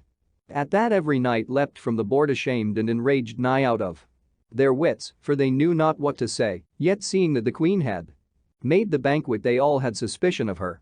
"My lady the queen," said Sir Gawain, "I wit well this fruit was meant for me, for all men know my love for it, and now had I been nearly slain. Wherefore, I fear me, ye will be ashamed." "This shall not end so," cried Sir Mador de la Porte, "now have I lost a noble knight of my own blood, and for this despite and shame I will be revenged to the uttermost." Then he challenged Queen Guinevere concerning the death of his cousin, but she stood still, sore abashed, and anon with her sorrow and dread, she swooned. At the noise and sudden cry came in King Arthur, and to him appealed Sir Mador, and impeached the queen. "Fair lords," said he, "full sorely am I troubled at this matter, for I must be rightful judge, and therein it repenteth me I may not do battle for my wife, for, as I deem, this deed was none of hers. But I suppose she will not lack a champion, and some good knight surely will put his body in jeopardy to save her." But all who had been bidden to the banquet said they could not hold the queen excused or be her champions, for she had made the feast, and either by herself or servants must it have come. "Alas," said the queen, "I made this dinner for a good intent, and no evil, so God help me in my need." "My lord the king," said Sir Mador, "I require you heartily as you be a righteous king give me a day when I may have justice." "Well," said the king, "I give ye this day 15 days, when ye shall be ready and armed in the meadow beside Westminster, and if there be a knight to fight with you, God speed the right, and if not, then must my queen be burnt." When the king and queen were alone together he asked her how this case befell. "I wot not how or in what manner," answered she. "Where is Sir Lancelot?" said King Arthur, for he would not grudge to do battle for thee. "Sir," said she, "I cannot tell you, but all his kinsmen deem he is not in this realm." "These be sad tidings," said the king. "I counsel ye to find Sir Bors, and pray him for Sir Lancelot's sake to do this battle for you." So the queen departed and sent for Sir Bors to her chamber and besought his succor. "Madam," said he, "what would you have me do? For I may not with my honor take this matter on me, for I was at that same dinner, and all the other knights would have me ever in suspicion. Now do ye miss Sir Lancelot, for he would not have failed you in right nor yet in wrong, as ye have often proved, but now ye have driven him from the country." "Alas, fair knight," said the queen, "I put me wholly at your mercy, and all that is done amiss I will amend as ye will counsel me." And therewith she kneeled down upon both her knees before Sir Bors, and besought him to have mercy on her.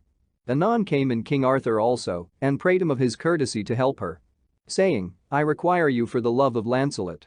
"My lord," said he, "ye require the greatest thing of me that any man can ask, for if I do this battle for the queen, I shall anger all my fellows of the Table Round, nevertheless, for my lord Sir Lancelot's sake, and for yours, I will that day be the queen's champion, unless there chance to come a better knight than I am to do battle for her."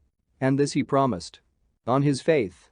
Then were the king and queen passing glad, and thanked him heartily, and so departed.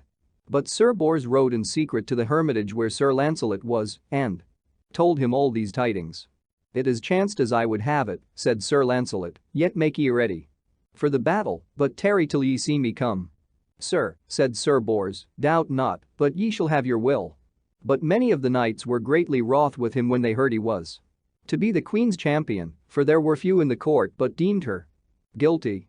Then said Sir Bors, "Wit ye well, fair lords, it were a shame to us all to suffer so fair and noble a lady to be burnt for lack of a champion, for ever hath she proved herself a lover of good knights, wherefore I doubt not she is guiltless of this treason."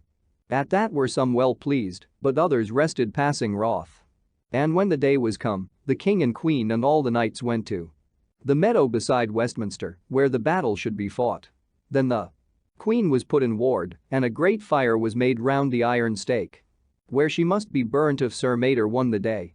So when the heralds blew, Sir Mador rode forth, and took oath that Queen Guinevere was guilty of Sir Patrice's death, and his oath he would prove with his body against any who would say the contrary. Then came forth Sir Bors, and said, Queen Guinevere is in the right, and that will I prove. With my hands. With that they both departed to their tents to make ready for the battle. But Sir Bors tarried long, hoping Sir Lancelot would come, till Sir Mador cried out to King Arthur, bid thy champion come forth, unless he dare not. Then was Sir Bors ashamed, and took his horse and rode to the end of the lists. But ere he could meet Sir Mador he was ware of a knight upon a white horse, armed at all points, and with a strange shield, who rode to him and said, I pray you withdraw from this quarrel, for it is mine, and I have ridden far to fight in it. Thereat Sir Bors rode to King Arthur, and told him that another knight was come who would do battle for the queen. Who is he? Said King Arthur. I may not tell you, said Sir Bors, but he made a covenant with me to be here today, wherefore I am discharged. Then the king called that knight, and asked him if he would fight for the queen. Therefore came I hither, Sir King, answered he, but let us tarry no longer, for anon I have other matters to do. But wit ye well, said he to the knights of the Round Table, it is shame to ye for such a courteous queen to suffer this dishonor. And all men marveled who this knight might be, for none knew him save Sir Bors. Then Sir Mador and the knight rode to either end of the lists, and couching their spears, ran one against the other with all their might, and Sir Mador's spear broke short, but the strange knight bore both him and his horse down to the ground. Then lightly they leaped from their saddles and drew their swords, and so came eagerly to the battle, and either gave the other many sad strokes and sore and deep wounds. Thus they fought nigh an hour, for Sir Mador was a full strong and valiant knight. But at last a strange knight smote him to the earth, and gave him such a buffet on the helm as well nigh killed him. Then did Sir Mador yield, and prayed his life. Illustration. At last a strange knight smote him to the earth, and gave him such a buffet on the helm as well nigh killed him. I will but grant it thee, said the strange knight, if thou wilt release the queen from this quarrel forever, and promise that no mention shall be made upon Sir Patris's tomb that ever she consented to that treason. All this shall be done, said Sir Mador. Then the knights parters took up Sir Mador and led him to his tent, and the other knight went straight to the stair-foot of King Arthur's throne. And by that time was the queen come to the king again, and kissed him lovingly. Then both the king and she stooped down, and thanked the knight, and prayed him to put off his helm and rest him, and to take a cup of wine. And when he put his helmet off to drink, all people saw it was Sir Lancelot. But when the queen beheld him she sank almost to the ground, weeping for sorrow and for joy, that he had done her such great goodness, when she had showed him such unkindness. Then the knights of his blood gathered round him, and there was great joy and mirth in the court. And Sir Mador and Sir Lancelot were soon healed of their wounds, and not long after came the Lady of the Lake to the court, and told all there by her enchantments how Sir Pinel, and not the queen, was guilty of Sir Patris's death. Whereat the queen was held excused of all men, and Sir Pinel fled the country. So Sir Patrice was buried in the church of Winchester, and it was written on his tomb that Sir Pinel slew him with a poisoned apple, in error for Sir Gawain. Then, through Sir Lancelot's favor, the queen was reconciled to Sir Mador, and all was forgiven. Now 15 days before the feast of the Assumption of Our Lady, the king proclaimed a tourney to be held that feast day at Camelot, whereat himself and the king of Scotland would joust with all who should come against them. So thither went the king of North Wales, and King Anguish of Ireland, and Sir Galahad the noble prince, and many other nobles of divers countries. And King Arthur made ready to go, and would have had the queen go with him, but she said that she was sick. Sir Lancelot, also, made excuses, saying he was not yet whole of his wounds. At that the king was passing heavy and grieved, and so departed alone towards Camelot. And by the way he lodged in a town called Astolat, and lay that night in the castle. As soon as he had gone, Sir Lancelot said to the queen, This night I will rest, and tomorrow betimes will I take my way to Camelot, for at these jousts I will be against the king and his fellowship. Ye may do as ye list, said Queen Guinevere, but by my counsel ye will not be against the king, for in his company are many hardy knights, as ye well know. Madam, said Sir Lancelot, I pray ye be not displeased with me, for I will take the adventure that God may send me. And on the morrow he went to the church and heard mass, and took his leave of the queen, and so departed. Then he rode long till he came to Astolat, and there lodged at the castle of an old baron called Sir Bernard of Astolat, which was near the castle where King Arthur lodged. And as Sir Lancelot entered, the king espied him and knew him. Then said he to the knights, I have just seen a knight who will fight full well at the joust toward which we go. Who is it? Asked they. As yet ye shall not know, he answered smiling. When Sir Lancelot was in his chamber unarming, the old baron came to him, saluting him, though as yet he knew not who he was. Now Sir Bernard had a daughter passing beautiful, called the Fair Maid of Astolat, and when she saw Sir Lancelot she loved him from that instant with her whole heart and could not stay from gazing on him. On the morrow, Sir Lancelot asked the old baron to lend him a strange shield. For, said he, I would be unknown. Sir, said his host, ye shall have your desire, for here is the shield of my eldest son, Sir Torry, who was hurt the day he was made knight, so that he cannot ride, and his shield, therefore, is not known. And, if it please you, my youngest son, Sir Lavaine, shall ride with you to the jousts, for he is of his age full strong and mighty, and I deem ye be a noble knight, wherefore I pray ye tell me your name. As to that, said Sir Lancelot, ye must hold me excused at this time. But if I speed well at the jousts, I will come again and tell you, but in anywise let me have your son, Sir Lavaine, with me, and lend me his brother's shield. Then, ere they departed, came Elaine, the baron's daughter, and said to Sir Lancelot, I pray thee, gentle knight, to wear my token at tomorrow's tourney. If I should grant you that, fair damsel, said he, ye might say that I did more for you than ever I have done for lady or damsel. Then he bethed him that if he granted a request he would be the more disguised, for never before had he worn any lady's token. So anon he said, Fair damsel, I will wear thy token on my helmet if thou wilt show it me. Thereat was she passing glad, and brought him a scarlet sleeve broidered with pearls, which Sir Lancelot took and put upon his helm. Then he prayed her to keep his shield for him until he came again, and taking Sir Torry's shield instead, rode forth with Sir Lavaine towards Camelot. On the morrow the trumpets blew for the tourney, and there was a great press of dukes and earls and barons and many noble knights, and King Arthur sat in a gallery to behold who did the best.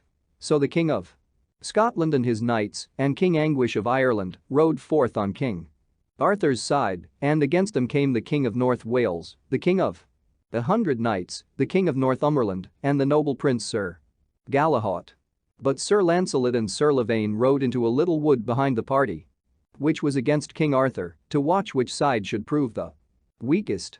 Then was there a strong fight between the two parties, for the King of 100 Knights smote down the King of Scotland, and Sir Palomides, who was on King Arthur's side, overthrew Sir Galahad.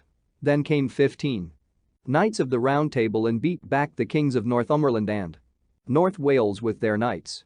Now, said Sir Lancelot to Sir Lavaine, if ye will help me, ye shall see yonder fellowship go back as fast as they came. Sir, said Sir Lavaine, I will do what I can. Then they rode together into the thickest of the press, and there, with one spear, Sir Lancelot smote down 5 knights of the Round Table, one after other, and Sir Lavaine overthrew 2. And taking another spear, for his own was broken, Sir Lancelot smote down 4 more knights, and Sir Lavaine a 5th.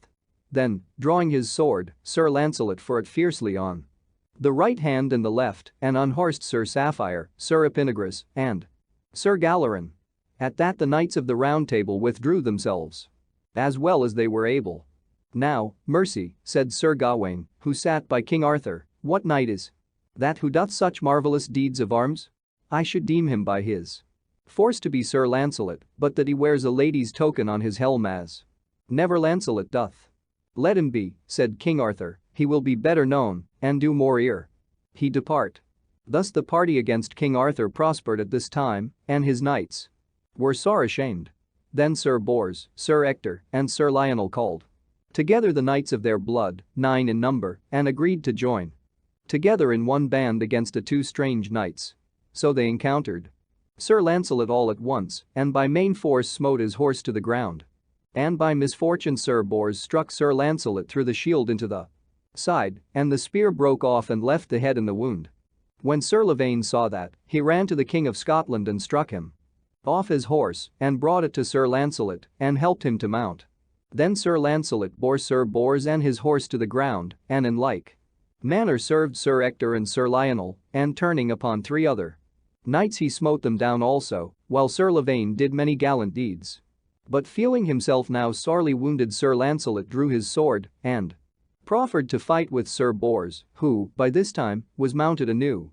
And as they met, Sir Ector and Sir Lionel came also, and the swords of all 3 drave fiercely against him.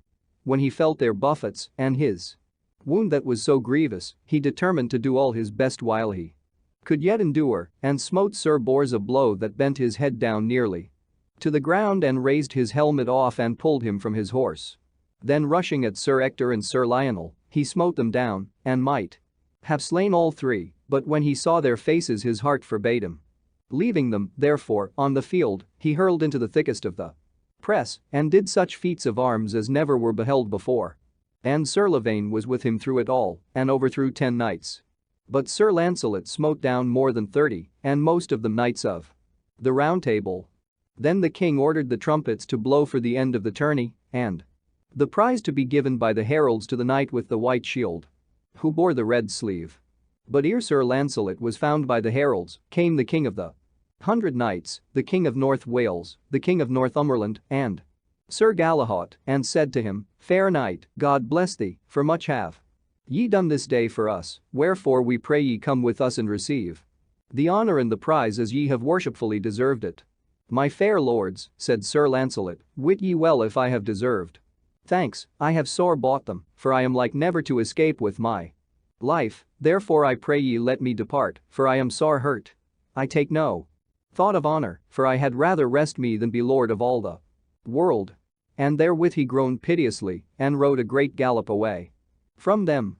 And Sir Lavaine rode after him, sad at heart, for the broken spear still stuck fast in Sir Lancelot's side, and the blood streamed sorely from the wound. Anon they came near a wood more than a mile from the lists, where he knew he could be hidden.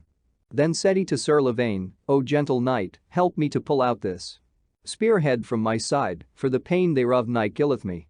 "Dear lord," said he, "I fain would help ye, but I dread to draw it forth, lest ye should die for loss of blood."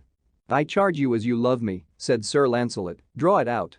So they dismounted, and with a mighty wrench Sir Lavaine drew the spear forth from Sir Lancelot's side, whereat he gave a marvellous great shriek and ghastly groan, and all his blood leaped forth in a full stream. Then he sank swooning to the earth, with a visage pale as death. "Alas!" cried Sir Lavaine, "what shall I do now?" And then he turned his master's face towards the wind, and sat by him nigh half an hour while he lay quiet as one dead. But at the last he lifted up his eyes and said, "I pray ye bear me on my horse again, and lead me to a hermit who dwelleth within 2 miles hence, for he was formerly a knight of Arthur's court, and now hath mighty skill in medicine and herbs." So with great pain Sir Lavaine got him to his horse, and led him to the hermitage within the wood, beside a stream. Then knocked he with his spear upon the door, and prayed to enter. At that a child came out, to whom he said, "Fair child, pray the good man thy master to come hither and let in a knight who is sore wounded." Anon came out the knight hermit, whose name was Sir Baldwin, and asked, "Who is this wounded knight?" "I know not," said Sir Lavaine, "save that he is the noblest knight I ever met with, and hath done this day such marvellous deeds of arms against King Arthur that he hath won the prize of the tourney." Then the hermit gazed long on Sir Lancelot, and hardly knew him, so pale he was with bleeding, yet said he at the last, "Who art thou, lord?" Sir Lancelot answered feebly, "I am a stranger knight adventurous, who laboureth through many realms to win worship." "Why hidest thou thy name, dear lord, from me?" cried Sir Baldwin, "for in sooth I know thee now to be the noblest knight in all the world, my lord, Sir Lancelot du Lake, with whom I long had fellowship at the Round Table. Since ye know me, fair sir," said he, "I pray ye, for Christ's sake, to help me if ye may." "Doubt not," replied he, "that ye shall live and fare right well." Then he staunched his wound, and gave him strong medicines and cordials, till he was refreshed from his faintness and came to himself again. Now after the jousting was done, King Arthur held a feast, and asked to see the knight with the red sleeve that he might take the prize. So they told him how that knight had ridden from the field wounded nigh to death. "These be the worst tidings I have heard for many years," cried out the king. I would not for my kingdom he were slain." Then all men asked, "Know ye him, Lord?" "I may not tell ye at this time," said he, "but would to God we had good tidings of him." Then Sir Gawain prayed leave to go and seek that knight, which the king gladly gave him. So forthwith he mounted and rode many leagues round Camelot, but could hear no tidings. Within 2 days thereafter King Arthur and his knights returned from Camelot, and Sir Gawain chanced to lodge at Astolat in the house of Sir Bernard. And there came in the fair Elaine to him, and prayed him news of the tournament and who won the prize. "A knight with a white shield," said he, "who bare a red sleeve in his helm, smote down all comers and won the day." At that the visage of Elaine changed suddenly from white to red, and heartily she thanked Our Lady. Then said Sir Gawain, "Know ye that knight?" and urged her till she told him that it was her sleeve he wore. So Sir Gawain knew it was for love that she had given it, and when he heard she kept his proper shield he prayed to see it. As soon as it was brought he saw Sir Lancelot's arms thereon, and cried, "Alas! Now am I heavier of heart than ever yet." "Wherefore?" said fair Elaine. "Fair damsel," answered he, "know ye not that the knight ye love is of all knights the noblest in the world, Sir Lancelot du Lake? With all my heart I pray ye may have joy of each other, but hardly dare I think that ye shall see him in this world again, for he is so sore wounded he may scarcely live, and is gone out of sight where none can find him." Then was Elaine nigh mad with grief and sorrow, and with piteous words she prayed her father that she might go seek Sir Lancelot and her brother. So, in the end her father gave her leave, and she departed. And on the morrow came Sir Gawain to the court, and told how he had found Sir Lancelot's shield in Elaine's keeping, and how it was her sleeve which he had worn, whereat all marveled, for Sir Lancelot had done for her more than he had ever done for any woman. But when Queen Guinevere heard it she was beside herself with wrath, and sending privily for Sir Bors, who sorrowed sorely that through him Sir Lancelot had been hurt. "Have ye now heard," said she, "how falsely Sir Lancelot hath betrayed me? I beseech thee, madam," said he, "speak not so, for else I may not hear thee." "Shall I not call him traitor," cried she, "who hath worn another lady's token at the jousting?" "Be sure he did it, madam, for no ill intent," replied Sir Bors, "but that he might be better hidden, for never did he in that wise before." "Now shame on him, and thee who wouldest help him," cried the queen. "Madam, say what ye will," said he, "but I must haste to seek him, and God send me soon good tidings of him." So with that he departed to find Sir Lancelot. Now Elaine had ridden with full haste from Astolat and come to Camelot. And there she sought throughout the country for any news of Lancelot. And so it chanced that Sir Lavaine was riding near the hermitage to exercise his horse, and when she saw him she ran up and cried aloud, "How doth my lord Sir Lancelot fare?" Then said Sir Lavaine, marveling greatly, "How know ye my lord's name, fair sister?" So she told him how Sir Gawain had lodged with Sir Bernard and knew Sir Lancelot's shield. Then prayed she to see his lord forthwith, and when she came to the hermitage and found him lying there sore sick and bleeding, she swooned for sorrow. Anon, as she revived, Sir Lancelot kissed her and said, "Fair maid, I pray ye take comfort, for, by God's grace, I shall be shortly whole of this wound, and if ye be come to tend me, I am heartily bounden to your great kindness." Yet was he sore vexed to hear Sir Gawain had discovered him, for he knew Queen Guinevere would be full wroth because of the red sleeve.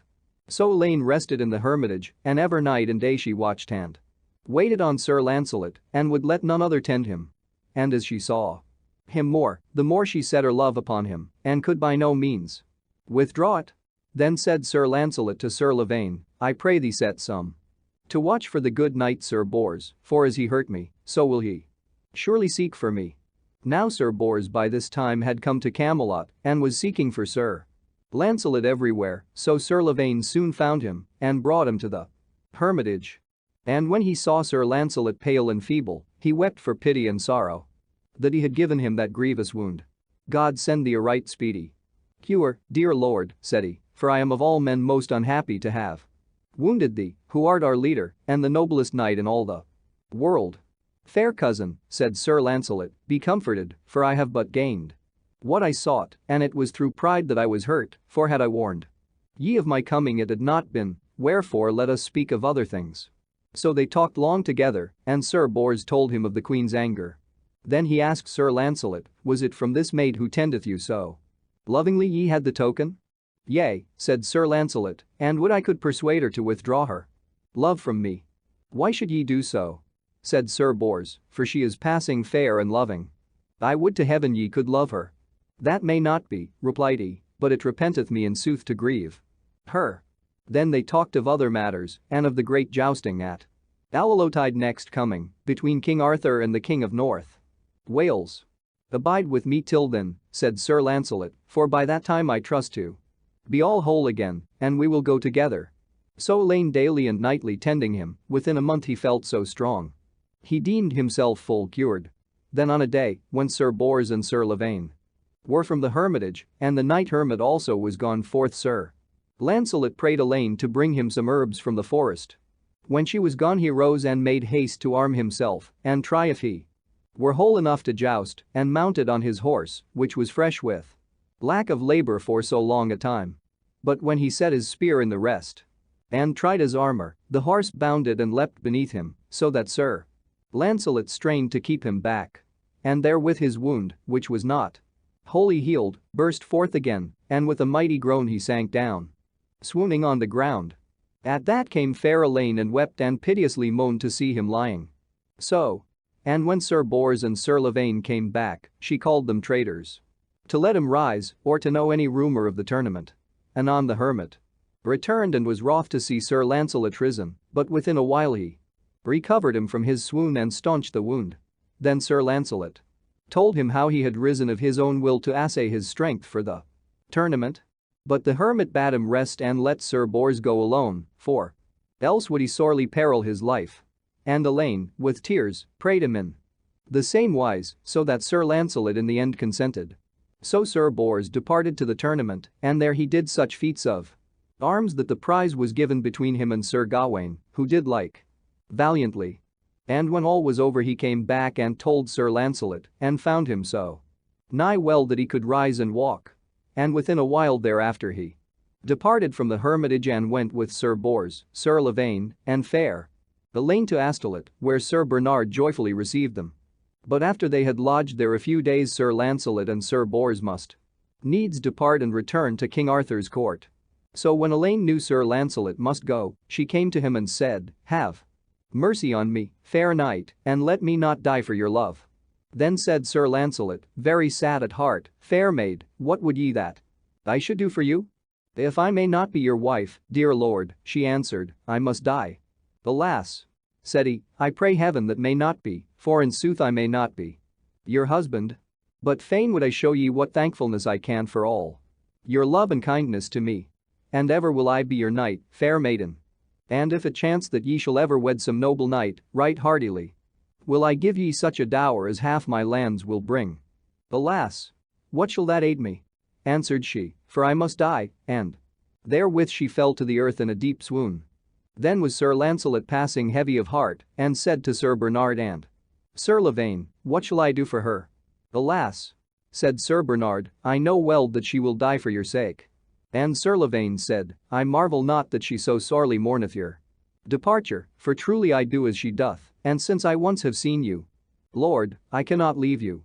So anon, with a full sorrowful heart, Sir Lancelot took his leave, and Sir Lavaine rode with him to the court.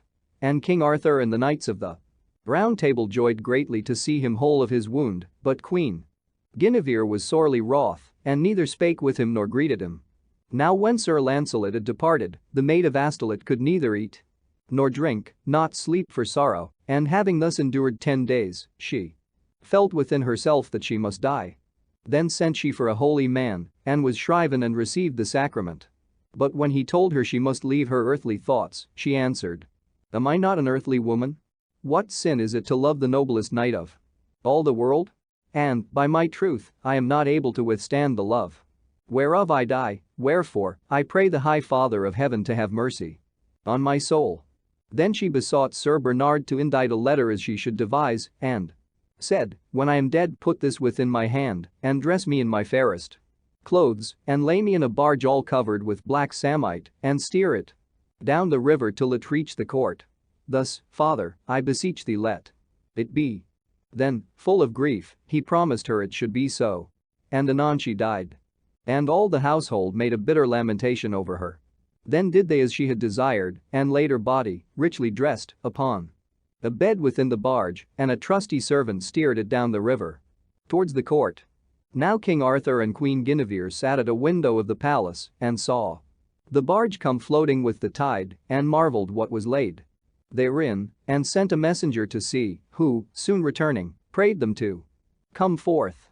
When they came to the shore they marveled greatly, and the king asked of the serving men who steered the barge what this might mean. But he made signs that he was dumb, and pointed to the letter in the damsel's hands. So King Arthur took the letter from the hand of the corpse, and found thereon written, to the noble knight, Sir Lancelot du Lake. Then was Sir Lancelot sent for, and the letter read aloud by a clerk, and thus it was written. Illustration. Then was Sir Lancelot sent for, and the letter read aloud by a clerk. Most noble knight, my lord Sir Lancelot, now hath death forever parted us. I, whom men call the Maid of Astolat, set my love upon you, and have died for your sake. This is my last request, that ye pray for my soul and give me burial. Grant me this, Sir Lancelot, as thou art a peerless knight. At these words the queen and all the knights wept sore for pity.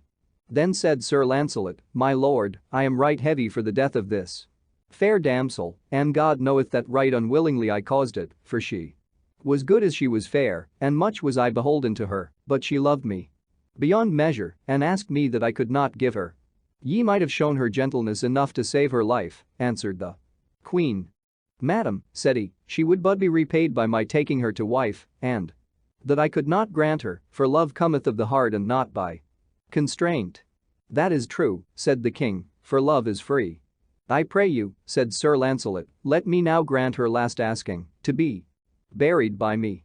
So on the morrow, he caused her body to be buried richly and solemnly, and ordained masses for her soul, and made great sorrow over her.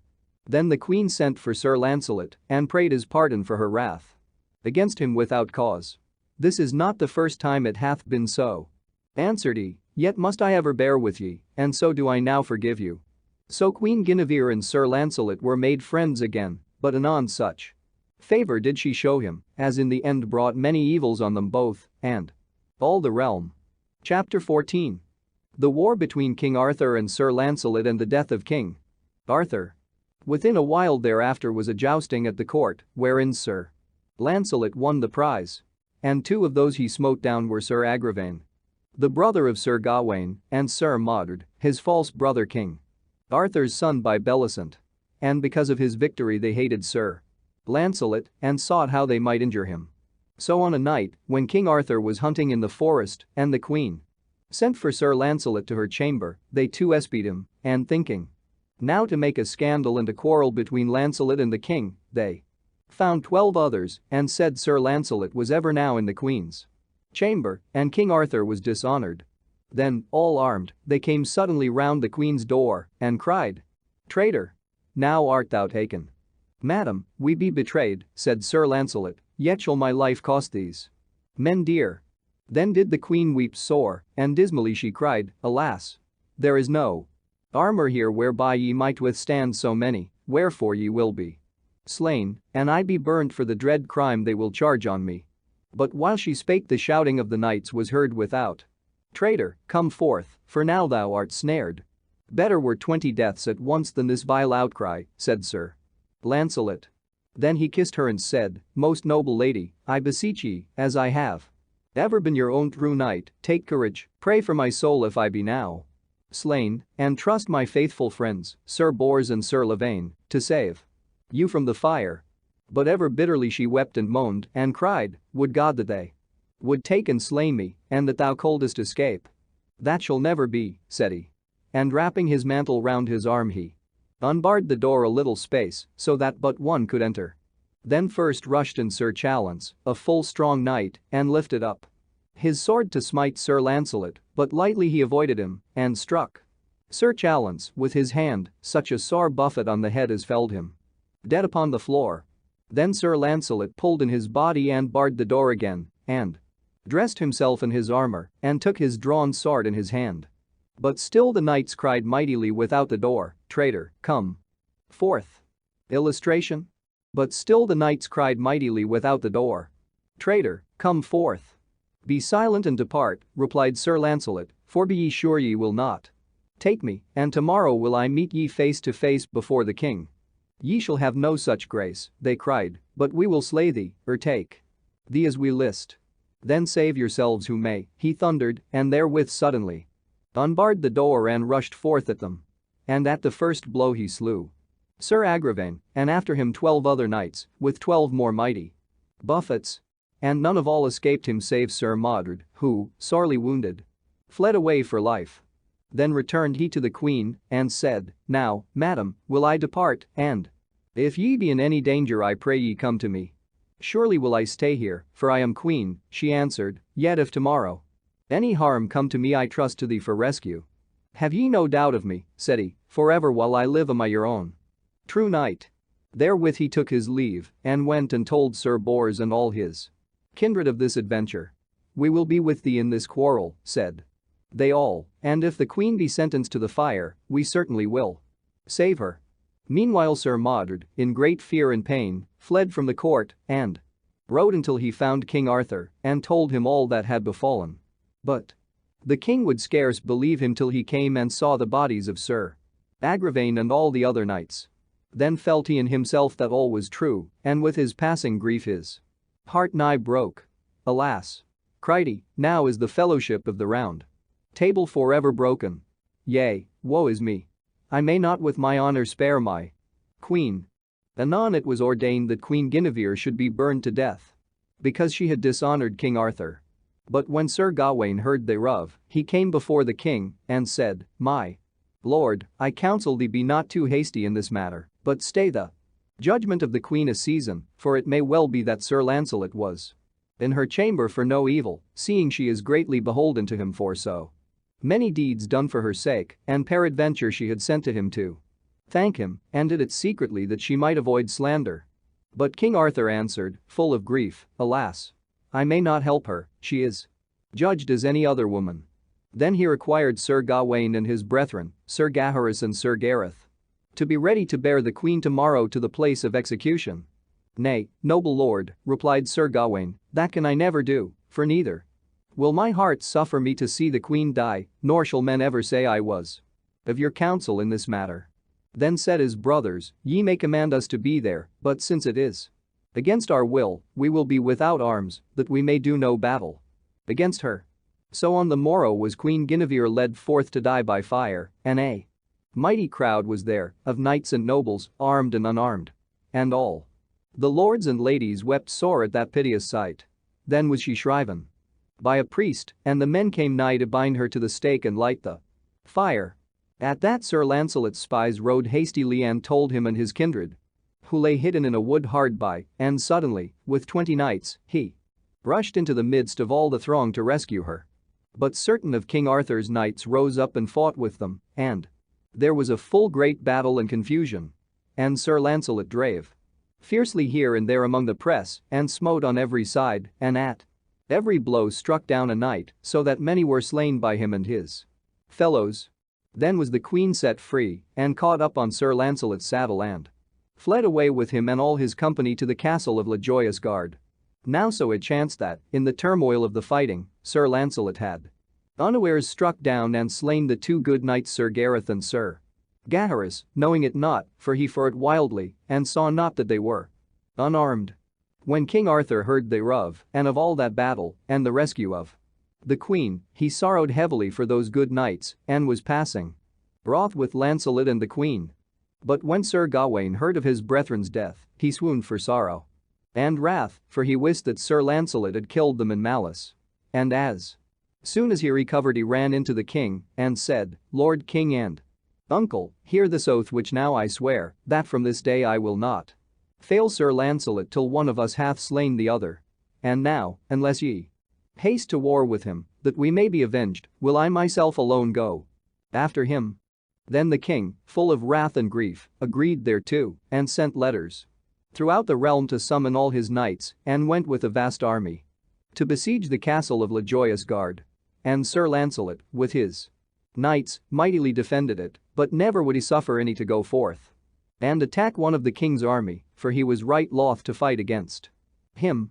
So when 15 weeks were past, and King Arthur's army wasted itself in vain against the castle, for it was passing strong, it chanced upon a day Sir Lancelot was looking from the walls and espied King Arthur and Sir Gawain close beside.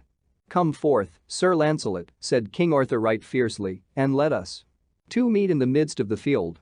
God forbid that I should encounter with thee, Lord, for thou didst make me a knight," replied Sir Lancelot.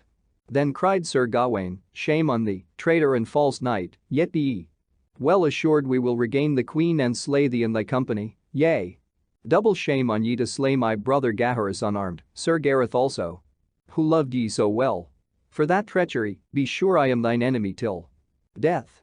"Alas!" cried Sir Lancelot, "that I hear such tidings, for I knew not I had slain those noble knights, and right sorely now do I repent it with a heavy heart. Yet abate thy wrath, Sir Gawain, for ye know full well I did it by mischance, for I loved them ever as my own brothers." "Thou liest, false recreant," cried Sir Gawain fiercely. At that Sir Lancelot was wroth and said, "I well see thou art now mine enemy, and that there can be no more peace with thee, or with my lord the king, else would I gladly give back the queen." Then the king would fain have listened to Sir Lancelot, for more than all his own wrong did he grieve at the sore waste and damage of the realm, but Sir Gawain persuaded him against it, and ever cried out foully on Sir Lancelot. When Sir Bors and the other knights of Lancelot's party heard the fierce words of Sir Gawain, they were passing wroth and prayed to ride forth and be avenged on him, for they were weary of so long waiting to no good. And in the end Sir Lancelot, with a heavy heart, consented. So on the morrow the hosts on either side met in the field, and there was a great battle. And Sir Gawain prayed his knights chiefly to set upon Sir Lancelot, but Sir Lancelot commanded his company to forbear King Arthur and Sir Gawain. So the two armies jousted together right fiercely, and Sir Gawain proffered to encounter with Sir Lionel and overthrew him. But Sir Bors and Sir Blamor and Sir Palomides, who were on Sir Lancelot's side, did great feats of arms and overthrew many of King Arthur's knights. Then the king came forth against Sir Lancelot, but Sir Lancelot forbore him and would not strike again. At that Sir Bors rode up against the king and smote him down. But Sir Lancelot cried, "Touch him not on pain of thy head," and going to King Arthur he alighted and gave him his own horse, saying, "My lord, I pray thee forbear this strife, for it can bring to neither of us any honor." And when King Arthur looked on him the tears came to his eyes as he thought of his noble courtesy, and he said within himself, "Alas! That ever this war began." But on the morrow Sir Gawain led forth the army again, and Sir Bors commanded on Sir Lancelot's side. And they two struck together so fiercely that both fell to the ground sorely wounded, and all the day they fought till night fell, and many were slain on both sides, yet in the end neither gained the victory. But by now the fame of this fierce war spread through all Christendom, and when the Pope heard thereof he sent a bull and charged King Arthur to make peace with Lancelot and receive back Queen Guinevere, and for the offense imputed to her absolution should be given by the Pope. Thereto would King Arthur straightway have obeyed, but Sir Gawain ever urged him to refuse. When Sir Lancelot heard thereof, he wrote thus to the king, "It was never in my thought, Lord, to withhold thy queen from thee, but since she was condemned for my sake to death, I deemed it but a just and knightly part to rescue her therefrom, wherefore I recommend me to your grace, and within 8 days will I come to thee and bring the queen in safety." Then, within 8 days, as he had said, Sir Lancelot rode from out the castle with Queen Guinevere and 100 knights for company, each carrying an olive branch in sign of peace. And so they came to the court and found King Arthur sitting on his throne with Sir Gawain and many other knights around him. And when Sir Lancelot entered with the queen, they both kneeled down before the king. Anon Sir Lancelot rose and said, "My lord, I have brought hither my lady the queen again, as right requireth, and by commandment of the Pope, and you, I pray ye take her to your heart again and forget the past. For myself I may ask nothing, and for my sin I shall have sorrow and sore punishment, yet I would to heaven I might have your grace." But ere the king could answer, for he was moved with pity at his words, Sir Gawain cried aloud, "Let the king do as he will, but be sure, Sir Lancelot, thou and I shall never be accorded while we live, for thou hast slain my brethren traitorously and unarmed." "As heaven is my help," replied Sir Lancelot, "I did it ignorantly, for I loved them well, and while I live I shall bewail their death, but to make war with me were no avail, for I must needs fight with thee if thou assailest, and peradventure I might kill thee also, which I were right loth to do." "I will forgive thee never," cried Sir Gawain, "and if the king accordeth with thee he shall lose my service." Then the knights who stood near tried to reconcile Sir Gawain to Sir Lancelot, but he would not hear them. So, at the last, Sir Lancelot said, "Since peace is vain, I will depart, lest I bring more evil on my fellowship." And as he turned to go, the tears fell from him, and he said, "Alas, most noble Christian realm, which I have loved above all others, now shall I see thee never more." Then said he to the queen, "Madam, now must I leave ye in this noble fellowship forever. And, I beseech ye, pray for me, and if ye ever be defamed of any, let me hear thereof, and as I have been ever thy true knight in right and wrong, so will I be again." With that he kneeled and kissed King Arthur's hands and departed on his way. And there was none in all that court, save Sir Gawain alone, but wept to see him go. So he returned with all his knights to the castle of La Joyeuse Garde, and for his sorrow's sake, he named it Dolorous Garde thenceforth. Anon he left the realm and went with many of his fellowship beyond the sea to France, and there divided all his lands among them equally, he sharing but as the rest. And from that time forward peace had been between him and King Arthur, but for Sir Gawain, who left the king no rest but constantly persuaded him that Lancelot was raising mighty hosts against him. So in the end his malice overcame the king, who left the government in charge of Mordred and made him guardian of the queen and went with a great army to invade Sir Lancelot's lands. Yet Sir Lancelot would make no war upon the king and sent a message to gain peace on any terms King Arthur chose. But Sir Gawain met the herald ere he reached the king and sent him back with taunting and bitter words. Whereat Sir Lancelot sorrowfully called his knights together and fortified the castle of Benwick, and there was shortly besieged by the army of King Arthur. And every day Sir Gawain rode up to the walls and cried out foully on Sir Lancelot, till, upon a time, Sir Lancelot answered him that he would meet him in the field and put his boasting to the proof. So it was agreed on both sides that there should none come nigh them or separate them till one had fallen or yielded, and they two rode forth. Then did they wheel their horses apart, and turning, came together as it had been thunder, so that both horses fell, and both their lances broke. At that they drew their swords and set upon each other fiercely, with passing grievous strokes. Now Sir Gawain had through magic a marvellous great gift. For every day, from morning till noon, his strength waxed to the might of 7 men, but after that waned to his natural force. Therefore till noon he gave Sir Lancelot many mighty buffets, which scarcely he endured. Yet greatly he forbore Sir Gawain, for he was aware of his enchantment, and smote him slightly till his own knights marvelled. But after noon Sir Gawain's strength sank fast, and then, with one full blow, Sir Lancelot laid him on the earth. Then Sir Gawain cried out, "Turn not away, thou traitor knight, but slay me if thou wilt, or else I will arise and fight with thee again some other time." "Sir knight," replied Sir Lancelot, "I never yet smote a fallen man." At that they bore Sir Gawain sorely wounded to his tent, and King Arthur withdrew his men, for he was loth to shed the blood of so many knights of his own fellowship. But now came tidings to King Arthur from across the sea, which caused him to return in haste. For thus the news ran, that no sooner was Sir Mordred set up in his regency than he had forged false tidings from abroad that the king had fallen in a battle with Sir Lancelot, whereat he had proclaimed himself the king and had been crowned at Canterbury, where he had held a coronation feast for 15 days.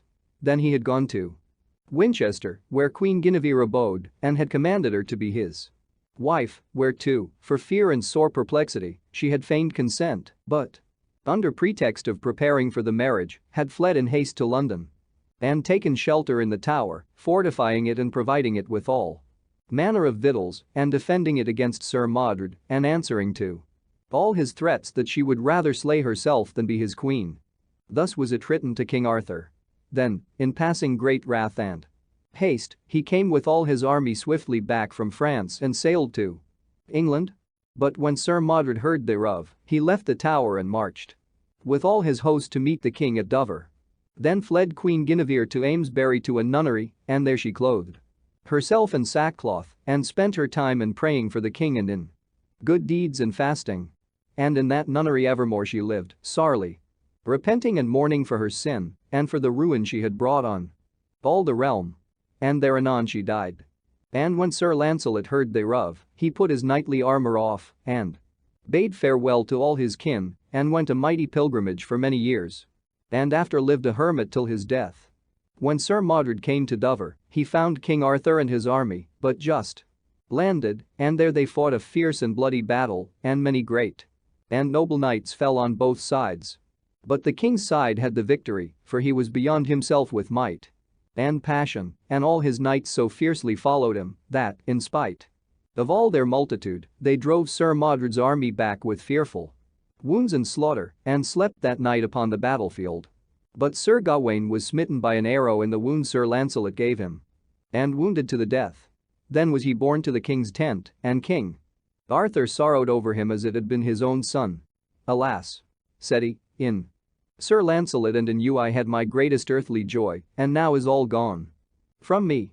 And Sir Gawain answered, with a feeble voice, my lord and king, I know well my death is come, and through my own willfulness, for I am smitten in the wound Sir Lancelot gave me. Alas, that I have been the cause of all this war, for but for me thou hadst been now at peace with Lancelot, and then had Mordred never done this treason. I pray ye, therefore, my dear lord, be now agreed with Lancelot, and tell him that although he gave me my death wound, it was through my own seeking, wherefore I beseech him to come back to England and here to visit my tomb and pray for my soul. When he had thus spoken, Sir Gawain gave up his ghost, and the king grievously mourned for him. Then they told him that the enemy had camped on Barham Downs, whereat, with all his hosts, he straightway marched there and fought again a bloody battle and overthrew Sir Mordred utterly. Howbeit, he raised yet another army and retreating ever from before the king, increased his numbers as he went till at the farthest west in Lyonesse, he once more made a stand. Now, on the night of Trinity Sunday, being the eve of the battle, King Arthur had a vision and saw Sir Gawain in a dream, who warned him not to fight with Mordred on the morrow, else he would be surely slain, and prayed him to delay till Lancelot and his knights should come to aid him. So when King Arthur woke he told his lords and knights that vision, and all agreed to wait the coming of Sir Lancelot. Then a herald was sent with a message of truce to Sir Mordred, and a treaty was made that neither army should assail the other. But when the treaty was agreed upon, and the heralds returned, King Arthur said to his knights, beware, lest Sir Mordred deceive us, for I in no wise trust him, and if swords be drawn be ready to encounter. And Sir Mordred likewise gave an order that if any man of the king's army drew his sword, they should begin to fight. And as it chanced, a knight of the king's side was bitten by an adder in the foot and hastily drew forth his sword to slay it. That saw Sir Mordred and forthwith commanded all his army to assail the king's. So both sides rushed to battle and for it passing fiercely. And when the king saw there was no hope to stay them, he did right mightily and nobly, as a king should do, and ever, like a lion, raged in the thickest of the press and slew on the right hand and on the left till his horse went fetlock deep in blood. So all day long they fought and stinted not till many a noble knight was slain. But the king was passing sorrowful to see his trusty knights lie dead on every side. And at the last but two remained beside him, Sir Lucan and his brother Sir Bedivere, and both were sorely wounded. Now am I come to mine end, said King Arthur, but, lo! That traitor Mordred liveth yet, and I may not die till I have slain him. Now, give me my spear, Sir Lucan. Lord, let him be, replied Sir Lucan, for if ye pass through this unhappy day, ye shall be right well revenged upon him. My good lord, remember well your dream, and what the spirit of Sir Gawain did forewarn ye. Betide me life, betide me death, said the king, now I see him yonder alone, he shall never escape my hands, for at a better vantage shall I never have him. God speed you well, said Sir Bedivere. Then King Arthur got his spear in both his hands and ran towards Sir Mordred, crying, "Traitor, now is thy death day come." And when Sir Mordred heard his words and saw him come, he drew his sword and stood to meet him. Then King Arthur smote Sir Mordred through the body more than a fathom. And when Sir Mordred felt he had his death wound, he thrust himself with all his might up to the end of King Arthur's spear and smote his father, Arthur, with his sword upon the head so that it pierced both helm and brainpan. And therewith Sir Mordred fell down stark dead to the earth, and King Arthur fell down also in a swoon, and swooned many times. Then Sir Lucan and Sir Bedivere came and bare him away to a little chapel by the seashore. And there Sir Lucan sank down with the bleeding of his own wounds and fell dead. And King Arthur lay long in a swoon, and when he came to himself, he found Sir Lucan lying dead beside him, and Sir Bedivere weeping over the body of his brother. Then said the king to Sir Bedivere, "Weeping will avail no longer, else would I grieve for evermore. Alas! Now is the fellowship of the round table dissolved forever, and all my realm I have so loved is wasted with war. But my time heath fast, wherefore take thou Excalibur, my good sword, and go therewith to yonder water side and throw it in, and bring me word what thing thou seest." So Sir Bedivere departed, but as he went he looked upon the sword, the hilt whereof was all inlaid with precious stones exceeding rich. And presently he said within himself, "If I now throw this sword into the water, what good should come of it?" So he hid the sword among the reeds and came again to the king. "What sawest thou?" said he to Sir Bedivere. "Lord," said he, "I saw nothing else but wind and waves." "Thou hast untruly spoken," said the king, "wherefore go lightly back and throw it in, and spare not." Then Sir Bedivere returned again and took the sword up in his hand, but when he looked on it, he thought it sin and shame to throw away a thing so noble. Wherefore he hid it yet again and went back to the king. "What saw ye?" said King Arthur. "Lord," answered he, "I saw nothing but the water ebbing and flowing." "O, traitor and untrue!" cried out the king, "twice hast thou now betrayed me. Art thou called of men a noble knight, and woldest betray me for a jeweled sword? Now, therefore, go again for the last time, for thy tarrying hath put me in sore peril of my life, and I fear my wound hath taken cold, and if thou do it not this time, by my faith I will arise and slay thee with my hands." Then Sir Bedivere ran quickly and took up the sword and went down to the water's edge and bound the girdle round the hilt and threw it far into the water. And lo! An arm and hand came forth above the water and caught the sword and brandished it 3 times and vanished. So Sir Bedivere came again to the king and told him what he had seen. "Help me from hence," said King Arthur, "for I dread me I have tarried over long." Then Sir Bedivere took the king up in his arms and bore him to the water's edge. And by the shore they saw a barge with 3 fair queens therein, all dressed in black, and when they saw King Arthur they wept and wailed. "Now put me in the barge," said he to Sir Bedivere, and tenderly he did so. Then the 3 queens received him, and he laid his head upon the lap of one of them, who cried, "Alas! Dear brother, why have ye tarried so long? For your wound hath taken cold." With that the barge put from the land, and when Sir Bedivere saw it departing, he cried with a bitter cry, "Alas! My lord King Arthur, what shall become of me now ye have gone from me? Comfort ye," said King Arthur, "and be strong, for I may no more help ye.